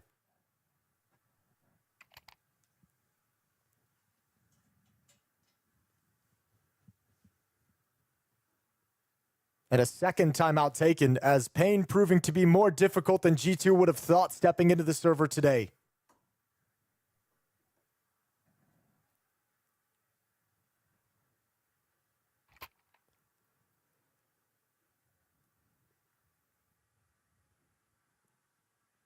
Certainly more difficult. And if you're G2, you're hoping you can figure this out. And soon. You do not want to have to go to 3 maps here in this elimination match. You know, we've been talking about their run here. They've played some difficult teams. That's why they found themselves here. They played Vitality in the opening game. They took a map off Vitality. Played PARIVISION, lost to them. Difficult squad. They were playing well at the start of 2026, but Pain Gaming should be a team they're getting through in the 0-2 match, and MOUZ off to a good start. He's got that opening frag in Banana. Yeah, really good job. I mean, he sensed the danger coming. You could see BTarena swings for a peek for an angle with the nade explosion. MOUZ tucks himself in and re-peeks into the fight. Just a perfect shot. Good awareness and not getting caught off guard by BTarena's play. So 5-on-4 for a minute and a half in the favor of G2. To kind of get around that deficit, NQZ going to be left alone at the B bomb site with an op. He wants to peel one player off, drop a Molotov, drop a smoke, delay this attack as long as possible. He's going to block for now, hold him back. It's a very shallow smoke, though. It doesn't feel like it's offering a whole lot of protection. However, Pain don't really care. You could see based on the minimap that they're like, if you go B, you win. We'll save these weapons, we'll try again, and in fact, NQZ just leaving the B bomb site entirely. So when this smoke fades, G2 walk into the B bomb site, find it free, find it open, and find a 9-8 lead. And you won't go for any kind of a hunt? No. They're going to be content to let Pain just survive with the weapons they've got. So, you know, at least on this, you'd like to see Pain fight for this, but you can understand why they've done this. It makes a lot more sense in the gamble stack we saw from G2 in the first half. And now Pain are setting themselves up to make sure that economy isn't going to be as much of a worrying point for them for as long as humanly possible.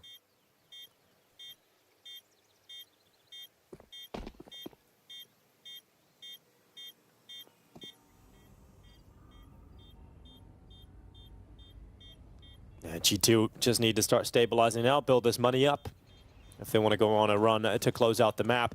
This is Pain's selection of Inferno. Good to see them really fighting against a team of G2's caliber. Next map.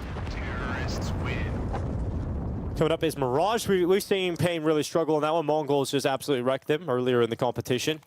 Yeah, but I think to be able to fully take advantage of that, I mean, like G2's going to have to win out Inferno, you know? It'd be great to go into that map and feel like you have you'll never feel it as a player, but from our perspective, the luxury of knowing you have such a huge advantage over a team that's weak on this map in map 2, but G2 really struggling here on Inferno to close this out and to get control of this game. That's their first round of the second half. Finally on the board.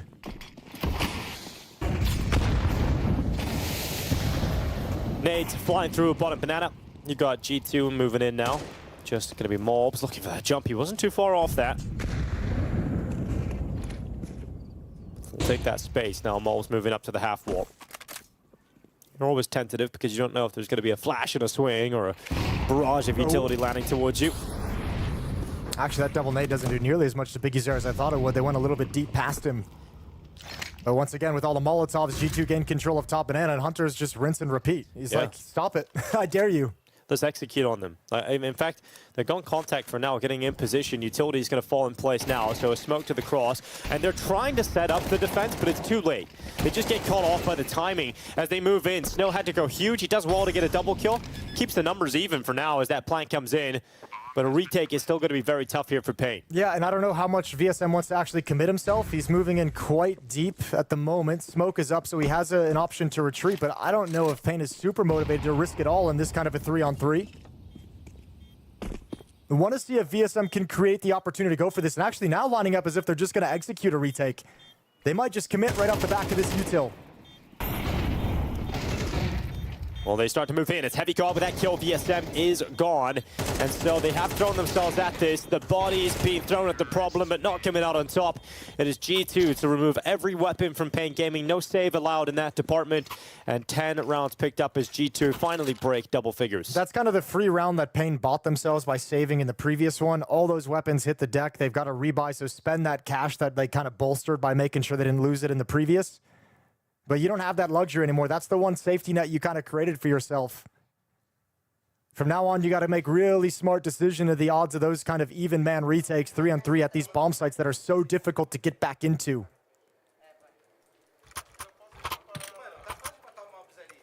Second timeout just as G2 get a tighter grip on this map. 10-8. And if it's anything like the first half, once they got 2 in a row, they just ran away with everything from there. And now with the back of, off the back of Hunter finding an easy way to put rounds on the board, which is just hit the B bomb site. Pain are going to be scrambling for solutions. That B bomb site is going to be a weakness that they're going to have to lean towards just in case.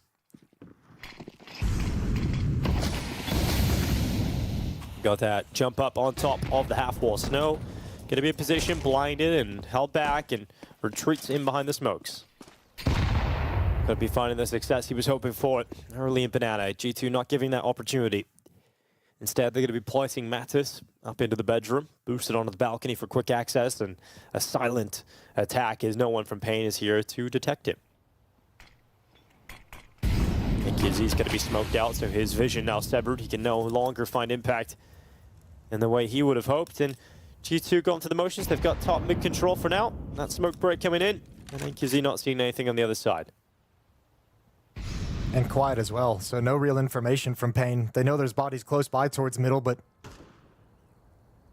don't know where they could have gone from there. Sunpius has the angle towards left side middle. Big Uzer and Snow on this B bomb site defense yet again. They just play a smoke and Big steps in front of it. Good kill. MOUZ probably not expecting that fight completely. Still brings Big Uzer down low, but this was all meant to be a fake. Play is going to come back to the A bomb site with Mattis, Heavy God, and Sunpius lined up. Now Hunter rejoins them, but they've already lost another. And QZ picking them apart.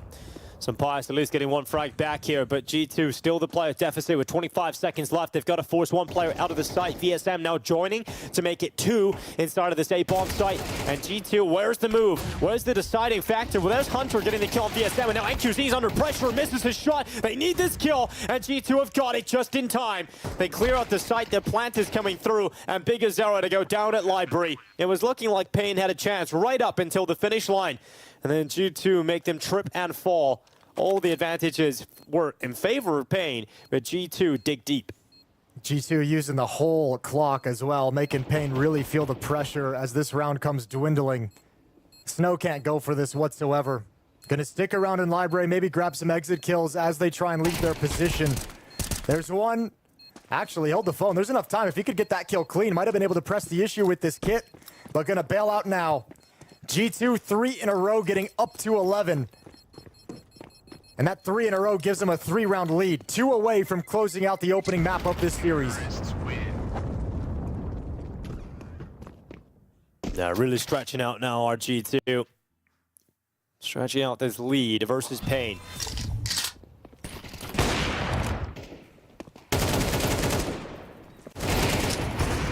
Had their chances here for Pain Gaming on this map. Just haven't been able to make the most of them. As G2 continuously finds solutions. And the final timeout being burned here by Pain. Yeah, I mean, you can tell like they're just rattling them off now in a string. Unable to find the solution, unable to find the winning recipe. This defense not able to get a hold of anything.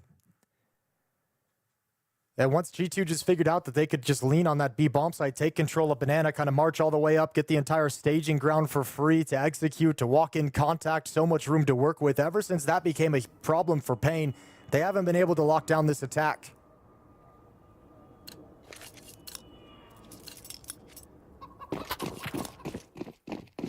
And Kizzy and Snow with 2 rifles, the rest are on pistols. Pain Gaming know that a 12th round going against them is the most likely outcome of round 20. More constructive boost to try and have some sort of edge with Snow over towards CT. But realistically, we're expecting him to eventually get traded out. It's Snow who made that boost work for the 1 kill. There's the trade though, as he goes for a little bit too much. And we see G2 get into a 4v3. Again, look how quickly this is happening at top Banana. Like this round, maybe Pain just doesn't have enough to fight with or be motivated to step out, but you give control of top Banana to the T side at like 1 minute and 25 seconds, and that's a long time your B defense has to be prepared for a fight and execute at any moment. It's a lot of pressure to have to play under. One smoke to Coffins, one smoke to CT. Not yet committed as G2, waiting to see if there's going to be any kind of a reaction, if they can pull anyone forward from the flank. PURIA is getting closer and closer.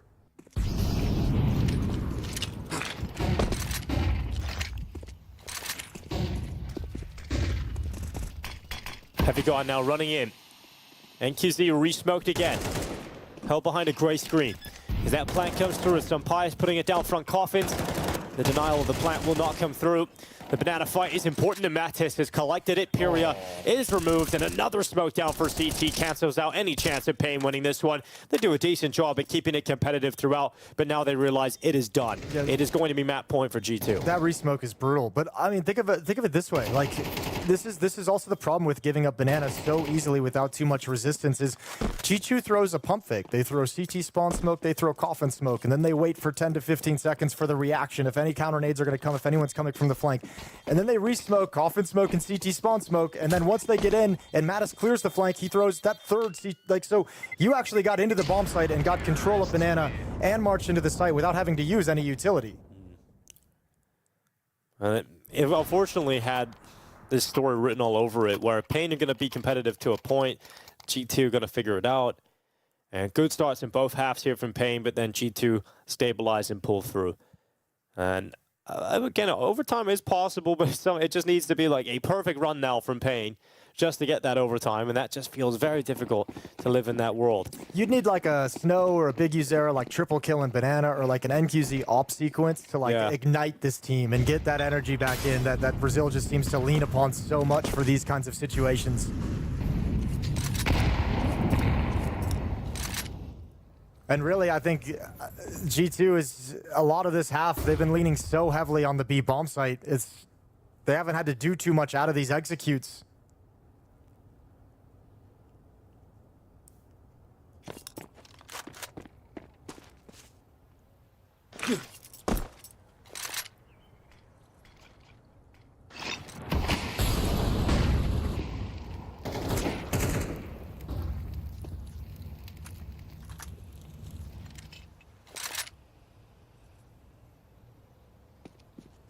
Minute on the clock. 4 plays for Pain on A. They're predicting it's going to be an A play from G2 for the finish. I think they're playing to get ahead of Hunter's calling, right? They're like, well, if you've destroyed us so much on the other side of the map, at some point you're going to switch it up. So trying to read that and get ahead of the play. And just hoping that the constant replenishment of smoke over towards top banana is enough to encourage G2 to stay committed towards the A site. But just as that is likely to be happening, they rotate NQZ over to B. They don't want to be left in a situation where it's a one-man defense of the bomb site for the fate of the map. And look at this fake that G2 is able to execute because of the success at the B bomb site. You've just slid MOUZ all the way through CT. He's going to wrap around this A bomb site. He's going to cut off rotations. Meanwhile, 10 seconds on the clock. And G2's going to move forward. Yeah, moving in perfectly. It's going to take a big effort here from VSM, and he's done well to get 2. Snow still waiting for his time in the site, but the time is gone. There's none left here for G2. It will be Pain prolonging play. It was looking great from G2. They were setting things up perfectly, but the time, there was not enough of it at the end. Yeah, I mean, not enough time dedicated to focusing on the A bomb site. All the time spent to set up that tactic, to get MOUZ in position, and then when you get down to it, you just kind of have to go into the bomb site, but you haven't cleared out any of these positions, haven't forced anyone to reveal themselves, and the fights just don't come out as clean as you would have liked. Decent number of kills, but that doesn't really matter at 12-9. Plenty of money for G2, though. They buy right back up into things. Money's starting to dwindle, though. Could be a little bit sketchy going into the final round, so G2 economy could become an issue if they can't convert this.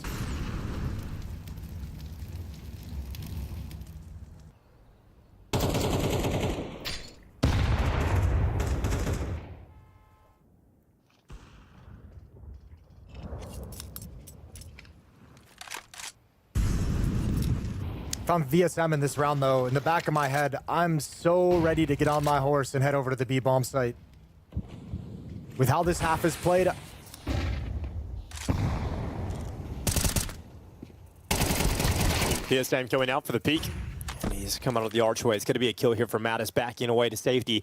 Very low in HP, so can't stick around if any utility is to follow up in his spot. Biggest issue is that now with the low HP, he doesn't really have any ability to get aggressive and be involved in any plays that G2 make on the rap side. Looks like he could just jump through the smoke and try and get lucky. That's about all he's got going on, but he can't mount a whole lot of defense or resistance to any attempt to wrap around the site for G2. However, they give it up entirely. And now information has been discovered. VSM just peeked mid with that low health, and he says, nobody's home. You better be ready, Big Uzera. Yeah, going back into Banana. Let's see if Big Uzera is ready. And they're pushed out of the site now. He's moving aggressively. Catching Hunter, block him in the smoke. He's got to realize now. Does he want to reveal his position, or does he want to let the time tick on? Big Uzera goes firing through, and he makes nothing happen of it. The second layer, though, Snow drops a defensive smoke, still in a good spot. Well, let's see if the second layer of Snow is able to deliver and freeze out G2 as they try and get into the site. It's a good job done here from VSM again. Getting one extra kill on that low HP. He's still alive. He's still a threat. There's 8 seconds again. That bomb is not in the possession of G2. They're going to lose this one once more.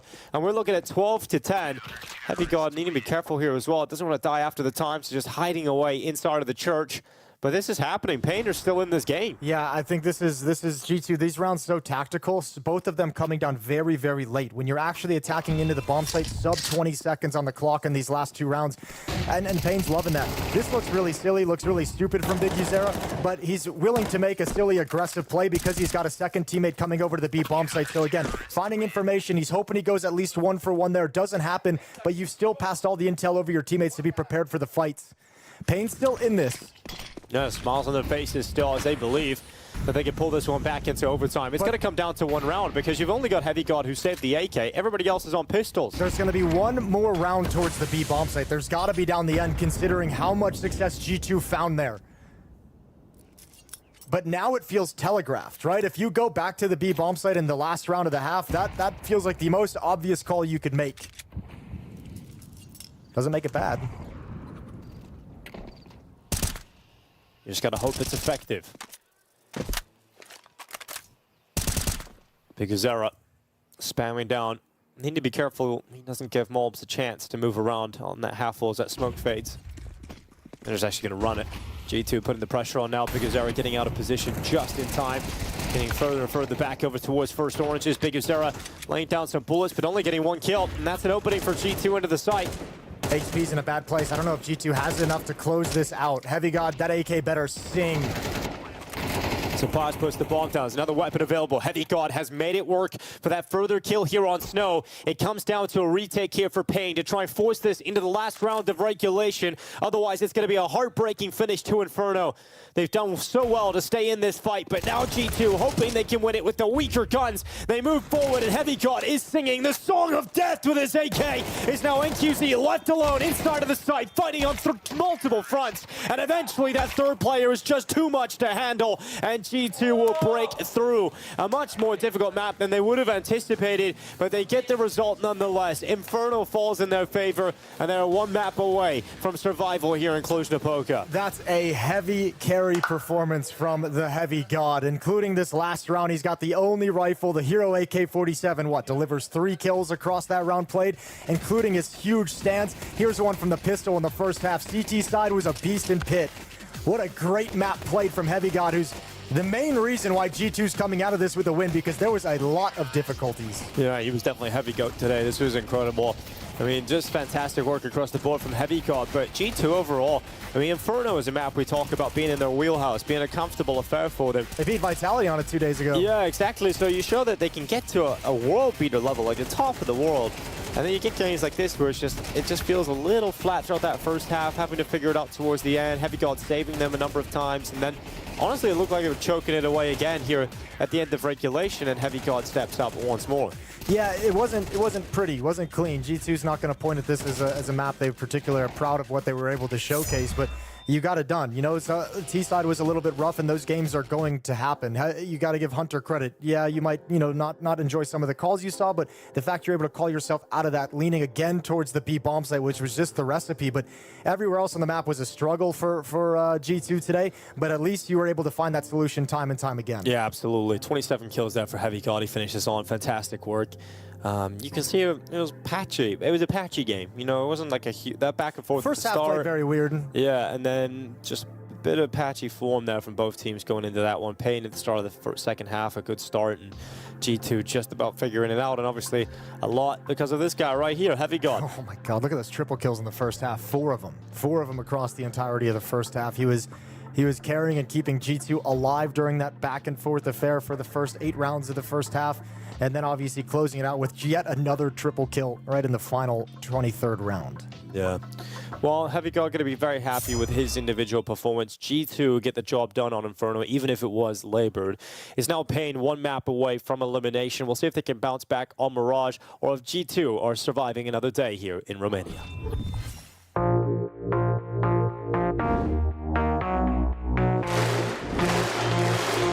Astana, are you ready?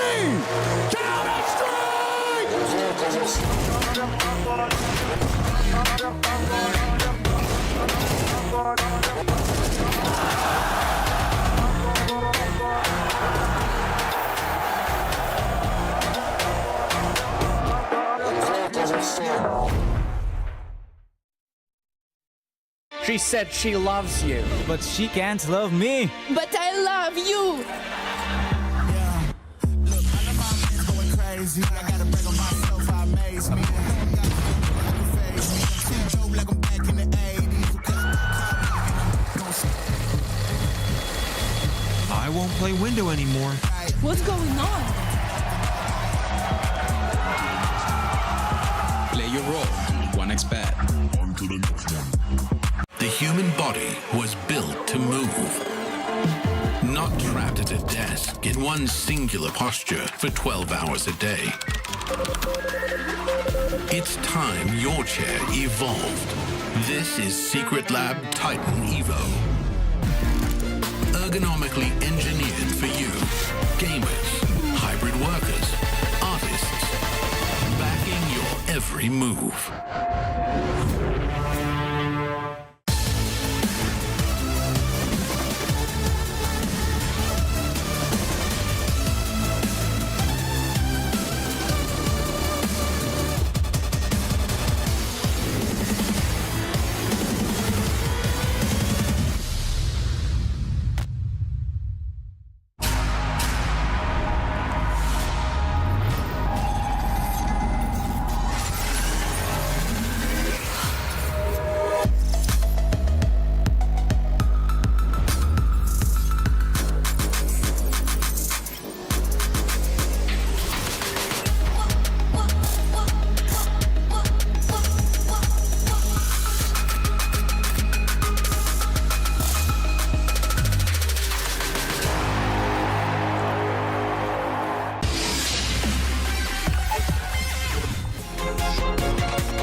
Welcome back to PGL Cluj-Napoca. We're getting into the second map of the series now. We've got G2 one map up after just about winning Inferno over Pain Gaming. But now we move to Mirage, and this is G2's selection. Feeling like a G2-0 is coming our way. Yeah, it does. It does feel that way. Just because, well, you know, even with the like kind of better showing from Pain in that first map than what we saw yesterday, this map they got obliterated on. Yeah, so I don't know. This is, I'm with you. I don't have anything to like pump up pump up Pain to like cause an upset here, really whatsoever. I think the rookies haven't seen enough out of them just yet. They're doing okay, but as a team, Pain clearly isn't there. So there's not enough, like there's not a whole lot of assistance for those guys to put up better. Yeah, I just don't think they have it. I think, you know, we just watched Inferno, which wasn't a great game out of G2, and they still had all the answers, found all the answers, and had the better individual performance out of someone like Heavy God. So I think there's just too many win conditions and too many favors leaning in G2. Yeah, well, we'll have to wait and see if that is the case. I mean, I would expect a better performance from Pain than obviously we've seen versus the Mongols. It's very hard to get worse than that. But, you know, getting into this map, I think the positive signs are there was a bit of fight back throughout different stages of Inferno from Pain. But they got 13-1 to Mirage the last time by the Mongols. I forgot it was that bad. Well, no, it was really bad. I couldn't remember if it was the 13-2 or the 13-1. Yeah, the 13-2 came after the 13-1. Yeah, it did. So they're definitely hoping they can do better than that. And so the high fives are coming in. This one is for survival here in Cluj-Napoca. G2 hoping they can handle business in 2. Make sure this is a very swift 2-0 victory. And they've got a great opportunity thanks to this guy on your screen, Heavy God. Got to try and match him as Snow, who had a couple of good moments, really started strong. Had a good start. And just kind of petered out at, you know, as the game wore on. Let's see what they've got though. CT side Mirage to open things up for Pain. No dualies on board. All USPs in the P2K on Big Uzera, who's got a full kit of utility. T side is Glock armor and a few sets of util. Oh, just switched and broke my brain. There we go. Heavy God's chucking flashes. B bomb site under attack. Yeah, MOUZ is running up forward. It's PURIA with that first kill. It's Hunter who's the victim to kick off Mirage. Some pies to respond, at least here for G2, and everyone's here. Not working out so well here for G2 whatsoever, because as you say, Jason, everyone is here. Everyone's rotated for Pain. They're in the right spot, and now we got Heavy God. And as much as he is good, I mean, a 1v4 just isn't going to happen from the apartments here. They shouldn't give him the chance to do so. Hold the phone. Holding? Yeah. On hold. He's got some game, Heavy God. He's going to take his time. He's got the Gush on 1. 2 players on Cat to find, hearing those footsteps at the back of the bomb site, trying to hope someone's going to swing into a peek. I think now it's pretty much done. Yeah. You might be right, Dinko. Yeah, just it took 2 seconds later, but it's now done. And we've got Pain winning the pistol. That's every pistol so far, right? So this is at least something going for them. Yeah, that's something to hang your hat on. It's better than not winning any of the pistols. They've matched their performance against the Mongols. True. There's a second thing going good for him. Nice shot from PURIA. Good job with the USPs at range. I mean, kind of unfortunate. G2 calls for this attack into the B bomb site with the main thrust coming up short.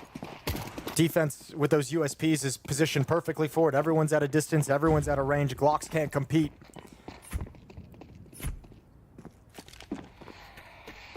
No, G2 not expecting anything here. Obviously no bomb plants, so it's not like they're going to go force by and get mobs on a deagle. And from that point, there's always a chance, but there you go. Not the case. It'll be PURIA getting a wall bang straight away up into the kitchen. And some pies falling foul to it.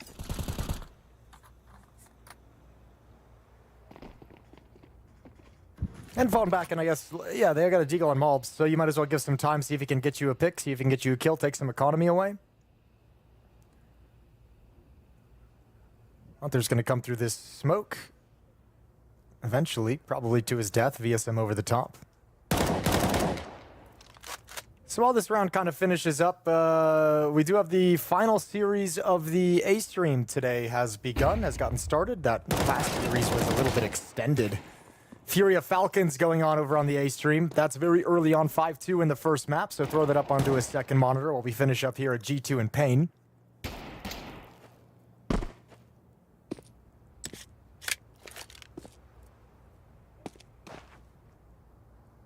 We're just waiting to get through this one. And then we'll get into the real rounds.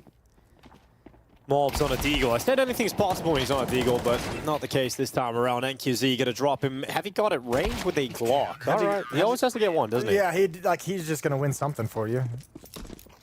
M4 versus Glock at range, and the Glock comes out on top? Sure.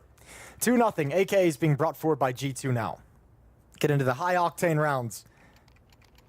Smokes and flashes being picked up by this T side. Let's see how they want to open. Does Hunter want to start off in a default? Does he want to call something towards an extremity? How crazy does he want to get?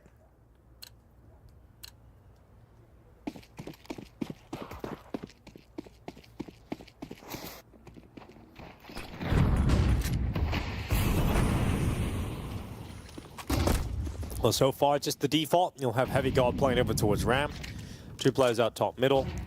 Hunter and Mattis will work the apartments / underpass.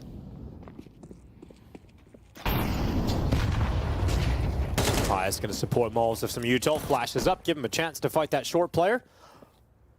Payne realized what was up, so they drop back and hide away, not wanting to give up any openings. Yeah, they've at least delayed, counteracted some of the util. They've delayed the mid control for G2, and actually mid control for G2 is going to be completely given up. You could see them rotating off of it. MOUZ falls back, so does Pius. MOUZ just keeping his eyes on it for the moment. Hunter just now starting to scale through underpass, but those guys don't have any utility to work with, so it's going to be kind of very late lurky sort of control. And probably their effectiveness is going to be dictated by how strong the hit is at the A bomb site itself. Missed window smoke. Molotov to force the peak, and Heavy God is going to win it against NQZ. So we're off to the races now. There's the first blood drawn. Second in from Khan. Hunter follows up with 2 of his own. Dude. And as the round comes crashing down around Payne. Just worked the attention of Payne. Just completely fooled them in every which way. Utility for middle from T-Spawn sets up Hunter. It feels like a fake, and then you get the kill, the Molotov from A-Ramp and Heavy God. Everyone turns to address the reaction to the fake, and all of a sudden, Hunter's popping through the smoke for free. Disgusting way to work that round. Nicely called by Hunter, nicely orchestrated from G2. And that's their first offensive round on the board. And no one's gone down as well, so money grows.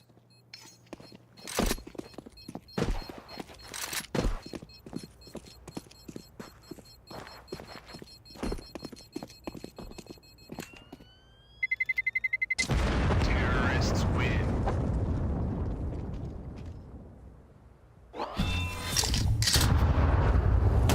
We'll get to see it again. So this is the opening frag. Heavy God forcing NQZ out of sandwich with the Molotov. All the attention is drawn in that direction, and then Hunter moves in at the perfect time. You start looking at Hunter, then you've got MOUZ down bottom mid. It just goes exactly as you want it to go on paper if you're G2. Just layers, man. If you're Payne kind of shifting over on short, you're like, all right, well, Hunter pushed through the con smoke. That's the mid lurker I don't have to worry about. Yeah, and then MOUZ is still there, just waiting for you. So, I mean, really just well put together from G2. Well, 3 players setting up outside of the A bomb site. Straight away here for G2. MOUZ out mid again, already beyond the boxes. Again, some support for the flash, just making sure we can clear out the bottom com peak. And no one from Payne wants anything to do with mid. They're all just sitting back. They'll defend connector from jungle and bottom stairs. They do not want to challenge mid. And so G2 realize they've got the mid control and they don't really want to maintain it. So they all set up outside of the A site. They're going to go for an execution. And for the time being, Big Zero is going to be blocked out with info on that B push. So this flank isn't going to be able to come immediately. And so G2 should have the site. And there'll be the bomb planted and a retake required from Payne. Yes, Snow would have to get very lucky, and Pius ready for that swing at top stairs. So I think already probably going to be thinking save is on the cards. Yeah, everyone's hustling back to the B bomb site. VSM's going to fall away. Second round. And actually, if MOUZ were to push up, might be able to stop VSM from keeping that M4 in hand, but doesn't turn the corner. No, Payne given the mercy of at least a save, so they're going to be hanging on to these weapons. They just don't have any information in that round, right? They don't have mid control, so you see them all stacking up at B, and by that point, they're just not in position once they realize the A play's coming. I think it's a lack of utility. Didn't really have any aggressive plays to kind of, have some sort of presence in middle to keep that kind of intel. Either way, I think G2, with the way they've kind of called that first gun round, now this one here, Hunter's going to start catching some momentum. He's going to be able to call with the lead. He's going to be able to call with a couple rounds underneath his belt. And the confidence of economy growing on this T side as well. One more time, all 5 players survive. Terrorists win. Yeah, feels nice to have G2 have such comfortable rounds here once the guns come out on Mirage. One of the worries you have about Payne is it just didn't look very comfortable on Mirage at all. We know their map pool is going to be weak, a new roster, 2 new players coming in, especially when you're going up against one of the better teams in the world in G2. So far the gun rounds going as expected. We'll see if Pain can add any disruption, or will it be smooth sailing for G2 this entire first half? We're about to find out. A round like this, we've got 2 USPs in play among the 3 safe weapons. Does not feel good for Pain. Yeah, just some context for Pain. If you haven't been watching their route here at Cluj-Napoca, PURIA and VSM joining 1 month ago, 17 maps underneath their belts in the Pain jersey. So not a lot of reps for this team. And VSM's gone down coming through the smoke.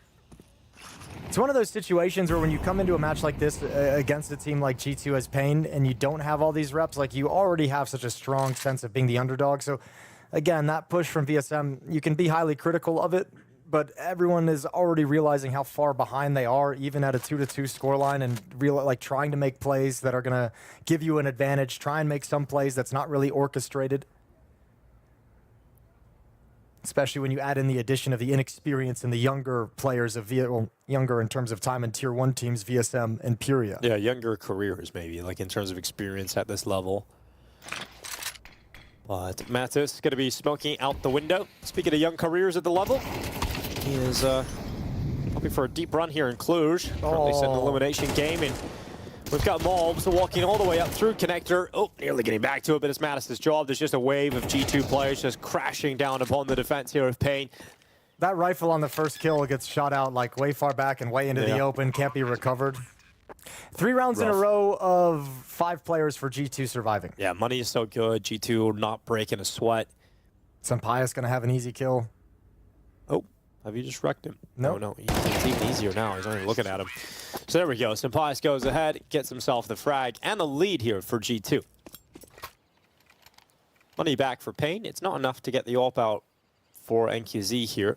And that's the question, is like, how much do you feel like with the disadvantages, do you feel like you might want to, like, well, they're already buying M4s, so I guess we don't need to really kind of think about it anymore, but like maybe you descend into a half buy and you feel like you really just need to have that AWP on the map to put up any kind of a significant fight, but obviously not feeling in that direction. Happy to go with the 5 M4s. Well, I guess the question will be, like, there's no AWP on the other side yet, right? So they know that they've had multiple rounds of 5 staying alive, so they know they don't have the AWP to combat against. It's more like if you're ever going to do something like that, now's the time early in the game, right? Yeah. Those are the initial kills, bursting through connector, ripping apart Pain's defenses. 5 rifles, a little bit of utility. And we'll see what kind of round a G2 call here. So 2 smokes out, 1 for window, 1 for top mid. Heavy got to lurk Palace as well. See how he picks and chooses his battle.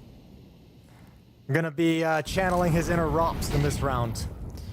Flash out to activate MOUZ in front of the boxes. He's nobody peeking, nobody challenging for space in middle. Yeah, Sampaio is the support for MOUZ as he sends him out. There's a little look around, no one there, no one home. And now the underpass contingent can join them in the form of Natus and Hunter. So they'll smoke out the window. Second smoke of the round in this position.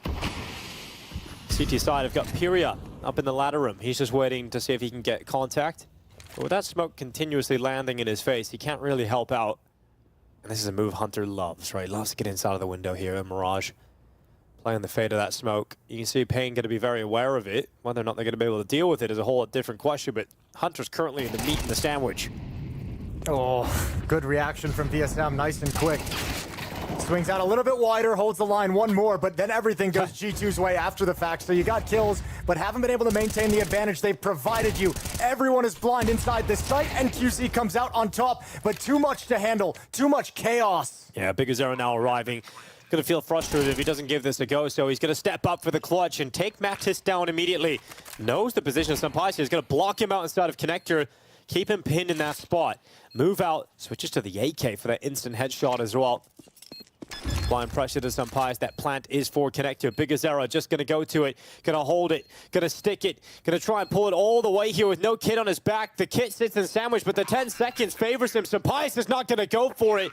And BTarena wins the clutch by a single frag into the defusal and then the final kill as well. Yeah, I guess maybe Sampaius didn't think that he knew his position entirely. He got a kill over towards middle as well, but BigUzer was always convinced he was over in con.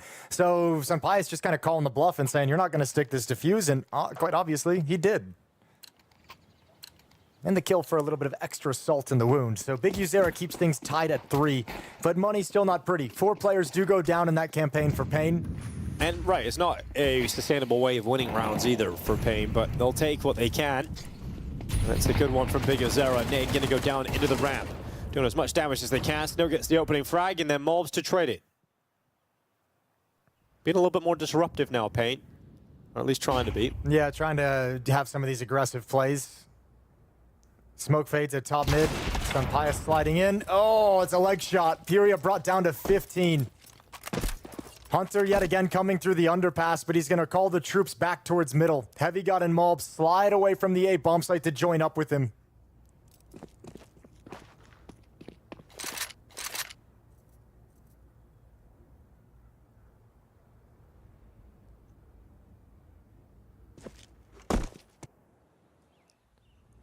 Under a minute on the clock. None of these kills going back in favor of G2, so Pain really posting a great round here. Making the most of BigUzer's clutch in the last round. Can G2... Wait, they don't expect this. No one's looking at this. Will that cost them? They get back. Oh, they nearly line up. Oh, they could both go down really quickly here. BigUzer's under a lot of pressure. Trying to dish out utility, trying to keep them back, trying to stay alive, and then MOUZ pulls util. If he had kept his gun out, he would have had the kill, but now it's Heavy God. Okay, lining up 2. And in fact, NQZ arrived in the same spot, and you think for a second, has Heavy God just won this? But just about missing out, but comes down to a single player, so Pain not able to make the most of trying to grow their economy. But there was a chance here for MOUZ on that last second. He pulls out the Molotov. He's just so frustrated, I think, that BigUzer didn't get him any more peeks. Just waiting that whole time for the re-peek to come in, and eventually just ran out of that patience, hearing the footsteps coming through market, as well as hoping Big was going to stay tucked down inside the site, molly market, and then you can isolate that fight. It's not going to happen in that way. Heavy God almost saves it. And you're right, they'd love to have a cleaner win to grow some money, maybe get that AWP out onto the board finally. But at some level, you got to still just be happy with the win for Pain. 2 in a row, a 1-round lead, but there's still money on the G2 side of things. This goes back to that 3-round stretch where nobody died on the side of G2. So much cash built up to sustain these losses.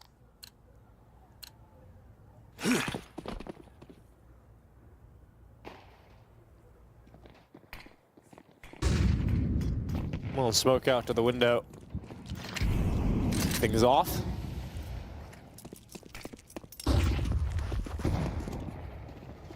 How MOUZ move up with the pack of 4 players going through short. A more bunched up play here from G2. Heavy God has gone down, so that was the only player in a different spot. He's actually died to an aggressive play there from FURIA, who's now backing off. Here comes G2, 4 players up cat. Will Pain be able to hold on here? The utility comes late. BigUzer gets the gun out, but MOUZ has run him down. He gets his revenge, and Hunter loving the fact this call has worked so effectively. They're into the site, and NQZ having to back away. In that economy we were talking about, the fact that they didn't win the previous round cleanly means that they don't have a whole lot of money backed up. So to go for this retake and risk it would be a massive decision, and they just don't want to make it. So they're going to go and save, and that means G2 find 4. Yeah, this really is the only option they have, is saving. That is taken way too quickly, way too aggressively, and way too strong with 4 players still in the bomb site. Nice timing hit from G2, grouped up. Pain was in an okay position after that kill from FURIA up in halls. They probably could have handled if the cap play was like 2 players, 3 players, but when it's 4 turning the corner, you're just beat. BigUzer panic dropping utility, and they just scaled way too fast. Nice and quick, G2 tied things up. Hunter's throwing a bunch of different looks on this T side at the Pain defense.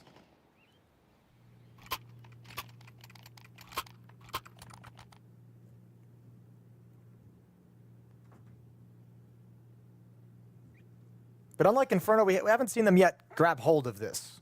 Both halves of Inferno was a little bit started out back and forth, Pain testing them, challenging them, and then G2 figuring things out and going on a little bit of a streak. We haven't really seen any kind of crazy streak out of G2 yet.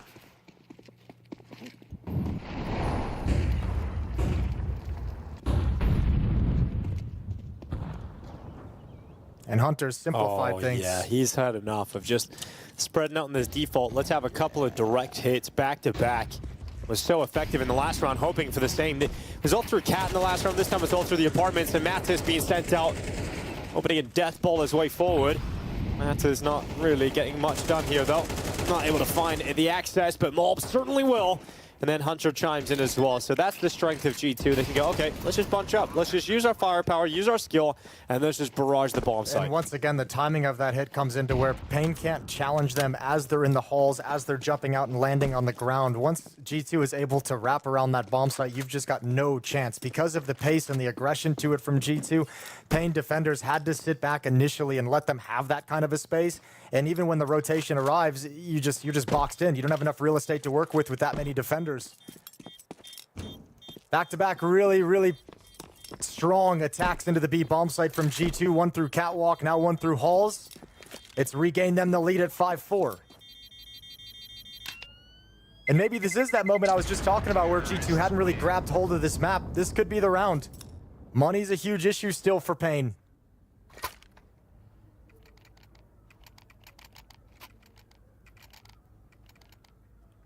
And G2 has really limited the number of times we've been able to see this AWP in the field. Actually, we haven't seen it yet for NQZ. Their wins have been with just a player or two surviving, not growing any money, haven't been able to afford it.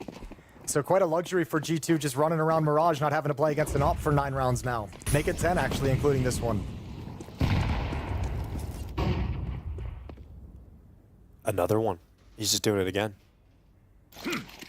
I love this from Hunter. Just go again. It was so effective in the last round. Surely you don't expect him to do it again. So VSM, what can he hope to do? He gets a single kill, and now Pain realize they've just went B again. Same as Inferno, right? Remember when he was leaning towards that B bomb site in Banana, and once again he's like, well, okay, the B bomb site seems to be relatively easy against this team. MOUZ is just going to be holding. There's 3 players just around that corner. Man, MOUZ and his util scaring me, dude. There's a 5-7 coming in with another couple of kills. NQZ getting a few. Another 5-7 frag. Oh my god, it's all on Heavy God trying to stabilize this.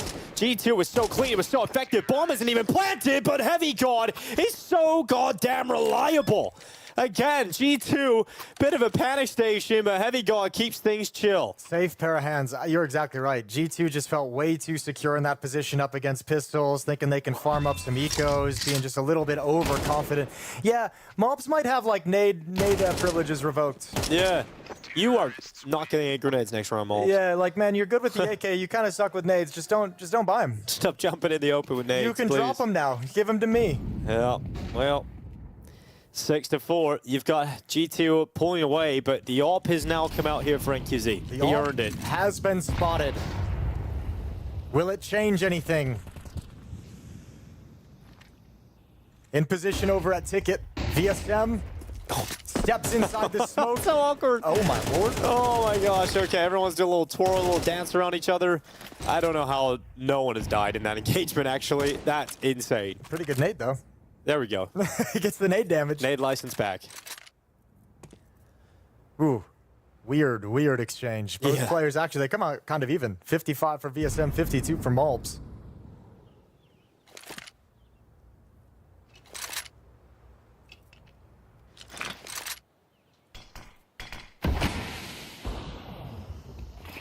Window smokes, so Sunpius could sit at that angle, peering into the A-bomb site for quite some time.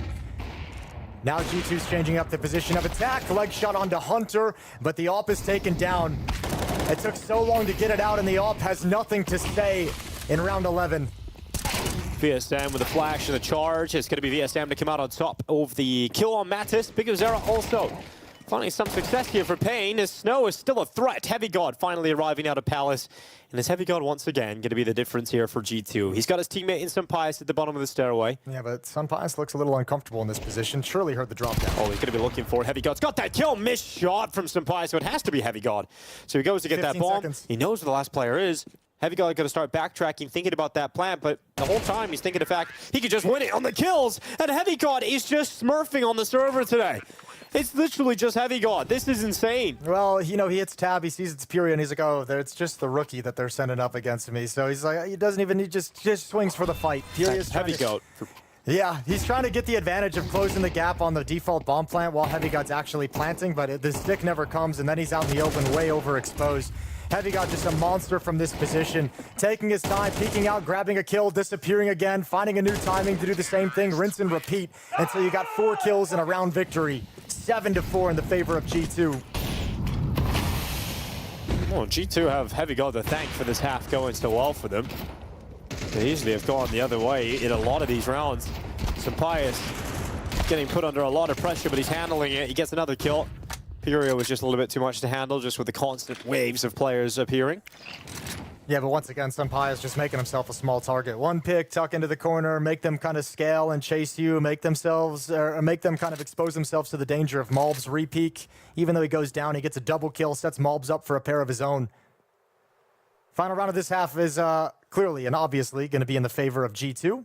1 versus 4 for NQZ. He's stuck in the middle of the map with no idea where to go next.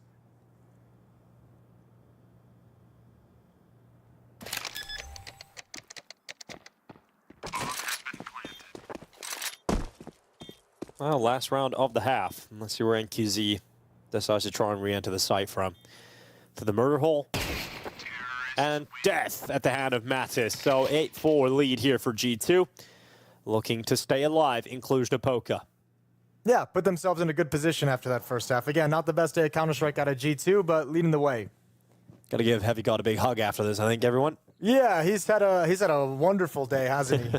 Inferno is just beast mode now, still delivering here on Mirage. Not as much of a hard carry, but still incredibly impactful. I think there was some great calling in this half from Hunter as well. Yeah, absolutely. I think recognizing when the default wasn't working, like they weren't getting the finishing moves that they wanted, so why don't we just keep it simple? Group up and hit B. Yeah, and it worked very, very well. Had a couple of different variations, you know, went through short one time, a couple times through the apartments. Let's try it through short this time. All right, Rick's handing out some orders. I mean, they're great at pistol rounds. They've won every single pistol round, Payne. It's true, they are good at pistol rounds. We at least have that going for us. Sampaius. Good shooting in middle. And as they put so much focus on taking out the AWP, MOUZ is able to scrape together some easy ones. G2 switches over to the defensive side here on Mirage. And we line up for half number 2. Might be the last half of Counter-Strike Payne plays in Cluj-Napoca.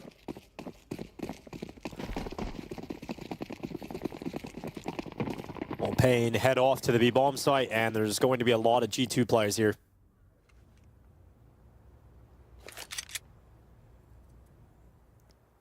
Heavy got at the van. Natus at the bomb site pillars. Hunter is on short. He'll be able to turn and react very, very quickly. Yeah, it might be tough to win this pistol, Payne. It's a good start for Hunter.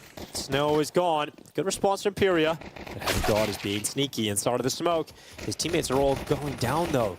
So Heavy God is hoping he can get involved eventually, but he's still just waiting to strike. And once again, Heavy God is asked to clutch for G2. He's got a kid on his back, but the bomb isn't even close to being planted, and Heavy God has slipped away. Oh, there's the shot. Doesn't land. And then the peek up from FURIA. So every single pistol for Payne. Yeah, Heavy God not even involved in that round. Drops the smoke and tries to play around it, but all of his teammates on the rotation over just fall. And eventually, at the end of the day, Payne is like, well, the B anchor is still alive. He's still here somewhere. Must be around somewhere, yeah. Well, his smoke is kind of questionable. And he could just never find a fight to get involved in. So G2 buy up in this second round, 8-5. Payne, all 4 pistols in the series so far. And might get eliminated despite it.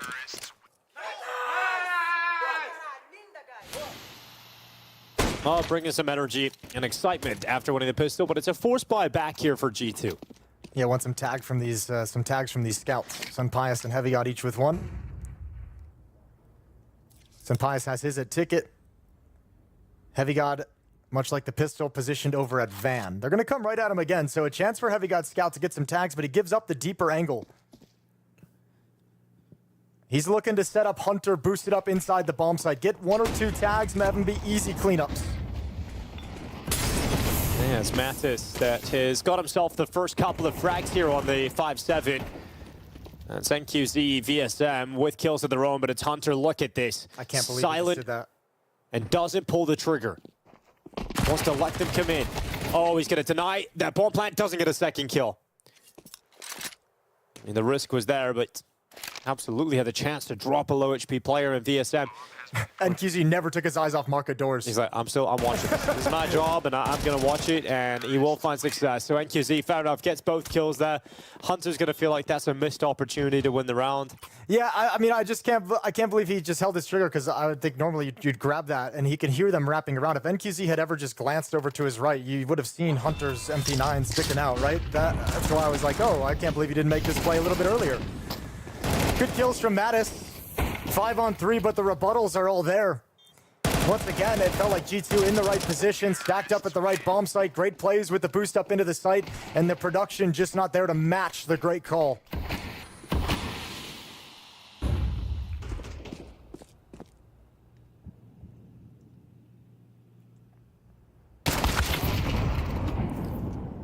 There's VSM connecting on towards Natus. So the gap is only going to be one round, and Pain do get these buffers at the start of halves to make the scoreline look a lot better, but it's the gun rounds that they really fall short on.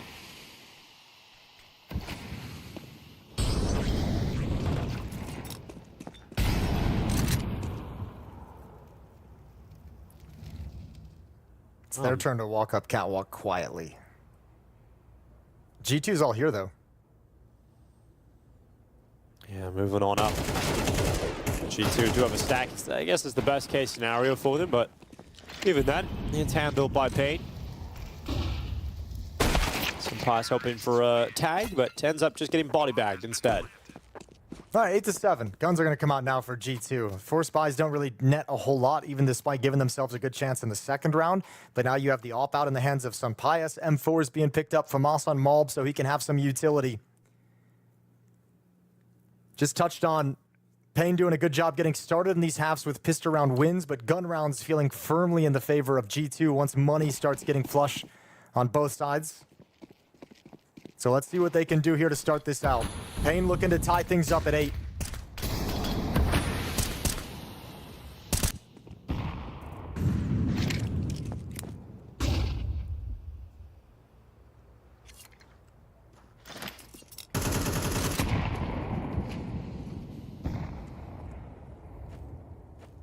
Oh, Pain just spread out into a default.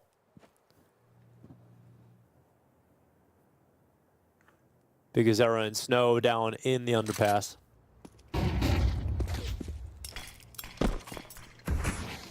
And Hunter sending a couple of bullets towards top mid of VSM. Yeah, I was kind of interested when there's no smoke there. Pops a little bit later after his peak. Defensive smoke at the base of Khan as well. 1 minute on the clock here in round 16.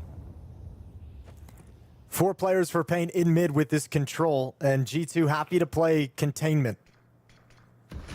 Without any utility to activate a mid-round trap or crunch, they just want to keep Pain in this position.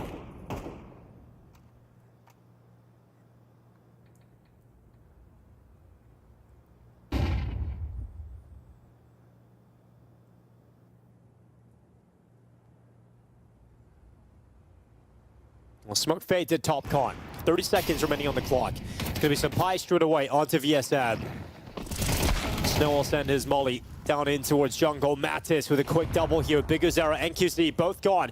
And G2 are heavily favored thanks to those 2 kills. 15 seconds left. MOUZ gets involved as well. And PURIA has no shot. Sunpius will remove him. So as soon as the guns come back out, it's G2 losing a single player, and they're back on the board with a win. Yeah, Pain missed one huge detail trying to get up con there, and that was catwalk. That was short. They chucked like a flashbang in there like 10 seconds prior to that, but once that kill comes in, Natus pushes up, and usually you're going to see a Molotov, smoke, layered flashes so that people can scale up, and op watching for that repeak something. But nobody home from Pain, so Natus gets just a free angle on a double kill from behind. And re-extend that lead to 2.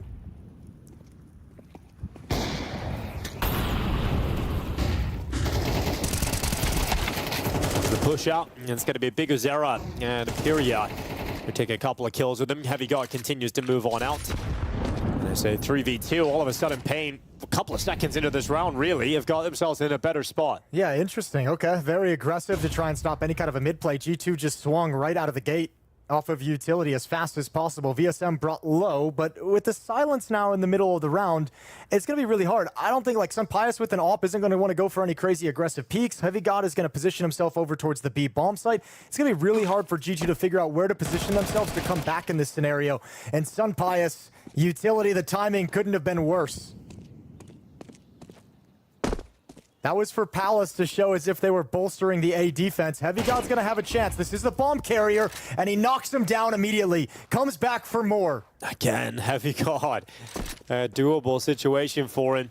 They've got to walk into his domain to try and get that bomb back. So utility and respect being thrown his way, but eventually PURIA comes out on top of the fight.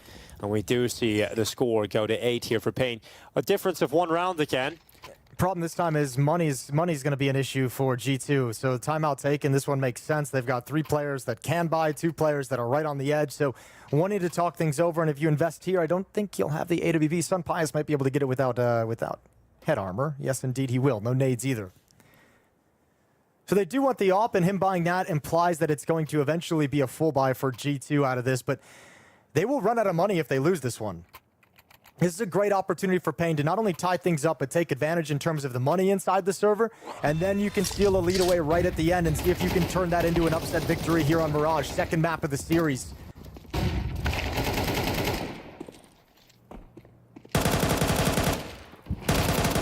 Terrorists win.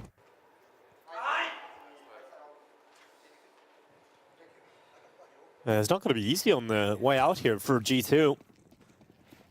Never a point where they've fully dominated. You know, I've had good patches of form, and of Inferno, for example, but an individual saving them as well throughout that first half. An individual and Heavy God. We've now got VSM making his way just through the side of that top mid smoke, having a little bit of a look. No one from G2 wanting the challenge in this kind of round. 2 from us, an MP9. Obviously, G2 feel the sting of the weapons they're going to have to play with.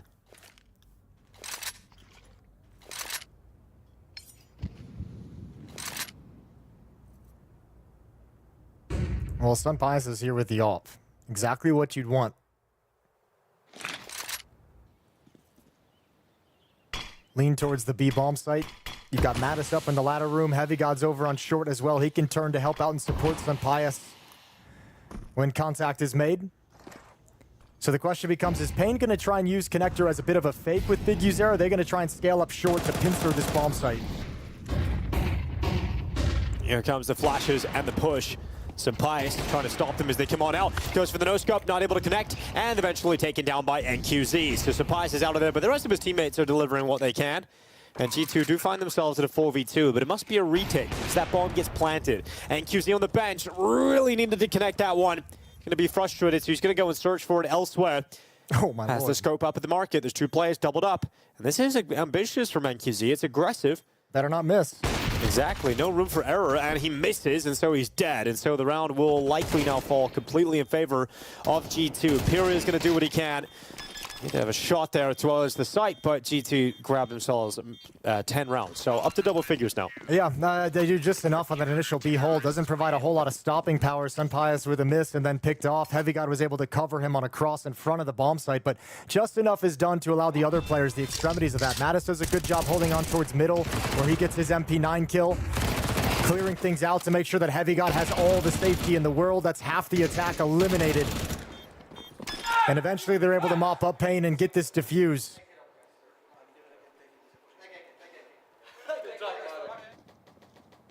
So 10-8. And it's Pain who run out of money. A double op setup. A second op was recovered in the previous round, so they just chuck it away. Yeah,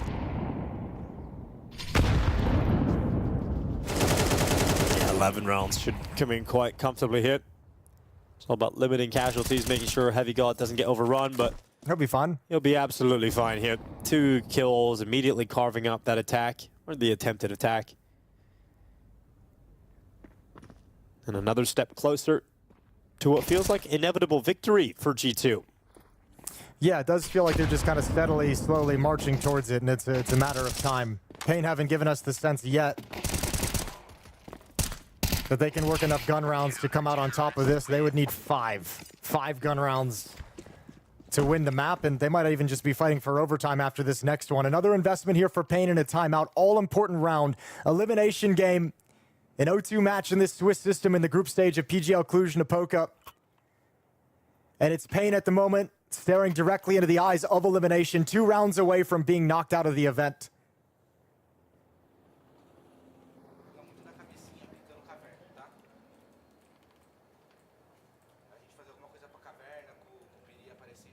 I think they know what kind of task lies in front of them.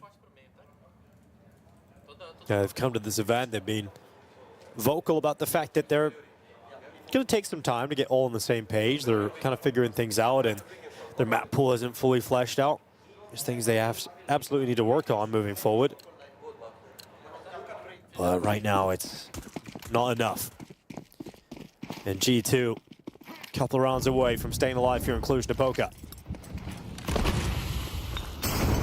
So Pius going for the early pick. He got the opening the previous. This time going to be mollied away from Khan. Ooh, early aggression into the position of Heavy God.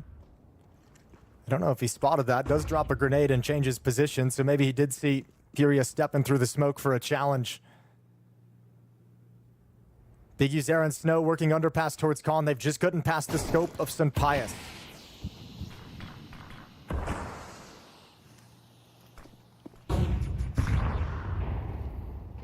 They have no idea that this boost has happened in the meantime. How has Big Vincere found this much of an advantage? Heavy God... Dude, this is crazy. And Natus, they're both just free kills. How long does he hold it here, Big Vincere? Oh my god, Natus just walked through the market window. Oh my god, they just crossed over. The timing Heavy God also moved behind the truck. Oh my gosh. Big Vincere is like, hold on guys, hold on. Quite a journey to go on still. Make sure I don't get flanked here. Worried about Short, eventually getting closer and closer. And because Hunter died, Natus is never going to come back. Oh, Heavy God. Oh, he's like, what? Like, how does that happen? Yeah. So, Big Vincere just walked right in towards him, and I'm sure Heavy God's extremely confused, but that is a round that Pain are very likely to win. A kill from Natus, it won't invite them back into the retake attempt. He's just going to run back to spawn. It's good to be able to get a cheeky round win like this when you have to embark upon a pretty big comeback, especially when you do it at a moment where you can still fight for a win in regulation, but it's not replicable. It's not something you can repeat. It's not something you can go back to. So yeah, you've gotten yourself an easy win, but you still haven't solved any of the longer-term problems. Heavy got to be frustrated now, but when he sees this round on replay, he'll be like, oh yeah, that's a whole host of unlucky timings.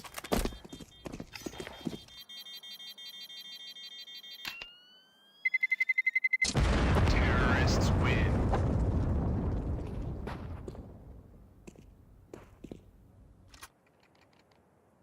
Two rounds back now, round 21.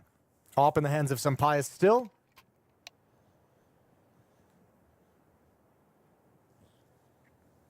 And a pause in the action, but this looks tech. Natus drops out of the server, so he'll likely rejoin. We'll get a match medic, and then we'll get the conclusion of Mirage back underway.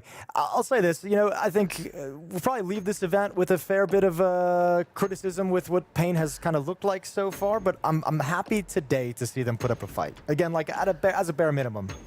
And a really good fight, you know? Inferno looked like that could have gone either way for a certain stretch of it. Mirage as well, keeping in this as long as they have has been nice, and you obviously aren't going to point at them and say this is a roster that looks like they can, you know, kind of springboard this into like top 10, into deep runs here and there. But after yesterday thinking that this team was going to fall off the map, them coming in today and putting up a fight against G2 is cool to see.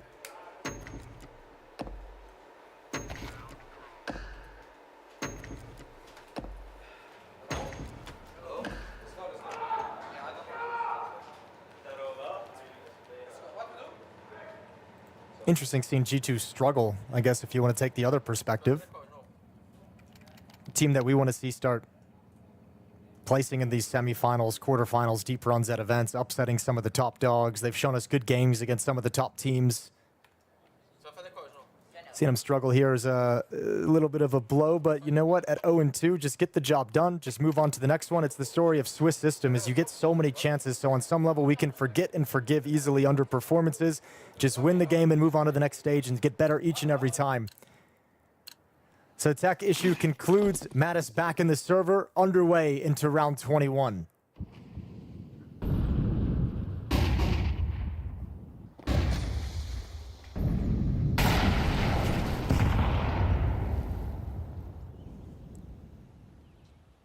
Okay, ready for the A flight. Here goes MOUZ, swinging and fighting. It's going to be some Pius to grab the first and the second, carving up the attack here for Pain. Going home to Palace as well. His teammates going to be charging in for the rotation to try and provide some support to the sniper. Because Zero was a sneaky player in the last round. He's hoping to do the same again here in Connector. Coming up through. Smoke is in his face. Has he just been spotted? Yes, he has. So bullets flying towards him. Now he's under a lot of pressure as Pius realizes he was under threat. So he moves into the Connector. Natus deals with a threat. Can't get away from the fire. So that is Big Zero getting one from the grave. And we leave PURIA now 1v3. Nice, it is a nice shot, but is he going to ever check out of the wood here first? Never. Yeah, Hunter's got a great position. He climbs up on top. Does he check it from above? Hunter moves off, he hears the steps, and diving down onto default. Hunter just trying to line it up, waiting, and strikes to the back of the head. It's going to be series points here for G2. Calm and collected from Hunter. Doesn't even care about the bomb plant. Just says, I'm going to win regardless of what happens here. Get the bomb down, I don't care. Easy kill, but nice piece of aggression from Pius and MOUZ. Both of them peeking down the ramp for that fight. MOUZ taking a lot of attention, a lot of distraction. Cleanup kill for Pius, saving the day in the follow-up shot. And right out of the gate, you put Pain on the back foot. They just can't recover from it. 3 chances now for G2 to close this out, and you can hear the laughter and the smiles. Once you hit 12 and you have overtime secured, a lot of the pressure gets released. A deep exhale. And time to go out and get 13 here as G2 looked around up the series. Hunter getting aggressive, but getting caught. The SM going to be traded by Pius. Yeah, good aggressive play around the smoke for Pius, backing up his leader. Over towards the B-bomb site we go. One more time, Heavy God gets tested. Well, he's passed pretty much every test. He's had a fair fight. Natus is coming over to try and help him. Heavy got burned out of position, still getting a frag, goes back in for a second, but burns to a crisp. The 2 Molotovs make the ground very difficult to stand on. And we've now got Natus waiting on that rotation. Yet to reveal his position, yet to reveal his presence. And it is not a gift that Pain wants. It's the gift of death delivered right to NQZ's head. A follow-up here for Natus is on the cards. He's got a teammate out towards the bench, and there we go. Natus with another headshot.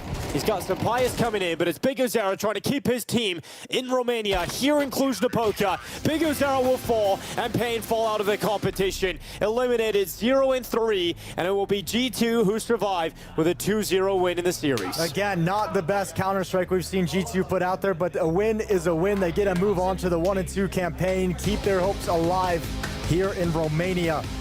Nice victory for them. They get a chance to talk things over and still have the conversations, trying to work themselves up into the playoff level caliber team that we know they're capable of. For Pain, you know, not a lot of time together. That's the conversation for them. They've got a lot of tape to work on and look at and see where they can move and improve, and just more experience for the 2 rookies who have joined this roster. Yeah, just not enough at this competition, but Pain have got better throughout the tournament. We got to cast all their games, Jason, and they did get better. True. Each and every step of the way.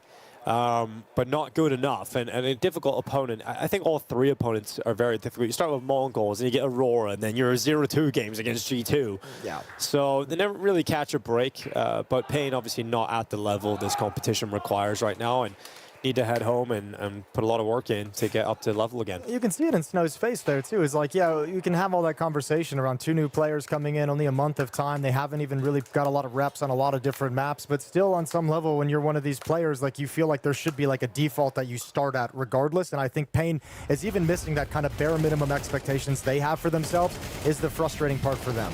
Yeah, well, just not much to talk about really for Pain in terms of this competition. They didn't come into it with high expectations, nor did we for Pain Gaming. I think one of the teams you would expect to go 0-3 at this competition. I mean, someone's got to do it, and Pain certainly down there at the bottom of the pile. G2 would be more surprising, obviously. Being here in the 0-2 is tough for them, losing to PARIVISION and Vitality.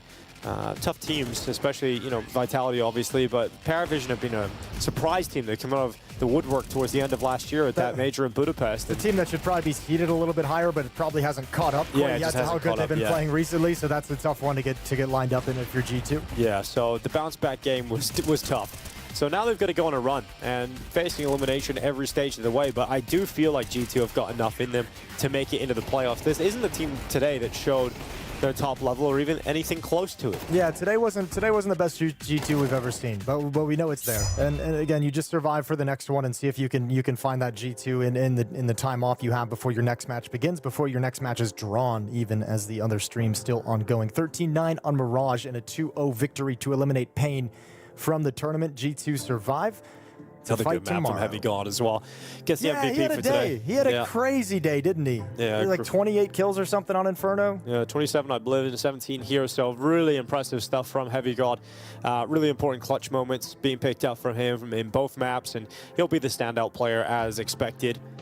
You know, that 4K earlier on as well in round 11 in that first half, it was something special to watch. Yeah, it wasn't that triple kill merchant that we had on Inferno, but just scattering in a kill here and there along the way. Holding on to that B bomb site on the CT side as well. Yeah, Heavy got a really crazy performance across the whole series today. That was the pose he was holding, searching for the rest of his team most of that game, but... yeah, dude, they really should be thanking him. I mean, Pain did put up a fight. If you don't have Heavy God, you know, delivering like this, you might even drop a map, and we might be going to a third map right now. Yeah, it's true, but in the end, G2 figure it out, and they will stay alive here in Cluj-Napoca. I think, is the A stream still going? Well, we'll find out. But here are the results here on the B stream. We've got FaZe, PARIVISION. That's how things kicked off. PARIVISION got the win. They're continuing their run.